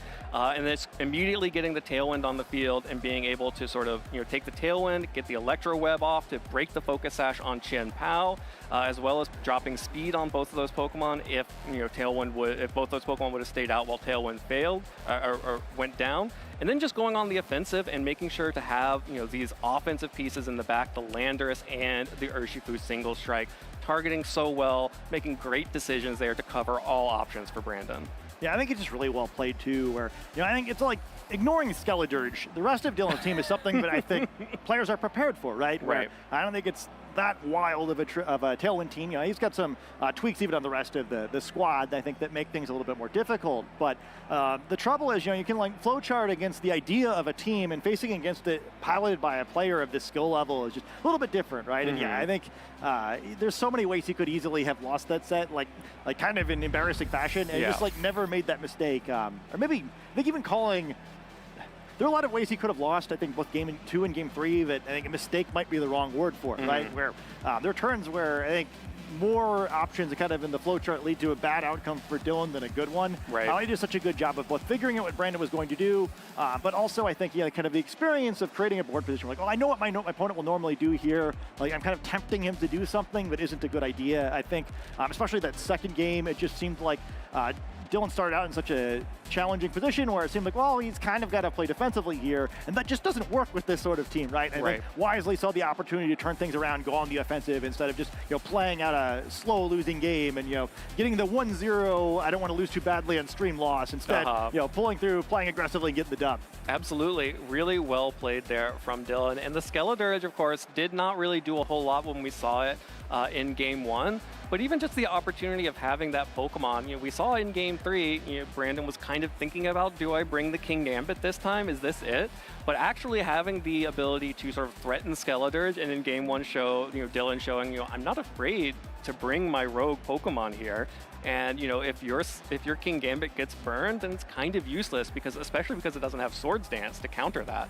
And so keeping that Pokemon off the field, which is one of the only flying type resistances that Brandon has on the team, made it really difficult for Brandon to sort of work around the other pieces of Dylan's team.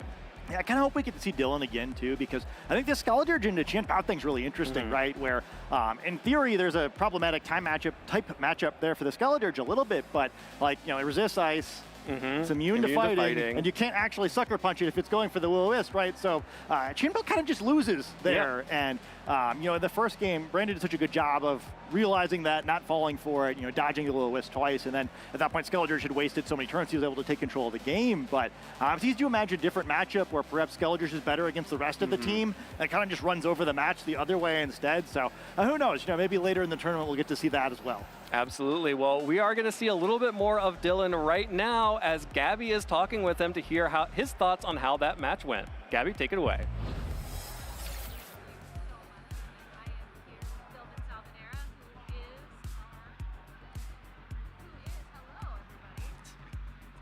May I please? Hello. Thank you so much. I think we are back. Are we back? No, we aren't. That's okay.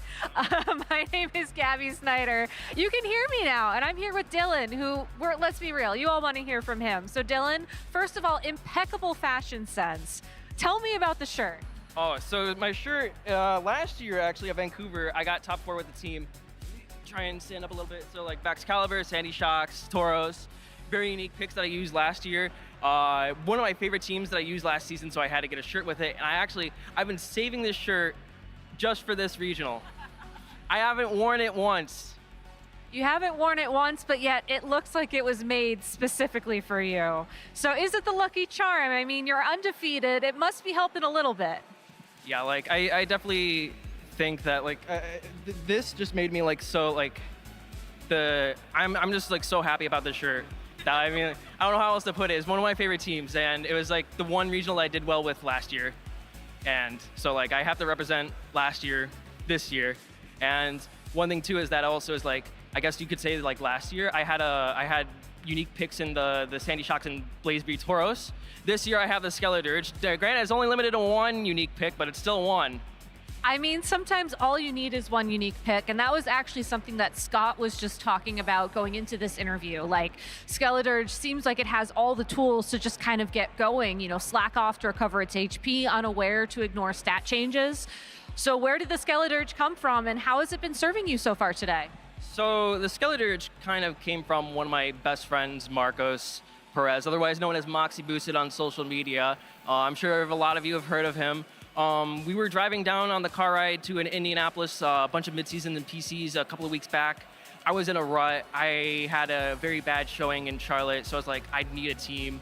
And we just spent the whole car ride listening to podcasts, and he was on Skeledirge for the longest time. I'm like, okay, what if I just take my team that I currently have right now, the 5 that I have, and then instead of Incineroar, which is the most common balance core, instead I put Skeledirge over it, because I feel Skeledirge would be more proactive, and there's a few things that are really hard counters that a lot of people do not expect. Yeah, and I don't think I expected it. I'm assuming your opponent, Brandon, in the last round felt like he sort of expected it, because you were saying as well, game 1 wasn't really the best showing for Skeledirge. Oh yeah, I definitely have to say that it was I want to say that I was kind of baited into bringing it, because Chinpao is a good matchup in it. Safety Goggles against Amoonguss is really good. Ogre Fire is technically pretty good, but he had Stomping Tantrum, but that's still pretty good because you have Unaware to ignore the boosts. And then he had the other one. Oh yeah, King Gambit. That was also another positive matchup for Skeledirge. But it just didn't really do well in game 1. But I will say it has carried a lot of my previous rounds, despite it not having a good showing.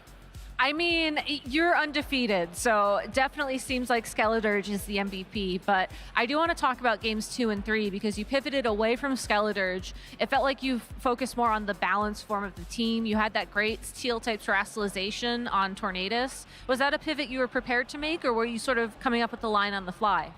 I want to say that's a line that I've always had in the back of my head. There's a lot of against Chinpao, Scarf, Urshifu leads, it's very volatile because you don't know if they're going to want to pivot out or click Surging Strikes. You give you a free option to click Thunderclap. And then there's also I think that one thing that a lot of people don't realize is that the Tornadus can Terra out of the flying typing to get either Steel, or some people might use other stuff, and take the Ice Spinner very well. As you can see in that game 2, that really served me very well. Yeah, it did. And also that late tailwind as well just felt like it gave your team that little extra boost it needed to go ahead and win. Going into game number 3, were there any adjustments that you were worried about, or was there any sort of strategy you were like, okay, I've played this team twice, now I know this is my goal for how do I win the set, how do I move on, and hopefully get one step closer to day 2? So going into game 3, it was really rough because he led the Ogre Pawn and the Chin Pao, which meant that I knew that if he doubled into one slot, guaranteed that slot is going down. Because especially with the Sword of Ruin plus the Terrafire Ivy Cudgel, even if I Terra Fairy on my Raging Bolt, he's still gonna chunk me very heavily. So I kind of went to a game plan where it's just like Tailwind, Electro Web, kind of let my leads go down and have both Urshifu and Landorus hopefully be able to clean up whatever's in the back. And by that time, there's enough damage done by Torn and Raging Bolt. Makes sense. One thing I want to go back to real quick before we wrap this interview up, you said you had kind of a rough couple of tournaments. Do you have any advice for anybody at home watching who maybe has had a rough couple tournaments, maybe a global challenge that kind of took the wind out of their sails? And like, how do you bounce back from that? So I want to say this, is that taking a break is by far the best thing. Like I had a very bad showing in Charlotte, probably the worst tournament ever. And then I also just had a bad weekend overall. I got really sick, so I had to stay in Charlotte an extra day. Couldn't make my flight because of that. So I was really upset.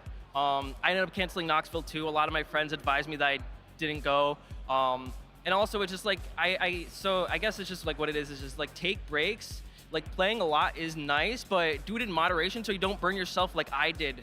Like I took a long-term break all the way from February up into mid-March, and I started playing the game again. And like I said, I came back with Marcos on that car ride to Indy, and I mean, look at me now. I'm doing good again. Yeah, I mean, breaks are always great. I know my personal break recently has been a lot of Pokemon Unite, believe it or not. So I'm glad to hear that you were able to take time for yourself, and I'm glad that it's paying off. So to give you a break before our next round, do you have any shout outs you want to give before we wrap up? Always got to give one to my mom. Love you, Mom. Nick Willems out in the crowd, Joseph Iragate, who also helped me refine the team, obviously Marcos Perez, everybody in the Mason server, formerly known as the Zach server. Too many people to list out, so I'm just calling you out now. Lorcy, helping me every now and then. Anybody else? Dude, I'm drawing blanks. I'm sorry, but it's just a lot of people. All right, so at everyone then in the server. All right, Dylan. Well, thank you so much for your time. Best of luck moving forwards in this tournament. Casters, why don't we throw back to you? Boy, ain't that just how it is? You have too many people to thank. It's impossible to remember all of them because, you know, Pokemon is not really something you do by yourself. You have to have people that you're testing with, that you're, you know, building teams with and helping you get the Pokemon that you need. Boy, I relate to that. Yeah, I mean, that's kind of what makes it all fun, right? Even though it's an individual game, also, you know, it's not really, right? Where it takes a village. Absolutely. And Dylan proving the strength of his village there, going 6-0, only one win away from locking his ticket into day 2. So close for him to make it into the second day of our tournament here, and potentially on track to repeat last season's success in Vancouver. Yeah, I mean, I'd say he's on a great path toward doing it, right? Where, I don't know if anyone watched that match. Like, yeah, I want to play against that. Yeah, that looked fun. I mean, maybe fun in like the thrill-seeking sense, but not in like a, I think I'm going to win reliably sense. Yeah, and you know, the Skeletor, you know, obviously didn't do a whole lot in that set, but as we heard in the interview, Dylan saying it matched up pretty well against a lot of the meta threats that are out there. And let's take a look at what our day 1 meta looks like right now. Fluttermane is back on top and has been on top for day 1 at our last few regionals and special events, but crucially has fallen off in day 2, all the way down to 6th place in the Utrecht special event. So Fluttermane's still at the top, but now under 50% usage. with Ogerpon, Wellspring, and Incineroar following behind. Yeah, I'll be really curious to see what happens on day 2 with these top 3 Pokemon here, where I definitely think it's probably the right 3 dudes, but the ordering is always interesting. And yeah, I mean, Fluttermane, we haven't seen be super impactful on the stream matches so far, but having that raw power is always really helpful. I think, especially, I guess, we've seen more of the Icy Wind version of Fluttermane recently, but again, for a Pokemon that fundamentally its primary job is dealing damage, I think it's always a little bit more impressive to be near the top of the usage chart compared to something like Incineroar or Ogerpon, who can support almost any offensive Pokemon beside them. Absolutely. And, I think it's really interesting to watch this Landorus Incarnate form as well, now in the 4th position for the top 12 Pokemon in our day 1 meta. I don't think anyone would have believed you if you had said that Landorus Incarnate form would be in the top 4 if you had asked this, when Landorus became available for use in the first place. For the longest time, we had the Therian form of Landorus on top. Of course, that Intimidate user being supplanted almost entirely by Incineroar, which is just better version of that Pokemon. But still, finding especially new Pokemon like Raging Bolt sitting just underneath the Landorus Incarnate form, the special offense and the sheer force of this Pokemon is really matching up very well into all of these Pokemon. The Raging Bolt as well having the Sludge Bomb coverage for all the grass types in the meta. Yeah, it's actually interesting to look throughout this chart, right? I mean, the combination of Sludge Bomb and Earth Power handles most of them pretty well. That's enough so, perhaps force a Terrestrialization or at least do enough damage where, switching in is very painful. And yeah, I guess to your point, the idea of the Therian form Landorus basically just being a joke, right? Like, you just don't expect to see it at all at top levels. It's so weird compared to most past formats. And I think to me, is some of why Terrestrialization is so fun, where I think having a good set of resistances that you then can flip with a Terra type is so important nowadays. And even though this ground flying combination, it's not terrible. I mean, the double ice weakness is unfortunate, but it's not very strong on the resistance side, right? So other than, trolling poor Raging Bolt over there pretty well, it's not great defensively. So like the offensive Incarnate form Landorus, sure, right? It doesn't really matter. It's about dealing damage and surviving long enough to get at least 2 or 3 big attacks off, where the Therian form Landorus just isn't able to cycle the way it used to. And in some ways really emphasizes how strong Incineroar is, where it's kind of just kept going like nothing's changed in a format where most other Pokemon have had to reinvent themselves pretty significantly. Absolutely. There are now only 2 really major Intimidators in the format, and only one of them on our top 12. That's Incineroar. Hisuian Arcanine has been the other major Intimidator in the format, and of course, Rock typing is still very good, but is nowhere near as good as it used to be, especially with the rise of Pokemon like Landorus Incarnate form and big offensive threats like the Raging Bolt that are neutral to the Rock typing and are resistant to the Fire typing.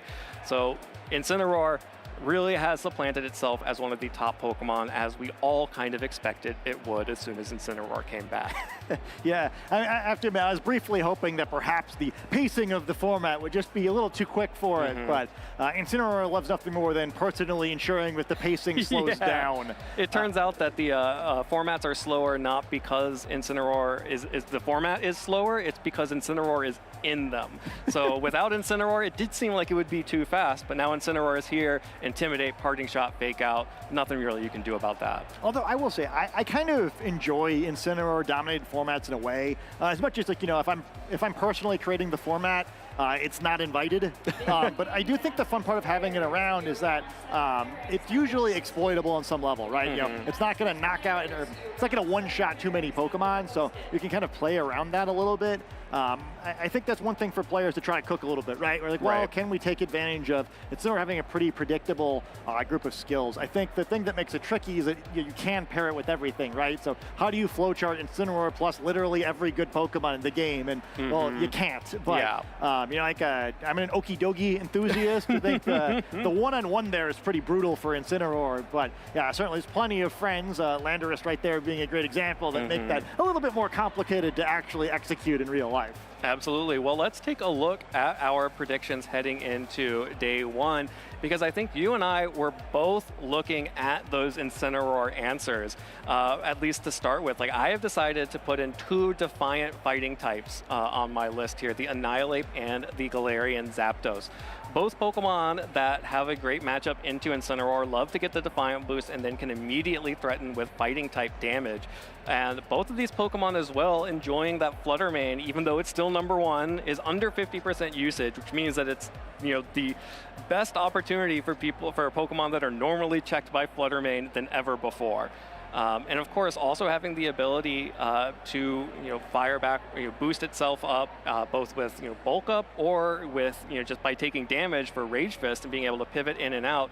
Annihilate has the ability to sort of match Incineroar's pivoting, while the Choice Scarf Zapdos often goes for U-turn, so being able to bounce in and out as well, just like Incineroar.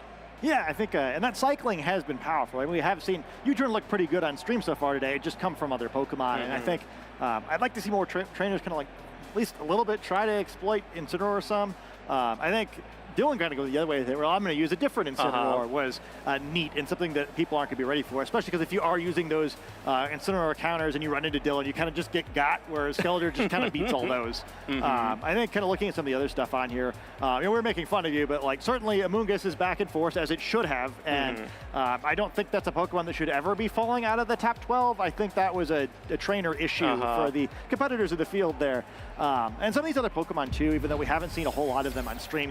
I know there are a few Tyranitar, at least at 4 wins or better. Tinglu's out there. I know our friend Aaron Trailer mentioned that his opposing bears per game is at least, one, possibly higher. So Ursaluna is definitely out there somewhere. And I think that's what makes it fun, right? Where we have a pretty well-defined of like, a pool of like, a dozen-ish Pokemon on top of the format. But I think there's the stuff that breaks those cores out there, and trainers are still trying to figure it out. Even though we're deep in this format, it's tough to beat every common core. But I think a revolution could be coming. Absolutely. Well, I love sitting behind the desk here at the regional championships, watching matches, but there's also so much going out on the floor. So let's kick it over to Gabby, who is on the floor, to hear about some of the other things happening here at the regional championships. Thank you so much, Evan. I'm here with AJ, who has the most incredible Vaporeon hoodie. AJ, tell me, you said you made this yourself? Yes, there was a pattern for like a little hooded cowl that had the Vaporeon thing, and I turned it into a full hoodie because I figured I would wear it more. I mean, it looks incredible, and I'm assuming Vaporeon is one of your favorite Pokemon? Yes, one of my favorites for sure. Are you running it this weekend in the VG tournament? Unfortunately, Vaporeon's not very good in VGC, so I'm not running Vaporeon in VGC, but I would love to if it were good. What are you running this weekend? Hard Trick Room stuff with some Specs Torkoal, Ursaluna Blood Moon, Furgraf. It's a fun time. You are after my own heart. That is my favorite type of team to run. How's your day been going tournament-wise? It's going okay. I'm 3-3, so hoping to get some CP. You're right on the cusp. I love that. So in terms of your battles today, what has been your favorite moment so far? Ooh, every time my Specs Torkoal gets an OHKO on something my opponent isn't expecting, and they kind of give me a look of, ooh, I wasn't expecting that to KO. And you mentioned that this wasn't your first time competing. You were also in one of the California regionals earlier on this year. Do you always run Trick Room teams? Is this something new for you? I've run mostly Trick Room teams. At Fresno, I did an Earthworm Dragonite team. That was pretty fun. But yeah, usually Trick Room. Nice, nice. So how have you been finding Regulation F so far? Have you been enjoying it? Yeah, it's fun. I am not a huge fan of Incineroar. It makes Trick Room hard sometimes. But yeah, it's a really fast-moving format. Things are changing really quickly, so that's been kind of challenging to find a team that works, because it feels like every day there's a new strong team that's running around everywhere. So yeah, it's been challenging, but it's been fun. Nice. And do you have any other travel plans for the rest of the year? Are we going to see you at more tournaments? Definitely at LA, maybe at NAIC. Nice. Well, if you can make it out to New Orleans, I think NAIC is going to be a really fun time. So, who are you here with this weekend? Did you travel with a bunch of friends? All the NorCal VGC people are friends, so all of them are great, and we like to hang out between rounds. And my partner David came with me this weekend also. Nice, nice. Well, I hope that you're all having fun. Do you have any shout outs or anybody at home you want to say hello to? Definitely my partner David. He is amazing and keeps me fed and watered at these tournaments. The NorCal VGC Discord and the NorCal VGC crew, you guys know who you are, and the UDL and RTT Draft League Discord members. Nice. Well, AJ, thank you so much for your time. Again, I love that hoodie. It's incredible. And if you're watching at home, we'll be back with more Pokemon action real soon.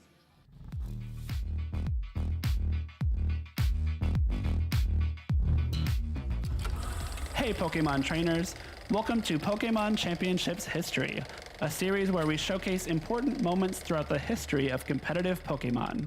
I'm Jake Muller, and I'd love to take you back to the World Championships in 2015, the year Mega Kangaskhan claimed her biggest victory. But first, we need to go back one more year to 2014. Pokemon X and Pokemon Y introduced Mega Evolutions to competitive Pokemon, and Mega Kangaskhan dominated the metagame throughout the entire season. However, when the 2014 World Championships rolled around, Mega Kangaskhan fell to the wayside, failing to make a single appearance in top 8. Although Mega Kangaskhan surged back into the metagame as we moved into the 2015 season, its place at the top became crowded thanks to the introduction of even more Mega Evolutions from Pokemon Omega Ruby and Pokemon Alpha Sapphire. As the World Championships loomed, the community wondered whether Mega Kangaskhan would once again be pushed out of the metagame by a high presence of Pokemon that could counter it. Anticipating this, many players from Europe and North America opted not to include Mega Kangaskhan on their teams, fearing history would repeat itself. Japan, however, had something else in mind. Just 2 months prior at the Japan National Championships, Shoma Honami claimed first place with an early version of a team structure that would come to be known as Chalk, which featured Cresselia, Heatran, Amoonguss, Landorus Therian, and Mega Kangaskhan. This team composition boasted an unmatched combination of power and flexibility, leading Shoma and many other Japanese players to ride the Mega Kangaskhan wave all the way to Boston.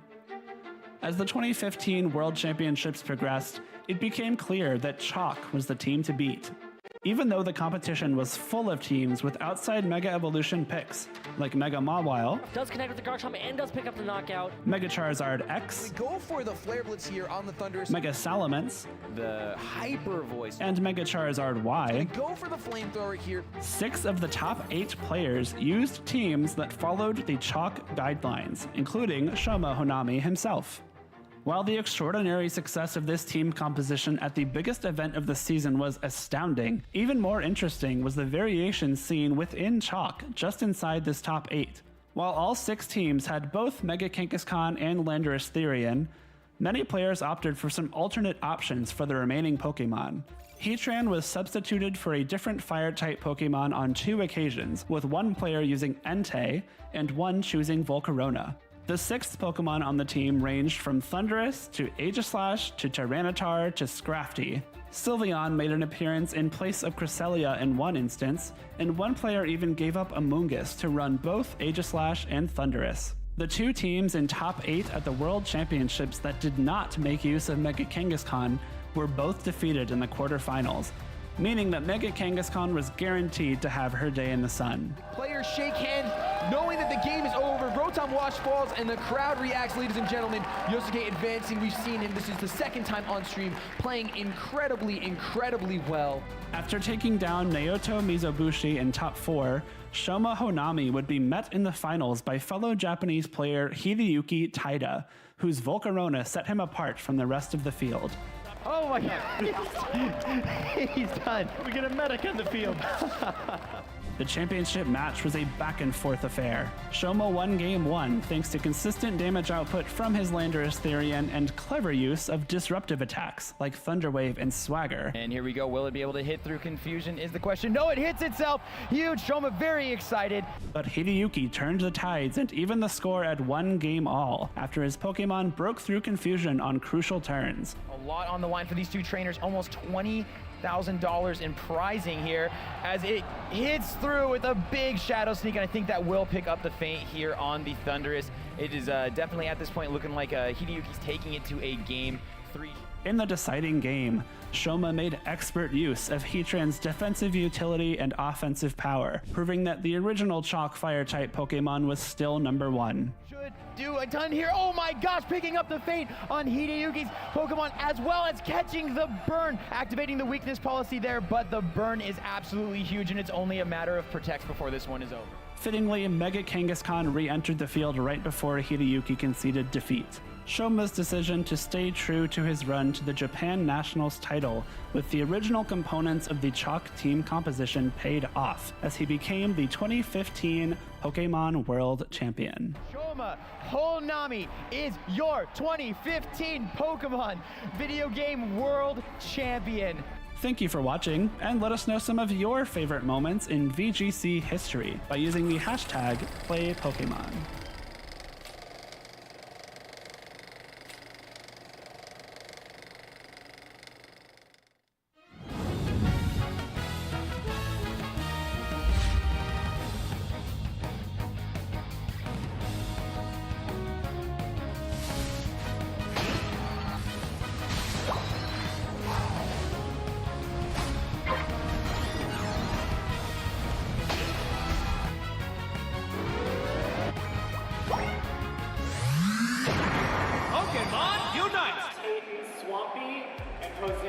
Welcome back, everyone, to Vancouver, British Columbia. My name is Evan Latt. I am joined by Scott Glaza as we are headed into round 7 of our Swiss competition here. We will be finding out who is joining us for day 2 tomorrow as our players are fighting for their opportunity to punch their ticket into day 2 by going undefeated over the course of our first 7 rounds. And Scott, we have seen so many battles so far. It is very hard to make it to this point undefeated to begin with in one of the densest competitions I think we've seen all year. Yeah, there's so many ways to lose in this format where so many different Pokemon can kind of just take over, and these trainers so far have done a great job of navigating these challenging battles. Absolutely, and you can see our standings here. We have 7 competitors still at 6-0. Of them, at least 3 will be able to make it to 7-0, and we will know our first 3 players for day 2 tomorrow. Some other top trainers here sitting just below them at 5-1, however, across the entirety of the United States and Canada, saying both Canada, our host nation, and players from just south of the border making their mark here at the top tables. I knew it. You can't count Canada out every year. They always wind up showing out at this event, and always happy to see it too, right? Where we have, it's the North America region, not the United States region, and a good time to be reminded of that.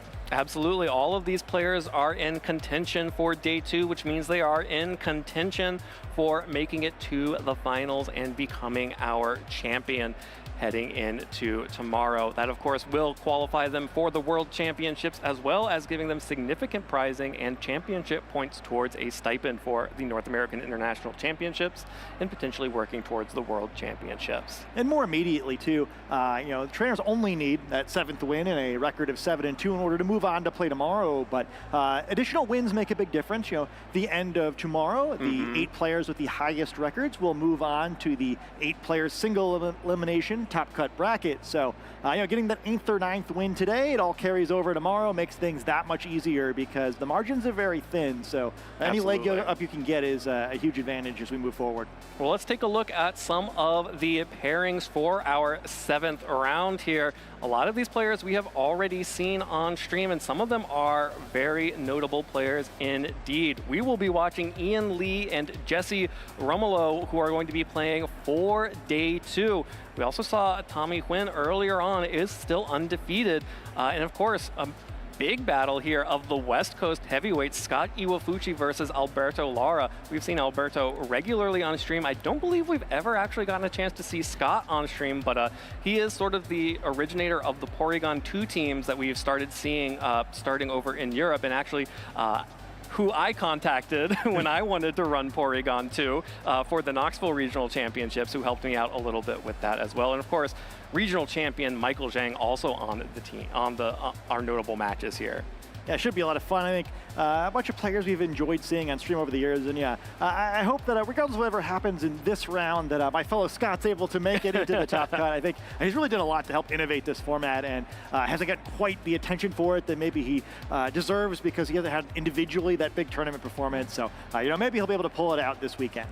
Yeah, Porygon 2 still around, and Scott has been using it for basically the entirety since the Indigo Disc DLC. So Scott hoping for a big tournament to make his splash here in Vancouver. Of course, Marcus Dion, a local Canadian force who we have seen multiple times up against Philip Wingett as well. And of course, Michael Zhang will be going up against Navjit Joshi, who all of these players are major threats to make it all the way and to win this tournament. Yeah, I think it's probably one that feels very attainable for all of them too, right? They're getting close, they have these good records, and yeah, you know, with 2 weeks before International Championship, like everybody's kind of a little tenuous maybe with their team selection, and you know, anything could happen, I feel like, you know, where we're also deep enough into this format where I think everyone feels like they understand it pretty well. They think if you've gotten to this point, you kind of feel like, all right, my strategy is working. I know what I'm doing here. I can do this, where you know, things tend to be a little bit crazier, like right after a format comes out, and you know, we're never quite sure what's going to be good. Right now, we know what's good, and it's more about anticipating what the field is going to use and executing the best of your ability. Yeah, executing is a really important part of it, and I'm so glad we actually got to see sort of that flashback to 2015 and the birth of Chalk, because that ended up being a team that was so dominant, it really did become, you know, we haven't really had as centralizing a force as that original Chalk team ever since, and that really did become about execution. Like, you can have the right pieces, but if you can't execute it, you're not going to be able to make it look as strong as, you know, that Chalk team did, where it took on the entirety of the World Championships and was in the entirety of the semifinals on. Yeah, I watched a lot of struggling Chalk players lose over the course of that season, right? Where it's not like anyone could have just picked up that team and played at that level. I think that's kind of what made the players who made the top cut so impressive, is that everyone was like somewhat prepared for what they were doing, at least, where as much as some of us were expecting or perhaps hoping that like 2014 we'd get a metagame curveball at the end of the year, the way that they played really was what was so impressive. And even looking back, right, if you look at the standings below the top 8, I think 9 through 16 was basically no Chalk, where they were just a little bit better. They all squeaked in, but I think feeling like it was a Chalk-dominated format is only half true, right? Because it's very top, sure, but it was both the players who chose to use that team executing just as much as it was that the team itself was so strong. Yeah, and it's something we see amongst balanced players in general, is you have to be on your game, and especially as tournaments are getting longer. We're in best of 3. We have 9 rounds today, and we'll have 5 rounds tomorrow, and then the top cut bracket. It's really hard to play balance for that long and be able to still make optimal plays, which is what you have to do when you play those balanced teams, because if you start making suboptimal plays, you start losing pieces and you start losing your ability to pivot as much and create all of those options that your opponent has to start taking advantage of or has to take account of, and then you start falling behind. And oftentimes those teams won't have, you know, the offensive pressure that they need in order to come back from behind. You know, they require getting ahead, slowing down the pace, and sort of like strangling out a team instead of like punching holes through a team like some of the offensive teams that we see in some of these regional championships, and which we're going to be seeing later on in this round. Yeah, I do think too, modern balance compared to Chalk in the old days, where I think one of the most important skills that I think is very important for modern balance, and maybe wasn't so important for Chalk, was just needing to recognize what Pokemon are going to win your team matchup, kind of like how to blow through teams, where, you know, back then, you know, Kangaskhan was almost every game your most important attacker, right? And like making sure, for most of the teams, they got the power-up punches rolling, but if not, that they were, you know, relatively uncontested, firing off a few normal type attacks, but keeping the offense rolling. It's a little bit more different game to game nowadays, right? Where depending on what your opponent's matchup is, you know, any Pokemon in your team might stay home. Any Pokemon in your team might be the main offensive threat. Probably not in Incineroar, but anybody else. It could be. Yeah, I mean, we've seen it, right? We saw Incineroar Dynamax just a few years ago, right? You know, I can do whatever you want, apparently. But yeah, I think that it's interesting now, especially because the metagame's just so much wider. And again, you look at the usage charts, like, oh, you know, his 12 Pokemon get used so much. Yeah. But you know, I think we'll have to look forward to the match in front of us, because whatever we're seeing right now, it isn't Chalk. It is not Chalk. We are actually going to be seeing Jesse Romulo versus Ian Lee on your screen. And hot dog, this looks like a good one. We got double Glamora, we got double Ogerpon Wellspring Mask. We've got Chi-Yu, Fluttermane, Tornadus, and the single strike Urshifu for Ian up against Glamora, Ogerpon, Fluttermane, Chin-Pao, Tornadus, and we were talking smack in round 6 about, the lack of Landorus Therian forms, but Landorus Therian form is back on Jesse's team. Yeah, I'm going to choose to ignore being wrong about that and instead enjoy caster prediction Glamora appearing on both sides here. Well, Glamora is a powerful offensive threat in this team, which we have been seeing coming to the forefront since the Knoxville Regional Championships and before. The booster energy speed Fluttermane you have to assume when you start seeing Icy Wind, plus Tornadus with the Tailwind and Sunny Day to start breaking the calcs for Chi-Yu. That Choice Specs Terra Ghost Chi-Yu, able to deal big damage with Overheat. This is three incredibly offensive Pokemon with 3 support Pokemon, one of which can also be pretty offensively spec'd out as well. Yeah, I think it's funny if you look at this match compared to the last one too, where I think we've seen both the teams are somewhat conventional Tailwind teams of this format. However, only 2 Pokemon in common between Ian's team and the team that we just saw last round from Dylan. A lot of different ways you can solve the puzzle. Absolutely, and Ian is hoping to repeat success from 2023, which was his first day 2 at the Vancouver Regionals last year. Hoping to repeat here, and a win in this match would do it. We'll be going up against Jesse Romolo, who we will be seeing shortly, but this is a player who we're excited to see as we get this Landorus Therian form, back in action, back from the Pokemon Center.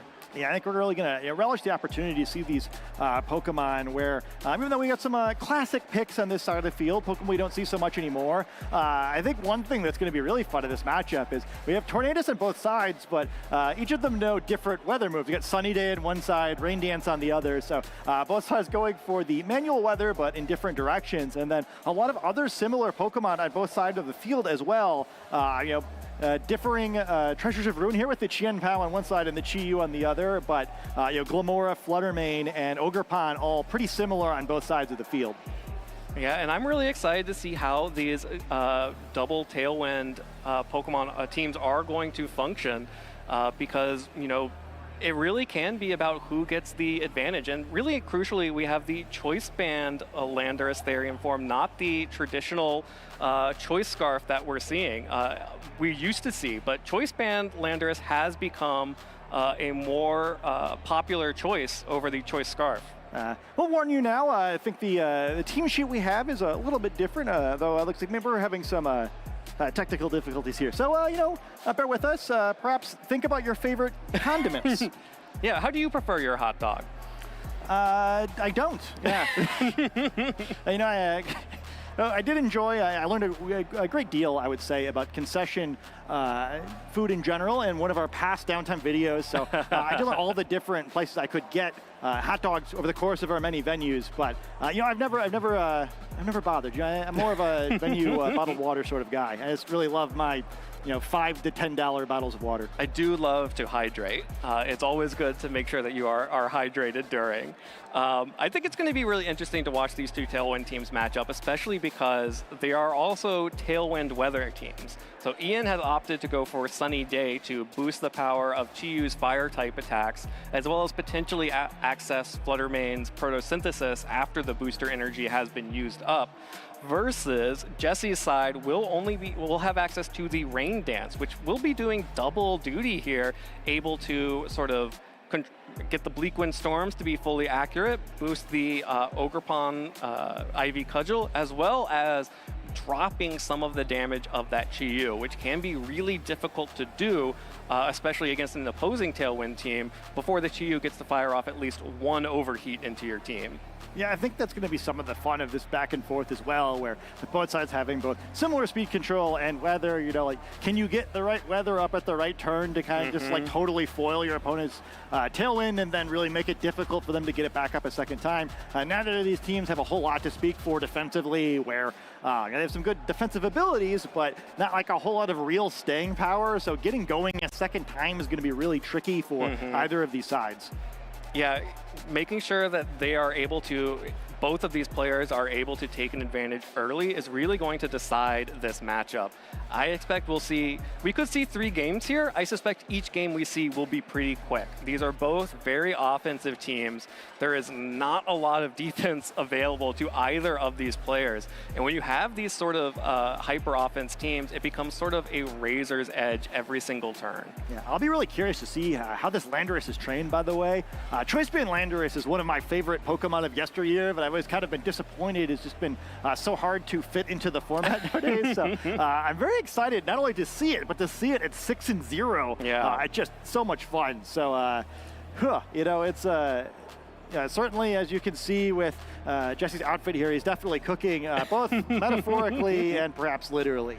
Yeah, we're just going to have to see how the sausage is made on this one, if Jesse's team's going to be able to cook the competition or if it's going to be charred and burnt up by this Chi-Yu.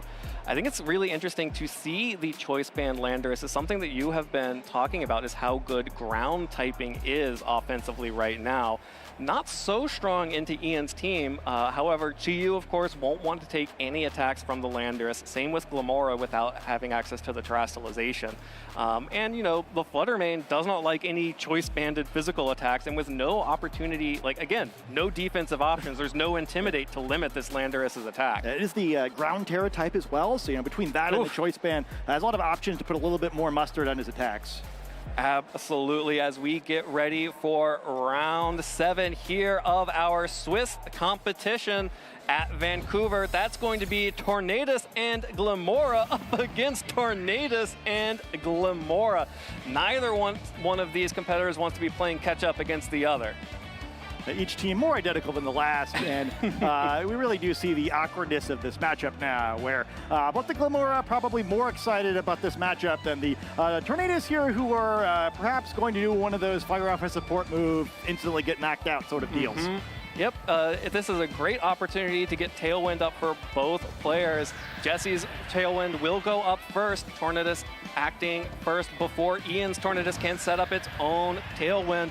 Again, no taunt available for either of these as well, so that means that the Tailwind will always go up. Ian is able to have the Glamora overflowing with space power first, boost the special attack, and now fire off a Meteor Beam. Targets down Jesse's Glamora. That's big damage into Glamora. Picks up the one-hit KO, puts a little mustard on it, and gets that Pokemon off the field.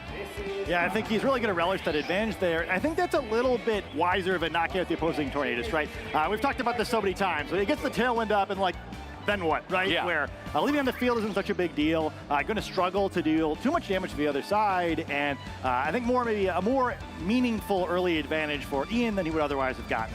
Well, now it is Ogerpon on the field. Jesse has fallen behind against Ian's Glamora, moving first, either winning a speed tie or being trained to be the faster Glamora. Now has the +1 special attack boost from Meteor Beam and threatening big damage onto either Pokemon left on the field.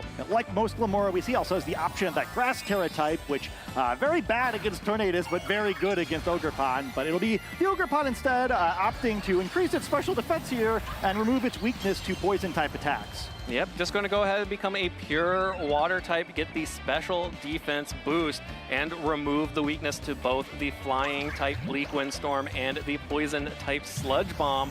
But not even going to have to worry about that, as the Terastallization boosted Ivy Cudgel is a one-hit KO on Glamora with a critical hit. That's a little bit of gravy on top right there. Toxic debris comes down on the field, which means that whatever Jesse's final Pokemon is will have to take a poison tick. Bleak Windstorm from Jesse's Tornadus now, proving that this was a speed tie, I believe, and both of those Pokemon dodging the Ogerpon and Tornadus on Jesse's side, dodging both Bleak Windstorms. Well, that's a big dodge there. I mean, not going to be a huge amount of missed damage, but every little bit of chip could count, especially because so many of the Pokemon on the inside of the field do have spread attacks, so kind of just losing the option for perhaps just whittling all the opposing Pokemon down at once. Yeah, Ian's going to have to tie himself up into pretzels to get out of this one. If he loses the Tailwind advantage and Tornadus goes down, well, Jesse still has the ability to reset Tailwind for himself. It's going to be really difficult to claw his way back into this game. Yeah, I mean, this remains such an awkward matchup as well, where, neither side really having any defensive option. We're seeing a knockout every turn, and actually the Ogerpon's still looking okay here, right? Most of the Pokemon on Ian's side of the field are special attackers, so perhaps this Water-type Ogerpon could be pretty good throughout this set. Well, there is the Icy Wind connecting onto both the Tornadus and Ogerpon on Jesse's side, giving Ian the speed advantage. Another Bleak Wind Storm going to miss the Tornadus again. Just can't quite connect with the opposing Tornadus. Another speed drop on Ogerpon, however, means that it is at -2 speed, which means it will be back at neutral under Tailwind conditions. Ogerpon fires off another Ivy Cudgel as Tornadus on Ian's side does survive a Bleak Wind Storm, but that Ivy Cudgel will pick up the KO on Fluttermane, which means this final Pokemon on Ian's side is going to have to deal big damage real fast. And you know what? Urshifu is a good call for that. Yeah, famously one of the most damaging Pokemon this format, and it's going to have to do a lot here. Ian a little bit behind with his Tornadus, just not be able to hit anything. Jesse's Tornadus a little bit better so far in this match. You might say it has that hot dog in him. He's got that hot dog in him as Ian is trying to make something happen here, protect the Tornadus, and just go on the offensive with Urshifu.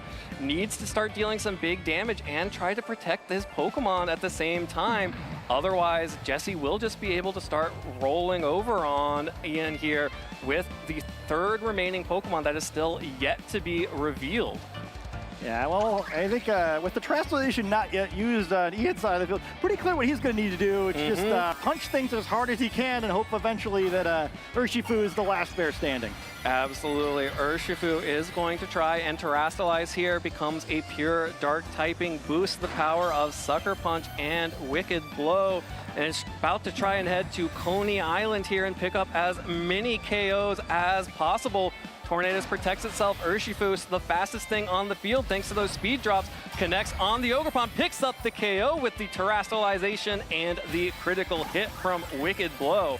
Jesse going to fire back now with the ability to deal damage to the Urshifu with Bleak Wind Storm. If it can connect, obviously does not hit through the Protect, and then the Bleak Wind Storm will be able to deal damage to Urshifu. That is at least a 2-hit KO, probably a 3-hit KO after the Terastallization, and Ian has been able to preserve his own Tornadus, which means that he will be able to match Tailwind again, but that is a Fluttermane in the back for Jesse. Great sequencing for Jesse there. It's going to be Poison here, but I don't know if it's going to make too big of a difference. Both sides wisely keeping their Tornadus on the field here, enabling them to get one last Tailwind up, but with Fluttermane having the type advantage against that opposing Urshifu, Jesse's looking pretty good to close out this one. Yeah, the Fluttermane looks like by preserving that final Pokemon will be able to take out both the Tornadus and the Urshifu. We'll have to wait a couple of turns because it only has Moonblast, Taunt, and Icy Wind, which means that the Fluttermane does not have access to Dazzling Gleam, would be reliant on Moonblast into the Urshifu to pick up this KO. Yeah, things can still go wrong here. Certainly the Urshifu with the option, whenever it bothers to try to attack here, could go for a Sucker Punch, but might need some luck with maybe dodges on the Tornadus, maybe detects, try and sneakily get in a position to whittle down these Pokemon a little bit more. All right, well, Ian is opting for a passive play here. Double protects the Tornadus and the Urshifu. Gets another turn of Poison Tick damage on the Fluttermane. That is a bad hot dog, as the poison damage will deal a little bit of damage as the Moonblast into the Protect, and then these Bleak Wind Storms into both Protects. But neither side opting for the Tailwind there, I guess. In Jesse's case, feeling like he doesn't need it, right? We could have picked up the knockout potentially otherwise, but yeah, that poison is going to tick down, and hey, maybe at least get to the point where like a critical hit Sucker Punch could be enough, at least have a win con. Absolutely. And every little bit of damage will count here. And again, it really comes down to how this Fluttermane is trained as well, because Urshifu, with the Terastallization, the Fluttermane does not have the ability to Terastallize into the Fairy typing to protect itself from the Sucker Punch. This is still going to be big damage coming out from Urshifu. Yeah, I think a tricky move on both sides too. Like, do you bother with the Tailwind? Do you expect your opponent's going to bother with the Tailwind? This is definitely back to being very close here, where one mistake could flip this. And with how volatile this matchup is, I think it's very important to see who wins turn one. Let's see how much the Sucker Punch does. Sucker Punch is connecting on to the Fluttermane. Not enough to pick up the KO. Fluttermane will hold on and fire back the Moonblast to pick up the KO with onto Urshifu. no tailwind on the field, which means that it's going to come down to these bleak wind storms from Tornadus on both ends. Ian's will move first, picks up the KO onto Fluttermane, does not pick up the KO onto Jesse's Tornadus, but is going to fall to an opposing bleak wind storm if Tornadus can land it, and it does. Jesse hitting every single one of them, picking up the KO on Ian and advancing 1-0 heading into for the rest of this round. Yeah, perhaps the world's purest tailwind mirror, where the match was determined almost entirely about which Tornadus was more accurate than the other. Well, and Jesse's being the more accurate Tornadus was able to go up 1-0 in this set. Again, we did see basically just a couple of changes here. Jesse brought the Ogerpon versus Ian bringing the Urshifu. Really came down to, the damage not quite being there from the Urshifu, even after terrestrialization on the Fluttermane, but it was an extremely pure matchup here. Again, this turn one, where Ian's Glamora was able to outspeed and pick up the one-hit KO on Jesse's, meant that Jesse was kind of on the back foot there, but this Ogerpon just went crazy. Picks up the KO in return on Glamora, the special defense boost, protecting itself from the bleak wind storms, and then being able to deal big damage back to the Fluttermane as well. Yeah, I feel pretty good about that dub if I'm Jesse after that first turn, where there's definitely some advantage of getting Ogerpon in entirely for free, where you really can't be switching it in and just assuming you're going to dodge those bleak wind storms. But I think that anytime you're giving up a Pokemon for free while trading Tailwinds in turn one and you still win, you've got to like your odds in the rest of the set. Absolutely. And Jesse is looking pretty confident heading into round two. These hyper offensive mirrors going up in that first game is so important. It comes down, especially in these best of three sets, you really need to figure out how your opponent is going to play in order to get tiny advantages. And being up 1-0 means that Jesse can play a different style than previously. It can be more aggressive, or can just sort of mix things up, maybe be a little bit more defensive, bring some other Pokemon here. We didn't see the Chien-Pao or the Landorus at all, neither of which probably make a whole lot of sense here, but still could be really interesting to see if there are any shakeups from Jesse, whereas Ian really needs to start, the pressure is on for every single turn for Ian now. Yeah, I mean, and again, I think he might pull that one out if he hits the attacks. I think it's also just a weird one where you can only imagine, all right, I'm a game away from being undefeated. I just need to close out this set, and my opponent's wearing a hot dog costume. I feel just focusing up in between games, it's a skill itself. Yeah, it's a nightmare I'm sure many players have had sitting across from the... I'm sure all players have had specifically this nightmare. Well, here we go into game two. It is the Tornadus and Glamora mirror once again. Jesse's Tornadus goes for the tail one first again, means that it is going to be faster very briefly here, as Ian's Tornadus also setting up the tailwind. And Ian's Glamora once again is faster than Jesse's and gets to fire off this Meteor Beam. And this seems familiar somehow. Yeah, it's almost like we've seen this already. Oh, why did you see that though? That's a big dodge. Miss! Glamora on Jesse's side, able to avoid the Meteor Beam coming out from Ian's Glamora, and instead get the special attack boost and fire back a Meteor Beam of its own, fully charged with the power of a classic topping for everyone's hot dogs. Picks up the one-hit KO in return after that dodge. Yeah, I don't know what Ian's feeding his Pokemon, but they just aren't able to land their attacks throughout this set. It's been a tough one for him here. Yeah, don't fill up on carbs if you are Ian's team. Make sure that they go down easy. But does have the Urshifu and Fluttermane in the back, and Jesse stuck with the Glamora and Tornadus out on the field.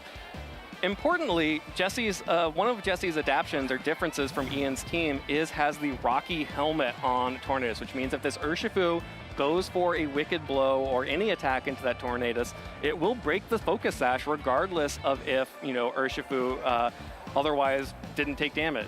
Yeah, kind of lose-lose too, because you really can't ignore it either. Those Bleak Wind Storms probably are going to hurt. I guess we've seen some Bleak Wind Storms that didn't throughout the course of this set, but you certainly aren't going to want to count on that. Down 0-1 and now also down by a Pokemon. Absolutely, and Ian actually being forced to retreat the Tornadus, try to protect it, get the Fluttermane in to potentially start an alternate form of speed control with the Booster Energy and Icy Wind. One of the first pure switches we've seen in this set, as Ian is also going to protect the Urshifu, just trying to dodge as much damage as possible. But Fluttermane eats a Sludge Bomb and a Poison on the switch in. Huge damage and puts a clock on the Fluttermane. Jesse with another Bleak Wind Storm hits the Detect from Urshifu and keeps on landing those Bleak Wind Storms into Fluttermane on the switch in with the Poison Tick. Picks up a KO at the end of all of that. Ian showing why it is so risky to switch in these hyper-offensive mirrors. Yeah, I mean, I thought it was a gentleman's agreement that no one's going to switch at all, and I guess now you see why. Just a free knockout there, and this is just such a tough spot for Ian. Really seeing the consequences of the miss from that Meteor Beam, where now these two Pokemon are trapped out in the field. Both of them actually going to struggle a little bit with the opposing Tornadus, and still don't know the two missing Pokemon, who, even if it's the same two as last game, you have to figure pretty significantly in Jesse's advantage here. Yeah, kind of the worst possible outcomes for Ian in turns 1 and turns 2, missing the Meteor Beam and then taking the Sludge Bomb and Bleak Wind Storm and Poison to lose the Fluttermane on the switch in. Ian was trying to avoid having this Tornadus and Urshifu out at the same time against Glamora, but he's forced into it. Yeah, right back where he started, just without any Pokemon in the back, and he's going to need something fantastic to happen now. I think also, you kind of have to break your own focus sesh now, because you really, to win this game now, I mean, you need a lot to go right, but I think you probably have to knock out this Tornadus so that you can get Tailwind later in the match, and Jesse can't. Absolutely. Glamora's Sludge Bomb brings geez, Urshifu down. Maybe you needed that focus sash after all, actually. Yeah, don't hit the Tornadus. It's not going to work out for you, but it doesn't matter. Another Sludge Bomb Poison from the Glamora. Jesse is rolling here, picks up the KO, gets KO'd from the Glamora with that Wicked Blow, a one-hit KO. That's for you, Urshifu. You tried so hard this game, but unfortunately, the Poison Tick is going to pick up that KO right back. Well, doesn't even need to wait for it as Jesse continues to land the Bleak Wind Storms, and it's just Ian's Tornadus against Jesse's 3 remaining Pokemon. You know, on many levels, this is one of the strangest sets of Pokemon I have ever seen, and we see one more Bleak Wind Storm miss just for good measure, and that is the set that we are watching. Yeah, this is one of those moments where if you're Ian, you're hoping your Tornadus is getting it all out of the way right now in this game where you have already lost, so that in future matches, your Tornadus is able to hit every single Bleak Wind Storm, your Glamora hits every single Meteor Beam, and none of your Pokemon get poisoned on a switch in. Yeah, everything kind of went wrong in this one. Ice Spitter going to close this one out, and Jesse might be a hot dog, but he's definitely not an underdog as he moves on to 7-0 and clinches his spot in day 2. That is right. Jesse is our first competitor and our first hot dog to be represented in day 2 here in Vancouver. Or probably anywhere, I would assume. Well, and, you know, honestly, this was such a weird matchup. You know, this is always kind of the case when you get these hyper-offensive matchups and mirror matches. Not quite an exact mirror, but very close to it from the 4 Pokemon that these competitors brought. Tornadus, this is why some players kind of refuse to use Tornadus. If the Bleak Wind Storm misses, there's not really much you can do about it, and on a team like this, all you really can do if you're Ian is click Meteor Beam on Glamora. All you can do is click Bleak Wind Storm on your Tornadus and just hope for the best sometimes. Yeah, not that would have really made a difference there, but also one of the weaknesses of that Sunny Day Tornadus versus the Rain Dance version, where at least with Rain Dance you have the option of becoming accurate, which, you know, it takes 2 easy steps, but when you're seemingly never hitting a single Bleak Wind Storm throughout the entire match otherwise, it felt like Sunny Day was already up at points. Absolutely, yeah, the Bleak Wind Storm just wasn't able to connect, and coming into this second game, Glamora being able to dodge the Meteor Beam, you know, we saw in game 1 that it didn't necessarily make a huge difference, but for Ian, it didn't win him the game by outspeeding Glamora in game 1, but missing Glamora in game 2 certainly lost him the game that time around. Yeah, I think that's one of the things with these Tailwind matchups too, right? Where all jokes aside, it's not always the worst thing to just give up a Pokemon in this matchup, or because Pokemon have such a difficult time getting in when you're so built around these quick offensive teams. We saw what happened to that poor Fluttermane, where it just switches in and then immediately gets dunked, admittedly with the help of unfortunate poison there. But I think even without that, right, it would have given up almost all of its health for that pivot. And yeah, it just shows the importance, I think, of the early turns of the matches here, because there's just no way to recover with these teams. Yeah, and you can see what Ian was trying to go for. Needed to get that Fluttermane in to try and reduce the speed of Glamora, which was outspeeding his Urshifu, and brought the Urshifu down to Focus Sash with a single Sludge Bomb. Needed to find some way to make sure that that Urshifu could knock out the Glamora before it went down to its Focus Sash. And was just backed into a corner there. Needed to bring in the Fluttermane and just couldn't get the Fluttermane next to Urshifu. And as a result, there was nothing that Ian could do about Jesse's offense. Yeah, and it was I don't really feel like he did all that much wrong, too, where, like, you know, it's all you can do with this team, right? Like, well, I'm going to get the position to click my buttons, and then, you know, hopefully it works out. And this time it didn't, but, you know, great job by Jesse. You know, 7-0 is very impressive. He'll be moving on to tomorrow. And, you know, Ian's still pretty close to that goal of making it to 2 consecutive day 2s. You know, jokes aside, he's played very well to get to this point in the tournament. And 6-1 rather is not such a bad place to be. He'll still have, you know, more opportunities to try to pick up that last win. 2 more specifically. Absolutely, and this is one of those teams that maybe, you know, when we talk about, you know, we have the Global Challenge coming up next weekend, and some of our past formats, a team where you're reliant on hitting 80% accuracy moves or other imperfect accuracy moves over and over again, if you only have sort of one tournament life, maybe you don't want to run that team. Because as we saw in this match, it's really easy for the rolls to just not go your way. For you to get unlucky, to miss your attacks, to get, you know, some of those secondary status effects on your Pokemon, your frail Pokemon, and then you're out. But that's not the game we're playing. This is Swiss. Ian will still have 2 more opportunities to get 1 more win and make it into day 2, at which point he'll be able to play 5 more rounds of Swiss and potentially make it into the top cut, where it then becomes a single elimination bracket. But this team definitely has the offensive power to be able to win 1 more out of the next 2 games. Yeah, I mean, over the course of a tournament, you're going to fire off a lot of attacks, right? You're going to miss some, you're going to hit some. And, you know, I think that, you know, there's some danger, especially with these poor Tailwind teams. I feel like just have to use a lot of Pokemon that have this problem where so many of the attacks and the move can miss, right? Or attacks on the team can miss. And, you know, sometimes it's going to happen. Hopefully it's not all happening in the same game or the same set as it did here. But I think it also shows the value of some other Pokemon you can fit in these teams, such as the Urshifu, right? Where the one Pokemon on the team that was trading pretty well every game. It's just that, unfortunately, none of the other Pokemon on the team were able to contribute too much for it. So, you know, it trading 1 for 1 or a little bit better every time just wasn't good enough. All right, well, it is time. I can smell it in the air, the sweet smells of a cookout in the lounge, as our friend Gabby is ready to get into the mind of the hot dog, as Jesse Romolo is in the lounge ready to tell us about his perspective on that last match and making it into day 2. Gabby, take it away. Thank you so much, Evan. I'm here with Jesse, a hot dog who needs no introduction at this point. Oh, thank you very much. Congratulations on making day 2. How does it feel? Oh, it feels amazing. I've never done the 7-0 before. I've gotten 8-1. I've done my handful of 7-2s, but I've never done like the undefeated run to day 2. So it feels amazing. I'm pumped and I am excited. Do you think the hot dog had anything to do with that? It has given me powers that I cannot explain. I don't know what it is. Every event I go to from now on, it's gonna be like the Green Goblin mask. Just put me on, you'll do better. It's given me like insane powers. I don't know what's going on. Yeah, well, luck was certainly on your side with that matchup, and I do want to kind of break it down a little bit. In both games, you both picked the same leads, and I was curious. I was watching, you know, how the turn order was going, and it seems like your Glamora was pretty slow. So was that something you were anticipating, or? That was actually a speed tie. I lost both speed ties. Me and Ian were both max speed. Okay. With it being a Tailwind mirror, it was always going to come down to Glim speed ties and who hit more bleak wins, and I was the luckier person in that set.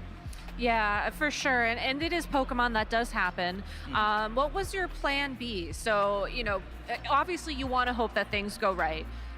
Did you pick the Pokemon in the back of your party assuming that things went right? Were you trying to cover for like, well, if I lose my Glamora early on, like in game 1, how do I recover from this? Yeah, no, I feel like Water Pond, Flutter, and then in game 2 I brought the Chin Pao instead. Yeah. Pao originally was an Ursh on that team, an Ursh Dark, but I just like the extra speed that it brought, as well as it synergizes better with the Lando, which I didn't get a chance to bring because you don't really bring it too much in that matchup. But Yeah.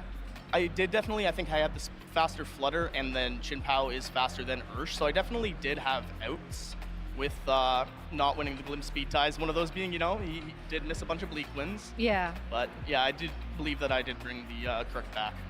Makes sense, makes sense. And how's the rest of your day been going? Who's been the MVP on your team? Oh, Band Landers 100%. Really? Terra, Ground, EQ, Band Lando has probably taken half of the KOs throughout this entire tournament for me. It's just bewildering amounts of damage. He has carried me. I wish I got to bring it to this match, but it just wasn't the right match for it. But every other match has been the right match for it. Yeah, I was curious about that too, because it seems like you have a great opportunity for a very fast turn one, Tailwind, Choice Band, Earthquake. Have you ever been in situations though where locking into Earthquake has kind of punished you?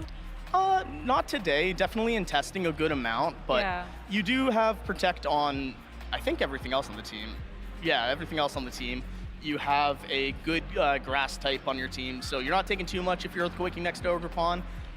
In testing, it has kind of come back to bite me, but today, I think from having it come back to bite me, I was able to be like, okay, I can do it safely here. I have this in the back. I can kind of stall if I need to, but today it's been pretty good. But it is a Nice. threat, yeah.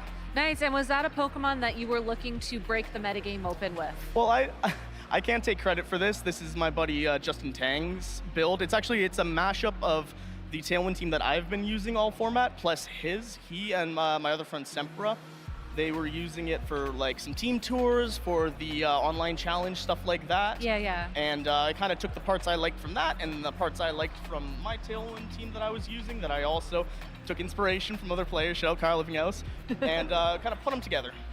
Nice. Well, I'm glad to hear that it's working out for you. And I do got to bring things back to the hot dog. I'm sorry. So I was talking with my good friend Joe Brown. it's the hot dog in the room. It's the giant hot dog in the room, yes. I was talking to my good friend Joe Brown, and he wanted to know why no mustard. Ketchup, relish if available, of course. It's not always, but no mustard. I'm just not a mustard guy. Yeah. A good honey Dijon mustard on certain sandwiches, yeah, that's always a good go-to. But just mustard on a hot dog, I don't know. I didn't buy this costume myself, so I didn't have a choice of the condiment selection. But I'm just not a huge mustard fan. Fair enough. I do know they sell red fabric paint if you ever want to make some homemade modifications. I think I might have to if I'm bringing this to every event from now on. Fair enough, fair enough. Jesse, do you have any shout outs you want to give to anybody at home? Just all of my friends here, having everyone cheer my last name as I won was pretty cool. My girlfriend who's here traveling with me, all my friends back home, just everyone who's supported me, been a friend, and has been there for me. Thank you. Nice. Well, Jesse, congratulations on locking in your ticket to compete tomorrow. Thank you so much. May the hot dogs be with you as always. And you. And that's it from me in the lounge. Thanks for watching. Scott, we just watched a hot dog make it to day 2 of the Pokemon Regional Championships in Vancouver, Canada. I'm not sure what I'm doing with my life, honestly. That's as much fun as I've had during round 7. Thank you to Jesse. This has been a match and also an interview and also what is going on. It all started here 11 years ago in Vancouver for the World Championships of 2013. Did you imagine during that first officially produced World Championship stream that 11 years later, we'd be here in the very same venue, very same commentating place. a hot dog. A hot dog winning. Yeah, we're just in round 7, undefeated in day 2. Yeah. I believe at the time we were hoping to make things a little bit more serious and analytical on the official streams. You elevate the streams. Wear a collared shirt. Wear a jacket. We've gone from GameSpot to what we did in 2013 to commentating hot dogs. So that's where we are. We've come full circle. Dog. Well, we did that. It happened. And this hot dog has now made its way to day 2. Congratulations to Jesse for doing that. And day 2, of course, will mean that Jesse is in contention to become the champion here in Vancouver, which puts him in line for some fabulous prizing. You could leave with come to this with a hot dog costume and leave with $6,000 for winning first place at the Vancouver Regional Championship, as well as a qualification to the World Championships in Honolulu, Hawaii. That's alongside the boosters that you get, and of course, everyone from 2nd through 16th place will have to live with the shame of having been beaten by a hot dog, but at least they'll get the consolation prizing alongside of it. Yeah, and hopefully that will help them work through the issues that they'll undoubtedly have. Absolutely.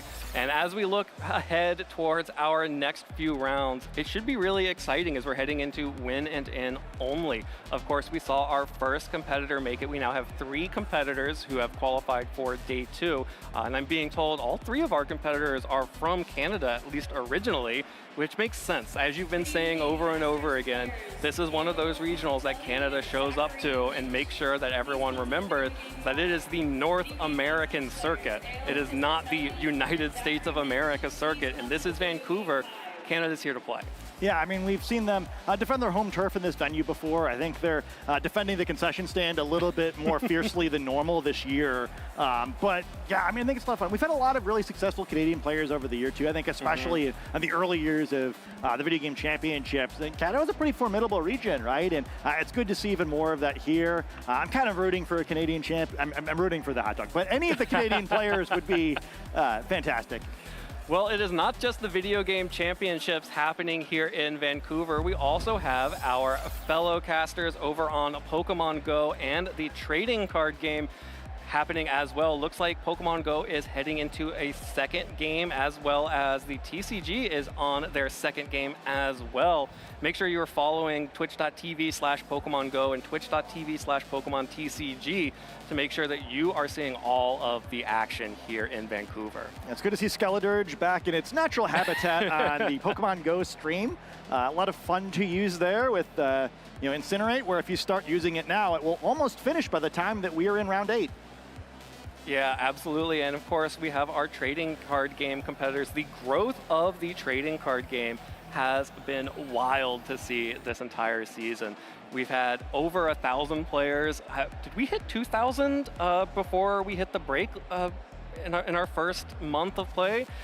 Regardless, it has been incredible to watch as all of our games have seen incredible growth. So make sure you are following all of them to make sure that you see all of the action here in Vancouver. Yeah, hopefully you're a big fan of Giratina, who I see is also making an appearance in both of the other streams right now.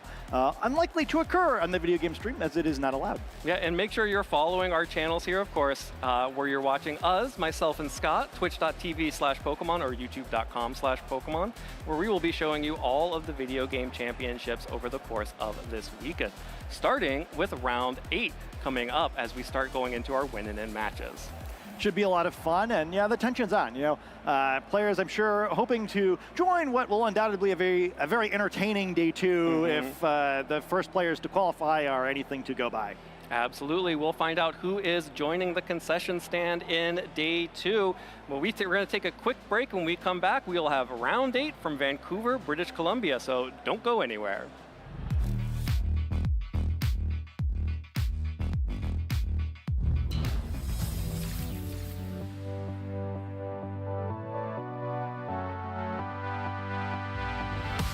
So for new players at home looking to start competing, I would strongly recommend visiting your local league, because your local league has a whole bunch of great mentors, professors, and other players among you who are like-minded and absolutely want to get you into the game better than you could ever be on your own. For new players, I'd recommend starting and just watching the stream, seeing what people use, and even just copycatting a team. And for me, it's just like using Pokemon that I know I'm going to have fun with is the big thing, because if I am having fun, then I'm way more likely to win. For people that want to start competing, I would say start playing online, look for guides. Personally, I watch a lot of Wolfie's videos and a lot of Harry's videos as a French player. So if you understand French, you should go look at his channel. Or Wolfie, it's a lot of help, and just play online. Like, if you build a team and start playing, write down your notes, look at your mistakes, try to analyze your games. It's a lot of help. and, you know, find a friend that can play. It's going to be a lot of fun. Advice that I would give to somebody wanting to start playing the TCG is to look up local game card stores in your area and see if any of them are running any Pokemon events, and just go talk to the people around. And there's tons of friendly people in the community. They'll help you get started. Some advice I would have for people looking to compete at home is really get connected with your community. Practicing with other battlers is one of the best things that you could do out there. That's personally how I started as well. So I know Go's big on community, so that definitely would be the number one. The advice I have for people at home looking to start would be to just jump in and do it. I was very nervous, and I still am nervous today to play, but the only way you're going to get better is to actually play, get out there, get the experience, and you're going to have fun no matter what happens.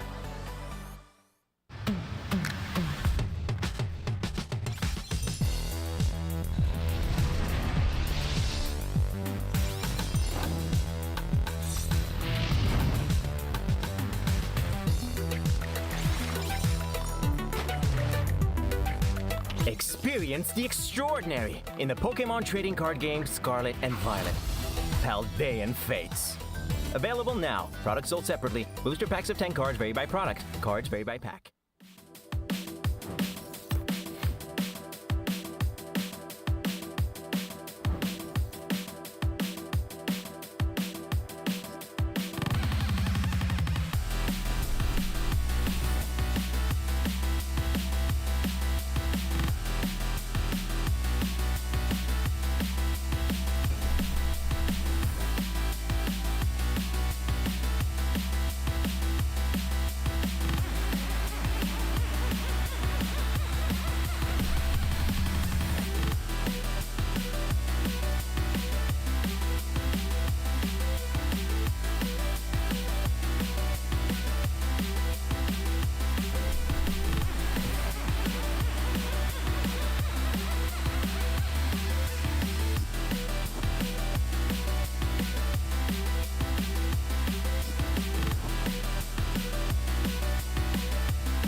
I got into Pokemon because a local grocery store sold packs of the trading cards, and you know, I really got into collecting them, watching the TV series, and only started playing the game years after that. I love Mudkip. When I was a little kid, my friend told me Swampert was the strongest of the Hoenn starters. I went with him, and I find the line really cute too.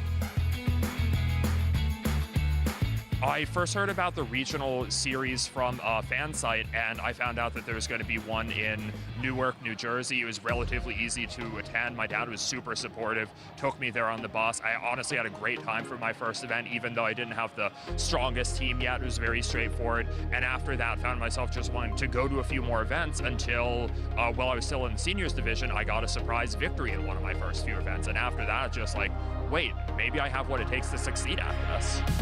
Chubb Lacrosse has worked so hard for so long, one of the most consistent players in North America.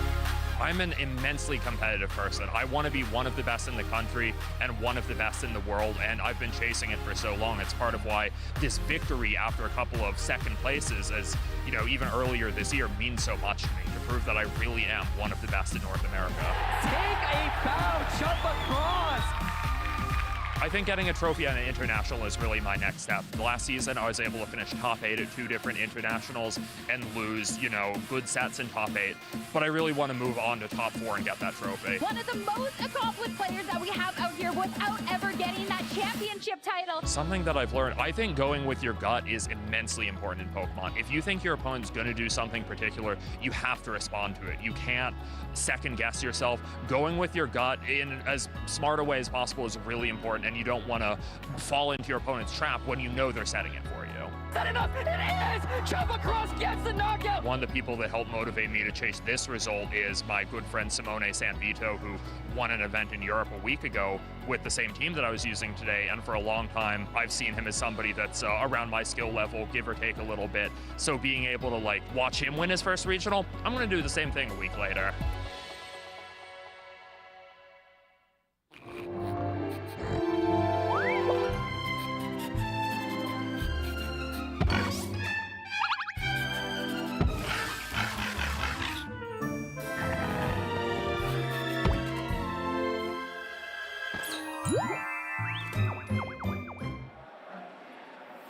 Hello everyone and welcome back to the Pokémon Regional Championships here in Vancouver, British Columbia. We got to see some amazing matches during today and we're just getting closer and closer to finding out which trainers are going to be making it into day 2. My name is Sierra Dawn, joined here by Joe Brown. And can I just say, hot dog, that was a good match we just saw.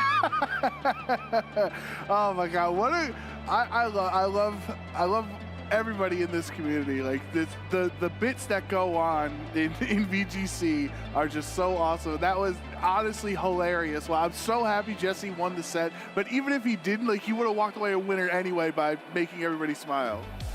Hey, if you can have a win the stream match, you know, be a little goofy while doing it, make your way in day 2. That's just winning all around. To defend myself, because Gabby asked my question for me, he had mustard in the costume, and he was like, he only likes ketchup and relish. And it's like, what would mustard ever do to you? I just have to say, ketchup, relish, and mustard, all terrible. We're not getting into your food takes here, Sierra. Okay, because then we could go for a while. Okay. If we get another like Don Dozo Sol match going on, maybe we'll go on that. We actually might have to get into your your food takes. But yeah, no, we'll start talking about what is coming up next. Because of course, with that round, we got to see our first 4 players make their way into day 2. 3 Canadians, which I think is super, super exciting here. And hey, still 2 more rounds for players to close out the opportunity. Yeah, that's great. I mean, I love that the Canadian player base has been showing up in full effect here in Vancouver. We've had multiple Canadian players win on stream, and it would obviously be great if a Canadian could keep the title here in Vancouver. But, you know, there are a lot of Americans that are pining for the opportunity to try to steal that title away from the Canadian players, because we only have a few regionals left. Obviously, EUIC, not everybody can go to. You know, it's over there, over on the other side of the pond. It's over there. Especially if you're a West Coast player. I mean, geez, like if then you live in really Portland, there. Portland to London, that's really over there, right? So we have just a couple of regionals left. So if you could try to get this victory here to either get close enough, maybe top 4, top 8, secure your spot in a for the World Championships this summer, like that would be pretty exciting. I mean, yeah, you don't want to go all the way over there. You want to win while you're right here, right? Here. You want to win right here. But yeah, that's a good point. There isn't too many regionals that are left happening. There is still some players who want to come out and have that opportunity to compete, but we're definitely running low on that number. So yeah, for sure. We have 3 regionals left, 2 international championships as well, which I'm very excited about. New Orleans this upcoming June. But you know, looking at how today has worked out so far, I think we've seen a lot of Landorus performing really well. Like you see why it's in the, I think it was 5th in the usage or maybe 4th in usage here in the day 1 out of all the entirety of the Masters division. And it's a Pokemon that has truly just taken Regulation F by storm. For Landorus Incarnate, for most of the history of competitive Pokemon, really was a footnote compared to the Therian form, right? There were so many other special attackers. Its limited move pool would be kind of a detriment to its usability. But now you don't really need to have a wide move pool because you can turn into a poison type. So you still get the same type of attack bonus boost from your Sludge Bombs, or you could stay as your ground typing there and be immune to a lot of things and have a really good defensive typing. So I think the longer I'm focusing, Sierra, throughout the rest of day 1 and day 2, how Landorus continues to perform in Vancouver. well, even too, like you're saying, like, oh, okay, like maybe it doesn't have the widest like coverage pool, but I think too, what is really important about the Landorus is that move pool that it has right now actually just works out really well in our current meta. So it's not even just like oh, well, it hits super powerfully. It does, don't get me wrong, but with just having Sludge Bomb and Earth Power, you account for just so much, which I think is super, super valuable here. 4th place, so you're right on the money the first time around. And seeing a couple of like the other Pokemon, how they're performing, like this checks out. This makes sense. The Raging Bolt, I mean, it was definitely one of those Pokemon that was very hyped up from the beginning. Took players a second or two to figure out the optimal ways to run it, but we've gotten to see a lot of what it's capable of. But even just the point that trainers also just know how to play against it too now, so it's a little give, a little take. I mean, honestly, if you look at it from the Lander's perspective, if all you have is Earth Power, Sludge Bomb, Substitute, look at the top 12 graphic. Like, you know, Ogre Pound, Wellspring, Sludge Bomb, or Incineroar, Earth Power, the Raging Bolt, Earth Power, Rillaboom, Sludge Bomb. Like, you just continue Hearth Flame, you can go Sludge Bomb, yeah, as well. Amoonguss is neutral hit onto both of those options. And then the things that you don't hit super effectively are frail Pokemon, like Focus Sash users, like the Urshifus and the Chien-Pao. So just, it is really, as you're saying, really prime for the metagame right now that there are not a lot of Pokemon that can just naturally be good into both of its attacks. That's why I feel bad we lost Latias. If you remember at the beginning of Regulation F, it was like a huge Landorus counter because it was immune to Earth Power and didn't care. Or when it would turn into a poison type, then you would hit it with Psyshock. So unfortunately, people have not been bringing the Latias around in the metagame. But at some point, people are going to have to try to find a better answer into the Landers, because sometimes they could just completely steamroll matches like we just saw.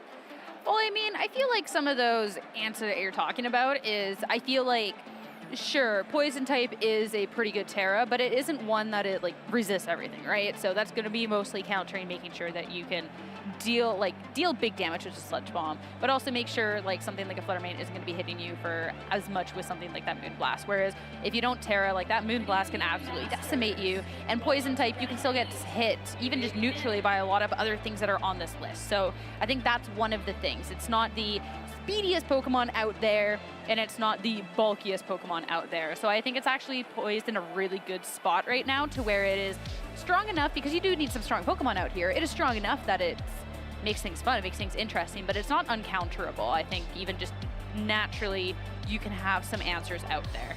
And I think the Tornadus is rising back up the list here in usage, and could be a comfort thing. Maybe people are going back, as you see Rapid Strike has now surpassed Single Strike Urshifu, which it was not that way the last couple of events. People might be going back to the Urshifu Rapid Strike Tornadus core because there's not a lot of other speed control unless you have, say, Electro Web on Raging Bolt or maybe a Trick Room team. We did see Scream Tail with power with its attack, but we didn't actually get to see him click it. But without Tornadus, you look at the rest of this top 12, there's not too much speed control there. And I think that could be one of the ways where most of these Pokemon in this format have kind of middling speed tiers. Like, that's why Landorus is so good, because it's generally faster than most things. And then you think about, well, Rillaboom has priority, and Thunderclap with Raging Bolt is also a priority move, which gets rid of their slow speed. But Fluttermane, incredibly fast. Ogre Pound Wellspring, very fast Pokemon. Landorus is very much faster than most average Pokemon. Urshifu, both forms. Chien-Pao also incredibly fast. Like, there's a lot of Pokemon that are really fast. So if you have Tornadus on your team, it's going to give you that extra bonus over the other fast Pokemon. Yeah, it's not the only way of speed control too, because we can see things like Icy Wind teched onto Fluttermane to be able to try and slow things down even just that way. So I don't think it's an end-all, be-all in terms of there. I do think there is an advantage, but I do think just with the amount of priority and fake out there, that people will be just A-okay. But talking about the trainers that we have here in today's field, of course, at this point, we do have some 7-0s out there. These are going to be the people that are already secured in their spot for day 2, but of course, getting that 9-0 can get you such a better position to make sure you can get into top cut tomorrow. And 6-1s, just one match away from making their way there too. Yeah, there's a couple people that we've seen on stream already today perform well. Obviously, Jesse Romolo himself with the getting that 7th victory in the last round. We also had Dylan Salvanero went on stream. Twong or Tommy Quinn as well as 6-1, so 1 win away from making their spot into day 2. Michael Zhang, current regional champion this circuit this season, is running that Tyranitar Komodo team that Michael's really been renowned for the entire year. But you look at some of these other names, all they gotta do is win 1 more, Sierra. They have 2 tries to get there. You don't want to leave it until the last try, though. Yeah. That's a lot of pressure on you, and we know that there can definitely be a couple of chance elements in the game. If you can just lock it up now, that'd be so good, especially too, since Vancouver is a little bit smaller, you know, it's not going to be the worst to try and work your way from a 7-2 record on day 2 to try and make it into top cut, but still, you want to have as much leeway as possible on that day 2. Of course, the resistance and all that is reset, but the record isn't. So you don't want to be in a spot where potentially just losing 2 matches on day 2 is just putting you out of contention entirely.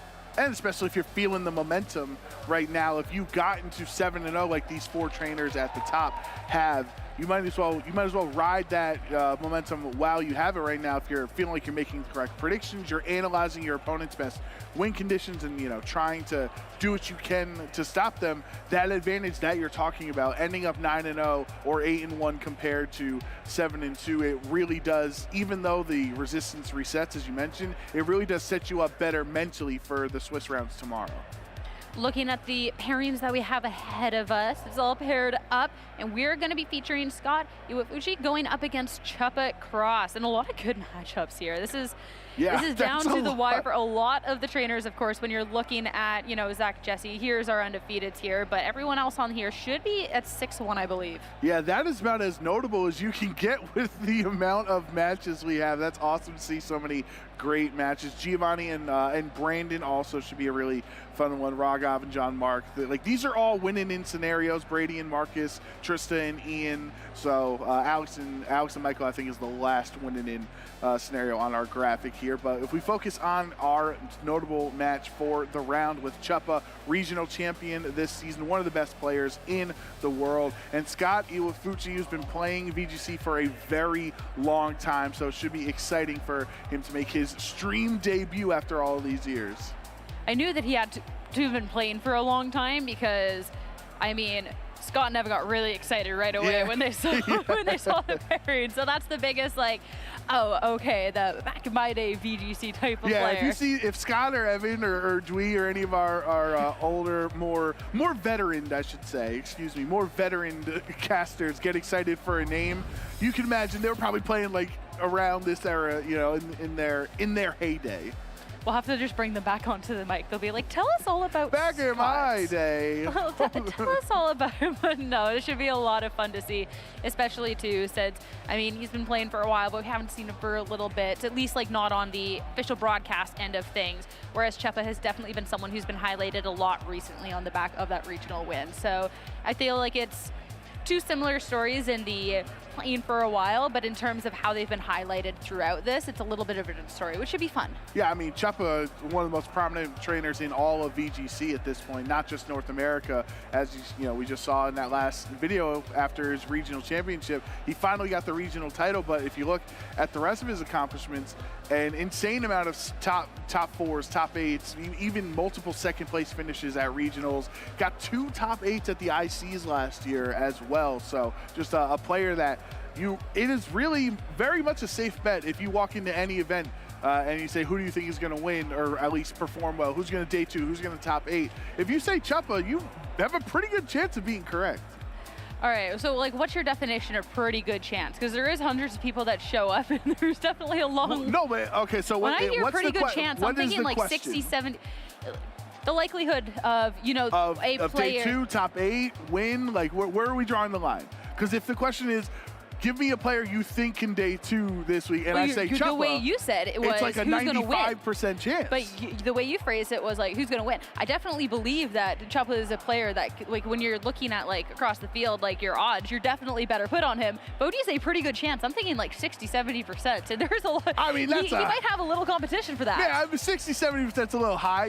He's got a sheer cold chance of winning. 30%. I'd say 30% for one player to win is a pretty high probability. Okay, well, I'll accept that. 30% chance that Chubba Cross wins the Vancouver Regional Championship. He does come back to this moment. Yeah, I mean, he's got like a zillion top cuts in his career over the last decade plus in VGC, so I don't think it's that far-fetched to So 50% chance that he makes top 8. He either makes top 8 or he doesn't. That's how I look at 50-50. it. You know what I mean? That's the probability. Chubba Cross of it. either ends up the winner of Vancouver 50-50. He does or he doesn't. Feel like that. It does, but I mean, obviously, I've known Chuppa forever. He's a great guy. It's so fun to see this resurgence he's had in Scarlet and Violet that literally started at the beginning of it, where he finished second place to G-Sock Lee at the first regional of the new era in San Diego last year, and ever since that January, so we've had just over a calendar year pretty much of just straight dominance from Chuppa at every event he goes to, and it's great to see that he's performing so well. Yeah, it's exciting. I mean, it's a really difficult game right now with just the sheer amount of players. So to be able to see consistency coming out, I think is just absolutely key to really just showcase that skill. I mean, it's not that anyone can win a regional, because no, you need so much skill to do that too, right? But be able to see consistency over time, I just think is absolutely massive. But our players on stage, time to talk about things a little bit.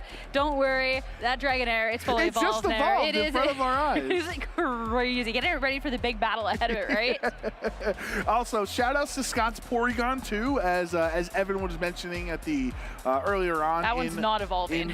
That is intentionally not evolved, holding the Eviolite item. But Scott is one of the innovators of this format of how you're using Porygon 2. In this, I think it was a Pokemon that people were very excited for when the DLC came out, but we're trying to find a way to use it effectively. So we'll see what Chuppa has going on his side, and there is the Dragonite plush matching on his team. Well, we talked a lot about Solo Dozo, and that is what Chuppa is going to be running. So you have that Dondozo, no Tatsugiri in sight, being that bulky water on the team. Having the Tinglu too with that Vessel of Ruin, you can really just kind of slow down the damage that's being done, but it isn't all just about the defense on this team, which I think can be the issue when you're falling into Tinglu Dondozo teams. There are so many offensive options here. You have that Gouging Fire and that Dragonite. This one notably choice band with Outrage. We might not see the move because it could be a risk to click, but this Dragonite, this is all offensive, and I love it. And Tinglu, famously known for smashing its giant head into the ground and creating a fissure, as we learned in the Pokedex entry earlier today. But those howls from the booster energy Gouging Fire is going to be really important in this matchup. Now, Chuppa actually played Pokemon on Japanese television, and he was dubbed, quote, the Brooklyn Supercomputer. That's about as cool of a nickname as you can get. Yeah, how good a Pokemon do you have to play to be dubbed a supercomputer? I mean, guess, Chuppa is Brooklyn, let's be real. Fair. This is, I wish I was in the meeting when they were writing up the lower thirds for that Japanese TV show. It's like, how do we effectively tell the audience what this Pokemon player is? And Brooklyn Supercomputer is that is Chuppa across the fourth. I feel like that just puts like such a big wow, you expect, maybe we'll put that up to a 35% chance to win the Vancouver Regional Championships with a nickname like that. But of course, there's a lot of talented players out there, and we got to talk a little bit more about Scott here. We're talking about that Roaring Moon. I know it's up and down. We don't necessarily see it the most, but he will be donning that on his team. Not Tailwind, instead Dragon Dance, Acrobatics, Knockoff. Make sure you can do the most damage as possible with it. And the Porygon having access to Terra Blast, if you're used to prior generations of Pokemon or are trying to go for other normal attacks or even the Ice Beam and Thunderbolt strategies, Terra Blast is actually really strong on Porygon. As a normal type Pokemon, you can just click Terra Blast normally and get a same type attack bonus. It also does change depending on if your attack or special attack is higher there. But so you have normal type usage out of Terra Blast, and then when it terrestrializes into a poison type, that's super effective Terra Blast into the potential Ogerpon Wellspring on the other side. Fun fact for Scott, first time on stream after competing for 8 years. First time on stream. This is the thing, we can't showcase everyone, but I'm excited that we do get to showcase Scott after all this time, and we get to see that potential winning in for him too here in Vancouver. Love the plushie game, for example. If this is the battle right here, I think Scott's won this one outright. Yeah, for sure. He's got multiple plushes. So just on the count, the plush count alone, he's got more than Chuppa. But this should be a really fun match. Scott is a well-respected player, but he's going up against one of the best players in the world right now. 100% starting off, it will be the Incineroar and the Golden Go coming out from Scott's end. A round of Intimidate. Make sure the Qian Pao's attack does drop. Of course, Dragonite won't be falling to that because of that inner focus and way to pressure with that Golden Go. But Chuppa, this is a really offensive start from his end too. Yeah, so much of Chuppa's value on this team and how he can, you know, try to get knockouts is around this Dragonite. Dragonite not being hindered by the Intimidate, just having strong choice band damage with the Sword of Ruin next to it, thanks to Qian Pao's ability, means he can output a lot of physical damage, but you can't extreme speed into Golden Go as a ghost type. So that means Chuppa is gonna have to lock into something else if he wants to, and then if you can try to get some early damage now, you can try to preserve Dragonite for later when things are chipped down, and then go for the extreme speed sweep. Well, this Dragonite definitely has powerful moves into the opposing end. So does this Qian Pao, but Incineroar going to be swapping out. And the hit into the Amoonguss, holding that Rocky Helmet, is going to deal a little bit of chip. That will break the Focus Sash over on the Qian Pao and deal a little damage to the Dragonite as well. First round of Make It Rain coming out, taking care of that Qian Pao quite handedly, bringing the Dragonite down real low. Beautiful defensive play from Scott with that Rocky Helmet Amoonguss, a Pokemon that has just been so tried and true throughout the history of competitive Pokemon. Being able to do damage without actually attacking because of the Rocky Helmet, and then since Qian Pao is so frail, gets knocked out. Golden Go does have to sacrifice one of its stages of special attack because of the Make It Rain, but Scott has the flexibility to move around. He has the Incineroar, which is great at pivoting in the back, so if at any point he feels like Golden Go's damage output is not high enough anymore, he can swap it out to reset that special attack stat. Does also have access to Nasty Plot, so you can Rage Powder with the Amoonguss to try to boost up that special attack. It's definitely a game of risk and reward here, because you don't want that Pokemon to be sitting out and then potentially be targeted down with a powerful move coming out from the other end, because that Wellspring Ogerpon in its current form cannot be redirected by that Amoonguss. Swap from the Dragonite, locked in that Stomping Tantrum, will be bringing in the Tinglu instead. So if the Golden Go did try to go for the offensive, pick off that Dragonite, well, it would just be another stage of lowered special attack. Ivy Cudgel into the Protect this time around, and the Amoonguss with no Rage Powder will be actually targeting into the slot. The Sludge Bomb into the Tinglu will be nothing but a tickle, but hey, it's still funny to see the Mushroom go on the offensive. Yeah, so Chuppa is all in on the anti-Golden Go train right now, not only with Ogerpon Wellspring, which is typically trained very bulky on its special defense, and if it terrestrializes, increases its special defense by one stage, and then the Tinglu with the Vessel of Ruin, lowering all special attack on the field by one stage. So multiple ways to just try to stop Scott from doing damage with his Golden Go. No swap out over on Scott's end of things, and we are seeing the Terrestrialization, the first one of the battle, and it will be that Ogerpon Wellspring into that Wellspring form. You're going to get the Embody aspect and get that special defense boost here, but you do drop that Grass typing, so you can be directed away from that Amoonguss on the horizon. But it's going to be the Ivy Cudgel trying to just deal the damage that it can into this Golden Go slot, bringing it down real low thanks to that critical hit. Nasty Plot is set up, trying to make sure that it can have that special attack to go on the offensive, +1 at this moment, while Taunt from the Amoonguss. No redirection this turnaround. Next turnaround, it is going to be shut down, but the Pollen Puff, that'll help heal up its partner. Two great plays in a row from Scott, anticipating either the Terrestrialization or a Taunt on the other side from Tinglu, saying there's probably not a good chance that I get a Spore or Rage Powder off in this area. So now Golden Go has gotten a Nasty Plot boost and is brought back up well over 50% of its HP, all because Scott was anticipating the attacks coming in that direction. Now Amoonguss is able to Rage Powder into the Ogerpon because it is a pure water type. We can't quite yet, so this is going to put it in a bit of a precarious situation thanks to that Taunt coming out from the Tinglu. So do have to be careful here. We'll have to swap to reset. Something like with the potential Fake Out next turn could be super nice. That will be the Incineroar being brought in. So you can make sure that the Golden Go could potentially stay safe if you want to try and protect it this time around. Intimidate 2 will drop the Ivy Cudgel on opposing end by a lowered attack stage. As it will be coming out, but this time it will be into the Incineroar. Super effective, not enough for the KO. Yeah, that is intimidated damage there. No critical hit means Incineroar just barely hangs on in that slot. But here is a Make It Rain into both, but because of Vessel of Ruin and Embody Aspect, it does nothing. Sure, that one stage of special attack seemed nice, but it's not going to help you. There is now Incineroar, trapped by the quicksands, trapped in on the field. It's going to be brought real low, won't be killed this turn around. But hey, you get one turn to do something with that Incineroar before it's gone for good. Yeah, you can either fake out into one of these two slots if you really are. If you want to just stop one of their attacks, you probably have to decide which attack is more important to stop. Probably the Ivy Cudgel, since it does have the access or the opportunity to critically hit against it. But if you leave Ting Lu to its own devices, it can Sand Tomb the Golden Go as well. And now, since you know Incineroar is being knocked out at the end of from the Sand Tomb this next turn, you can try to focus down some damage onto the Golden Go. Especially too when you're looking at this spiky shield protect coming out from Choppa's end. You can make sure that there is no potential fake out, but also no parting shot to try and reposition to escape your fate. Fake out, that will be the move of choice into the spiky shield.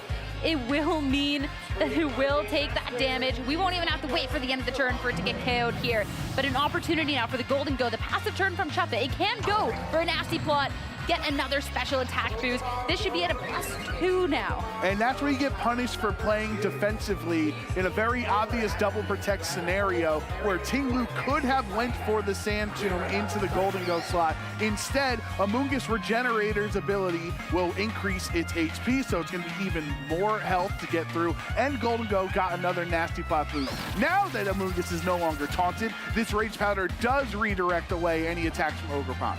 It'll only be able to do that the one time around, though, with taunt targeting into that Ivy Cudgel, hitting into the Amoonguss, just doing a little fair amount of damage. Make It Rain at the +2 right now will be enough to take down the Ting Lu. So Amoonguss won't be taunted this turn, and we'll have an opportunity to keep the Golden Go safe going on forward. That's a huge KO. That is a huge KO because he was able to nasty plot for free the prior turn on the double protect. It gave Golden Go enough damage to knock out the Ting Lu, and as you mentioned, Ting Lu does not get the taunt onto Amoonguss, meaning Amoonguss is free to continue to Rage Powder against Choppa's team. He's down to just these two Pokemon remaining. Dragonite has to lock into something. You'd argue it's probably better to lock into Stomping Tantrum for both Golden Go and a neutral hit into Amoonguss, but then you don't have priority. It's so tough because you do need to be locking into something, but you also need to be dealing with these Amoonguss on the opposing end. Going for the Rage Powder, the Spiky Shield, I like that. Try and make sure that Pokemon stays safe. And if the Dragonite's not going to stick around much longer anyways, because of the Make It Rain, might as well get rid of this threat. That will be picking up the KO onto the Amoonguss. Now, the Dragonite has to be taking a hit on this Golden Go. Another round of Make It Rain. Yeah, so the Dragonite is already low HP, so Make It Rain is going to be enough to knock it out. Lowering Golden Go's special attack yet another stage, so kind of neutralize the amount of Make It Rains versus the 2 times that Nasty Plot has been clicked. That means that Scott's Golden Go does have a pretty low special attack right now and is forced to stay on the field since he only has 2 Pokemon remaining. Regardless, still such a tough situation. The Golden Go, if I'm correct, should be at about neutral right about now with all the drops and all the nasty plots it's gotten. And with Porygon 2 freshly joining the field at full health and already on the opposing end, the Ogerpon at half, it's going to be such a tough situation. Protect on this turn, but the Ivy Cudgel targeted into the Porygon 2 slot, trying to get as much done as possible, but we already got to have that round of Intimidate from earlier on. The attack is dropped, and now the speed's not even in this Ogerpon's favor either, thanks to the Trick Room from the Porygon 2. Yeah, Eviolite putting in work for this Porygon to set up the Trick Room, since both Porygon 2 and Golden Go are traditionally slower than the Ogerpon Wellspring. That now gives Scott, for the next 4 turns, his 2 Pokemon will be attacking before the Ogerpon can, so you can try to do, you know, your damage with both the Terra Blast and Shadow Ball into the Ogerpon before it's able to try to get critical hits with the Ivy Cudgel. Porygon 2, the Terra Poison coming out, the big skull on its head, being able to go for a Terra Blast now in this moment. Porygon 2 not necessarily known for its offensive capabilities, so ever not going to be able to pick up the KO, but we knew that with the Twisted Dimensions, the Golden Go would be next to act, and that will be more than enough to claim Scott the first win in this best of 3. Yeah, Scott, 1 win away from making it into day 2 here in Vancouver, and this is an exciting matchup where pretty solid showing against Chuppa in this first game, especially since the Golden Go had multiple Make It Rains that just felt like they weren't doing a lot of damage. You know, you got 1 knockout on a 12 HP Pokemon and maybe some resisted damage into the Ogerpon as well. But because he was able to stay on the field for so long, the Nasty Plots were able to even out the Make It Rain drops. And I think that's something Chuppa is going to have to look at going into game 2 for adjustments is even if it is chip damage from the Make It Rain, all damage is very valuable when you have such an offensive team on Chuppa's side and not a lot of defensive switching capability. Well, I think it all comes down to that first turn as well, because there's the attempt at hitting into the earner slot for that Golden Go there, and all of a sudden hitting into an Amoonguss with that Rocky helmet. So you could get KO'd by that first Make It Rain, and that Chien Pao being a way to deal damage and also help your teammates deal damage. We really got to see that Chuppa just did not deal enough damage at any point. Even when we got to see the critical hits, not quite enough to be KOing the Golden Go and taking them down. And even just 1 round of Intimidate from the Incineroar. Sure, the Incineroar took a bunch of damage. That's a super effective hit. It's all about the damage it could do later on, and unfortunately, it just wasn't there. And I think if Chuppa's going to play a slow defensive game against Scott's team here and allow the Golden Go to get multiple Nasty Plots to use its Make It Rain, one adjustment could be the Gouging Fire on the team. Because of that booster energy, it's going to be very fast and be able to attack first, either giving it a Howl to say your Ogerpon or your Dragonite, your Choice Band Dragonite, boosting their attack stat, or even on the other end, Breaking Swipe to lower attack on the other side. But of course, you would have a Fire type that would resist Make It Rain from the Golden Go, so you're pressuring Scott more there, and you're able to hit it super effectively with the Heat Crash. So might be something that Chuppa might want to consider for an adjustment, and of course Scott has to be aware of a potential Gouging Fire switch-in. Especially too, this Golden Go is not a Dragon Terrestrialization to potentially be resisting those sort of hits, but instead Fairy. So at the end of it, you're at worst, hitting neutral into it with a Pokemon that already deals a lot of damage, like this Gouging Fire. Sure, the Fairy will mean you can't hit it with a Breaking Swipe, but those Heat Crash, you could safely fire off one of those into the slot. So I'll definitely be interested to see whereabout this gets adjusted on Chuppa's end for this game 2, because on paper, the Gouging Fire matches up really well into a lot of things on Scott's team, especially if the Landorus isn't going to make an appearance. Golden Go and Incineroar back to the same lead for Scott to start off game 2, whereas on Chuppa's end, right away, leading with that Wellspring Ogerpon and the adjustment, Gouging Fire. It just makes so much sense to bring Gouging Fire here because Intimidates are not as detrimental into this specific set on Gouging Fire. You have Howl. Both of Chuppa's Pokemon on the field are physical attackers right now. They're both also faster traditionally than Scott's Pokemon, so you are able to activate that Howl, increase both of their attack stats to negate the Incineroar's Intimidate, and then at that point, you can continue to stack up the Howls, or if you really are threatened by the Golden Go, if you don't want to set up Nasty Plots, there is a Heat Crash waiting to go into that Golden Go slot at any time. So this is a much better lead for Chuppa than he had in game 1 because Scott's Golden Go is immediately pressured, as is Amoonguss. And the swap out over on Scott's end, but with that stage of lowered attack on Chuppa's end, a Howl on the horizon, that's going to make sure that these Pokemon are neutral and allow this Ivy Cudgel to hit for what is full effect, but no crit. Just going to be dealing just above half to that Pokemon. Shadow Ball in return, just trying to do as much damage as possible. There's been the adjustment for Scott's end, but I think if Chuppa is still allowed to be howling and attacking with these Pokemon, that it can get dangerous really fast. Yeah, there's 2 ways if Scott does not swap his Golden Go or protect it in this spot. You can either get the Howl boost on on the Ogerpon to make sure its Ivy Cudgel does enough, as we see it just does barely under 50% damage, or you could get the Ivy Cudgel crit and then try to go for an attack from Gouging Fire into Amoonguss. For right now, Ogerpon is really not comfortable enough to Terrestrialize for the Embody aspect to help it against Golden Go, because once you Terrestrialize, you lose the Spore immunity. The fact that Chuppa with his Pokemon naturally has some speed on his end, and the Golden Go being so potentially threatened by something like a Heat Crash coming out from that Gouging Fire. Not surprised to see the Porygon 2 be coming into the field, and not surprised to see the Terrestrialization either. Water type. Make sure that if there is a Heat Crash headed your way, it is going to be a resisted hit. Spiky Shield on the Wellspring Ogerpon. Nothing going to be headed its way. Its turn as the Heat Crash. No setup anymore. That's just going to be a negligible amount of damage. That's going to be just Chip now posted in return on top of the Spore coming out. Yeah, great turn from Scott. They're terrestrializing the Amoonguss. You might have thought on Chuppa's end, he would have tried to save terrestrialization for a more quote-unquote important target like Porygon 2 or Golden Go, but deciding to Terra right away with the Amoonguss keeps it alive from the Gouging Fire, and it stops potential howls where Chuppa could have tried for 2-3 turns consecutively to howl onto the Ogerpon. Now he can't do that. The thing with terrestrialization, though, is you get out of one weakness, but you're going to find another. The Horn Leech into the Amoonguss will deal a good amount of damage and allow you to recover what damage you are taking from that Rocky Helmet. Sludge Bomb, not quite enough.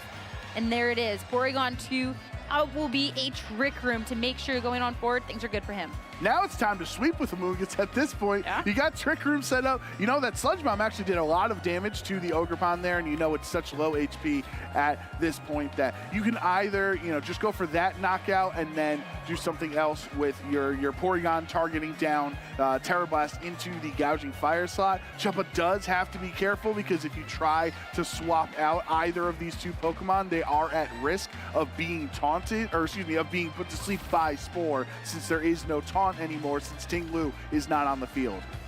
Well, at this point, Amoonguss, we're not putting Pokemon to sleep anymore. We're putting them to rest, just going on the offensive. Little damage this time around, but it was going to be adding up, especially with the Terra Blast doing a lot more into the Gouging Fire. Will wake up the second turn around, though, Breaking Swipe just to do a little bit of chip. But he also left Ogerpon alone, meaning that it's going to be able to get an attack off on this turn. If you go for the hit, Gouging Fire knocks itself out. If you go for the hit into Amoonguss, you might be able to knock it out. Or you have Dragonite Extreme Speed as well. Extreme Speed doesn't care about Trick Room. No, we had a space. It's over. It's gone. This turn is done. No, I know. But you're going forward. Okay. Yeah. Don't worry about the Ogerpon point. Yeah, I was the Dragonite though. More importantly, has Extreme Speed, doesn't care about Trick Room in this spot. But then you have to lock into Extreme Speed. There's always a chance regenerating. You might want to swap Amoonguss out anyway to recover that HP, and in comes the Ghost type Golden Go.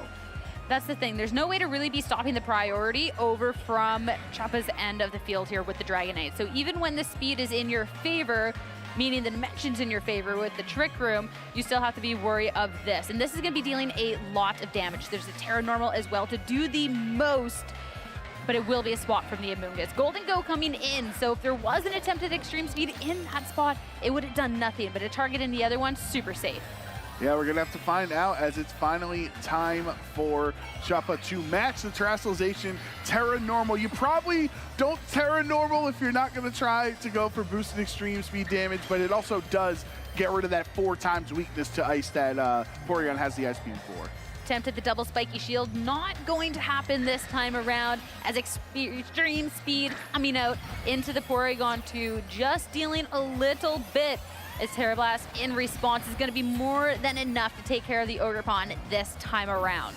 Chuppa had to go for that spiky shield, just try to delay the inevitable at this point. 30% chance is better than the 0% chance where it just gets knocked out like we saw on that turn. So now Chuppa is down to his last 2 Pokemon. Sword of Ruin is active, but since Chuppa can no longer switch out, that means Dragonite is stuck clicking Extreme Speed for the rest of the game, meaning at no point can Dragonite damage this Golden Go. That's going to be Qianpao's job, is to do the damage into Golden Go. You have Sucker Punch, you have Extreme Speed, so Trick Room's not the end of the world, but if you can make it out of Trick Room these next couple of turns, then the speed advantage goes back to Chuppa's side.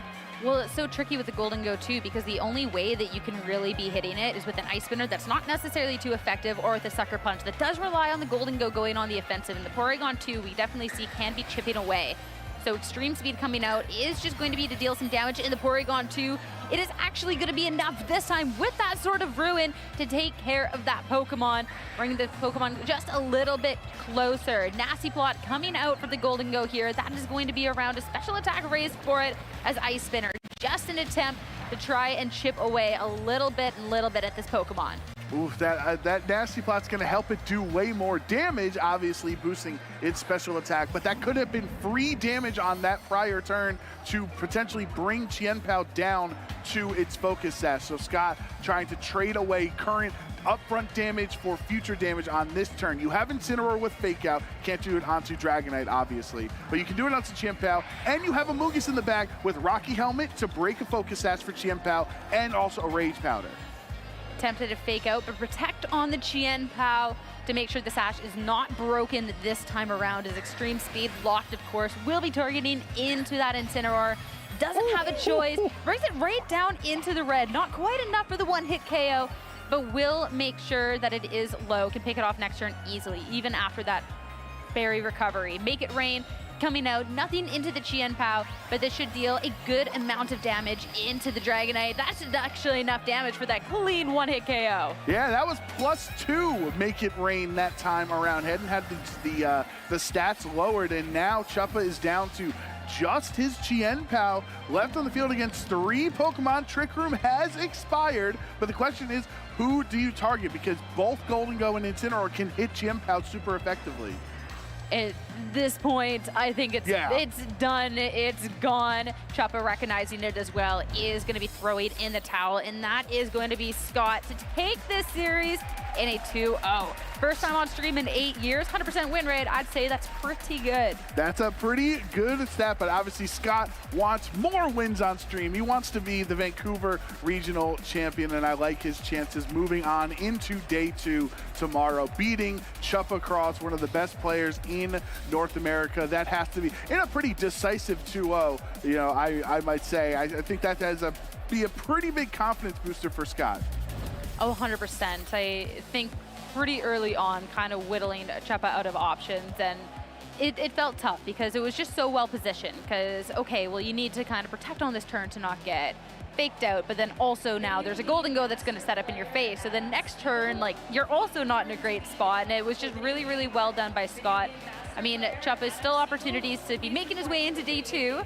And we definitely know the caliber of players, so he definitely can. But Scott in this one definitely deserves all the praise in this world because it was a very clean match. Yeah, I think just like the knife's edge that this game lays on, because if the turn where he terastallizes into Amoonguss and Chuppa wakes up and goes for a Howl instead to boost Ivy Cudgel damage, or goes for even just another play in general, it might really change the way the game has went. But Rocky Helmet means Chuppa knocks out his own Gouging Fire, no longer able to Howl, and it really did seem like it was Ogerpon was the best strategy against Scott's team. But this Porygon in both games was really good, setting up Trick Room in a matchup where you might have really thought you didn't necessarily need it too much, but when it was Ogerpon, and especially when Chien-Pao was on the field, that Trick Room ended up being crucial.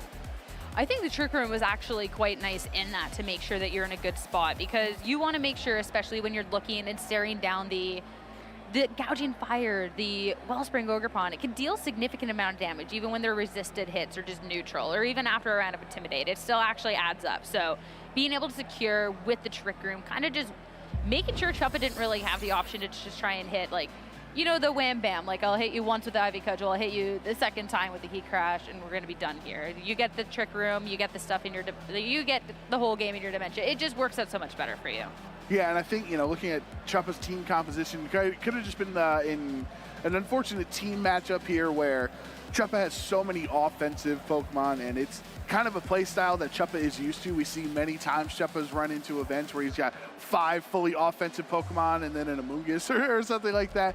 So this time around you have Dondozo, who never came into the matchup, and then Ting Lu, that really didn't do too much in the game 1. So ended up not bringing either of them in that second game. So you had your 4 just fully offensive, you know, all gas, no brakes Pokemon. And when you play against a slow, you know, more pivot, more, you know, balanced, or for lack of a better word, like a more well-rounded team, not just too offensive, not too defensive, Porygon 2, Amoonguss with Terra Water, Incineroar to switch in and intimidate, right? Those things that slow the pace of the game. Chuppa can't afford to play a 7-8 long or turn long match. He wants the game over as quick as possible, and it was a tough matchup. Well, especially too, since Scott's team isn't just about like the slow, the steady. It's not like I'm just gonna slowly swap in my Incineroar. We'll swap it back out. We'll swap it back in. Having the Golden Go there really, really pressures, because one wrong turn, one passive turn, that can sometimes be the detriment of a team that has like those pieces like the Porygon 2 and the Incineroar, is they can be a little too slow and your opponent can get momentum. But making sure that, okay, I have this nasty plot, so I can be stepping on the gas here. I can go for these make it rains, even without. Golden Go hits for so much damage. Yeah. So Chuppa's just kind of in a tough spot there. So I think this is just really, really well done. It's a team that's been kind of seen. There's been players picking up in these pieces for a reason. Like, this is just a really solid core 6. And the Golden Go has Metal Coat, right, as its held item, so the Make It Rains are doing even more damage there. But I hope trainers at home and people getting ready for EUSE, I hope they dabble in the Porygon 2 world. I hope they try some of those strategies out there, because I think it's a fun Pokemon, and, you know, Scott's obviously in day 2 with P2. Yeah, P2, it's definitely a good little Pokemon. I think the whole team is good, and Scott can attest to that as well. He is standing by with Gabby in the lounge for our interview. Thank you so much, Sierra. I'm here with Scott Iwafuchi, our newestly crowned Day 2 competitor here in Vancouver. Congratulations. How's Thank it you. feel? Feels good. Have had some harder regional runs. Not to say that like discredit anyone, but just it's nice to be locked in early and not have to play that win and in that we all know is so stressful. So For sure. I mean, anything you can do to take your mental load down on such a long day already is certainly, you know, the goal. yes, my round 4, this team can do a lot of damage quickly, but it also can sometimes make the game last forever. And my round 4, 2 different games in that set went to time. So I was a little worried about stamina going into the rest of the day, but I'm still playing well and just happy to be here. Yeah, well, I believe, and correct me if I'm wrong, your most valuable Pokemon from this event and possibly from many events has been Porygon 2. So it's one of my favorite Pokemon. How did you arrive at using Porygon 2 in a regulation that really doesn't allow for it? Right, so before the format started, I knew that Porygon 2 was coming back into the Pokedex, and it's one of my favorite Pokemon of all time. I used it to compete in previous formats. I've been playing since 2016 and used it during the Sun and Moon era. And when it came back, I was a little bit pessimistic about its odds of being able to compete with the likes of things like Urshifu, you know, the Genies, and all these Pokemon that pump out a bunch of damage. And Porygon 2's thing is taking no damage, and being really good at benefiting from trades, like doing more damage while it doesn't take as much. And so that was kind of my mindset going in. And my friend Dimitri, he wasn't able to make it here today, but he's one of my best friends. We were working on kind of just a joke idea of, it was this like Regidrago Comfy team, and we wanted a Trick Room setter, and we tried a couple ones, and they were like, meh, it's not really that great. And then we were like, what if we used Porygon 2, because we're losing to Fairy types and Grass types. And it was just a random off-the-wall idea that this one type does well against these things, and it would be cool to use Porygon 2. And the rest of the team obviously didn't really pan out, but we were like, whoa, Porygon 2 is doing some major damage. The poison typing is really, really convenient for it, offensively and defensively, having only 2 weaknesses, and those typings being on the rarer side of the meta, so like Psy-Spam and like stuff like Landorus. And so Porygon 2 can terrestrialize in a lot of different matchups and just sit there and do a ton of damage. Obviously, it didn't necessarily matter at the end of that first game, but I'm glad that I got to show the Poison Hat P2 off on stream. Yeah, I absolutely love using this Pokemon, and I'm so glad that it wound up working out, that not only was he fun to use, but it's a very strong Pokemon. So then when you abandoned the comfy Regidrago team and came to this like Porygon 2, like, yes, I want to use this Pokemon, how did you construct the rest of the team around it? Or did you just look at teams with 5 Pokemon that did well and then just try P2 in it? Right, so I've been using Landorus Incarnate for a very long time. I brought it to the World Championships in Yokohama over the summer and managed to make top cut there, which was super cool. And nobody had really been using Landorus. But when we hit Regulation F, it started picking up a lot of steam, and I thought it was just a really strong Pokemon in the format.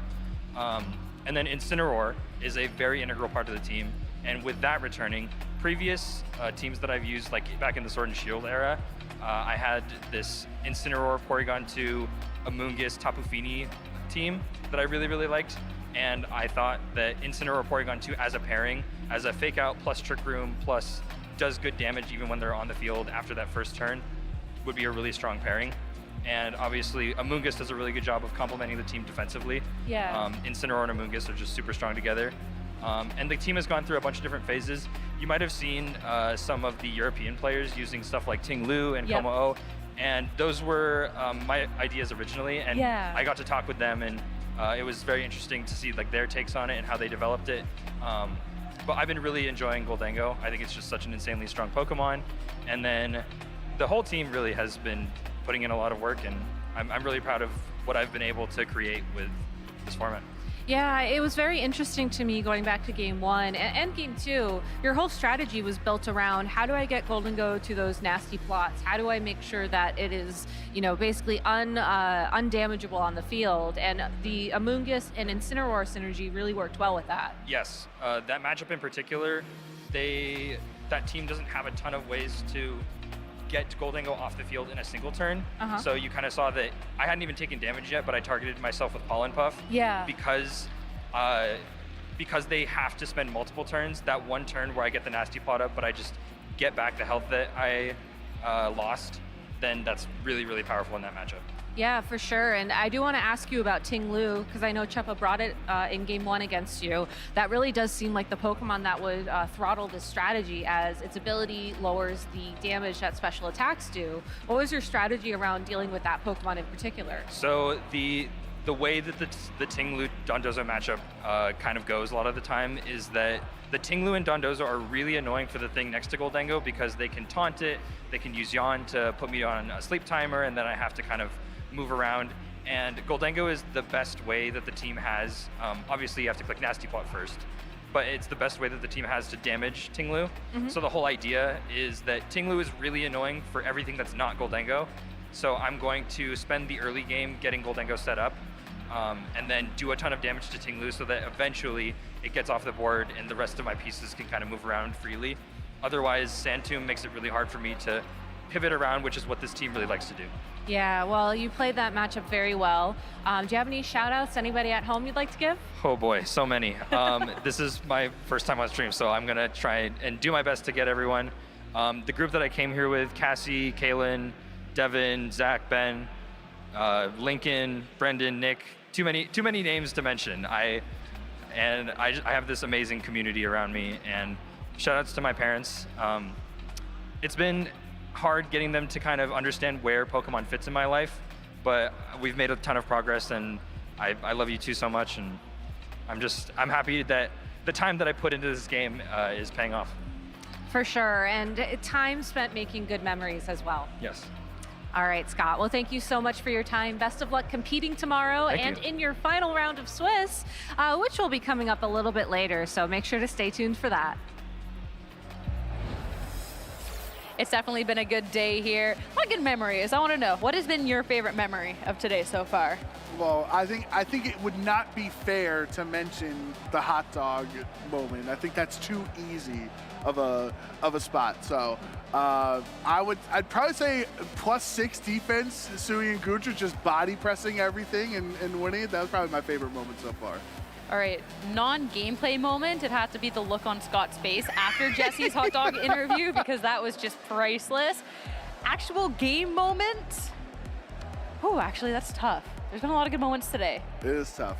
Has been, but we'll have a little bit more too, don't worry. There is still we're gonna have two round 9s, I believe. So we can see as many people try their best to be qualifying into day 2. So it should be definitely an exciting time ahead. And of course, we want to know, everyone at home, whether you're watching or anyone who is here, we want to know your favorite moment as well, how you're enjoying the event, who you're rooting for. Use that hashtag #PlayPokemon over on Twitter, and we might get to highlight your posts. And I believe we have a couple of posts here to highlight. Okay, I'm excited.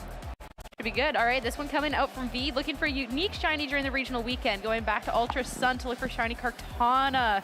Wish me luck, everyone. You played a lot during the Kartana days, right? So you know, like, this is a good hunt. Yeah, V is doing a great job on this hunt because I literally, every single event I played in the Sun and Moon era, all 3 years, I had a Kartana on my team, one of my 6 Pokemon. So V, if you catch an extra shiny one, give it. I would appreciate if you send it my way. You're just like, okay, just give me your extra shiny, please and thank you. That's a little. You know how shiny, like how I did have one shiny Kartana. Kartana. I named it Dave. I thought it was fitting. He looked like a Dave. Looked like a Dave? You don't think Kartana looks like a Dave? No. What does Kartana look like? What would you nickname a Kartana? Tanner. Tanner? You scoff at Dave and come back with Tanner? All right, name him Leonard then. I don't know. Leonard is a great Kartana name. That's a good You follow-up. really are right. It's not, but okay. Let's look at our next tweet. Hashtag #PlayPokemon. What should you name a shiny Kartana, and why is it not Dave? Bro, you killed. Oh, right. come on. Coming out from Geeks, Jirachi and Jirachi the Pug are hoping they're out there today, staying safe using their Stellar Veil ability. Jirachi the Pug is so cute. I love this photo. That is awesome. Great little dog. They're very cute. I always wonder when dogs are like watching the stream, you know, if they're like actually intent, you know, if they're like trying to figure out what's going on, or is it just flashing colors to them, you know? Well, aren't they colorblind? So technically it's Is like it flashing lights? black and white. Flashing black and white lights? I don't know. That's a, that'll be We'll have to ask Jirachi the Pug one day. Yes, let's go ask the pug. Yep, super good understanding. Oh, it's so cute though. We love seeing the pet pictures, so thank you so much for sharing. Wait, that's us. That's me. Do you think the Superior can recognize us, or do you think it's just a bunch of plastic is this Superior colors? colorblind, Sierra? I don't know. You'll have to ask it. All right, yeah, so shout out to Superior, or Victor Bryan C, #PlayPokemon. I don't have a pet, but my Superior that valiantly followed me in Dortmund is observing the stream. Oh, thank you very much, Victor, for showing us here on the stream. The biggest thank you I have to have, normally when people take pictures of the broadcast, one person always looks terrible because they're mid-talking, and it's like you look at it after, like if you're that person, you're looking at it, you're like, man, like they really did me this dirty. Victor should be a photographer. That's a good photo. Yeah, this is a good photo, so thank you so much. As I have definitely seen worse mid-broadcast photos, but no, thank you so much, and thank you so much for sharing. All right, our final picture for Reels this time. I believe we have another dog picture is what I heard. Another pet picture. Oh, no. Oh, you got me. I was... Oh, yeah. I have been bamboozled. I was not aware. Production just told me a dog. I didn't know. It is technically true that this is what peak VGC performance looks like. This is taking the Pokemon world by storm on the internet. This hot dog shenanigans. Hey, now you know if you're attending a regional coming up, you can, in fact, dress up as a hot dog. No, you know what someone should dress up as? You know those, like, huge inflatable dinosaurs that look super goofy, can barely move their arms? The controllers have wires. You can actually still hold that in the costume. I thought you were going to say someone should dress up as, like, a big ketchup bottle or something and then take a photo with Jesse. I mean, they could, but is Jesse wearing the hot dog to every event? No, but if Jesse wins the Vancouver Regional Championships in a hot dog costume, that would be the most legendary performance of all time. The pressure Jesse would be under in finals. I vote that Jesse, if he wins Vancouver, this is what his player portrait has to be, and he is required to wear the hot dog suit from now on. Just forever. I think everybody could get behind that. Yeah. I think that's only fair. Yeah, also, shout out to Justin Tang. He caught some strays earlier today, so he's a big hot dog fan, so we This could have want been to you, show him Tang. some This love. could have been you. Yeah, this could have been you, Tang. You just got upstaged. This is no longer your thing. This is Jesse's thing now. Oh, that would be so funny if Jesse wins and like we're like, oh, Alex Underhill, he did, he changed his hand signal, he changed the photo game, and then Toller, oh, he put his hand in his hair, he changed the metagame, and then boom, hot dog. Hey, I am here for it. I think this is, you may not like it, but this is what peak You BBC may not performance like looks it, like. as Bruno said. All right. Thank you so much for sharing, giving us a good giggle over here.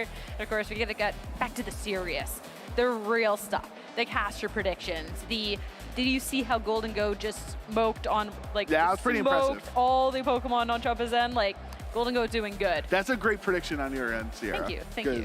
Golden Go it almost feels like cheating. It is almost Amoongus level. I'm not going to put it at Amoongus level. I just take the most obscure, underutilized Pokemon and put them on my predictions. Pretty much, for anyone who doesn't know how we're looking at this graphic, we try not to use the top 12 Pokemon that were in the previous event. And so when you have Amoongus or Golden Go, they're probably usually 13th or 14th on the list. So it just depends on how people want to use the system. But now that you and I think it's the first time we have our chance to talk today about our predictions. I'll try to explain mine. So I think Blood Moon Ursaluna is just kind of a Trick Room representative. I could have put Cresselia, I could have put some of the other Pokemon on that team there. We haven't seen it so far, but there are 30 Blood Moon Ursaluna in the field in Vancouver, so hopefully some of them make it to day 2. Articuno, I was hoping we'd see it on stream, but we have not seen it yet at any point. I thought Registeel had a chance to be what Hisui and Gudra was, so I'll take half credit for that one because that's kind of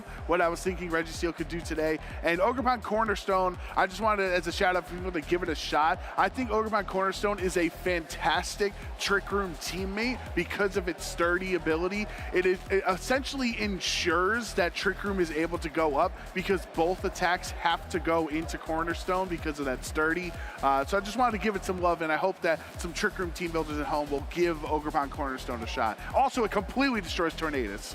Not even, it's 100-0. You see, here's my list real fast. Golden Go, pretty good Pokemon. Pelipper, pretty good Pokemon. King Gambit, pretty good Pokemon. Slitherwing, best Pokemon. But with that, we are going to have some more Pokemon after this break. Stay tuned because we have round 9 coming up shortly.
I first got into Pokemon when my parents got me the Pokemon Blue version for the Game Boy, and I've been hooked ever since.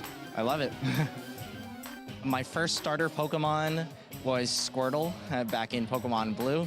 This was around 1999. My earliest memory was when I was a little kid, and it was Christmas time. We had school off, and I could not wait to play my Game Boy. And I just remember drinking hot cocoa and catching a Haunter. If I were a Pokemon, my type would be Ghost, Poison, like Gengar. I go by Gengar Boy, and I love that Pokemon.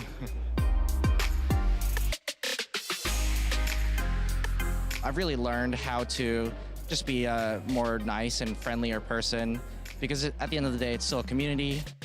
We're hanging out with friends, and we also meet a lot of people we don't know. What drives me to compete, it's just preference. I love competition. I just love winning. I love the feeling of it. And it's a game that I'm good at. Well, I try to be good at. So, you know, if I have more wins than losses, then it's just a fun activity. Both Wolf and Riley winning regionals in the 2015 season. Oh yeah, I looked up to Wolf. Yeah. He's a really good player. He always plays optimally. I look up to Alberto too, my friend, and Gio as well, and Chase.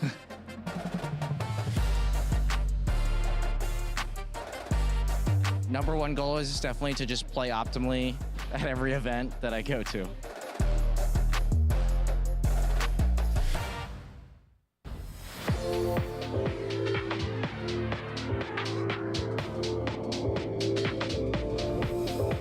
Before a big match, I just like to think of it as the same game that I've been practicing with. You know, it's really just the same as my practice games. And I like to remember that we're just here to have fun. So I like to go into every set just wanting to have fun and play it like I'm practicing. I think nerves are definitely inevitable because I've been to a few of these things and I'm still nervous, but I actually call my mom and I talk to her for a minute and then I listen to music when I'm in the hall around everybody, so it doesn't get as overwhelming and as loud. So yeah, something I do to calm my nerves before a match, I like to flip through my binder and just check out my cards and like really just try to not think about the match. Because yeah, it helps a lot because yeah, if I think about it too much, game's not gonna go good. But yeah, that's what I do. Something I do to calm my nerves is first I just take a breath and try to remember that at the end of the day, this is just a fun game. We're both here to have fun, win or lose, no matter what. I think spending time alone as well as like being able to like take time for yourself and focus on a match especially is really important. I find that like sometimes like even talking to friends or even just like being alone and relaxing, it's really just, it helps a lot with like calming down nerves, and especially before a big match, it really just takes the focus onto the game and lets you play at your best basically with the best mindset possible. So before a big match, I tend to get pretty nervous and I usually like to take some deep breaths, kind of focus on the moment. Nothing else matters, just this next game. So really I've just been focusing on my breath and yeah, just trying to stay in the moment.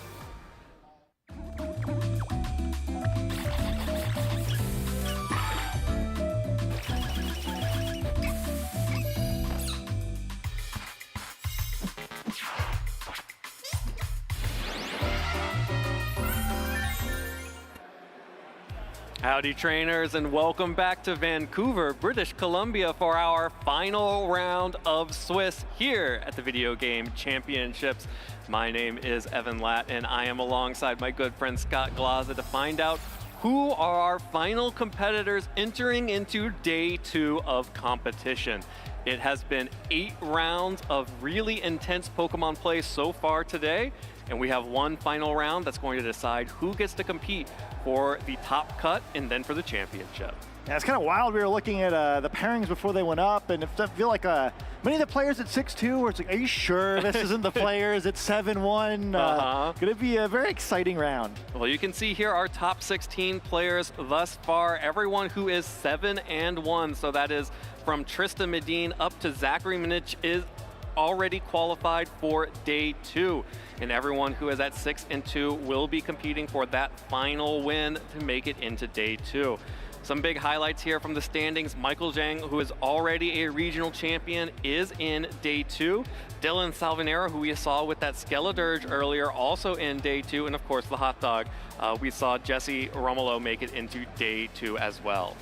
Yeah, really great variety too. I think all those trainers you mentioned have a few Pokemon that perhaps are not on that most used Pokemon chart. Having a lot of fun this weekend, I feel like. Absolutely, and I'm really happy we got to see Scott Iwafuchi make it into day 2 as well for his appearance there, showing off the Porygon 2 made famous earlier on this season. But we are getting into our round 9 match, and we have so many good matches to choose from. It was bonkers. We have chosen to kick us off with Raghav Malavia versus Giovanni Costa, the San Antonio regional champion in Gio Costa, up against Raghav, who has topped out at top 4 at the regional championships so far this season, but has multiple top 8s, multiple top 4s, and has set themselves a goal of winning a regional championships this season.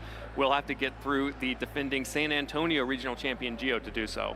And Orgav gave us that tip to, control our breaths in order to prepare for these matches. So we'll have to maybe take a few deep breaths here as we prepare for what's sure to be some very exciting matches. And a few other matches at 6-2, Aaron Brock versus Rafael Bagara, Chup across the fourth versus Aaron Trailer, Alberto Lara versus Bryce Ong, James Beck versus Ryan Bailey, and James Evans versus Alex Chan. Any one of those could be on broadcast. We may get a chance to see another one as well after this.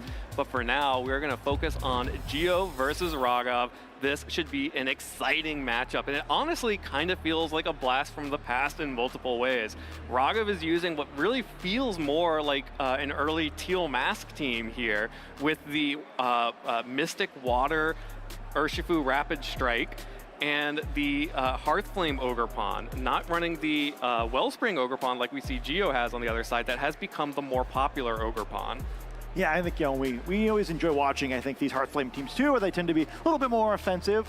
Certainly with Incineroar and Rillaboom, they're like a lot of tools to control the match, slow things down a little bit, enable the Hearthflame Ogerpon to get some attacks off. We do see the more traditional move selection there as well with the Swords Dance, not the version of the Pokemon we saw before. And we also see that Sandsear Storm, don't always see that on Landorus in favor of instead that substitute. So looking for immediate offense with this version of the Pokemon. Yeah, lots of offense to come from the Landorus and the Ogerpon. Also see the double fake out here, which has become extremely popular as a core for a lot of these teams. The Incineroar and Rillaboom are able to sort of bounce in and out with Parting Shot and U-turn, get the Intimidates down and threaten fake out, which can buy free turns for Pokemon like that Ogerpon to get a Swords Dance off.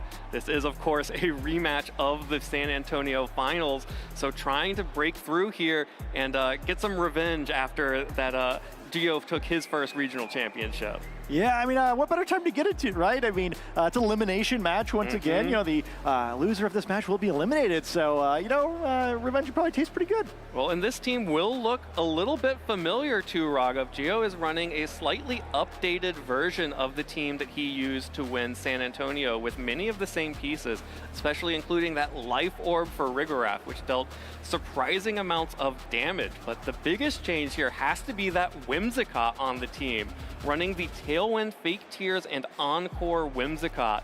Remember when we were seeing the Illumise earlier on in the season, and we said enjoy it while you can because it's going to get replaced by the superior Whimsicott here, and here it is, running that Fake Tears with Prankster. Yeah, I gotta admit, I didn't think that was actually going to happen, but here it is. It's super fun to see that Pokemon again. I think Fake Tears, if you've never played with it before, is super fun, where you just threaten so many ridiculous knockouts. Like so many strong special attackers are capable of kind of getting that like 50 to 60% damage range, and Fake Tears takes it over the top. Yeah, it can absolutely blow up Pokemon as we head into this game one. Double Ogerpon on the field. It's Wellspring Ogerpon for Giovanni Costa and Hearthflame Ogerpon for Raghav Malavia. They also have the Incineroar on the field going up against the Fluttermane that Gio has brought out with that booster speed. Of course, has access to Icy Wind to lower the speed and get the Wellspring Ogerpon faster than the Hearthflame. But other than that, two very standard leads for both of these players. Yeah, relatively conservative position here for both sides, I feel like, where certainly the Wellspring Ogerpon's not too upset about facing down two Fire-type Pokemon, but also while it's intimidated, not likely to pop off too hard immediately here. And Farigiraf coming in, Gio's pivoting a little bit. Yeah, Gio is pivoting in the Farigiraf, hoping to block a fake out from Incineroar, but instead Raghav will just retreat Incineroar in favor of Rillaboom. So is blocking the fake out from Incineroar, but also will block fake out from the Rillaboom on the next turn, provided that Farigiraf can survive through this turn. And it looks like we are going to see our first Terastallization here on turn one. That's actually going to be the Wellspring Ogerpon, going to remove the grass typing, become pure water. Up against two Fire-type Pokemon, would be resisting any Fire-type attacks coming out, but now it's actually up against two Grass-type Pokemon, the Rillaboom and the opposing Hearthflame Ogerpon. However, the Ivy Cudgel will connect with the Hearthflame Ogerpon, gets a boost because of the Terastallization, but the Intimidate doing a lot of work as Raghav fires off an Ivy Cudgel of their own into Farigiraf, deals about 50% hit points to the Giraffe on the switch-in, but not enough to pick up the one-hit KO. sort of a fun, awkward spot now. Not just the fake out being stopped by the Frigoraph, but because of the grassy terrain, also any grassy glides not going to work so well while the Frigoraph's on the field. But both sides probably going to play a little conservatively here as threatened, or not going to be threatened on both sides. Well, another Ivy Cudgel into the Hearthflame Ogrepon into the spiky shield this time around. So Aragov protecting their Ogrepon, and the U-turn actually picks up the KO on Frigoraph, which means that Gio is losing a key piece of his team, something that was extremely important in that San Antonio finals, and Raghav gets to reposition. Has the option to bring back in the Incineroar and stack another Intimidate onto the Ogrepon, which is what they will do, and also shows the Urshifu in the back, as Gio now gets to see the Pokemon that Raghav has pivoted in and choose what else will come out. Yeah, it's a big Intimidate too. We see now with the damage there, certainly would be able to survive another Ivy Cudgel on his own Ogrepon. Maybe not so easy to do with Fluttermane there potentially. Able to add a little bit more damage and avoid that happening, but really well positioned by Raghav. They've done a great job of kind of just slowly picking advantages there. Really easy knockout without really giving too much up. Yeah, and now that the Frigoraph is off the field, there is no Armor Tail, which means that the Hearthflame Ogrepon is unlocked to go for Grassy Glides, and the Incineroar is unlocked to go for Fake Outs. As a result, Gio will be pivoting into his final Pokemon, which is a Gholdengo, as the Fluttermane will protect. Again, that was a booster speed Fluttermane, so not a lot of offensive, not as much offensive pressure as we are used to seeing from the Fluttermane.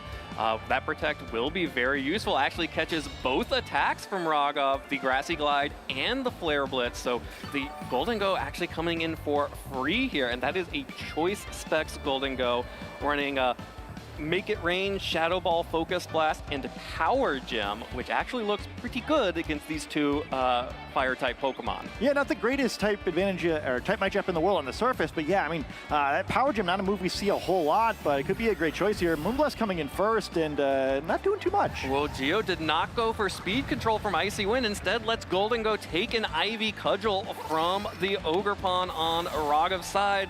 But with combination of Power Gem and Moonblast will KO the Incineroar. So Raghav's Incineroar is off the field, and Gio has been able to preserve both of the Pokemon here on the field, but took a lot of damage on Gholdengo in return.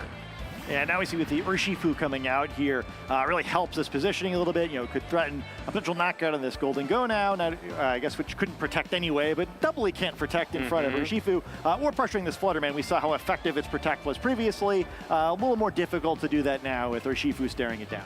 Yeah, and this Urshifu we have seen, I mentioned earlier that it's more of the standard old school Urshifu with the Mystic Water, but it's also running the updated Terra type here, running a Steel Terra, not the offensive water typing, which means it will be able to defend itself from fairy type attacks coming out from that Fluttermane. Gio will be retreating. The Gholdengo doesn't want to stay locked into Power Gem right now. Brings back in the Wellspring Ogrepon as the Terastallization comes through for Raghav. They will be Terastallizing their Urshifu into that Steel typing to resist any Fairy type or Ice type attacks even coming out from that Fluttermane. So Moonblast no longer dangerous, but what is dangerous is this Grassy Glide from the Hearthflame Ogrepon. Almost picks up the KO on the Wellspring Ogrepon on the switch-in. Fluttermane, not enough damage to get a KO with that Shadow Ball. Instead, going to be KO'd right back. 3 hits from the Surging Strikes is enough to do it. And that means that Gio has taken so much damage and was not able to pick up a KO in return. Yeah, I think that's just been a really great game so far from Raghav. Picking up a bunch of damage, having fantastic positioning now, and a really low HP Ogrepon. We're about to see a very low HP Gholdengo rejoin the field, and then also critically, the Grassy Terrain expiring here. I think maybe the one way you could imagine Gio crawling back into this one is getting Rillaboom back out before that Grassy Terrain expired, but we'll be able to reactivate that when it re-enters the field and allow potential 80 priority moves, but might not be necessary here. Yeah, no help needed from the Rillaboom as Aqua Jet picks up the KO on Gholdengo. Ogrepon from Gio's side will try to answer with the Ivy Cudgel. Connects onto the Hearthflame Ogrepon, so we'll be able to pick up that KO. But again, like you mentioned, Rillaboom just gets to come back out here and has a great type matchup. Full health from the Rillaboom. able to easily clean up this game for Raghav and bring their hopes for day 2 and a victory over their rival from San Antonio one step closer to fruition. Yeah, revenge is just a game away, and I really like both their team and how they played this one. There are just so many priority moves on this team, and picking up that quick knockout on Frigraph I thought was just so important here, where it unlocked about half the moves, it feels like. But like on Raghav's team, I think on Gio's side, it's really important to protect Frigraph better, or even just to not reveal your 4th Pokemon and don't bring it out, where when Raghav doesn't have to respect the Armor Tail anymore, I think it just makes the game so much easier for them. And I mean, can you mention how big it was in the finals before, or you see kind of what happens without it? Yeah, and actually losing this Farigiraf is such a big deal because we see here that Gio had the Wellspring Ogerpon next to Farigiraf up against the Rillaboom and the Hearthflame Ogerpon on Raghav's side. And with the Farigiraf on the field, the terastallized Ogerpon, Wellspring Ogerpon, is very safe because Hearthflame only has Grassy Glide, not running Woodhammer or Hornleech, only has Grassy Glide as grass-type coverage.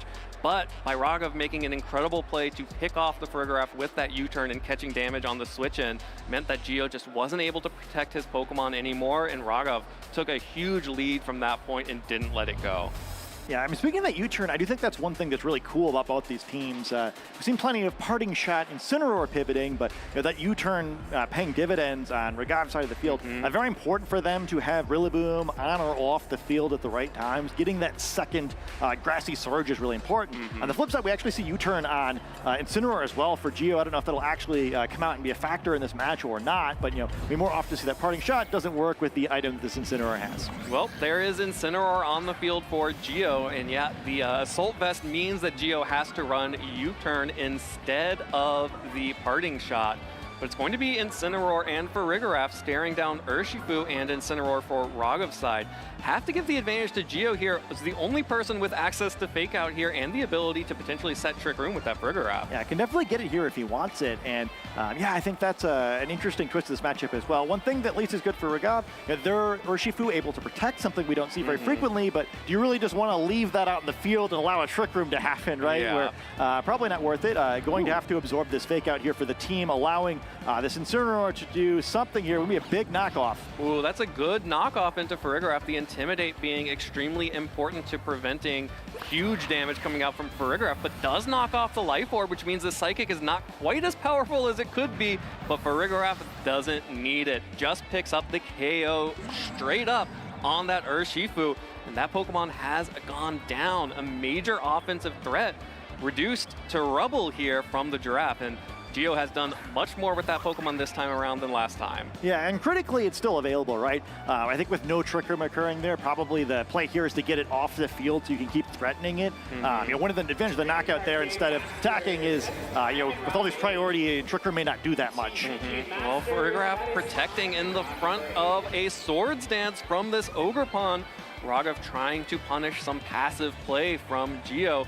Will not be able to pivot out their own Incineroar, though, because the Protect will block that Parting Shot. Instead, Gio will just get to U-turn into the opposing Incineroar, and now sees the Swords Dance boosted Ogerpon on the other side, gets to choose a new Pokemon to come out, and it is Whimsicott showing up here. So not a Pokemon we see a whole lot. If you've forgotten what Whimsicott has done, in its absence over the years, one of the things that it's very well known for is that Prankster Encore, which would be very effective against the Swords Dance here. It seemed like a very free Swords Dance, became much less so. Now it's a very tricky spot for Raghav, as not only have they lost a Pokemon, but they're being pinned by that cute little Pokemon. Yep, forced to switch out immediately after getting a Swords Dance feels so bad, but instead, Rillaboom coming in to replace the Ogerpon as Raghav has to switch it out in the face of an Encore from the Whimsicott. Gio will go ahead and protect Farigiraf as well, keeping his options open, and gets a high value Intimidate off onto both the Rillaboom and Incineroar here. That Incineroar has now taken 2 Intimidates, so will not be able to deal as much damage as it may want to into either of these Pokemon especially. But here it is, the Terastallization on Whimsicott, going to become a Fire-type Pokemon with that Urshifu off the field. Fire typing, Raghav has shown all 4 of their Pokemon can't break through this Pokemon now. Yeah, Whimsicott could be very annoying. Sornak can really use this move offensively, but now resisting this Flare Blitz, basically taking no damage with the help of its ally Incineroar, and this Whimsicott could be a nightmare. Unfortunately, Raghav's own grassy terrain now going to help heal this Whimsicott up, and yeah, do you really want to be chaining a bunch of fake outs in front of Whimsicott now, right? Inversely, the Incineroar on the other side of the field, you kind of have to fake it out because you really can't take Flare Blitzes on that side of the field. Absolutely. Whimsicott will just go ahead and set up the Tailwind here, making sure that Geo has the speed advantage. Incineroar did take a fake out, and Raghav goes for the one opportunity to do big damage to Whimsicott, gets the knockoff, knocks off the Covert Cloak, but now knockoff is not going to be dealing as much damage as it was that last turn because there is no more item on Whimsicott, and it took no damage. Yeah, I would say we hesitate to call that big damage. Bigger damage, sure, but yeah, a little bit sad there. And now Incineroar kind of forcing a Flare Blitz. We're going to see 2 more supportive Pokemon, both opting to Terastallize to become Fire-type Pokemon, reduce the damage they take, and could see a slower game here, but Geo's got a pretty big lead.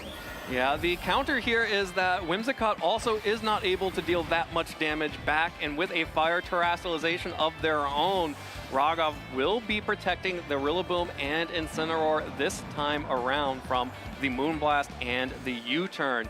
Geo will be bringing in the Farigiraf, though, in favor of the Incineroar, so pivoting that Pokemon back in and takes another U-turn, not quite enough to pick up the KO this time around thanks to that Intimidate. The Rillaboom will be retreating in favor of the Hearthflame Ogerpon. And now, Geo's Whimsicott will be resisting basically all of the damage here, but Ogerpon does have the ability, if it can ever get a chance to set up a Swords Dance without the threat of Encore, to start breaking through it. And, you know, Raghav at least does have more damage available. Like the Pokemon remaining for Raghav are stronger than at least the Whimsicott and the Incineroar that we've seen so far. Yeah, just such a strange situation here, right? Where neither side really in a position where they can do a whole lot of damage. You have Farigiraf, the most threatening Pokemon in the field in a sense, where at least it can do neutral damage to both these Pokemon. Missing its Life Orb, so not nearly as much as it could have before. And yeah, Raghav now probably wanting to attack into that Farigiraf slot, try to either get rid of it or the Pokemon in the back, but it's also just such an easy switch into the Incineroar, and you're right back where you started. I'll be curious to see how either side can position a way to actually deal some damage. Yeah, it's going to be really hard for either player to start positioning to deal some damage, like you mentioned, which means you have to start thinking about time at this point. It seems very early on in this game to start thinking about going to time, but you really have to, because Geo, with the Pokemon advantage right now, able to preserve the Farigiraf, should we go to time, will be able to take a win if it remains 4-3. However, Geo is showing off one additional trick up his sleeve, which is the Fake Tears, to allow for more damage from those Moonblasts or coming out from any Hyper Voices or Psychics from Farigiraf. Yeah, it's sort of a fun situation. Like, can you somehow get in a position where you can actually land an attack onto a Pokemon that has been hit with Fake Tears? And maybe if you can't, right, can you take advantage of, like, well, now that I Fake Tears you have to switch to not take the bigger hit, so can I do something with that instead? Unfortunately, yeah, I mean, now that seemingly every Pokemon in this match is Fire-type, Moonblast not looking the most threatening either, so truly a strange position we found ourselves in here. This is a really weird and awkward matchup here, but the Incineroar is taking neutral damage from the Moonblast, at least on Geo's side, which means that it's probably dealing slightly more Geo is probably slightly winning the damage war there. However, because that Incineroar is faster on the U-turn, that means that Geo will be bringing back in the Farigiraf and potentially risking a knockout here if Raghav was able to target down that slot. Raghav unfortunately did not, instead went for a knockoff into the Whimsicott, which was still dealing decent damage, I believe unintimidated at that point. So unintimidated and but without an item on the Whimsicott, dealing just about the same amount as intimidated and with an item. Yeah, we'll have to keep track there. Also, critically, briefly, there is no grassy terrain. Looks like we're about to get it again, but you could temporarily go for a grass-type attack while it is no longer priority boosted, but does not look like that's going to be the direction we go in here. Yeah, well, Whimsicott finally forced off the field for the Incineroar to put another Intimidate back on the field against the Ogerpon and Incineroar, while Raghav will immediately be retreating their own Incineroar off the field for Rillaboom to bring the grassy terrain back. And, you know, I was actually kind of in the back of my mind noticing how quickly both of these players had been putting in their moves at the start of the game. I have to wonder if the pace of play will start to slow down as we continue to find ourselves in these types of situations. Yeah, I mean, I think both sides, too, kind of have to think about where this match is going. One critical piece of information is that Gio knows his own Force Pokemon, obviously, but you know, Raghav and we do not. And I think that changes things a little bit here. I feel like he's playing a little recklessly with Farigiraf on purpose, where I think he probably wants a Pokemon to get knocked out and then to bring one of those stronger special attackers in relatively safely, although, you know, maybe not that safely with the threat of priority attack going the other direction. Really doesn't want to take any unnecessary damage on the switch, and this match is a little bit of a stalemate before we get to that position. Well, another Pokemon switch from Gio. Whimsicott for the Farigiraf. The Cotton Ball on fire back on the field. Gio will be able to take a turn of Fake Out here onto the Rillaboom, prevents that from moving, and the Ivy Cudgel into Whimsicott. That Ogerpon has actually taken a number of Intimidates at this point, so that Ivy Cudgel not dealing a lot of damage at all. Yeah. Well, not normally, but I do think that's sort of a dangerous Pokemon to stall against, Joe. Ivy Cudgel does have that increased critical hit rate, right? If you let it roll enough times, it's going to crit you eventually. You know, maybe Whimsicott is the Pokemon that Gio wants to get knocked out rather than the Farigiraf in order to maintain that Armor Tail, so maybe it's not the worst thing. You know, Tailwind up here, and Ivy Cudgel crit might be great for Gio. Yeah, Gio is trying, it seems like he might be trying to get a Pokemon off the field. No critical hits there. Instead, Whimsicott continuing to hold on.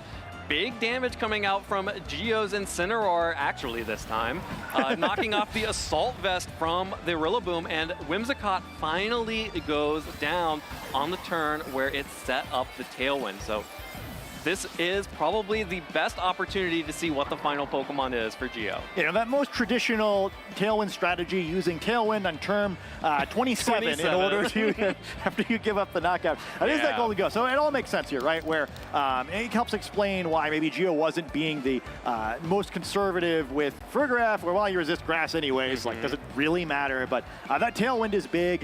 You know, no more threat of fake tears, I guess, but you've got to imagine Gio not too upset about the situation. However, the critical hit a little bit scarier now. Don't want Golden Go being critical hit the way perhaps it wouldn't have mattered so much if it happened to Whimsicott. Yeah, that being said, Golden Go is extremely safe here to fire off Power Gems into that Ogerpon slot. I mean, what's Raghav going to do? Switch to Incineroar and get knocked out from now that the Tailwind is set? So Gio being able to finally get Tailwind up and a free switch in for Golden Go, like you said. Very little damage coming out from that Grassy Glide as the Power Gem connects onto Ogerpon and picks up the one-hit KO. This Choice Specs Golden Go is ready to sweep here. It's going to be Incineroar and a Fire-type Rillaboom, and there is nothing Raghav can do about this Golden Go. Yeah, it took us a long time to get here, but perfect setup. The Tailwind, the Golden Go out safely, and now Farigiraf going to rejoin his friend here.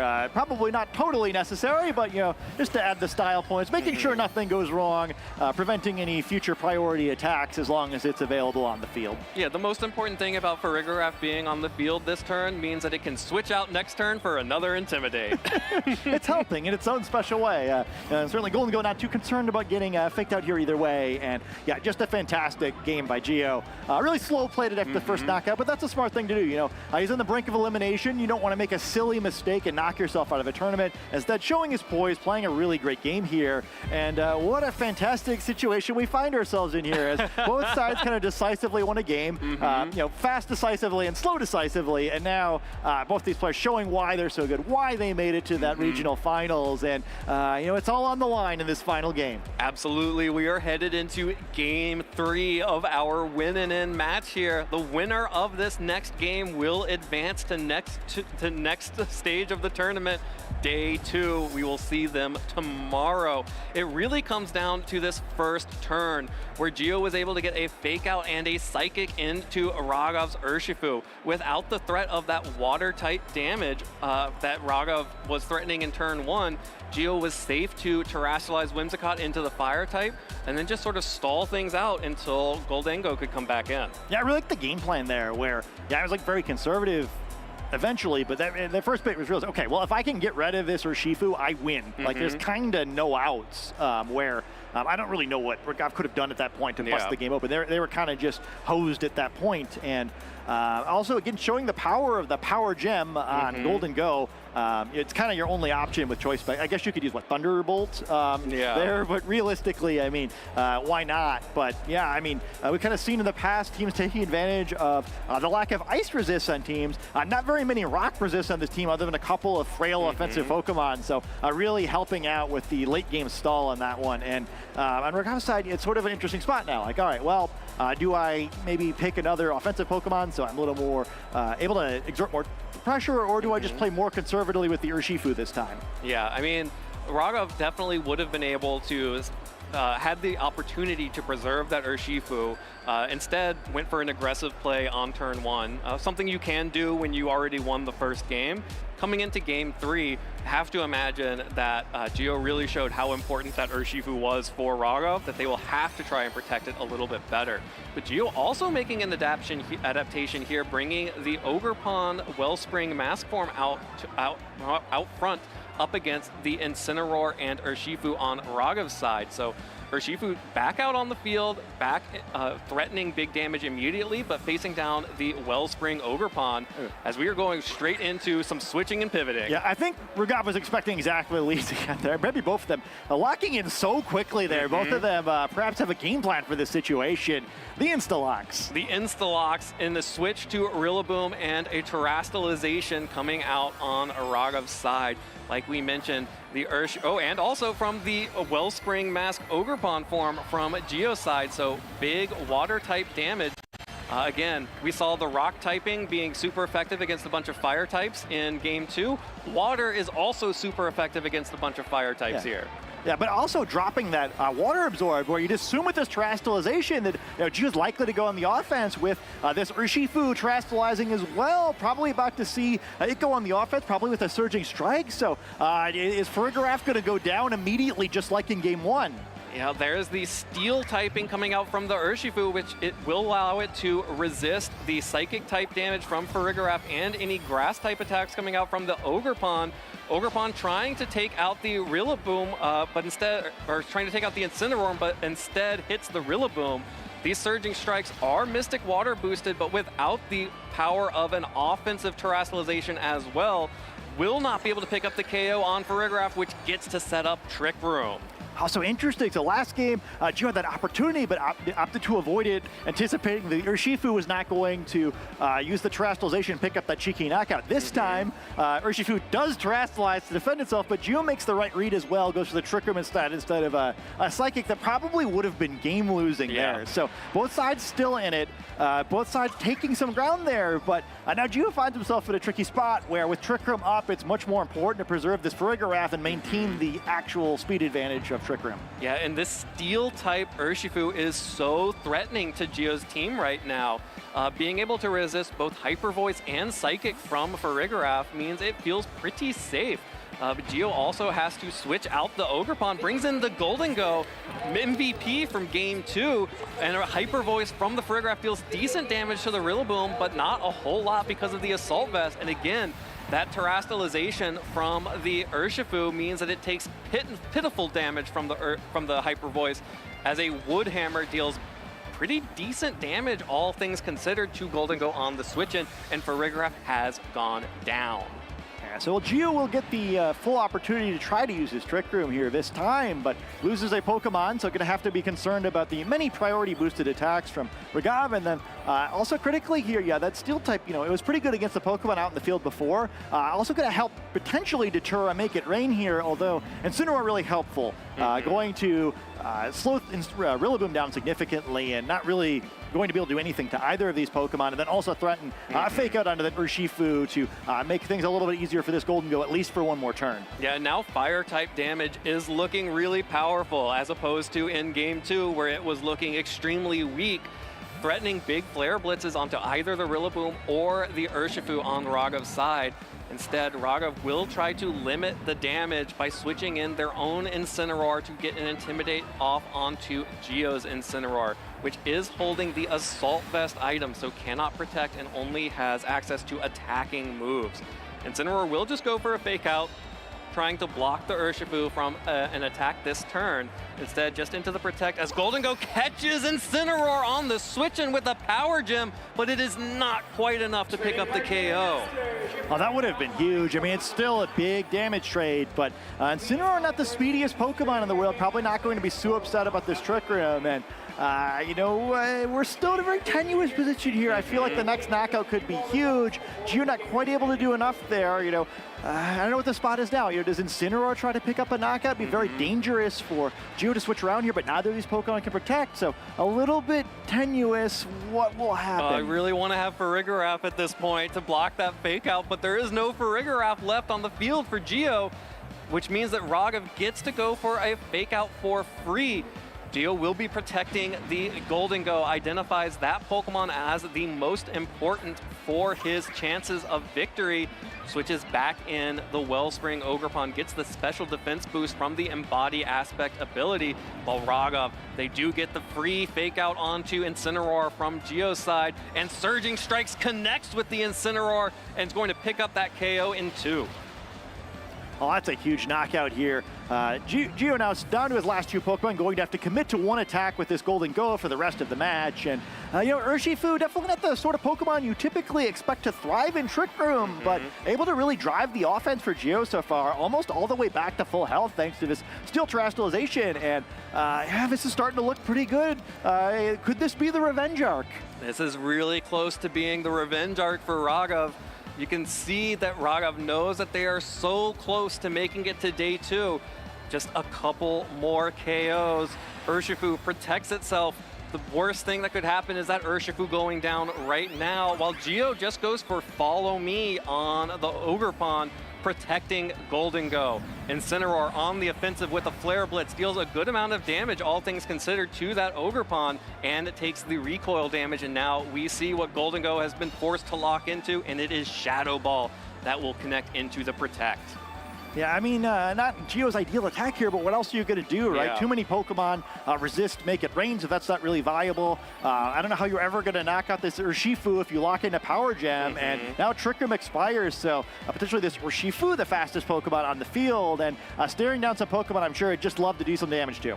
Yeah, going to have to deal some damage right back. This Ogerpon actually kind of threatening at least the 2 Pokemon on field. Urshifu has lost its water resistance, and Ogerpon, with the ability to get critical hits with Ivy Cudgel and with the Terrestrialization boost, will be able to deal a decent amount of damage, but of course, the Rillaboom in the back will be able to instantly threaten that Pokemon as soon as either of these Pokemon on the field for Raghav go down. And this time, Raghav is the one who has the unrevealed 4th Pokemon, right? I think there's most of the remaining Pokemon, I think, are reasonable options. I think it's most likely not Landorus, but either of the other 2 it could definitely be. So Geo having to plan around a lot of scenarios with this tournament life on the line. Well, tournament life on the line. Ivy Cudgel from Ogerpon into Urshifu, not enough to pick up the KO. And Urshifu is faster than Golden Go. Gets a 1 hit on the Surging Strikes, gets 2 hits on the Surging Strikes onto Golden Go. And Golden Go is able to just barely hold on all 3 hits of the Surging Strikes, which means it will be able to fire back with a Shadow Ball.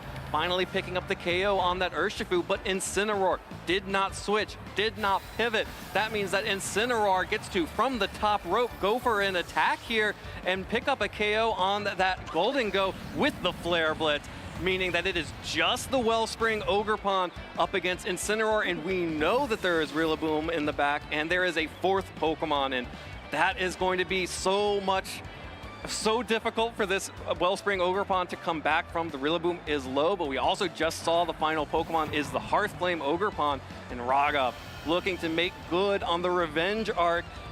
came to the finals in San Antonio, but now advancing to day 2 in Vancouver. Yeah, this feels pretty ice. Go for the fake out, the pivot. You get to bring Incineroar back in. Gio realizes what's happening, and Ragav able to pick that one up. What a great match. Wow. Incredible set. You know, sometimes we see some of these matches and we say, oh, that could have been a finals. You know, that match could have been a finals. That match was a finals in San Antonio, and that is exactly why. Both of these trainers are extremely skilled. They are so good at this game, and I thought that was just an incredible 3-game set. 3 extremely different games.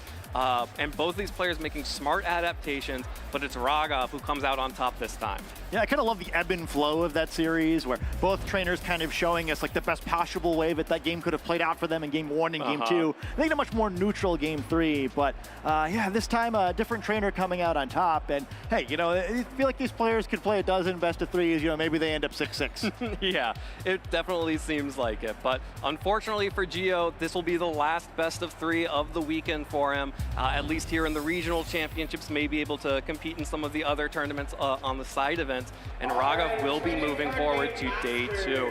And it's this steel-type Urshifu that really went crazy here. Able to prevent the Farigiraf from getting super effective damage on the Psychic and tanking a Hyper Voice. And then the grassy terrain, keeping it healthy, forcing this Golden Go. In this turn in particular, Gio made a great read to catch the Incineroar on the switch-in, but it just wasn't quite enough to pick up the KO.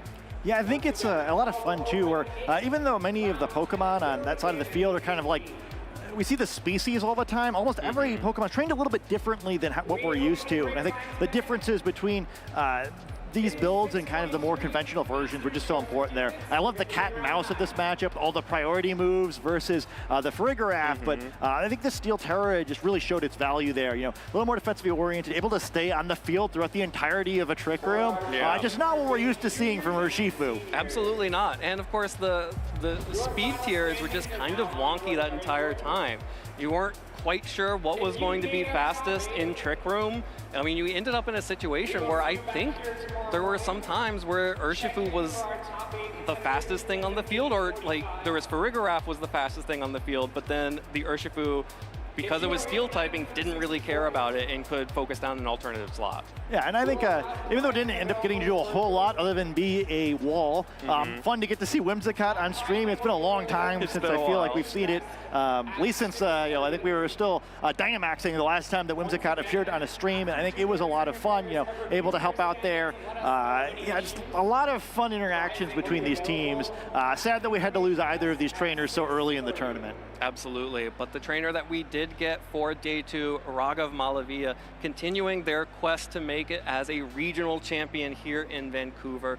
Extremely exciting. I really loved what I think that set really tells a story of terrestrialization and the importance of picking your moment for terrestrialization, especially game 2. It was all about, oh, we have a bunch of fire-type Pokemon on the field now, and Urshifu went down turn 1.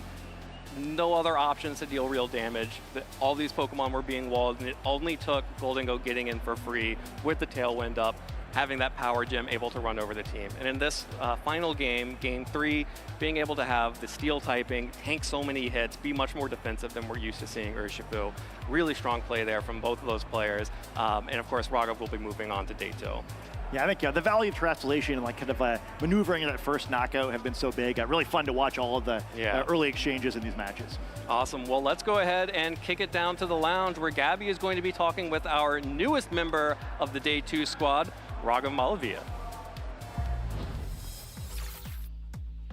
Thank you so much. I'm here with Ragav, day 2 competitor, no stranger to day 2. Congratulations. Thank you so much. Yeah, I mean, it's getting real familiar here. I barely remember what day 1's like at this point. Like, flew by today, had some stressful matches, but I'm really glad I could actually just clinch it out here, especially on stream.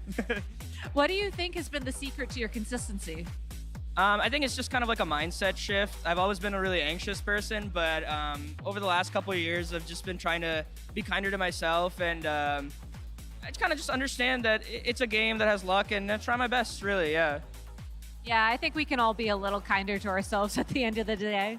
But talking about that last match, it really felt like you had a handle on the matchup, even when things got a little bit weird in game 2, I want to say. I mean, Terrafire Whimsicott, I was not expecting that.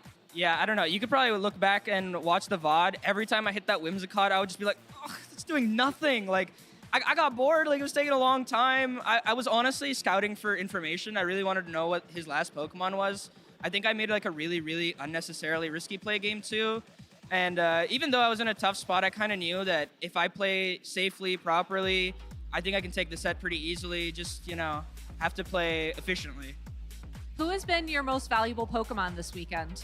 That's actually really tough. I feel like the trio of Incin, Urshifu, Rillaboom are just kind of three of the best Pokemon in the game, but I'm in love with this Ogerpon Fire guy. First time using it, he's so sick. So yeah, I'd say he's the MVP. It's the same set that Wolf had won a regional with, and I think he set some innovative ideas with standard Pokemon, and still good. Yeah. Yeah, I can see the inspiration from Wolf's team with Mystic Water Urshifu as well. He actually ran Scarf, but I was testing it for a while, and that makes a lot of sense with the Farigiraf. But since I took that off, I really wanted the ability to like protect and pivot. Makes sense. So what are you going to do tonight to prepare for tomorrow? Get some good grub, hang out with some friends, and I don't know, honestly, just try and get some good rest. All right. Well, hopefully you get some good rest. Do you have any shout outs, any hellos you want to say to anybody at home?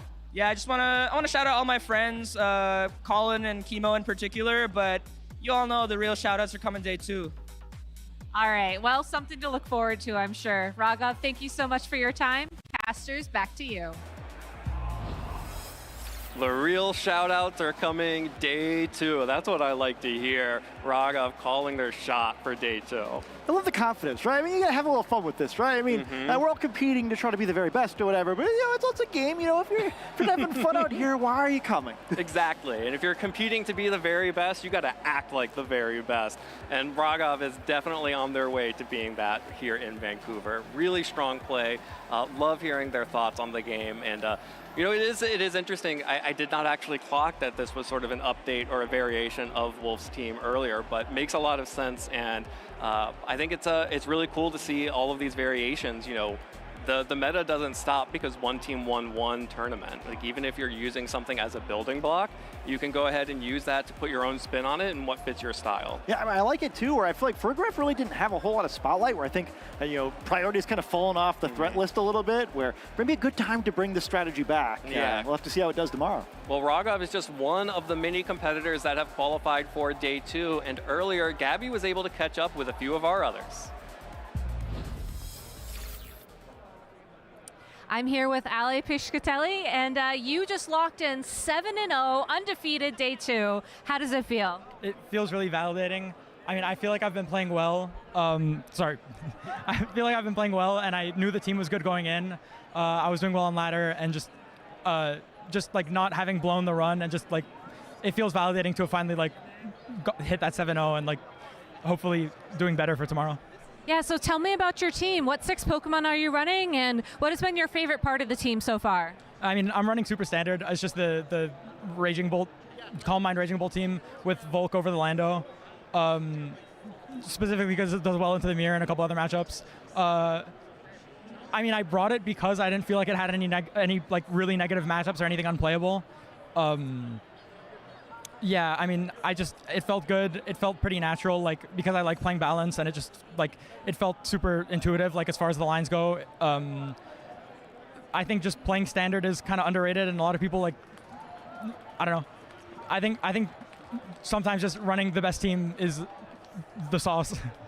Yeah, and especially if you're comfortable with the matchups and the plays, that's so important. I want to talk about Volcarona, because that's really a Pokemon that's up and coming in this tournament. How has it been for you so far this weekend? Like, how have you been playing it? Has it gotten any cool knockouts, any cool burns, that kind of stuff? Honestly, it hasn't come too much, because it's more of a matchup check than anything else. It came in in 2 of my 3 favorite sets of the day. It came in both of my favorite sets of the day, and then I brought it to another set that, I mean, obviously also was fun. I brought it, I mean, mostly because it deals with Calm Mind Raging Bolt so well. Terra Fairy Volk just walls with Calm Mind Raging Bolt, and that's like the reason people are using it so much now. I brought it versus Joe, who I played in round 6 or 5, or I played in round 6, and like it was that was a fun set to play because it was versus like someone who's a friend and also someone who's such a good player, so it was nice to play him in bracket. I also brought it versus Scott Iwafuchi, who I played earlier in the day. I only brought it in one game that set, but it did win that game. It took the only KO out of the 8 Pokemon that were on the field. It was the only Pokemon that took a KO, and the game ended 4-3 20 minutes after 20 minutes. So it's been good so far when I do bring it. Yeah, that's how Volk's been. Yeah, and winning the 4-3 match is certainly very stressful, so it was great that it got that clutch KO. This is your first time going undefeated into day 2. I'm very curious, like, what do you feel like is your mental, like, trick, or what have you been telling yourself to help get you through? Because that's a very difficult thing to accomplish. I've just kind of been, like, locking in the whole day, just, like, not checking my phone at all, just, like, talking to friends, like, throughout, like, between rounds to just like clear out my head and then just refocusing for the matches. I think like it feels really nice to have like made it here because I've made day 2s at majors before, but it's never been like so quick. I've never gone 7-0. It's always been 7-2. It's always been like starting worse and ending 7-2. I don't like it, just it like again like I said earlier, it does feel validating and yeah, I don't know, like it's just, it feels nice. I think like mentally, I felt good going in, and I felt good about my play, I felt good about the team, and so I wasn't stressed coming in, and I think that like super helpful as far as mental goes, just not like stressing about the games and stuff like that. Nice. Well, do you have any shout outs to anybody at home you'd like to give? Yeah. Sorry.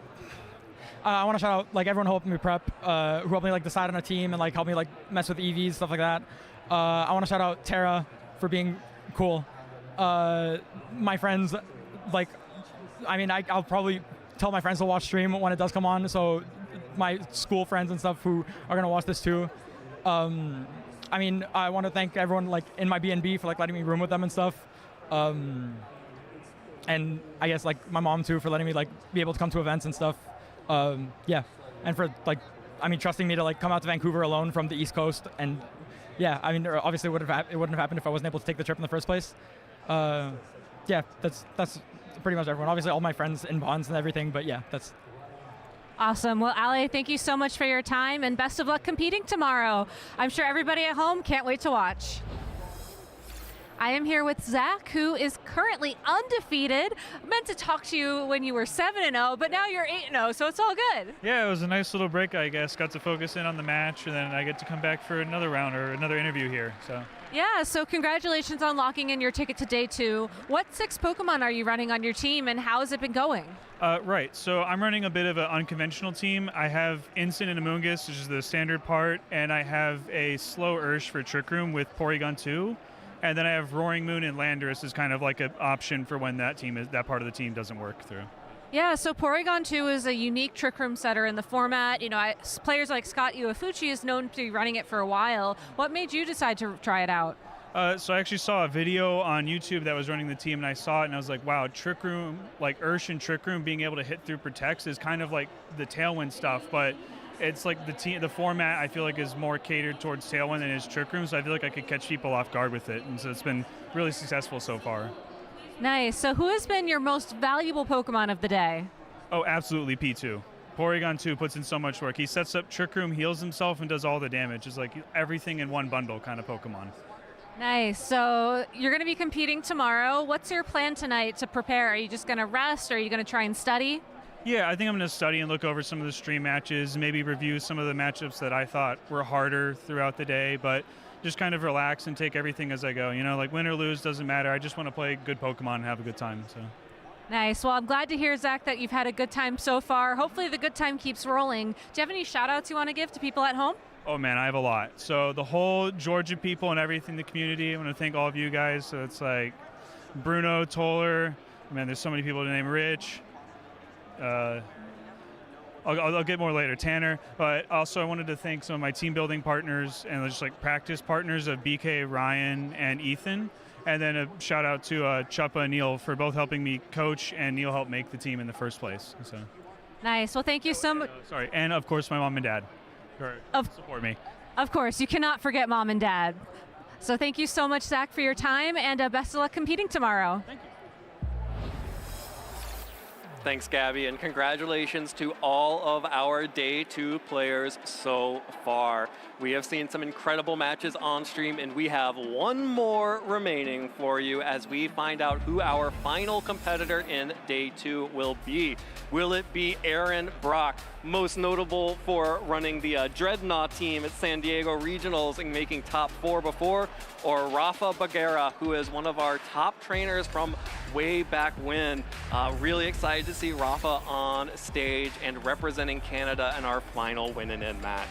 Canada's always tough to beat here, and he's had quite a resurgence this year. I know he's done pretty well at local, so excited to see both these trainers. Another matchup where I wish they weren't against one another.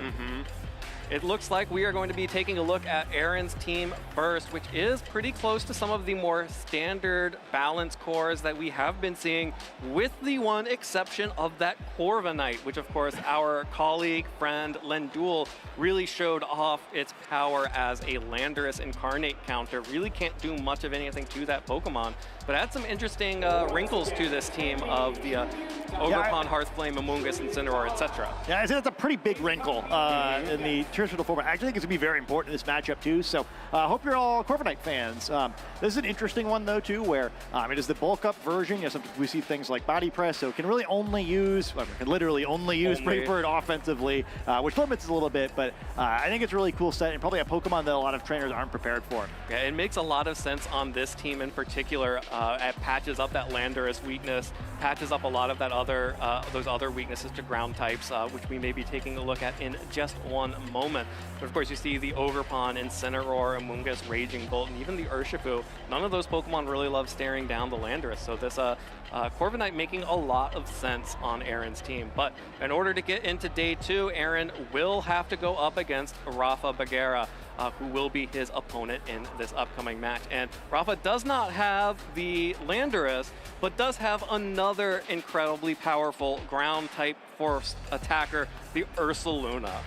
Yeah, I think probably not too excited to see Corviknight on the other side of the field. I usually assume with a team like this that Ursaluna is kind of the core of the offense, and Corviknight's pretty tricky to break through. He certainly has options. That Raging Bolt with a Life Orb, much more an offensive approach to this than we normally see, could be key there. I think also you called out Rafa himself being an old school player. Nice to see a nice old school Pokemon like Cresselia on this side of the field. Nowadays plays a little bit differently than it used to. He's kind of doing the normal thing with safety goggles and Lunar Blessing. The main benefit of that is it's just a huge problem for Amoonguss, where it's immune to Spore itself. It can remove sleep from its teammates.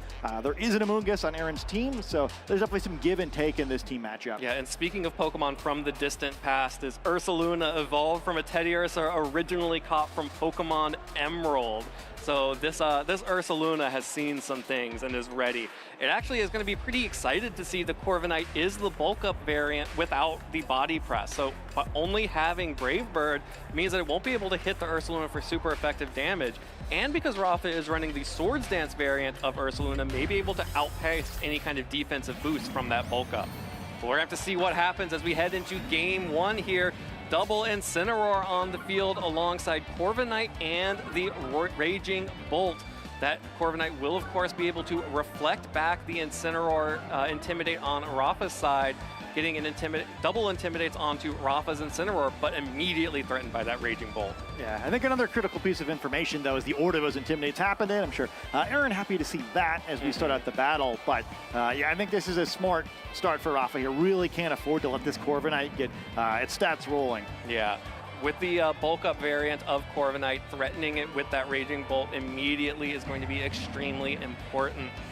Needs to protect that Pokemon as well, because if Rafa has brought the Ursaluna mode in the back, it is one of the only things that can actually tank a hit from that Pokemon. So we'll be bringing that Pokemon back, protecting it by switching in favor of Amoonguss. So Amoonguss out on the field will be able to take this Incineroar Fake Out and not feel too threatened by a Thunderbolt or a Flare Blitz even with the double Intimidate, but instead Rafa targeting down Incineroar on Aaron's side, which has not opted to go for the fake out here. Instead, going to take that Thunderbolt, eat the Citrus Berry, and go for the parting shot into that Pokemon, onto the Raging Bolt, and lower the special attack. I think both sides kind of showing how they got here. Pretty quick turn one there. Rafa not taking the bait and going for the electric type attack into what became the Amoonguss, and the Incineroar also kind of pivoting nicely here, able to bring either of these Pokemon in a more advantageous situation now where the doubly intimidated Incineroar and the parting shot inflicted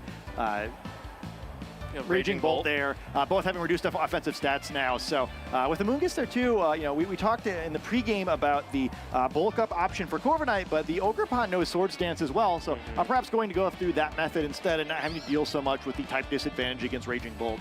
Yeah, this Ogerpon's going to need to get a bunch of Swords Dance though, because as we see all 4 of Aaron's Pokemon, I am not seeing a real answer to this Raging Bolt.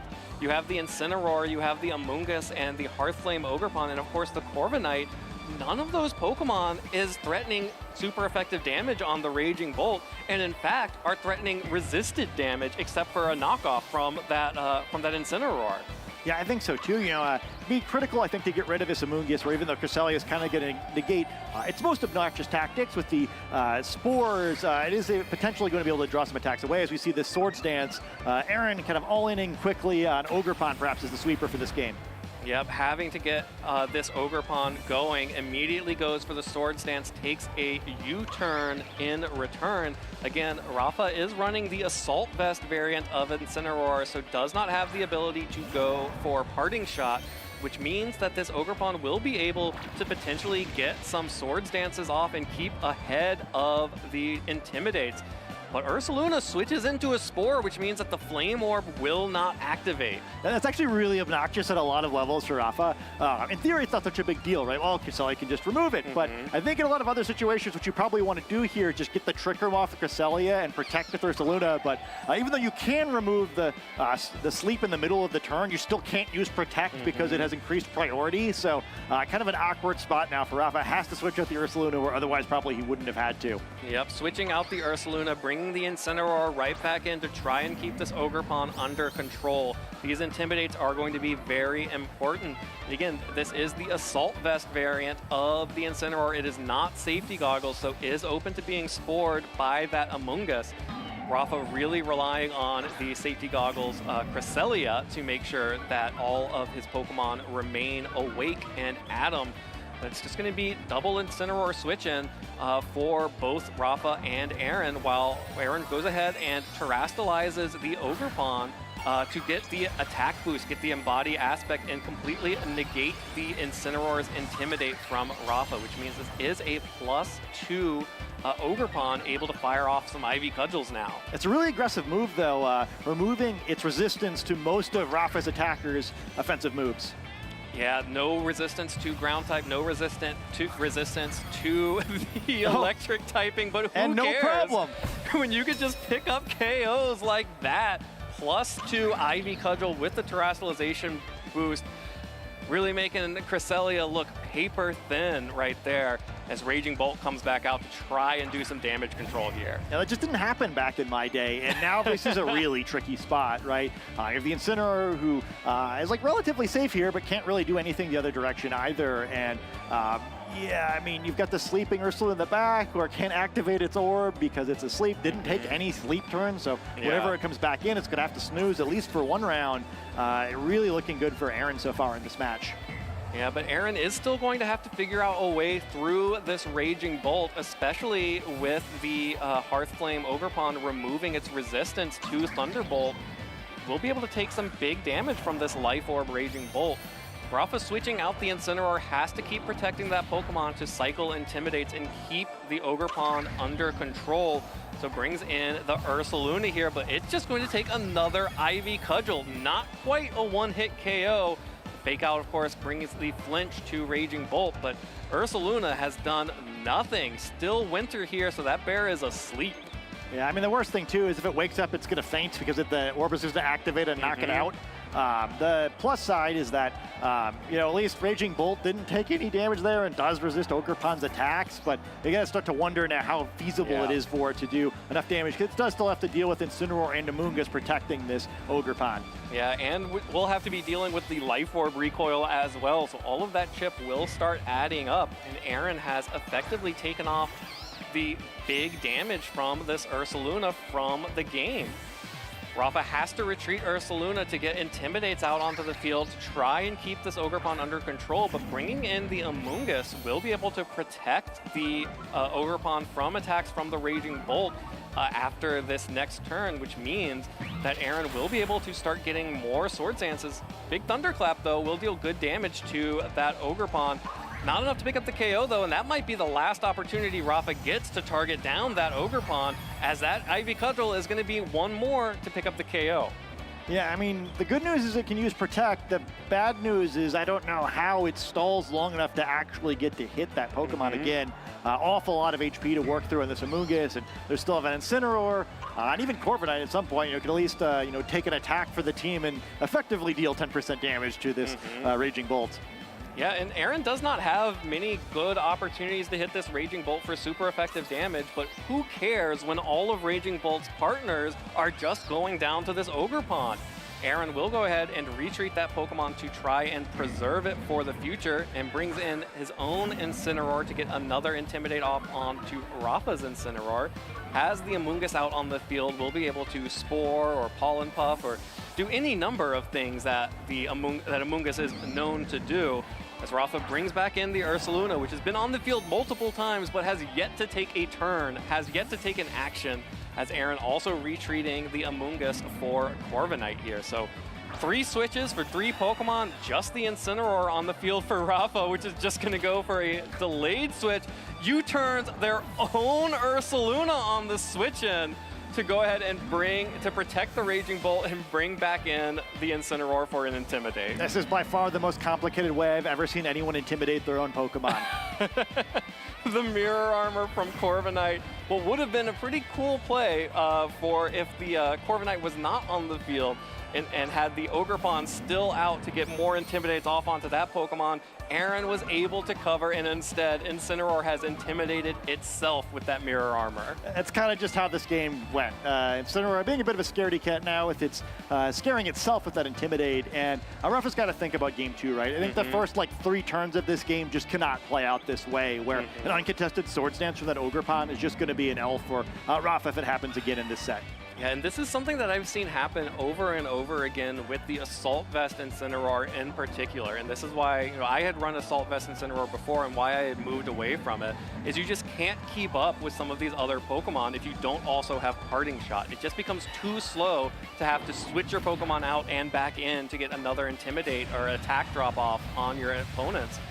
Instead, you lose a lot of momentum and are unable to actually keep those offensive threats in check. And then you just sort of keep falling behind as you try to switch in and out. That being said, if you get critical hits, you can make a lot of things happen. Yeah, I was less scared than I thought, I guess. Picking up a big knockout there, yeah. I'm still an Incineroar, Scott. Yeah, unfortunately, also going to take a lot of damage for that, and recoil is really going to be the name of the game as this one finishes out.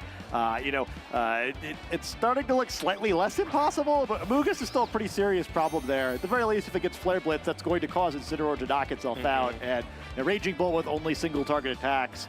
So going to be very careful about the way it finished this one. Looks like it probably has 4 swings left if it can somehow avoid, maybe 3? Yeah, 3 or 4. Although I can't imagine the world where it gets to do that. Well, there is a possibility now, Rafa with the Incineroar and Raging Bolt up against the Amoonguss and Incineroar. Notably, there is no opportunity to ever cycle another Intimidate here, so when Ogerpon comes back in, it will have the full Embody Aspect boost. Thunderbolt actually connects onto Incineroar, 12 hit points. Aaron survives. Raging Bolt not able to pick up the KO, and instead will go down to that knockoff. which means that will be it for Rafa in game 1. Has to make some adjustments for game 2, as Aaron is about to go up 1-0 in this set, as Rafa actually picks up another KO, a critical hit with Amoonguss. Incineroar was trying, buddy, but it is not enough. It will knock itself out and give Aaron Brock a 1-0 lead. Yeah, that was actually pretty close. I feel like he was one crit away, where I think if you get the crit on Incineroar, you wind up with Raging Bolt versus Ogerpon. You know, at worst, you get the mind game of you can hit the Thunderclap or not. So slightly spooky at the end for what for a long time felt like a blowout, and we wind up at a strange place as we approach our final game 2 of the day. Absolutely. Here we go into game 2. And again, the story of that game for me was Ursaluna not getting to do anything. It switched into a big IV Cudgel. It switched into a Spore. It did not get to activate the Flame Orb. Cresselia didn't get to do anything either because that Ogerpon got a free Swords Dance off. The Swords Dance plus the Embody Aspect boost, Incineroar with the Assault Vest, not able to keep up with the boost and to actually control the damage of that Pokemon. And instead, Rafa was just behind and kept taking damage and damage and damage. And even though Aaron doesn't have good options into the Raging Bolt, it didn't matter. Yeah, honestly, I think if you look at this replay here, you're not going to see Corviknight except on the Pokemon tracker, but I think it was still the MVP of this. Oh, there he is. But I think you're not really going to... I think he was the MVP, right? Because what happened was Rafa realized that he needed to be very careful to control the Corviknight. He led aggressively to deal with the Corviknight, and Aaron just read that and played him, right? Where allowed him to get the free Swords Dance off with the Ogerpon, and he just took over the game, where having to respect the Corviknight kind of just lost him the game. The trick for Rafa here is that you're going to have to get going faster, right? You can't let either of these Pokemon get any stat boosts, and don't totally know what I think the way to make that happen is, but I think that the first 2 to 3 turns of this game are kind of going to be what determines this one. It's a really difficult matchup, I think, for Rafa's side, but he's got to put up a better showing than that, where whether it's Ursaluna doing more or maybe just like immediately committing to Trick Room or something, but he's got to make a play, where I think that one he kind of it was over fast. Yeah, Trick Room was my immediate thought as well, potentially trying to get the Incineroar and Cresselia out to abuse the fake out pressure and try to get the Trick Room up and bring that Ursaluna up in for free at some point, because really just needed to get some damage, any damage out of that Pokemon to at least offensively threaten the Ogerpon. Yeah, I kind of wouldn't mind Fluttermane here either. Its matchup is like kind of bad, but at least it's a threatening immediate damage, right? I think the most important thing on Rafa's side of the field, just not to allow immediate setup. So like maybe there's a path there, but I'll be curious to see what he tries to go for here. And it's Kabish two Pokemon I don't see led too frequently together. Incineroar and Ursaluna facing down rival Incineroar and Corviknight. Well, this is kind of disastrous for Ursaluna. It gets intimidated. It does not have the Guts boost yet from the Flame Orb, and is immediately threatened with a knockoff from the opposing Incineroar, which could remove the Flame Orb entirely. Makes this an extremely risky lead for the Bear. Yeah, everything kind of hurts if you're Ursaluna here. We're like, yeah, there's that. There's a, how are you actually going to deal damage to this Corviknight? There's being intimidated. Your friend Cresselia is conspicuously missing. Probably like that Trick Room up facing down a Pokemon that has Tailwind.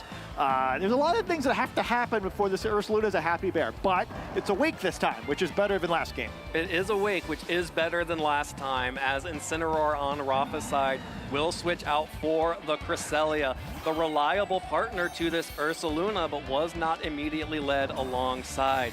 All of those things we mentioned force Rafa to protect the Ursaluna this turn, protecting the Flame Orb, making sure the Guts activates, but this means Corviknight gets to bolt up. Again, this does not have the body press tech for super effective damage onto Ursaluna, but this Ursaluna has been intimidated. The Incineroar has switched back out, so it can come back in and keep on intimidating, and Corviknight has Rocky Helmet and the ability to set up more defense boosts. So it is going to be able to wall these Pokemon pretty well. Yeah, I mean, ish. I mean, I think Amoonguss coming in here might be the best thing for Rafa, where neither of these Pokemon actually care all that much about Amoonguss being around. Again, the path toward actually knocking Corviknight out is a little bit unclear here, but some of the missing pieces have occurred. Okay, Ursaluna's burned now. It can't be knocked off anymore. It's still intimidated. Cresselia is out here to try and perhaps get Trick Room up. You probably could just Swords Dance here if you really wanted to, or you're not exactly being threatened with a knockout the other direction, although Intimidate here would just wipe it out completely. Yeah, hard to imagine how Aaron stops you from getting a Swords Dance off here, but looks like it's just going to be that Intimidate to completely remove any attack boost. Ursaluna now at -2, so a Swords Dance would bring it back up to even, and Corviknight continuing to go for bulk ups. So that is both the defense and an attack boost. Well, Rafa does go for that Swords Dance, which means that Ursaluna is back to neutral, but again, staring down a +2 defense Corviknight, and those slower +1 attack boosts will start adding up on the Corviknight. And Aaron does have an opportunity here to continue to do things like cycle fake outs or fake out pressure against Ursaluna, especially as those attack boosts start stacking on Corviknight. Yeah, I mean, I think the trick for, like, Rafa's game plan here should probably be, okay, I try to knock out all the other 3 Pokemon as quickly as possible, and then at the end, my 4th Pokemon is probably Raging Bolt. I bring that out outside of Trick Room and finish it off. I'm not certain if that's going to be viable or not, but I think at least he's moving toward that path, right? He got the Trick Room. It's sort of an awkward situation, but Incineroar, even though it would have to intimidate itself again, could be helpful here. But no, it's Raging Bolt immediately. An aggressive switch in for Raging Bolt, trying to make the most of all of these Trick Room turns. Brings in the Raging Bolt, the Dragon and Electric type, to immediately start threatening on that Corviknight. And actually, Rafa going ahead and terastallizing the Ursaluna immediately into the Ghost typing here. Yeah, trying to avoid a fake out. Knows that probably, as Georgia limited, the fake out, or the facade rather, doing an incredible amount of damage. An incredible amount of damage, but not enough for a one-hit KO. And the switch into the Raging Bolt means that Rafa could not go for the Earthquake or else deal massive damage to his partner Pokemon. This Corviknight's Brave Bird will deal so much damage to the Ursaluna, and without Cresselia on the field, there's no way for Ursaluna to heal up, and Cresselia wouldn't even be enough. Yeah, okay, so it's a slightly awkward situation, but hear me out. Okay, there's, maybe it's not the worst. Ursaluna now threatening a knockout in the Incineroar slot, would move first. Raging Bolt maybe threatening a knockout in Corviknight. That's like temporarily good. Yeah. Fortunately, you know, at some point relatively soon, you're going to need the Cresselia back out here, or Ursaluna's going to be in trouble, but at least they're at somewhat neutral board state now. Yeah, this is definitely a much more neutral board state, and the Raging Bolt, of course, did lose its life orb, unfortunately. Yeah, don't forget there's no Protect to the Corviknight. You could try to call the Thunderclap versus the Thunderbolt, but Rafa thinks better of it. Get Cresselia out here, desperately try and heal up this poor bear. Yeah, the bear needs some help. It's going to be the Earthquake to make sure that you pick up the KO on the Incineroar and potentially catch any other Pokemon on the switch in. We'll be able to pick up the KO on Incineroar, but this Corviknight gets to move this turn, and it's going to go for a Roost, which means it's going to heal up all of the damage that it has taken so far from itself. I mean, that's a problem for tomorrow, you know. Not ideal, but like the Corviknight, at least because of Raging Bolt's present, couldn't attack that turn. Unfortunately, we're going to see the flaw in this strategy, which is Amoonguss, right? And you get the combination of Amoonguss and Corviknight at the same time. You don't have to worry about the Raging Bolt anymore. The safety goggles are on Cresselia, which is helpful in this matchup, but not immediately.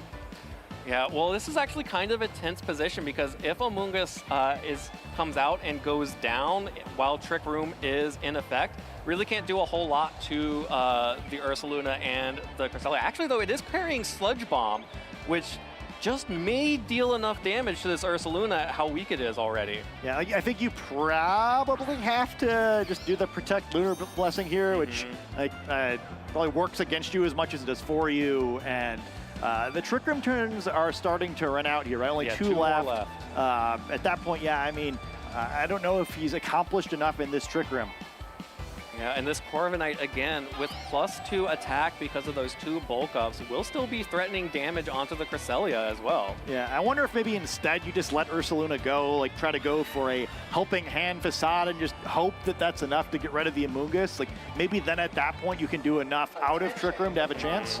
Oh, but this Amoonguss also showing that it has the Ghost Terra typing. an incredibly rogue Terra type from the Amoonguss will protect itself from a Facade coming out from the Ursaluna. Okay, that could be bad. Yeah, so the Helping Hand Facade not looking so good anymore. Yeah, I wouldn't do that. Don't do that one. That's the wrong play. Ghost Mushroom on the field now. Amoonguss is immune to normal type attacks. The Helping Hand comes out from the Cresselia onto the Ursaluna, but the Sludge Bomb first into Cresselia, trying to get the poison, and does get a poison onto Cresselia. That will tick unless Cresselia is able to get a Lunar Blessing off, and the Facade into the Amoonguss. No damage. Corviknight with a Brave Bird deals a lot of damage back to the Cresselia as well, and with the poison tick means that Cresselia is on the verge of going down as well. Oh no, I think that might have been Rafa's last chance. I think he almost had to go for it there where, in retrospect, yeah, I mean, there's no reason not to Ghost Terra there, but he needed a big knockout, and Ursaluna, unfortunately, not able to deliver.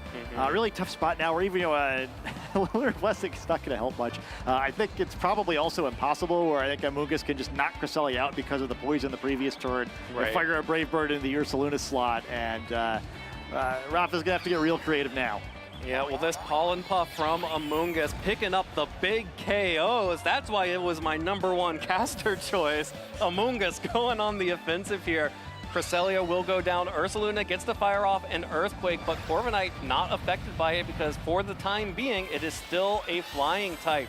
Immediately after the Earthquake goes off, Corviknight will land and heal up its HP as Ursaluna has one more tick of burn before it goes down. And now here comes Raging Bolt to try and make a miracle happen, but I just don't see it. Yeah, I think one of the important problems with this is you now have two Pokemon who are weak against ground type attacks on your team. So you can't Facade the poor Amoonguss, and now you can't Earthquake either. I feel like you kind of, I guess you have to switch Ursaluna out and I hope you can Earthquake later somehow. But yeah, the phase between now and then is highly unclear. Yeah, absolutely, and it's going to be, I mean, again, this Corviknight has just gotten so much value out of those two bulk ups. It is still probably threatening decent damage onto that Raging Bolt, and this Ursaluna will go down after this turn unless it switches. So Aaron doesn't have to worry about that Ursaluna. The Ghost Terra typing on the Amoonguss and the Flying typing and Steel typing on Corviknight are doing the work for him. As Corviknight's had a heck of a game despite not doing much. Finally taking down its nemesis here.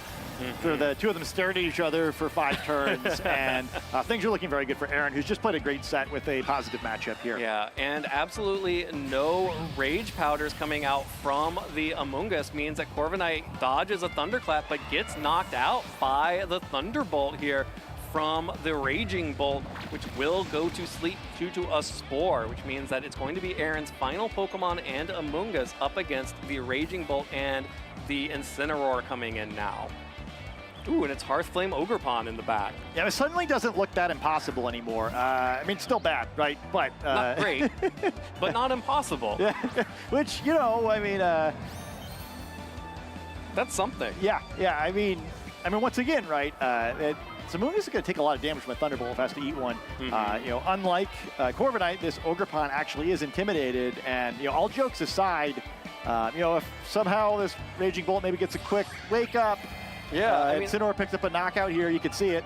Ogerpon gets to +1 with that Swords Dance. Raging Bolt is still asleep, and this Ghost-type Amoonguss is vulnerable to this knockoff from Incineroar. Picks up the KO, knocks off the Mental Herb, which means that Aaron now is playing a sleep game here. Incineroar and the Raging Bolt. We saw how much damage Ivy Cudgel was doing to Raging Bolt, but let's not forget that was with the Terrestrialization and that +2. So that's a 1-turn sleep, connects a Dragon Pulse into the Ogerpon, deals about 50% damage as Incineroar fires back a Flare Blitz in return and picks up the KO. It wasn't impossible. Rafa knew all along. Game 3, winning in for day 2. All right, we got to wake up with Raging Bolt now, everybody. We got a match here. we got a game. Yeah, pretty exciting finish there. I think the thing to kind of keep in mind there is, the attacking with Corviknight, probably not the play there, where gave up too much, but yeah, at least attacking and not protecting it with the Amoonguss. Yeah, a little greedy. I think Aaron perhaps also lulled to sleep there with what was a very advantageous matchup. And all the props in the world to Rafa there. That was looking real bad. And he was able to play himself in a position where at least he had a chance to win the game, was able to do it. And found it. Yeah. I mean, it was it's a strange one where I feel like the rage powder there makes that very different, but without it, we're looking into game 3 and another opportunity for perhaps Rafa to get a little better position earlier in the game. Absolutely. Rafa was able to start getting more damage off from that Ursaluna, but then in Trick Room, the ghost type Among Us was able to start stalling things out, and this Corviknight was rolling, got 2 bulk ups, +2 attack, +2 defense, and got multiple intimidates off onto the enemy Ursaluna, which meant that all of these attacks that were dealing good chunks of damage were not dealing the maximum amount of damage. Rafa even spent a turn to get a Swords Dance up, but that just brought Rafa's Ursaluna back to neutral instead of +1 or +2, which is what you would love to see alongside the Guts boost. And then the Ghost Terra typing proved to be sort of, the monkey paw curls. I can dodge facades now, but then I get knocked out by the knockoff. And, there were no, because the Terra got used early, there were no guessing games of, will this Incineroar go for Flare Blitz or knockoff? Which one will it be? And was able to find that window, find that opening, knock off the Mental Herb, get the attack into the Corviknight, and then survive these Ivy Cudgels. 1 turn sleep did not hurt at all, but still probably Rafa put himself in a pretty decent position to get his way back into that game. Yeah, I mean, he was going to get at least a second Flare Blitz anyway, right? Yeah. Where I don't know that the wake up mattered all that much. I mean, maybe a max turn sleep is enough, but I mean, the Corviknight turn is the difference maker in that one. And yeah, I mean, I'm a little puzzled where it just seemed like that was such a big advantage that it should have been over. And I think Aaron's just got to reset here. I think he still has a very advantageous matchup in this one. It just, it got to show some poise, right? Rafa opting to lead, and both players opting to lead the same way they did the second game. So perhaps feeling like if they, both of them feeling like, all right, if I just play a good, smart game, I can do this one. Yeah, there are other opportunities here. Rafa, of course, probably feeling pretty good about finding the win condition in that game too. And like you mentioned, Aaron has to lock in here. This is the final game of the day. The winner of this game will advance into day 2, and the loser will have to end their tournament run earlier than either of these players would expect to. Yeah, I think I like taking some time here. I think probably, but Aaron maybe get a little ahead of himself in that last match, and this is one he definitely can take. I think building up those bulk ups again early is big. It just, he's got to be a little bit more careful with the Corviknight here, where it is so important. It's great against the majority of Rafa's team. The fake out this time going to prevent anything crazy from happening. Perhaps it's just a free Swords Dance for the Ursaluna. Well, the fake out connects on to the Corviknight, means that Corviknight doesn't get a chance to bulk up, but Aaron actually goes for the knockoff onto Ursaluna, will knock off the Flame Orb. That is not a free Swords Dance. Rafa, though, will be able to get a Swords Dance off, but that losing the Guts ability on Ursaluna is huge. That is a huge reduction in Ursaluna's attack power, and also opens it up to being abused by the Among Us in Trick Room. Yeah, I think, well, it puts an interesting spot, right, where it does to an extent, but I think if the long-term plan is to get Cresselia out in the field, maybe it's not that big of a deal. I mean, Cresselia still mostly negates it, and again, all Rafa needs to do is to knock out the other 3 Pokemon and let Raging Bolt close the game. Well, we're going to see a third Pokemon here as Parting Shot connects onto the Ursaluna. So Aaron is investing a lot in keeping this Ursaluna under control, going to make sure that it does not have access to the Guts ability, and it's going to be dropping the attack of that Swords Dance by using the Parting Shot.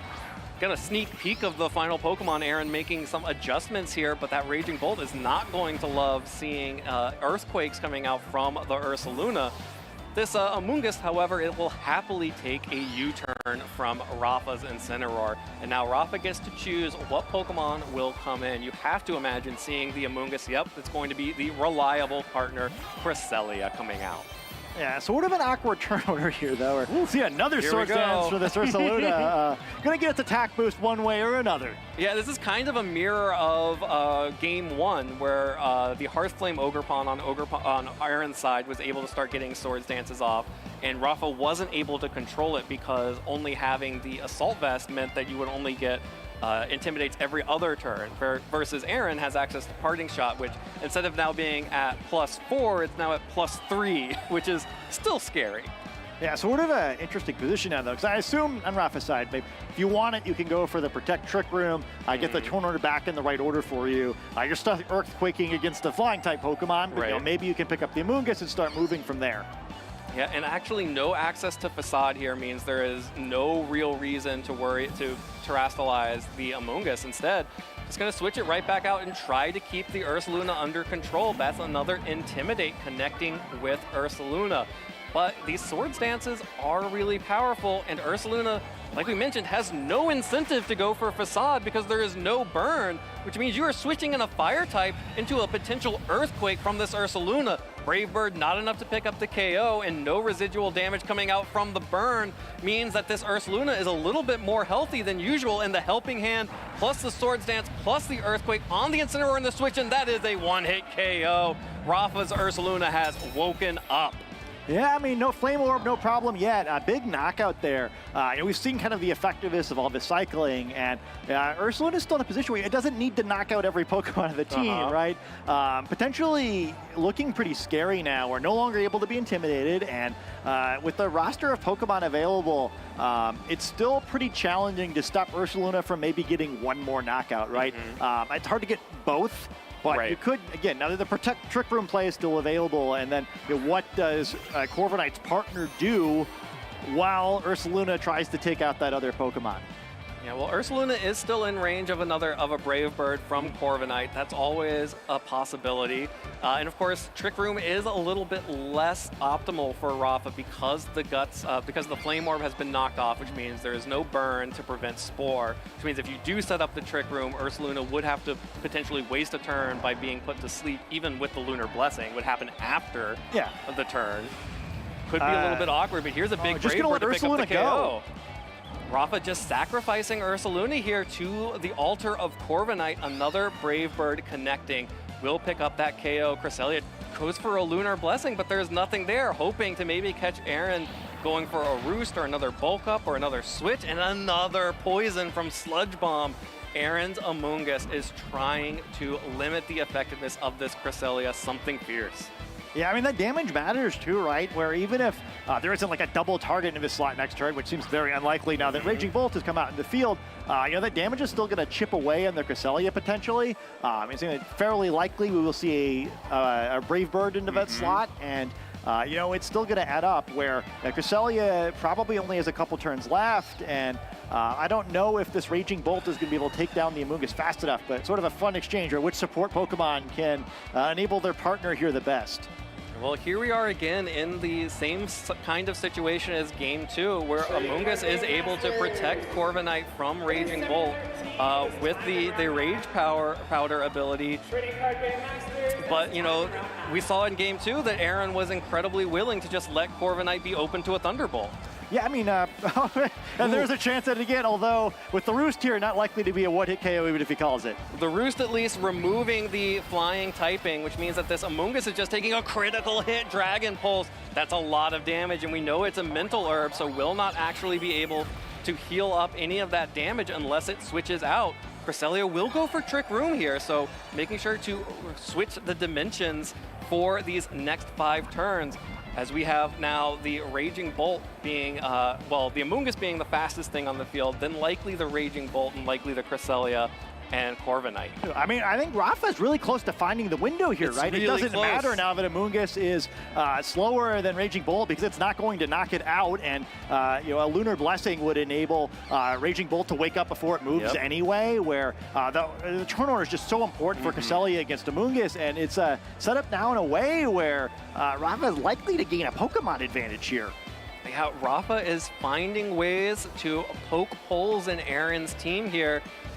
It's going to be the terrestrialization coming out from that Corviknight. So Aaron, we have been seeing way more Fire-type Terra in these last couple of games than I ever expected to. But that's a Fire-type Corviknight on the field now. So no longer weak to a Thunderbolt from the Raging Bolt.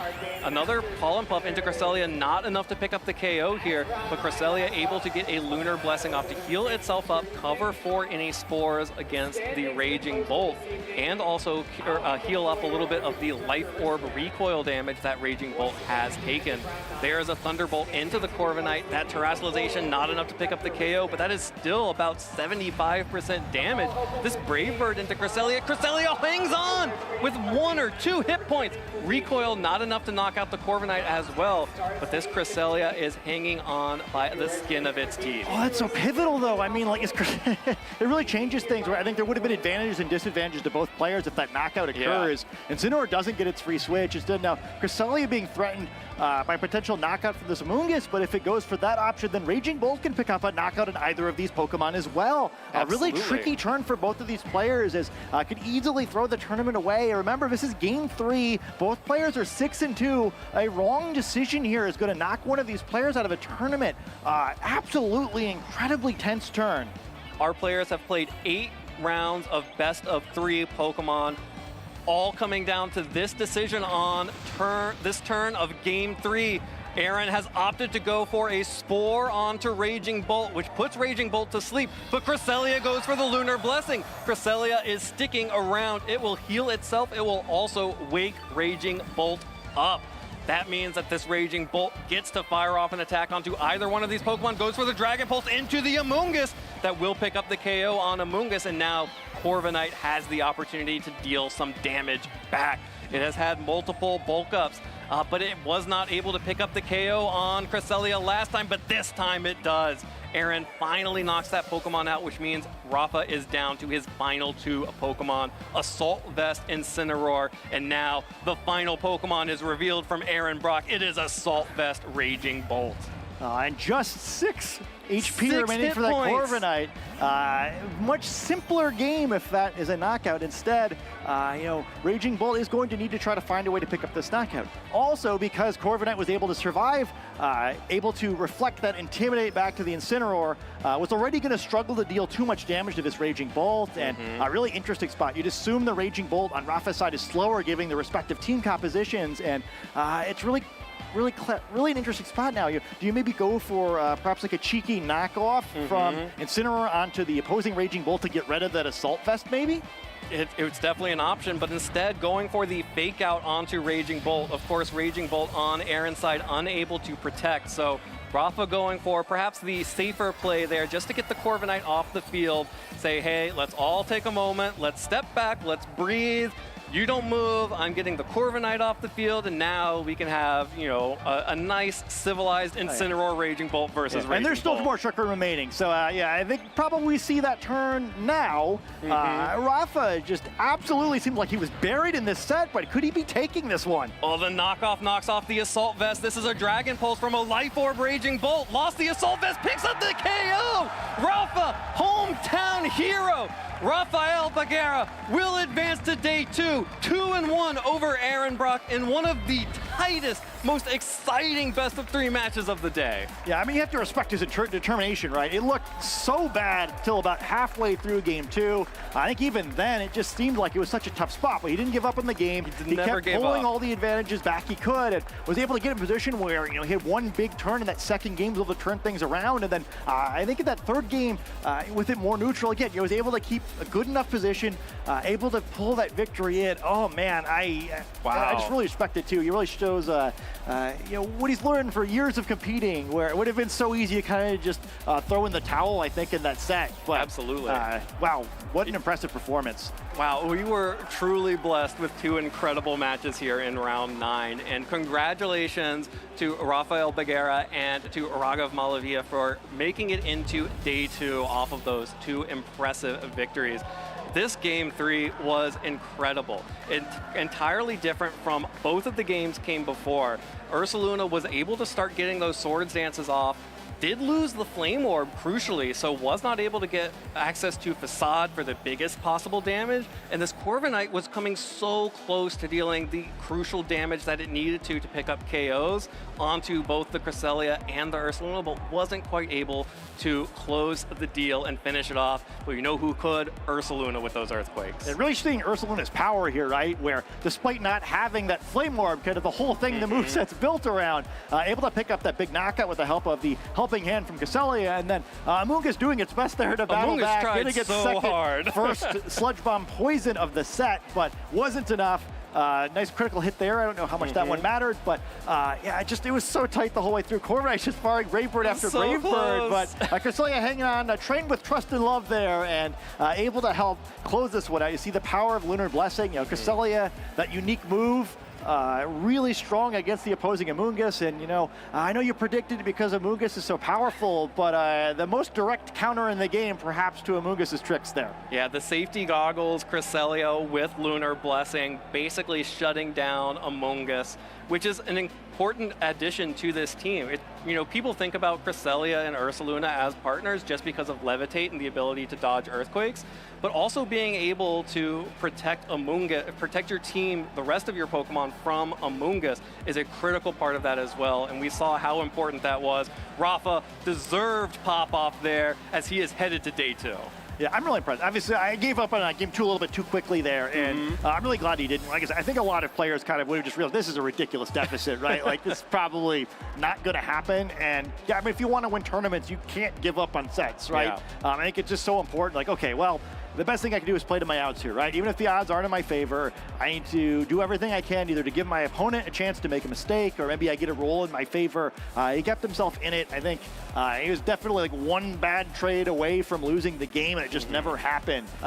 Especially at the end of a long day like this. Yeah. I think even the TCG tournament is closing down around us.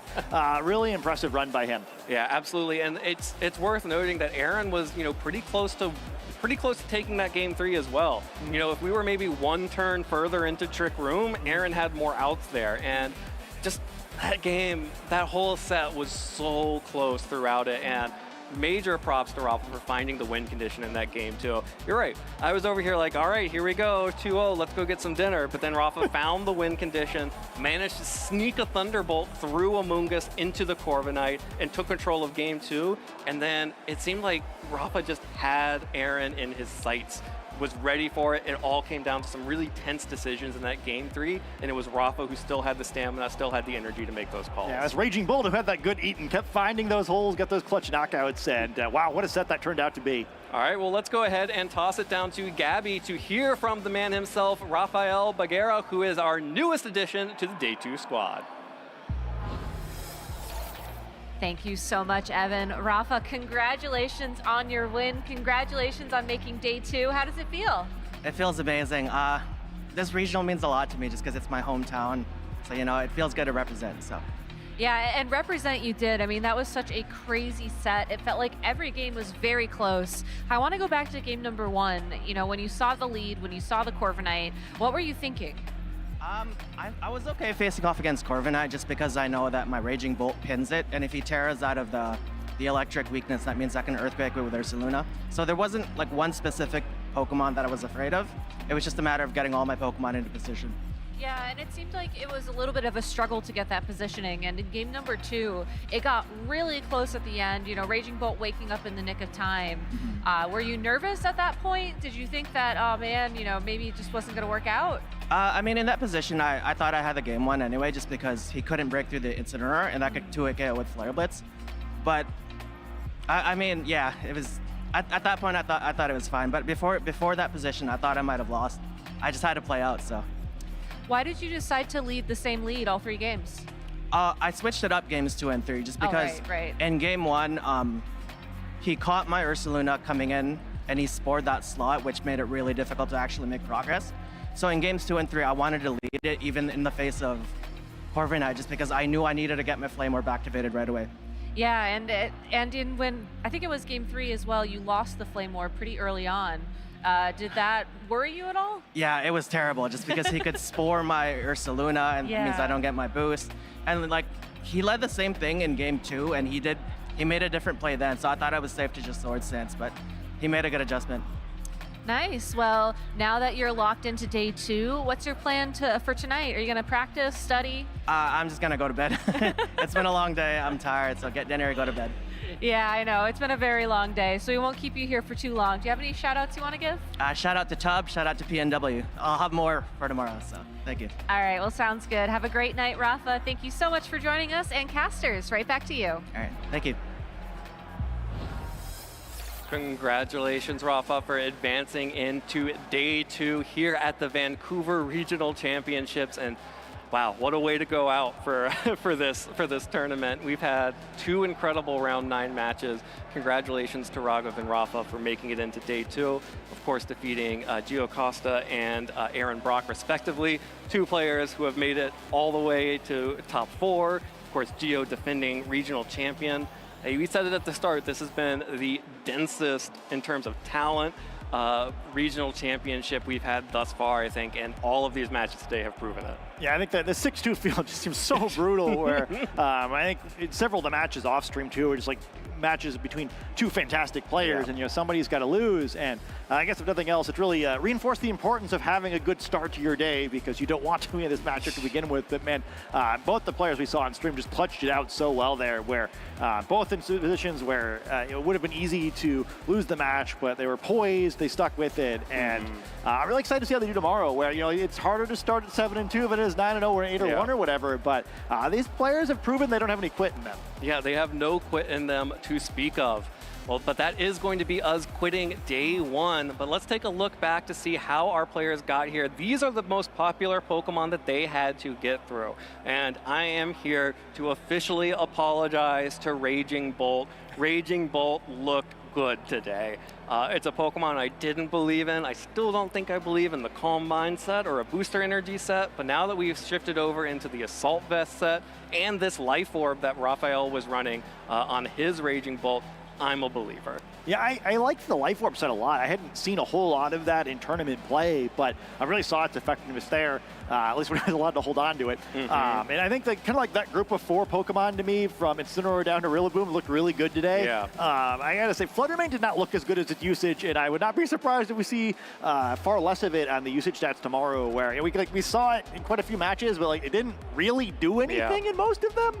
Well, and that would be totally consistent with what we've been seeing. Fluttermane has remained at the top, but then it kept sliding 2nd place, 3rd place, 6th place. I also was not super impressed by Wellspring Ogerpon today either. The Hearthflame Ogerpon looked way better, and I would not be surprised to see a big movement up amongst those 2 Pokemon as well. That's going to go ahead and wrap it up for me and Scott here behind the desk. Go ahead and toss it back down to Gabby and Joe and Sierra to close us out from the lounge.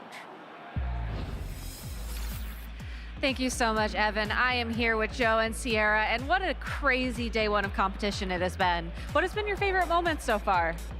Yeah, it's been a great day, honestly. It's been a long day as well. Long day. I think for me, I was talking with Sierra before, the Hisui and Gudra getting to +6 defense and sweeping through the whole team with body press was definitely my favorite moment of the day. I'd have to say for myself, even just in that last match, the Terra Ghost Amoonguss. Oh my God. So that was hype. The helping hand facade did absolutely nothing was incredible, especially too, because us 3 are on the side. We're all watching it. We're like, oh no, it's Terrain. Oh no, it's the helping hand. Oh no. And it was just so great to see that all unfold. Yeah, I know. I think I had my hands on my head and I was like, oh my God, this is actually happening. A very fun play for sure. He can't hear you. He has AirPods in. But let's go ahead and take a look at our final Swiss standings for the day, as we have some incredible names that you will be seeing compete here tomorrow for that title of Vancouver Regional Champions. We have 1 undefeated player left in the field, but so many accomplished names. You know, it's going to be a very good tournament. A lot of Canadians in the field too, and being able to have a Canadian, Neil Patel, at that 9-0 is just so impressive. And a lot of strong Canadian names that we've gotten to see even over the years, even if we don't necessarily get to see everyone at the most events, because for a lot of these events, Joe Brown, they're over there. They're far. So be able to see the talent that is showing up. Alessio at that 7-2. Jesse Romolo, Mr. Hot Dog, who we got to see on broadcast earlier, and even Jean-Marc at the 8-1. It's really, really nice to see that, like, hey, we can come out here, we can try and title defend. Yeah, and there's even more players who qualified for day 2, as anybody with that 7-2 ranking will be moving on. So we have some players here, who some names we've seen before, and there's actually a second player as well. Shout outs to, I think it was Aaron Trailer and Yuki Zanovich, who posted something about bears for day 2 on social media. So shout outs to them. Get ready. Yeah, get ready. I mean, I feel like we've seen a lot of bears already, but there's going to be more bears. Yeah, for sure. I'm just happy we actually had a lot of trainers on stream today that have made it into day 2. So it makes us feel good. It makes us feel like we're analyzing the meta and who has the best teams and best conditions to potentially win here in Vancouver. Yeah, and Raphael just getting that last slot there. Just wrapping up the stream. Last slot. Yeah, the craziest last slot for sure. So if you're going to want to watch the competition tomorrow, you will have to tune in at 10 a.m. Pacific time, which is 1 p.m. Eastern time. If you are in a different time zone, you will have to do math. I do apologize, but it's going to be a good day. I think we had a lot of crazy battles, and we're going to just keep ramping it up from here.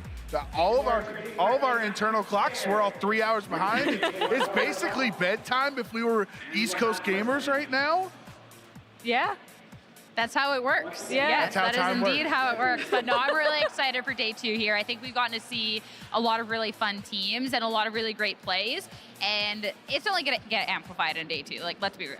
Yeah, and I've seen some incredible social media posts as well, so make sure to join in on that conversation with that hashtag #PlayPokemon over on your social media channels of choice. I saw pets. I saw people who had Pokemon as pets because they didn't have any pets. I saw people who were shiny hunting. There's just so much incredible stuff on there. Thank you all for sharing. Let's keep it rolling into tomorrow. And on top of that, you can also follow our channels over at YouTube and on Twitch. Day 1 may be done here, but if you're just getting the party started, you can check out VODs from past tournaments. You can go ahead and set those notifications for when we go live tomorrow in case you don't want to do math, and more and more. And even more. And more. Yes, and more. Well put. The less math, the better. And if you want to do even more math, such as figuring out how you will qualify to compete at the World Championships, because you're going to qualify, right? Of course you are. You can go ahead to the Pokemon website to get updates on all of our upcoming events. I think the biggest shout out goes to the European International Championships in just a couple of weeks. It's sneaking up closer and closer, but there are still 3 regional championships here in North America after that. So plenty of time to get your invite. That's a glass half full approach, Gabby. I respect it. I respect the optimism. Well, what if I told you, Joe Brown, you could earn championship points from the comfort of your own home? Ooh, wow. That sounds enticing. Let me tell you, my friend, about the Global Challenge coming up next weekend. That's right. You can earn up to, 20 championship points, maybe even more for winning. All that information is on the Pokemon website. But if you want to play, you have to sign up now. This deal does not last forever. As Joe Brown knows. As I know from the last one, I tried to sign up one day too late. Yeah, and while you were busy not signing up, I got to enjoy playing the Global Challenge and all the really interesting Pokemon that you get to see there. So, yeah, really, who's the winner here? You do have to lock in your team when you sign up, so just as a heads up, make sure you have all of your Pokemon ready to go. But you can go ahead and do that by logging into the Poke Portal, going to the Battle Stadium, going to online competitions, official competitions, and then pressing buttons to agree to the rules of the tournament from there. It's so much simpler. Like it sounds like a lot, but honestly, you can just reading the text explains the text. You'll figure it out. I promise you. It's very intuitive. And then you're going to face Ally Switch and Terra Bug Raging Bolt in your first game. But wait, which is not as intuitive.